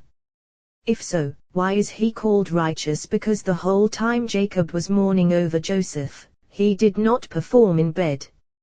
Now, you might say, when Joseph was snatched from Jacob, he was just a child, unmarried, yet you say he did not perform in bed. However, even though he later coupled, he did not want to perform in bed. We have learned as follows: when Joseph asked Benjamin, "Do you have a wife?" he answered, "Yes, but children still lie in my future.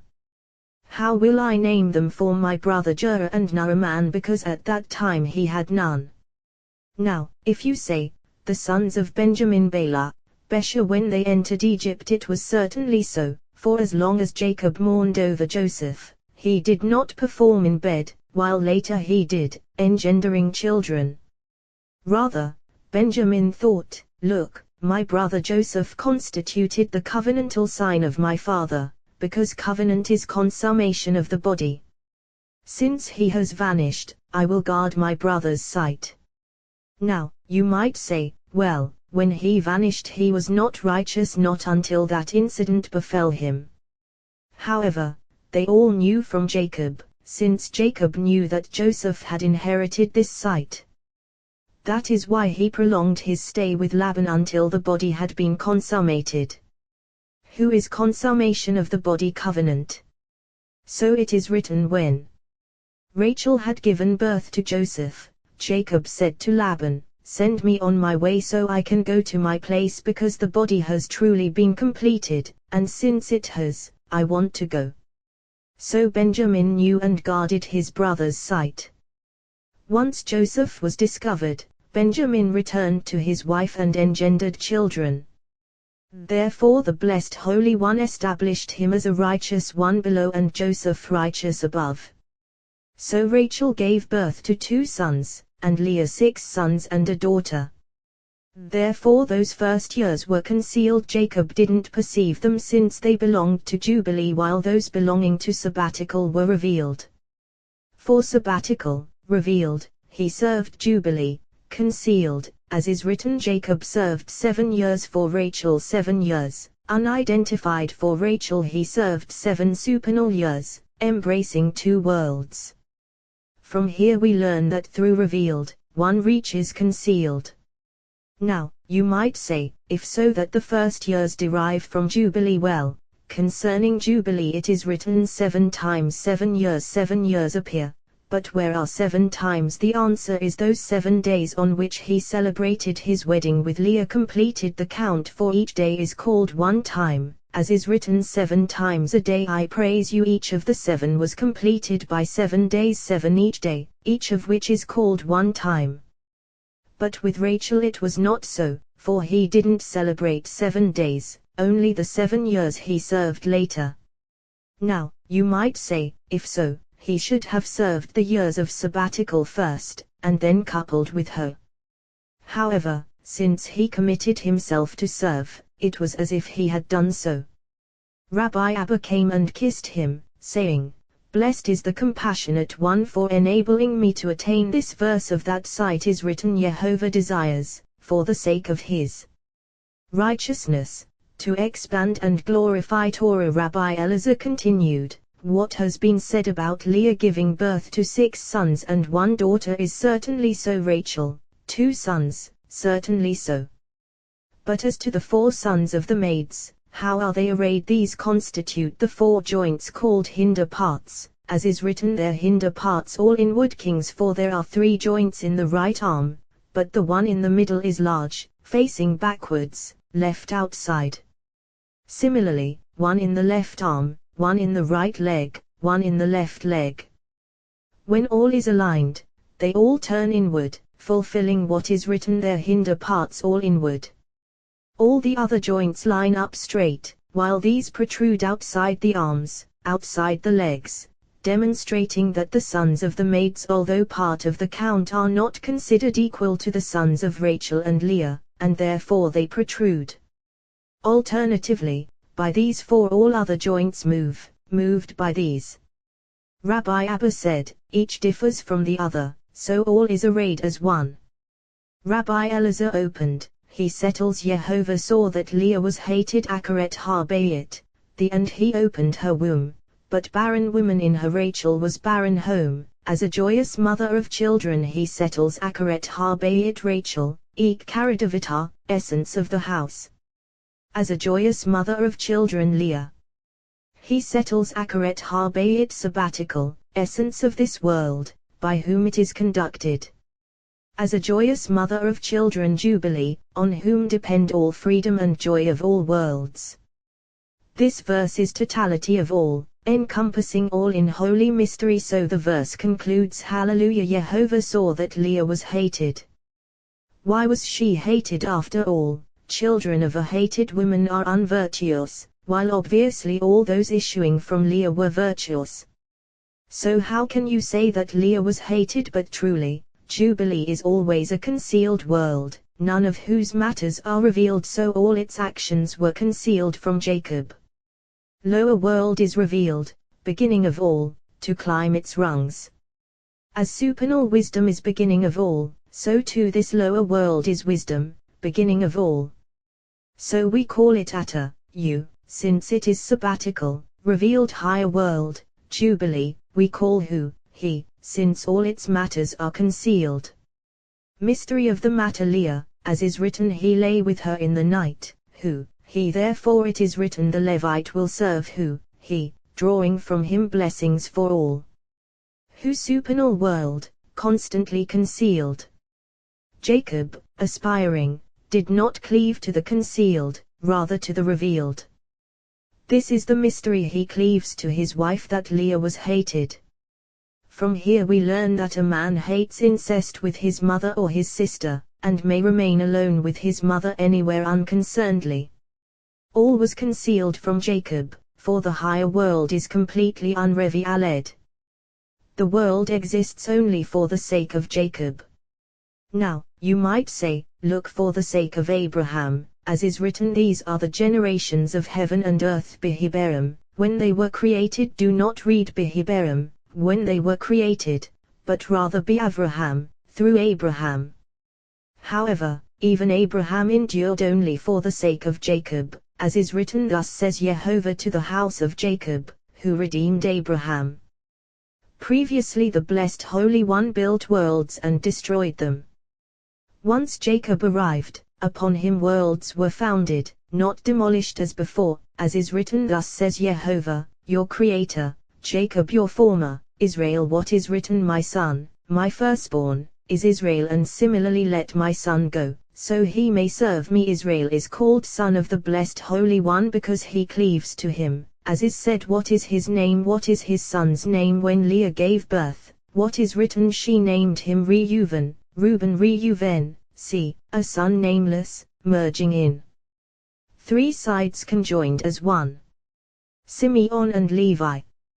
Why Levi as is said as one joined Veloio, with his companion kings, juncture of all sides. Rabbi Yehuda said, from here, as is written, surpassing in dignity, surpassing in power, according to its translation, birthright, priesthood, and kingdom belongs to the side of Gevurah. Therefore, Reuven, see, a son nameless. Rabbi Abba said, Reuven, see, a son, a nameless son, merging with Simeon and Levi. Leah thought so, as is written, this time my husband will be joined to me, because I have borne him three sons, three joined as one. It is so, for the supernal chariot comprises the patriarchs together with King David, joined with them. All four constitute the supernal chariot, mystery of the holy name. So Reuben, Simeon, Levi, subsequently Judah, who inherited kingdom. So one follows the other, and it is written, this time I will praise Jehovah. Then she stopped giving birth, for here four supports were established. This time I will praise Jehovah. Why did she say I will praise Jehovah concerning this one and not all the others? From here we learn that as long as assembly of Israel is in exile, the holy name is incomplete. Although there were three sons, the throne was incomplete until she gave birth to Judah. Therefore, this time I will praise Jehovah, not for all the others. So Vataramad, she stopped giving birth. Why Vataramad? She stood because the throne stood on its supports.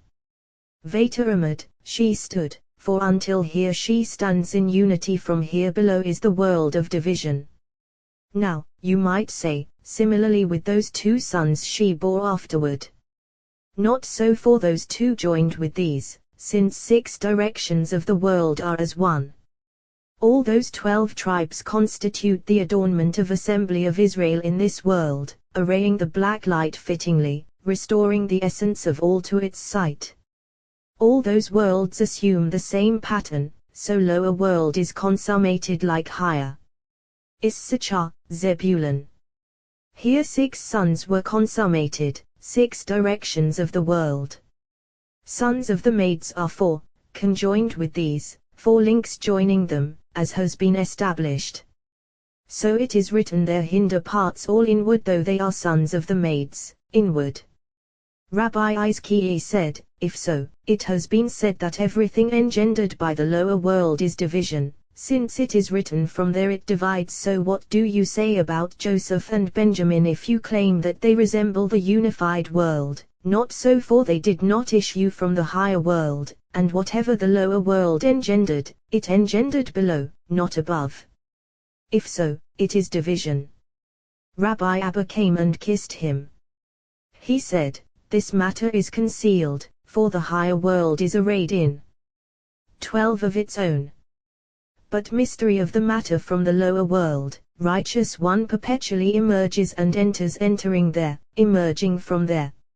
So he is erected in this sight, rooted above, rooted below, constantly, forever in the lower world. It is written, as her soul departed, for she was dying, into this lower world, righteous one enters from it. He emerges, entering in the mystery of Joseph the righteous, emerging in the mystery of Benjamin, as is written, as her soul departed. Who is her soul? Righteous one, emerging from her Benjamin. She named him Benoni, son of my sorrow, thinking she had given birth below in the world of division, leaving 11 above. What is written? But his father called him Benjamin, Benjamin, son of the right, for he ascended above to the higher world, because when Joseph disappeared, Benjamin filled his place. So righteous one enters the lower world and emerges. Therefore Joseph, Benjamin, and all those 12 correspond to the pattern above, in undivided unity. Rabbi Shimon opened, I will praise Yehovah with this time I will praise Yehovah. All my lavav, heart, in the council of the upright and the assembly with all my lavav, heart. The verse should read with all my lev, heart. But David sought to praise the blessed Holy One in the supernal mystery of the holy name. I will praise Yehovah with all my lavav, with the good impulse and the evil impulse, two sides, one on the right and one on the left.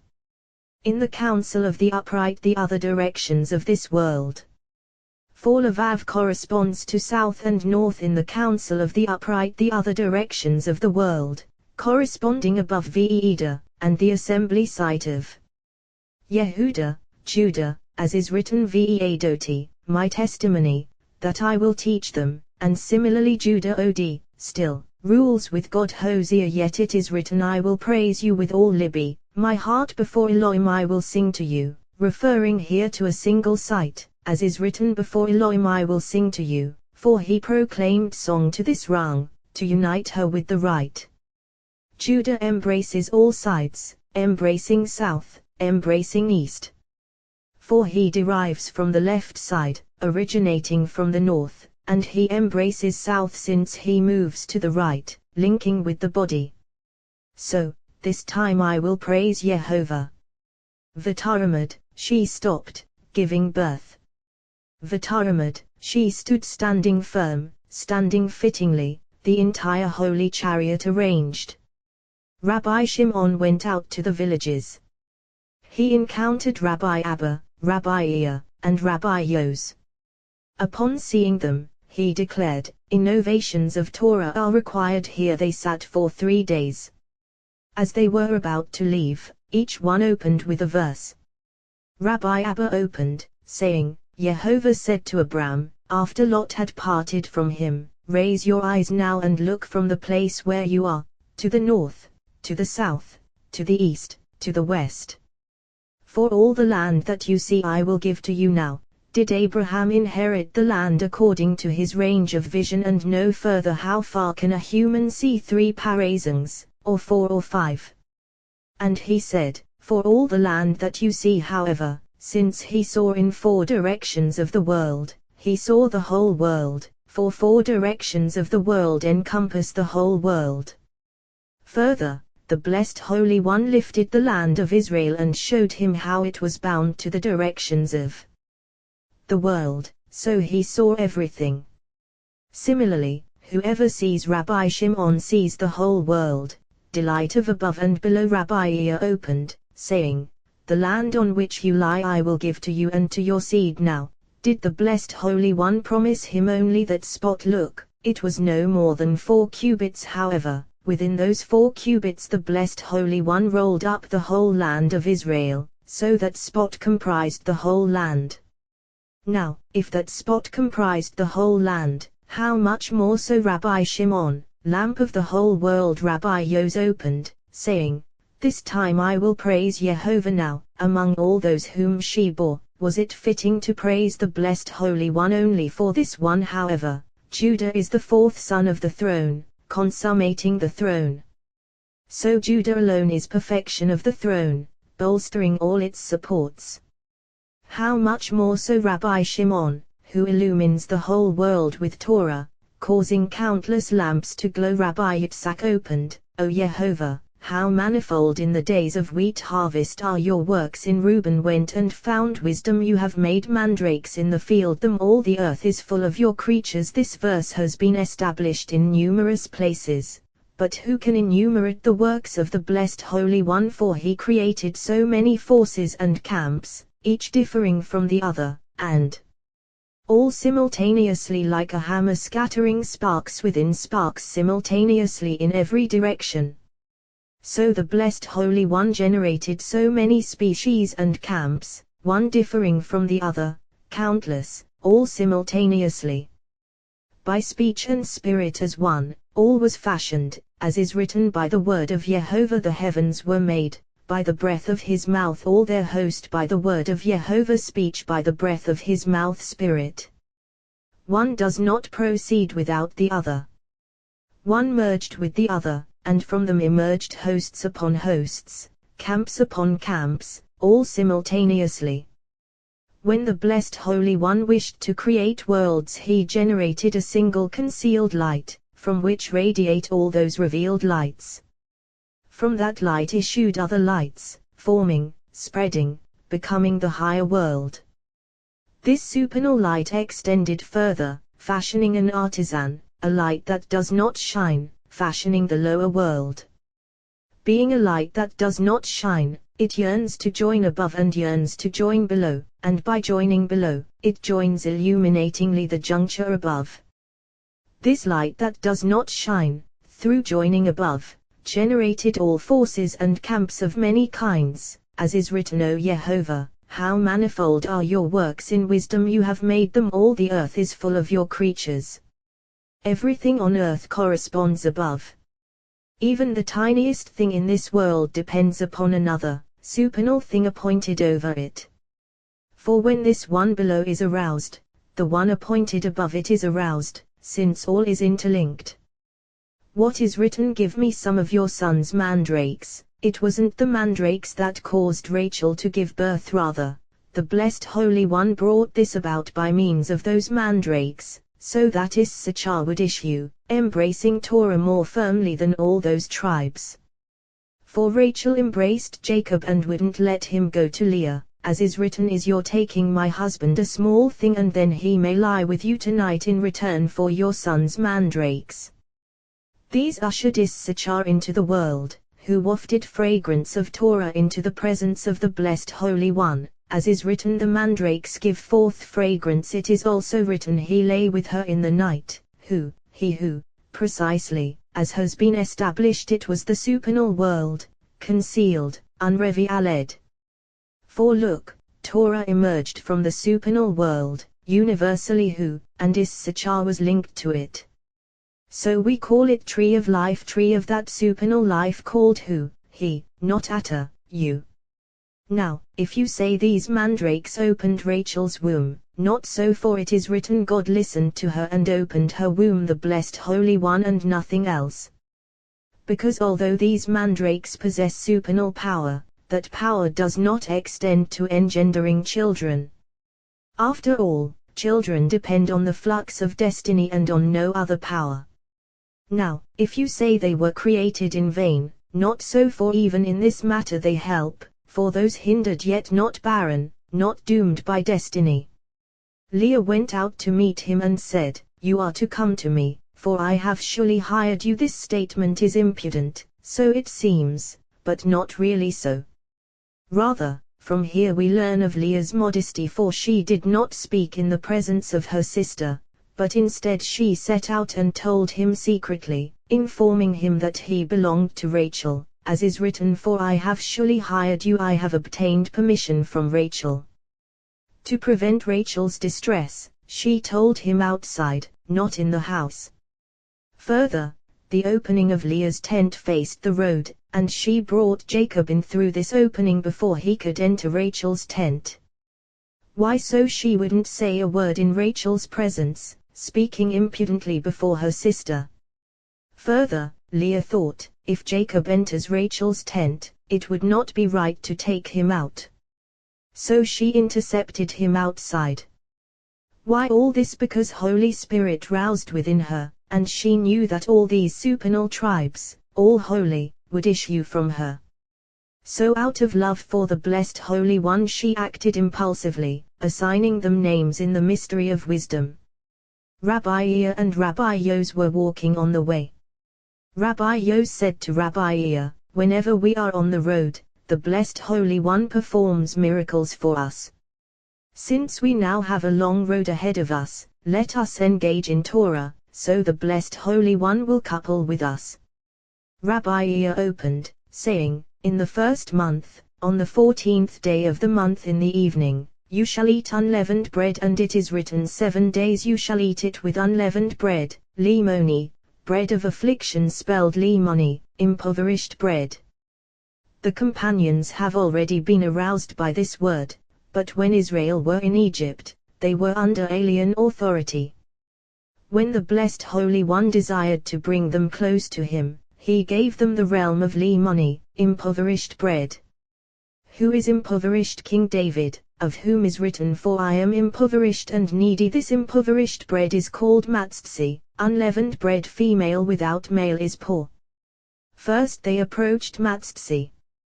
When they drew closer, the Blessed Holy One conducted them on 2 other rungs, and male united with female. Then matztzi uniting with male was called mitzvah, commandment, supplemented with vov, as is written, for ha mitzvah hazot, this commandment. So first matztzi, then mitzvah. As they were walking, they heard a voice-armed band of cutthroats waylaying crookedly. Veer above, do not descend to an unroofed fortress below. Rabbi Yos said, conclude from this that the Blessed Holy One wants to guard our way. They climbed up into the mountains, between towering cliffs. They said, since the Blessed Holy One favors this way, we will witness something, or a miracle is about to happen. They walked on, then sat down by crevices in the rock. A man climbed out. They were astounded. Rabbi Yos said, who are you? He replied, I am one of the denizens of Arka. He asked, human beings live there? Yes, he replied. They sow and harvest. Some of them look different, stranger than me. I came up to you to discover the name of the earth you inhabit. He said, Erase, earth, for here dwells Erase Ha'im, land of life, as is written, Erase, earth, from which bread emerges. From this one bread emerges from the others, not. And if it does emerge, then not of the 7 species. Meanwhile, he entered his sight. They were astonished, and said, surely by this the Blessed Holy One wants to arouse us. Rabbi Ea said, certainly so. Now, this verse that you cited reminds me of a sublime word I learned from my grandfather concerning Passover. The Blessed Holy One gave Israel this bread from the land of life, and later, bread from heaven. This word we have established. He further said, when a person issues into the world, he knows nothing until he tastes bread. Upon tasting bread, he is stimulated to know and perceive. Similarly, when Israel left Egypt, they knew nothing until the Blessed Holy One gave them a taste of the bread of this earth, as is written, earth, from which bread emerges. Then Israel entered into knowing and perceiving the Blessed Holy One. A baby does not know or perceive until he tastes the bread of this world, whereupon he knows and perceives matters of this world. Israel did not know or perceive supernal matters until they ate supernal bread, whereupon they knew and perceived that realm. The Blessed Holy One wanted Israel to know more of the realm befitting this earth, but they were unable until they tasted bread from that realm. Who is that heaven? As is written, I am going to rain bread from heaven for you. Then they knew and contemplated that realm. Before eating bread from these sights, they knew and perceived nothing. Rabbi Yos came and kissed him, saying, it was precisely for this that the Blessed Holy One aroused us. So, Israel's initiation into knowledge was bread. They rose and walked on.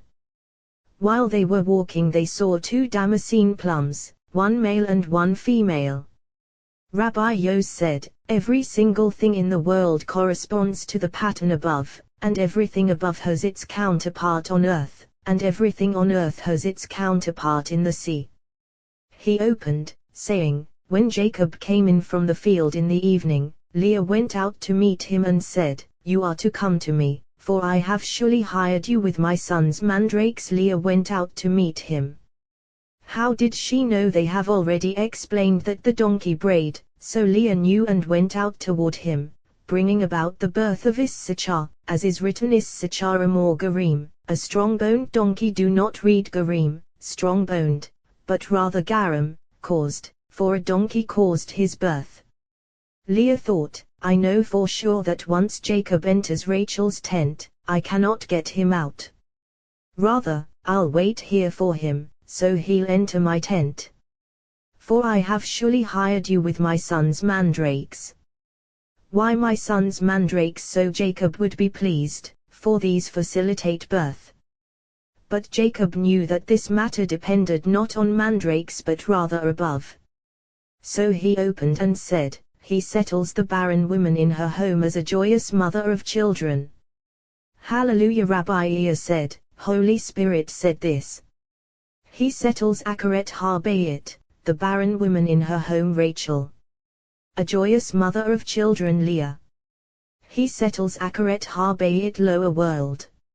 A joyous mother of children higher world. So, Hallelujah. Rabbi Yehuda said, all these tribes are adornments below, all corresponding above. For I have surely hired you to obtain a body from him. Who is that Torah? I have surely hired you, your actual body. I have surely hired you to engender your image. From here we learn that whoever engages in Torah inherits both the world that is coming and the inheritance of Jacob. He inherits the world that is coming, as is written, Yisachar, Yesh Sakar, Issachar there is reward similarly, so I may endow those who love me with Yesh, substance, and fill their treasuries. Rabbi Izkiah said, these are above, for I have borne him 6 sons below, and 4 directions of the world. Whoever prolongs Eid, 1, must enthrone the blessed Holy One above, below, and in all 4 directions. This is 1. Rabbi Izkiah said, it is written upon mountains of separation and also upon mountains of spices who are mountains of spices 6 sons of Leah, embracing 6 others, totaling 12 totaling 6, each enfolded in his fellow with Leah above them, fulfilling a joyous mother of children. So it is written, do not take the mother along with the young, for she is the concealed world unrevi aled, so let the mother go since she is totally unrevi aled, and the young you may take for yourself, corresponding to what is written, for ask now of primal days from one end of heaven to the other. All these are called mountains of spices, from here below are called mountains of separation, as is written, from there it divides, mountains of division. Rabbi Yisa said, sons of the maids joined joints essential for a rail. Rabbi Elazar said, therefore those joints protrude, though all are one. From here on, all are one in a straight line. So all those tribes ascend in testimony above, as is written, their tribes ascend, tribes of Yahweh testimony to Israel to praise the name of Jehovah. Rabbi Elazar continued, when Rachel had given birth to Joseph, Jacob said to Laban, send me on my way, so I may go to my place and my land. What prompted Jacob to set out on his way when Joseph was born, whereas before he didn't want to? He saw, as they have established, that Esau's adversary had been born. Joseph completed his realm with his sight, thereby attaining the title Righteous One. Here, consummation of the body. Once Jacob saw the body completed, he wanted to go on his way. He is consummation of the body, yet even so, Benjamin completed the count, completing 12. But didn't Jacob know that although Joseph had been born, the tribes were not yet completed? Why then didn't he wait until Benjamin was born, so that they would be complete? Because Jacob acted in wisdom, aware of something. He thought, if all those tribes are completed here, then I know supernal perfection will rest upon them fittingly, which should not happen here, only in the Holy Land. Come see that it is so, for all those 12 tribes comprise the adornment of the lower world. As soon as Benjamin was born, Rachel died, and this lower world assumed her place, to be adorned by them. Therefore Benjamin was born precisely in the Holy Land, as is written, when I was returning from Paddan, Rachel, alas, died in the land of Canaan. There Rachel died, and lower world assumed her place, settling in a completed house. As long as Rachel endured, lower world was not adorned by them. The moment Rachel died, it possessed the house completely. Now, you might ask, why didn't Leah die at the same time? Because the house belonged to the lower world, to whose adornment all of them pertained, not to that of the higher world. Therefore she didn't die at that time. All of Leah's activities are concealed because the higher world is concealed, unrevi aled. Therefore Leah's death is not mentioned, unlike Rachel's. Since all matters of the higher world are concealed, while all those of the lower world are revealed. Leah was concealed in the cave of Machpelah, while Rachel in revealment of the road, one secretly, one openly. So all blessings partake of two worlds, revealed and concealed. Yet although that has been established, this mystery is inscribed in the higher world, as is written. Leah said, Beoshri, happy am I, for daughters Ishshayuni will deem me happy because of her. She named him Asher, Asher. Nevertheless, all is one, for all derives from the higher world, really so everywhere two worlds, one revealed, one concealed. We always bless the blessed Holy One with two worlds, as is written, Blessed be Jehovah, God of Israel, from world to world. So we call higher world Hu, He, and lower world Ata, You. Since He is blessed from the higher world, He is blessed from the lower world by righteous one, as is written, Blessed is Jehovah from Zion, dwelling in Jerusalem, blessed from Zion. Precisely, similarly Jehovah, Jehovah two times, two worlds, one revealed, one concealed. So they are separated by a punctuation mark, yet from this world to that world all is one. Rabbi Yehuda said, the integrity of Jacob, who did not want to leave without Laban's permission. Now, you might ask, why not the? When Rachel had given birth to Joseph, Jacob said to Laban, Send me on my way, so I may go to my place and my land. Other time because Jacob feared that he wouldn't let him go and 12 tribes would be completed in an alien land. So as soon as he saw Benjamin's time approaching, he fled, as is said, he fled with all that he had, for once Benjamin was born, Shekinah linked herself with all those tribes, possessing the house with them. Through the spirit of wisdom, Jacob knew that as soon as 12 tribes were complete, Shekinah would join with them, Rachel would die, and she would take over the house. What we have learned, lower world was destined for Jacob as she was for Moses, but she was unable until there appeared in the house 12 tribes with whom she could join. Then Rachel was thrust aside, and she possessed the house with all those tribes, becoming Ikkaradavita, essence of the house. Then, he settles Akaret Habayit, essence of the house. Precisely Jacob said, the time has arrived for 12 tribes to be completed. The world above will certainly descend to the house, joining them, while this poor woman will be pushed away before it. If she dies here, I will never escape. Furthermore, in this land it is not fitting to complete the house. So, when Rachel had given birth to Joseph before the tribes were complete. When Rabbi Shimon heard this, he said, Certainly all words of Rabbi Yehuda are fine, but this transcends them all now. You might ask, why didn't he set out on his way immediately? Because as long as Rachel had not conceived Benjamin, he lingered there. As soon as Benjamin's time approached, he fled without asking permission, so as not to delay, so Jacob could join all those tribes in a suitable site. Rabbi Abba opened. Moses returned to Jethro his father-in-law and said to him, Let me return to my brothers in Egypt. Jethro said to Moses, Go in peace. Moses was Jethro's shepherd, residing with him when he wanted to leave. He did so only with his permission.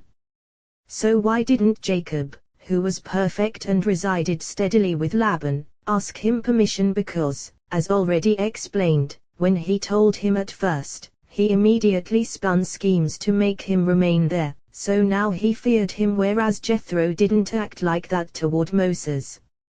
Furthermore, Laban was a sorcerer, all his dealings toward Jacob steeped in sorcery.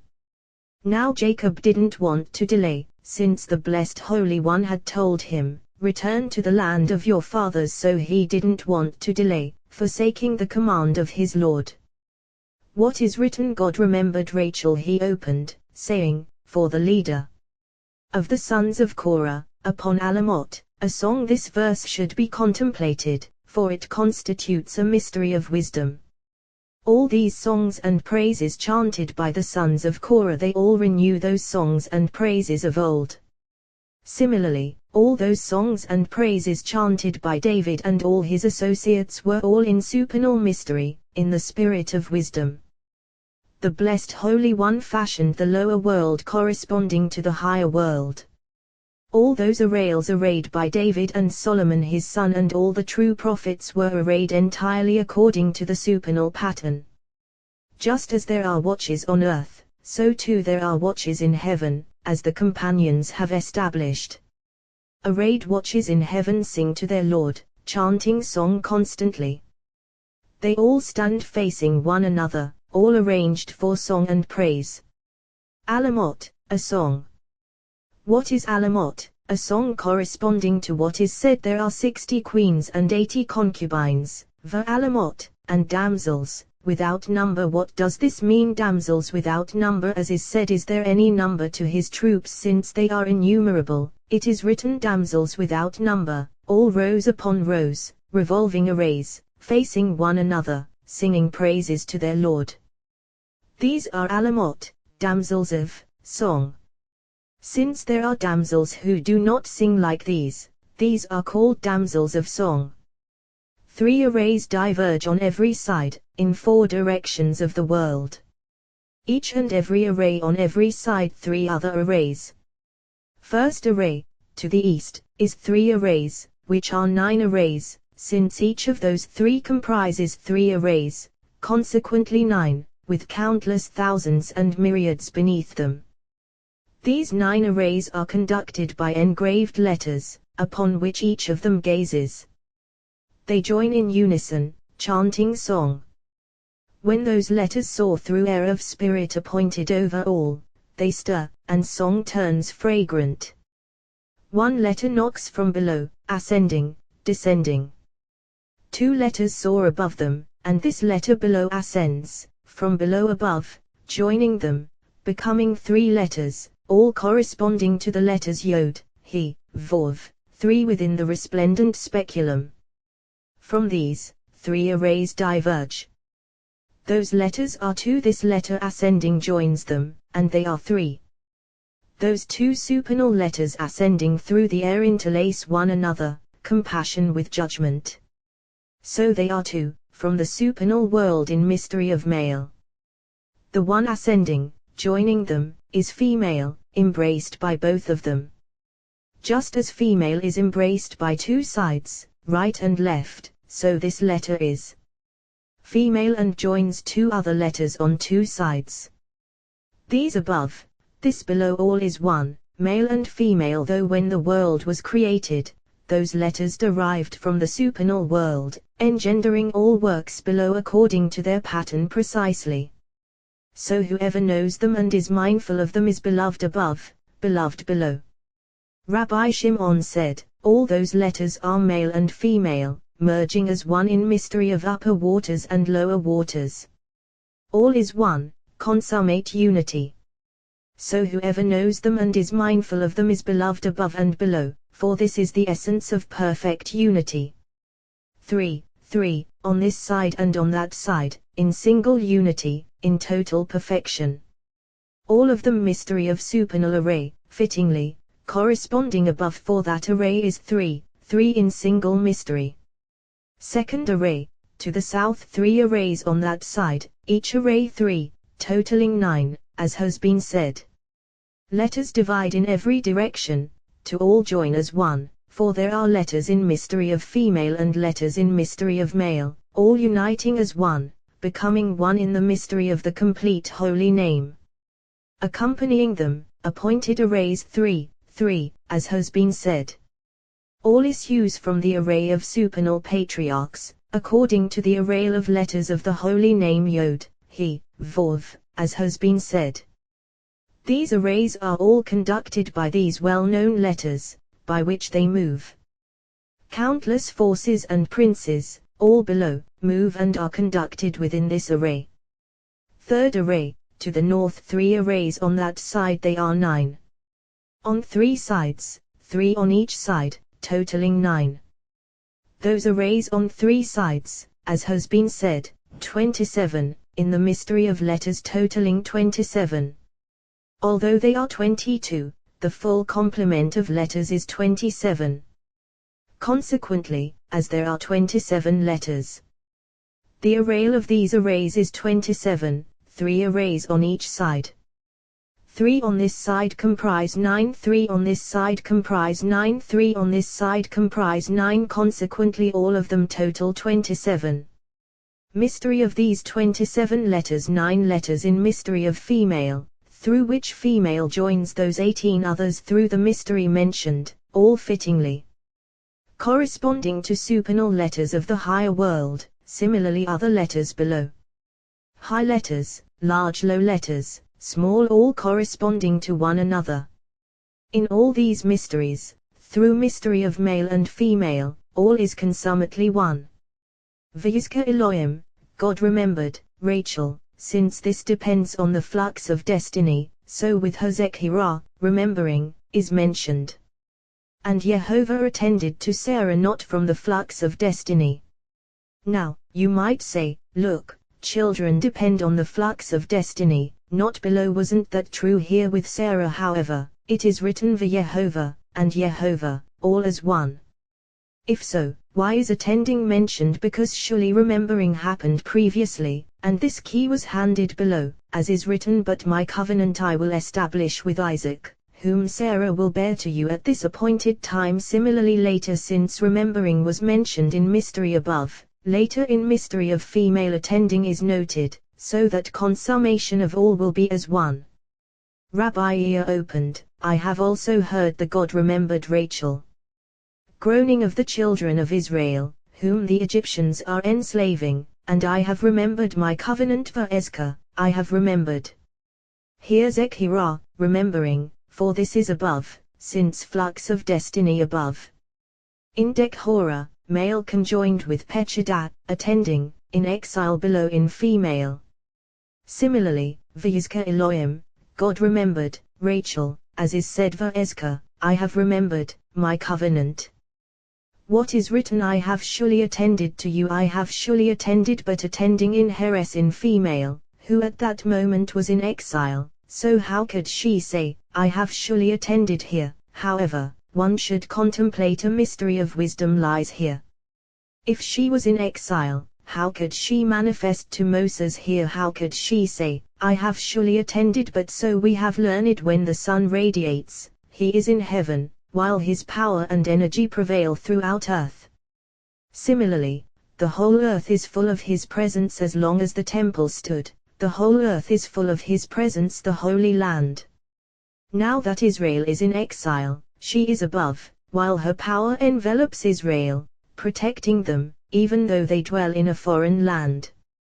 Shekinah above, Shekinah above in 12 dominions, holy chariots, below 12 supernal creatures. Shekinah below among 12 holy tribes. So Shekinah is encompassed above and below, all simultaneously as one, although when Israel is in exile and she is disarrayed below, she is disarrayed above as well. This is exile along with Israel, for she shares with them in exile. How is she arrayed? This can be compared to a king whose son died. What did he do in mourning for his son? He overturned his bed. Rather than rearranging it, he took thorns and thistles, threw them on the bottom of his bed, and lay on it. Similarly with the blessed Holy One, when Israel went into exile and the temple was destroyed, he took thorns and thistles, and placed them beneath himself, as is written, the angel of Jehovah appeared to him in a flame of fire from within a bush, because Israel was in exile. Pakod Pakati, I have surely attended to you. If someone is outside his domain and no longer his own master, how can he attend? What can he do but Pakod from above, Pakati below? Why? Because Zechirah, remembering, had rested upon her previously, as is written V'ezkar, I have remembered, my covenant, indicating that remembering was appointed over her. So subsequently she said, Pakod Pakati, I have surely attended, for she had already grasped a sign. Similarly with Sarah V'Yehovah Pakod, and Jehovah attended to Sarah, but here with Rachel, who had not been remembered previously. Attending is not mentioned, rather, remembering. All is encompassed within remembering, in the mystery of the flux of destiny. Rabbi Yehuda and Rabbi Izkiah were going from Cappadocia to Lyra. Rabbi Yehuda was riding and Rabbi Izkiah was on foot. After a while Rabbi Yehuda dismounted and said, "From here on, let us engage in Torah, as is written, have you, render greatness to our God." He replied, "If we were three, this would be fitting, for one could speak and two could respond." He said, "This applies only to blessings, since one utters the name of the Blessed Holy One, while two respond, as is written, when I proclaim the name of Jehovah, render greatness to our God. When I proclaim the name of Jehovah, the one who blesses, render greatness to our God the two others." But with Torah, even two can render the potent greatness of praise of Torah to the Blessed Holy One. Rabbi Izkiah said to him, "With blessings, why three?" He replied, "This has already been established and explained, as is written, render greatness. But here is mystery of the matter, since mystery of every blessing is the same, one to bless, two to respond, so that praise of the Blessed Holy One may ascend in mystery of three, one blessing and two acknowledging. This is fulfillment of blessings in supernal mystery, fittingly in mystery of three, as has been established." While they were walking, Rabbi Yehuda said, "We have learned that there is remembering for good and remembering for evil, attending for good and attending for evil. Remembering for good as they have established, for it is written, I will remember for their sake the covenant with the ancients. God remembered Noah, God remembered his covenant. Remembering for evil as is written, he remembered that they were flesh, a passing breath that does not return. Pechadah, attending for good as is written, I have surely attended to you. Pechadah, for evil as is written, Upharkati, I will punish their transgression with the rod. All supernal mysteries. All of these rememberings and attendings for good are well-known rungs, mystery of faith, male and female, a single mystery, remembering and attending. These are for good. Remembering and attending for evil are mystery of the other side, abiding in mystery of other gods, male and female as one. This, remembering, this, attending. These are constantly poised for evil, these opposite those. From here issue all mysteries of faith, all supernal holiness as has been established. From here issue all injuries, all evil, all death, all evil aspects and species of the world, as has been established. This, the converse of that. Rabbi Izkiah said, "Certainly so happy is one whose share is firmly rooted in the good side, who does not incline to the other side but is saved from there." Rabbi Yehuda replied, "Certainly so happy is one who can be saved from that side. Happy are the righteous who can save themselves from them and wage war against that side." Rabbi Izkiah asked, how he opened, saying, "For by stratagems you can wage war, which war the war against that evil side, whom a human being must combat and overpower, to be delivered from him." How Jacob strove with Esau on account of his side, outsmarting him, dealing with him as tortuously as necessary, in order to overpower him in the beginning and at the end, all fittingly. Beginning and end in a single pattern, as is written, Bikhorati, my birthright, and later Berkati, my blessing. Beginning and end as one, corresponding to one another, to prevail against him precisely, befittingly. So, happy is one who saves himself from him and is able to overpower him. Remembering and attending for good are as one, mystery of faith. Happy is one who strives after faith, as is said, they will follow Jehovah, roaring like a lion. Hosea. Rabbi Izkiah said, "Certainly so when a person prays, he should not exclaim, remember me, attend to me, because there is remembering and attending for good and remembering and attending for evil, who are poised to snatch the word from his mouth and proceed to recite his sins and punish him unless he is perfectly righteous. So when remembering and attending for evil search for his sins, they won't find them, as with Ezra, who said, remember me, O my God, for good." Wherever a person prays, he should merge in multitude, totality of multitude. From the Shunammite, when Elisha asked her, "Can we speak on your behalf to the king or to the commander of the army?" Kings, can we speak on your behalf to the king? That day was Rosh Hashanah, the day kingdom of heaven reigns, judging the world, the time the blessed Holy One is called king. So he asked her, "Can we speak on your behalf to the king? What is written?" She replied, "I dwell among my own people." What was she saying? I don't want to be designated above, but rather to include myself in the multitude and not exclude myself from their entirety. Similarly, one should merge in totality of multitude and not isolate himself so they won't notice him, reciting his sins, as we have said.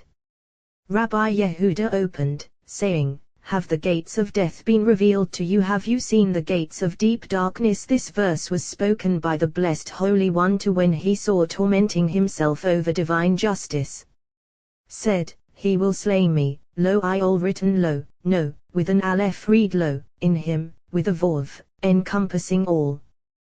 The Blessed Holy One replied, "Am I the one who kills human beings? Have the gates of death been revealed to you?" So many gates stand open on that side, controlled by death, all concealed from humanity, who are unable to protect themselves from them and unaware of them.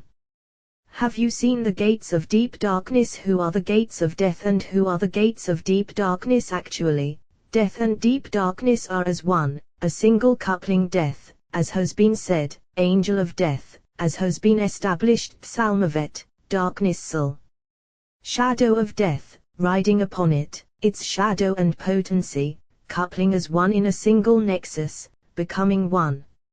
All those rungs issuing from them, linked with them, form their gates. As is written above, "Lift up your heads, O gates," those gates being rivers and streams, 6 directions of the world. So too there are gates on the other side, well-known rungs ruling the world. Gates of death, gates of the shadow of death, one female, one male, the two of them as one. All this the Blessed Holy One declared to in response to all those words he uttered. As a cloud fades and vanishes, so whoever goes down to Sheol rises no more, and all other such words. The Blessed Holy One said, "Have the gates of death been revealed to you so that you realize they are all in my power, all destined to be exterminated from the world, as is written, he will swallow up death forever." Mavit. Elohim remembered Rachel. Elohim listened to her and opened her womb. Why two Elohim? Elohim, one from world of the male, one from world of the female, because the matter depends on the flux of destiny. When Rachel was aroused by this name, as is written, "May Yehovah Yosef add another son to me," Jacob knew she was worthy of completing all those tribes and would not endure in the world. So he wanted to leave but could not. However, when Benjamin's time approached, he fled, so that the house would not be completed, linked with the holy world in an alien land. This accords with what is written. Elohim said to Jacob, "Return to the land of your fathers and your birthplace, and I will be with you." What does this mean, "I will be with you"? He was really telling him, until now Rachel was with you, essence of the house. From here on, I will be with you, possessing the house with you, with 12 tribes. This accords with what is written, "When I was returning from Paddan, Rachel died Eli, upon me, on account of me, because of me this event happened. She was thrust aside, while another dweller came and took over the house because of me, to dwell with me." He said, "Nokva, name, your wages due from me, and I will give." What does Nokva mean? Rabbi Yitzhak said, that wicked one said, "I see that Jacob rivets his eyes upon Nokva, females, that's how I'll get him to serve me." So he said, "Nokva, your wages." Here is Nekeva, a female, for your wages, just like before. "And I will give," tell me which female you've been ogling, "and I will give her in exchange for your labor." Jacob replied, "Don't give me anything, perish the thought. Whatever I did for the glory of the Holy King, not out of selfish lust. So don't give me anything, since that is not my intention. Rather, if you will do this for me." That day he removed the streaked and spotted he-goats. Rabbi Elazar opened, "Yehovah, who may abide in your tent, who may dwell on your holy mountain, he who walks blamelessly and does what is righteous. We and the companions have already established this. He who walks tamim, blamelessly, Abraham, who, when he was circumcised, was called tamim, and does what is righteous, Isaac, and speaks the truth, Jacob. Surely Jacob cleaved to truth. If so, then why did he act this way with Laban? Because Jacob was examining the hour of his zodiacal constellation, for one is permitted to examine his hour before returning to his country. If his constellation rises in accord with his undertaking, fine; if not, he should not take a step until it ascends favorably. What is written, let my honesty testify for me on a future day, for he didn't try to obtain something from him for nothing, rather, in total honesty and perfect intention. Furthermore, he obtained Laban's permission. Concerning this is written, I have divined that Jehovah has blessed me because of you. How many types of sorcery Laban employed, examining his zodiacal constellation on account of Jacob. He discovered every month in his flock 100 extra sheep, 100 lambs, 100 goats, all because of Jacob. Rabbi Abba said, 1,000 extra sheep, 1,000 lambs, 1,000 goats Jacob brought him every single month. As is written, for the little you had before I came has expanded abundantly, and Jehovah has blessed you wherever I set foot now. Blessing from above is never less than 1,000 of every single species of sheep, 1,000 appeared of lambs, 1,000 appeared of goats, 1,000 appeared upon whatever supernal blessing settles, never less than 1,000. So eventually, on account of Jacob, Laban attained vast wealth. When Jacob sought to obtain his payment, he found only 10 of every species, yet even this he considered immense wealth. Look how little he took for himself from all that his virtue had provided to Laban. All that Jacob attained was by force, by taking those rods and placing them facing the flock.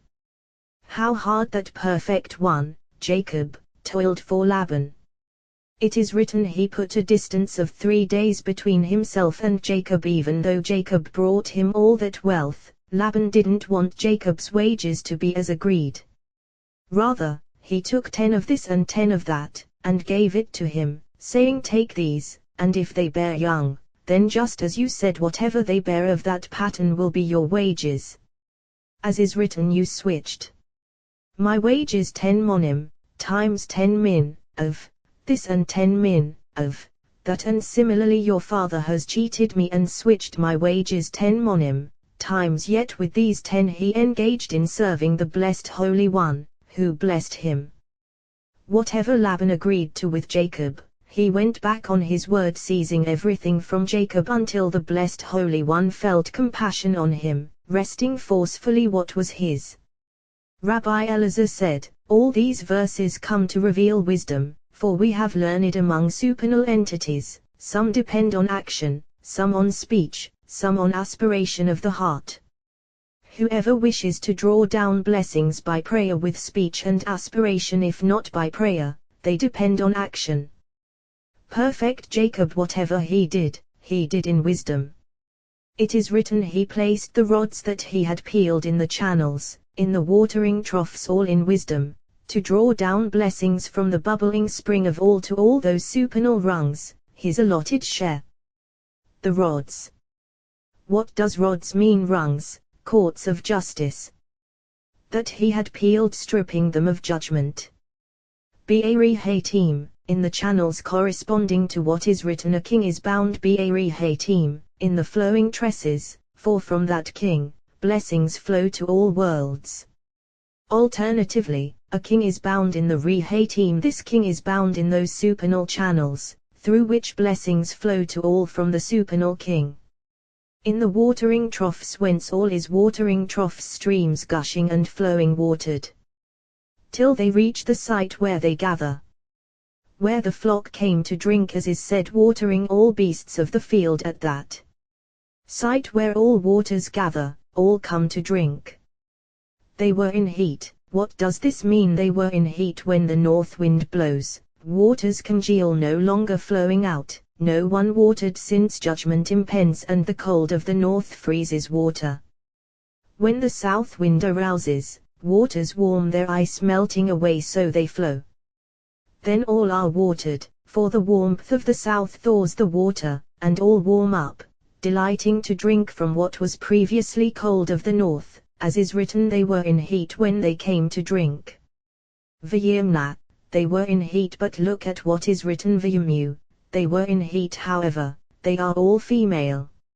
So Jacob intended to perform an action in wisdom, as is written Jacob took rods of fresh poplar he opened, saying, Ki Yaakov Balo Ya, Yisrael Lizgalato, for Jacob chose for himself Ya, Israel as his own treasure Ki Yaakov Balo Ya, for Jacob chose for himself Ya. So far, we don't know who chose whom, if the Blessed Holy One chose Jacob, or Jacob chose the Blessed Holy One. However, from what a verse reveals, we know that the Blessed Holy One selected Jacob for his share, as is written for Jehovah's share is his people, Jacob his allotted inheritance. Similarly, Jacob selected his allotted portion as his share, ascending above all rungs, obtaining for his share rods of fresh livnet, poplar namely, white rung of the right side almond and plain namely, red rung of the left side. He peeled white stripes in them, stripping it of judgment, joining it to the right. He entered between them and took them as one, so all became one in two colors. Nevertheless, exposing the white, so that white would be revealed over red. Why all this? To draw blessings to his allotted rung from the bubbling spring of all, to balance this rung, three as one. In the channels, in the watering troughs, as we have established. Then, by this act of wisdom, blessings flow below and all those worlds are watered, while blessings settle upon him they have established, for it is written in the morning he devours prey, and then at evening he divides the spoil, so that all worlds below are blessed. Jacob took his share of those blessings settling upon him below, since he is the share of the Blessed Holy One. Rabbi Yisa the younger was in the presence of Rabbi Shimon. He asked him, regarding what is written blessings upon the head of the righteous one, the verse should read upon the righteous one. Why upon the head of the righteous one? He replied, head of the righteous one is holy corona, as has been established. Further, head of the righteous one is Jacob, who receives blessings and channels them to righteous one, from where they are flung in every direction, so all worlds are blessed. Further, blessings upon the head of the righteous one. Head of the righteous one is the name given to the site of head of covenant, from which bubbling springs gush. Orifice of a flask, pouring wine, is a head. Similarly, head of the righteous one, that site flinging springs to female, is called head of the righteous one. Righteous one is head, in which all blessings abide. Further, one who succeeds in guarding the sign of the Holy Covenant and enacts the commandments of Torah is called righteous, so called from his head to his feet. When blessings flow into the world, they settle upon his head from their subsisting in the world through holy, virtuous sons whom he engenders. Rabbi Yisa inquired further, saying, it is written I have been now young, and now I am old, and I have never seen a righteous man forsaken or his seed begging bread. They have established that this verse was uttered by the Prince of the world. If so, it is imbued with more wisdom than people imagine. He replied, correct, my son, for it pertains to holy union. I have been now young, and now I am old.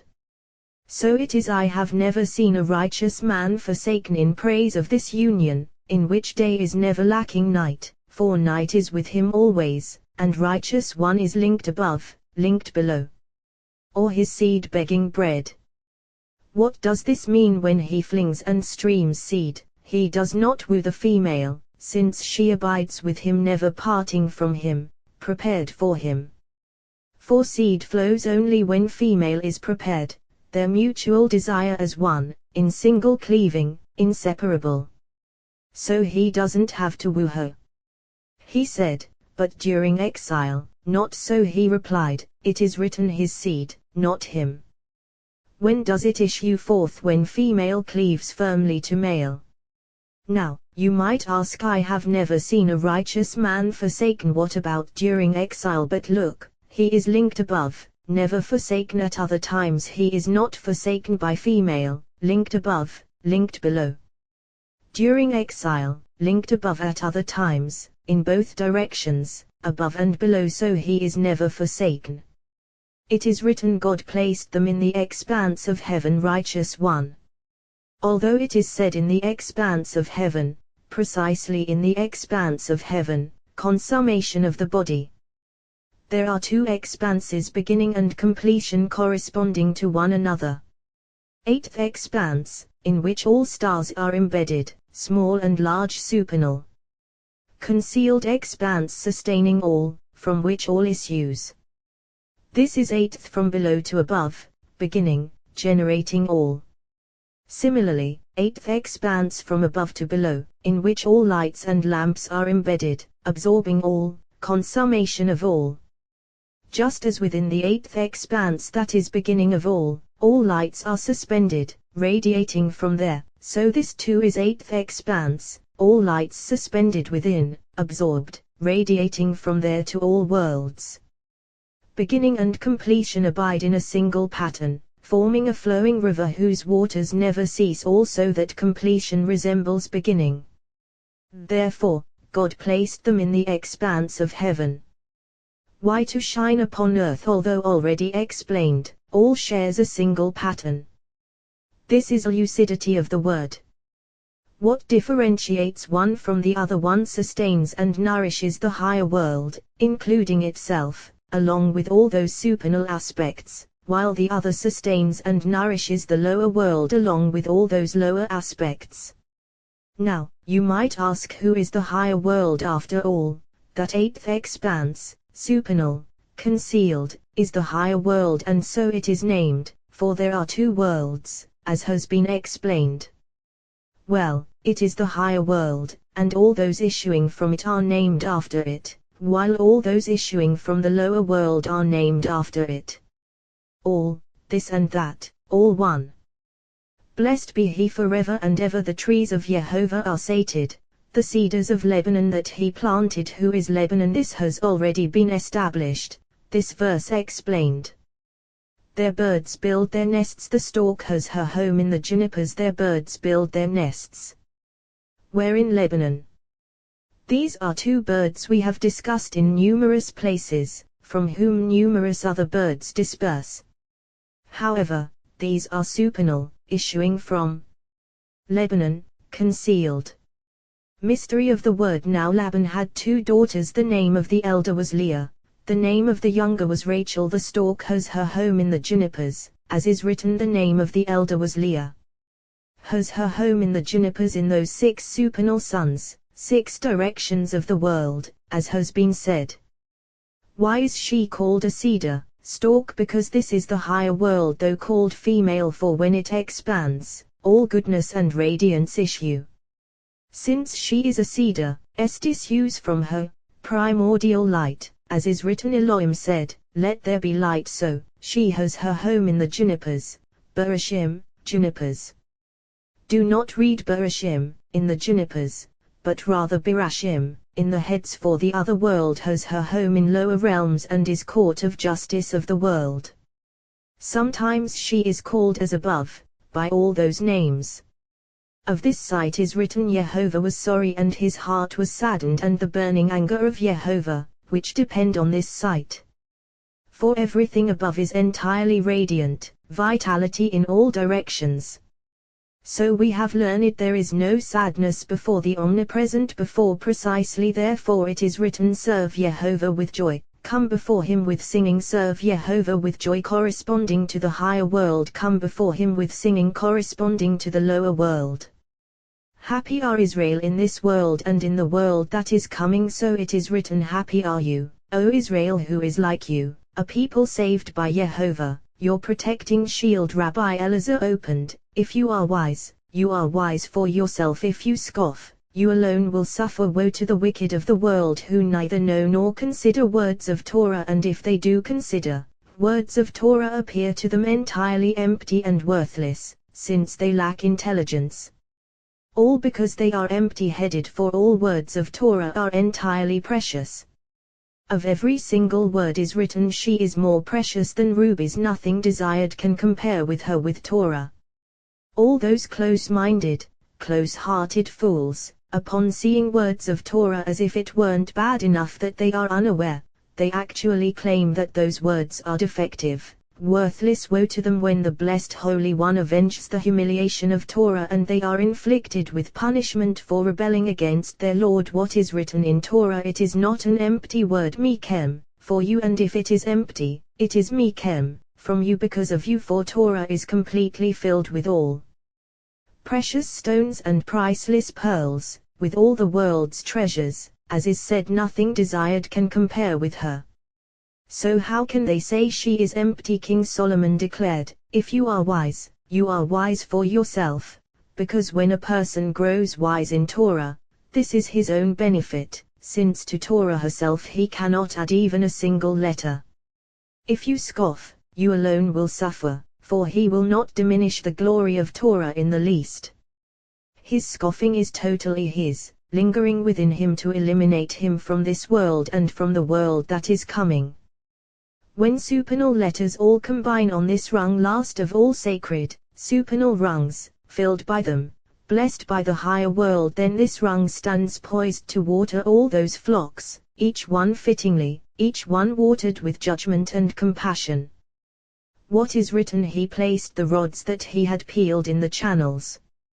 Jacob sought to inaugurate evening prayer, to illumine the moon, watering and blessing her from all directions. It is written, he placed the rods, severe judgments issuing from supernal Gevurah. When Jacob desired to mend this rung, he removed those severe judgments from her, setting them up in the channels, those 4 channels found beneath this well, which is filled by those streams and bubbling springs. For as water issues from this holy well, these 4 receive all, so they are called channels. There all come to drink, and those severe judgments all stand there, to be absorbed by each one fittingly. Where the flock came to drink, facing the flock, facing one another. Now they were in heat. What does this mean? When they are crowned with judgment, they heat up and roam through the world, scrutinizing the ways of human beings, whether for good or for evil.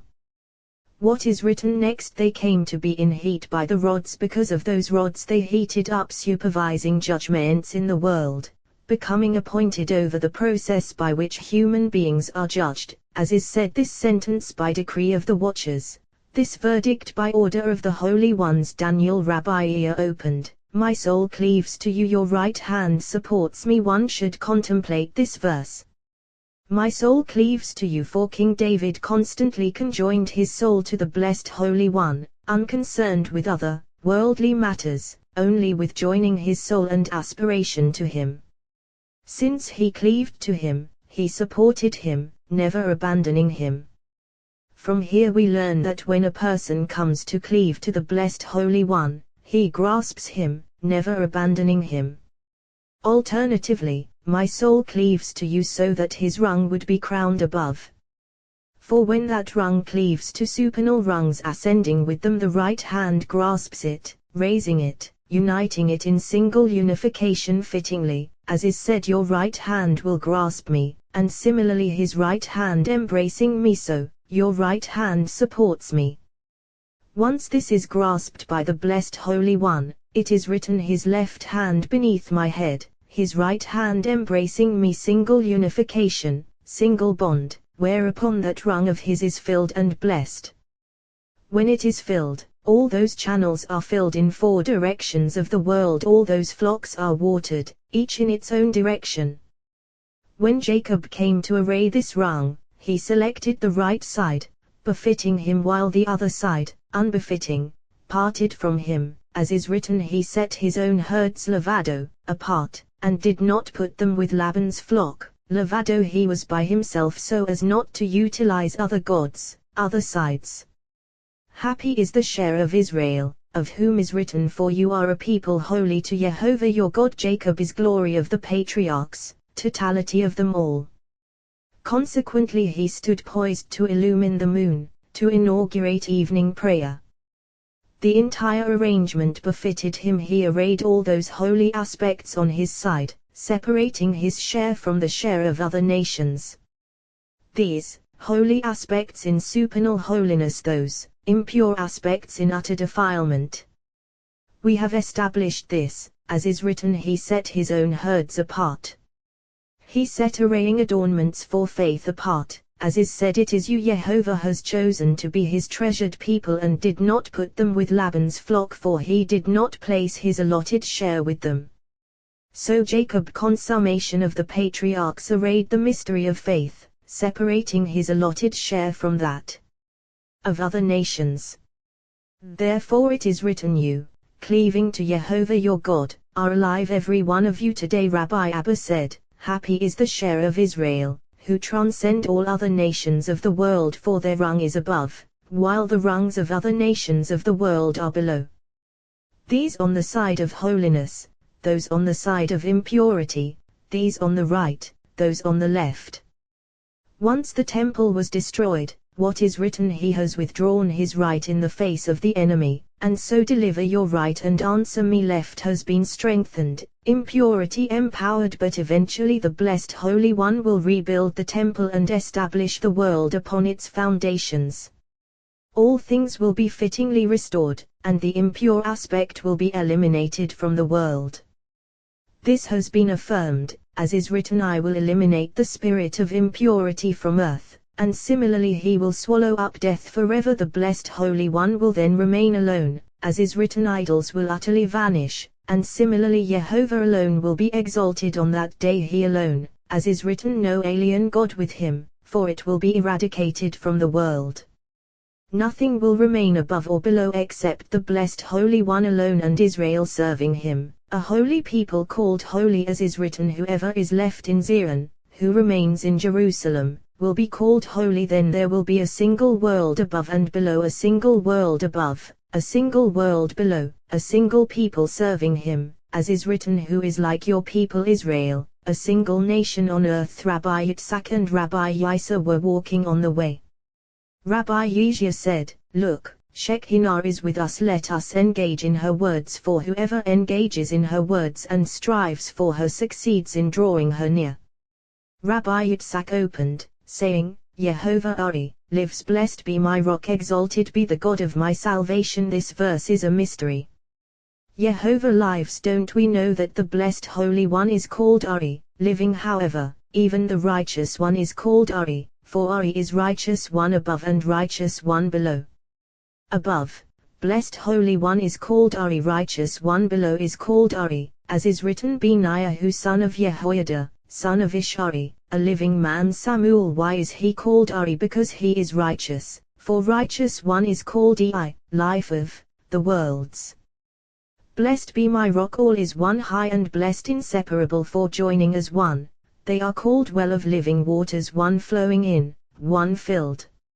Exalted be the God of my salvation, supernal world, high and exalted, exalted above all, whence all issues, all the flow flowing for the well to be fittingly filled. From there it is blessed, illumining all those below. When all is filled fittingly, exalted be the God of my salvation. Rabbi Yisa opened, saying, he does not withdraw his eye from the righteous. With kings upon the throne he seats them forever, and they are exalted when the wicked no longer rule the world and are eliminated. Righteous one rules the world, as is written, he does not let the wicked live, but grants justice to the poor. Next, what is written, he does not withdraw his eye from the righteous. What is his eye? As is written, the eyes of Jehovah are upon the righteous, with kings on the throne reigning, kings linked to the throne. He seats them forever, exalting them. He seats them enduring on the throne abidingly, exalting them. What does this mean? To rule the world, so that the throne is established upon its supports. Alternatively, exalting them, for they carry the throne and raise it above, to unite with its sight fittingly, then all becomes a single unity. While they were walking, they saw a man approaching, accompanied by a child riding on his shoulders. Rabbi Yitzhak said, "This man is certainly a Jew, and he must be coming to enable people to attain merit." Rabbi Yisa said, "Let us be the first to benefit from him." When he reached them, Rabbi Yisa asked, "Where is the pint of spiced brew for sipping on the way?" He replied, "So people may attain merit through me. For I have 2 sons who were taken captive when an officer came to town, and now I am on the road to enable people to benefit through me." They benefited along with him and gave him something to eat. Meanwhile that Jew opened, saying, "My offering, my food for my fire offerings, my pleasing aroma, take care to offer me at its appointed time daily offering of the blessed Holy One to nourish the world, providing satisfaction above and below.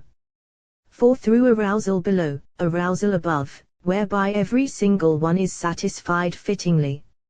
My offering, my food, as is written, I have eaten my honeycomb with my honey, I have drunk my wine with my milk for my fire offerings, as is written, eat, O friends now, if the blessed Holy One commands that nourishment be aroused above in order to arouse some of that nourishment below, then if one offers nourishment to sustain a life, how much more so does the blessed Holy One arouse nourishment for him from above, blessing the world for his sake." Rabbi Yitzhak said, "Surely this mystery is fitting." Well spoken. Rabbi Yisa said, "Surely for this they have said that one should never disparage anyone else in the world." In 2 ways we have benefited from this person. He opened, saying, this verse was discussed by Rabbi Elazar at Korbani, "My offering, my food for my fire offerings." It Korbani, my offering, mystery of assembly of Israel, for it is written it precisely, it Korbani, my offering, Korbina, bringing near, connecting link. My food, nourishment coming from above through arousal below. For my fire offerings, including other forces who must be nourished, each one fittingly. My pleasing aroma, aspiration and connection, uniting all in mystery of the supernal world. Take care to offer me at its appointed time. When is its appointed time? When Abraham roused himself to perform his will, as is written, Abraham arose early in the morning, and when Isaac was bound on the altar, which happened at twilight. And Rabbi Iya said, if so, the phrase "at its appointed time" should read "at their appointed times." He replied, at that moment, fire merged with water, water with fire, so it is written at its appointed time. Of no other offering is written what is written here, Tishmayu, take care, to offer me. Tishmayu, mystery of Shema, observe, who must be drawn above, as is written, Tishmayu, take care, to offer me at its appointed time, by right and left, as already explained, by Abraham and Isaac, all in supernal mystery. Rabbi Yisa said, if I came here just to hear these words, I am satisfied. Happy are Israel in this world and in the world that is coming. Concerning this is written, your people are all righteous. Rabbi Yos said, what are teraphim? They were Laban had gone to shear his idolatry. Why are they sheep? And Rachel stole her called teraphim out of father's teraphim, household disgrace, as we have idols, learned place of Toref, Pudenda. And how do we know they were idolatry? As is written, why did you steal my gods? And similarly, anyone with whom you find your gods shall not live. Now, Laban was steeped in all sorceries of the world, whereby he discovered whatever he wished to know. Rabbi Iya said, they were made by magic. Rabbi Yos says, by witchcraft. Rabbi Yehuda said, they were made only at precise times. Why are they called teraphim? Because one strikes and then arpe, withdraws, the hand, as is said, now withdraw your hand, Samuel. When a craftsman fashions them, an expert in moments and hours oversees him, saying, now withdraw, now fashion. You won't find another craft from which one withdraws like this. They speak constantly, offering evil counsel to one's soul.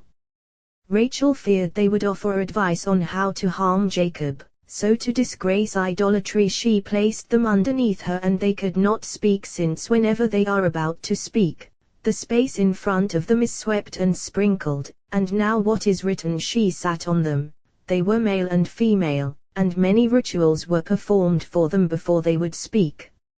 So Laban delayed for 3 days, being unaware that Jacob had fled. As is written, on the 3rd day, Laban was told that Jacob had fled. Rabbi Yehuda continued, he prepared himself in 2 ways, arming himself with all his sorcery and arming himself with weapons in order to eliminate him from the world. As is written, an Aramean was about to destroy my father. When the blessed Holy One saw that he intended to destroy Jacob, what is written, be careful not to speak to Jacob either good or bad, corresponding to what is written, it is in the power of my hand to do you harm. What made him so confident? The witchcraft in his hand.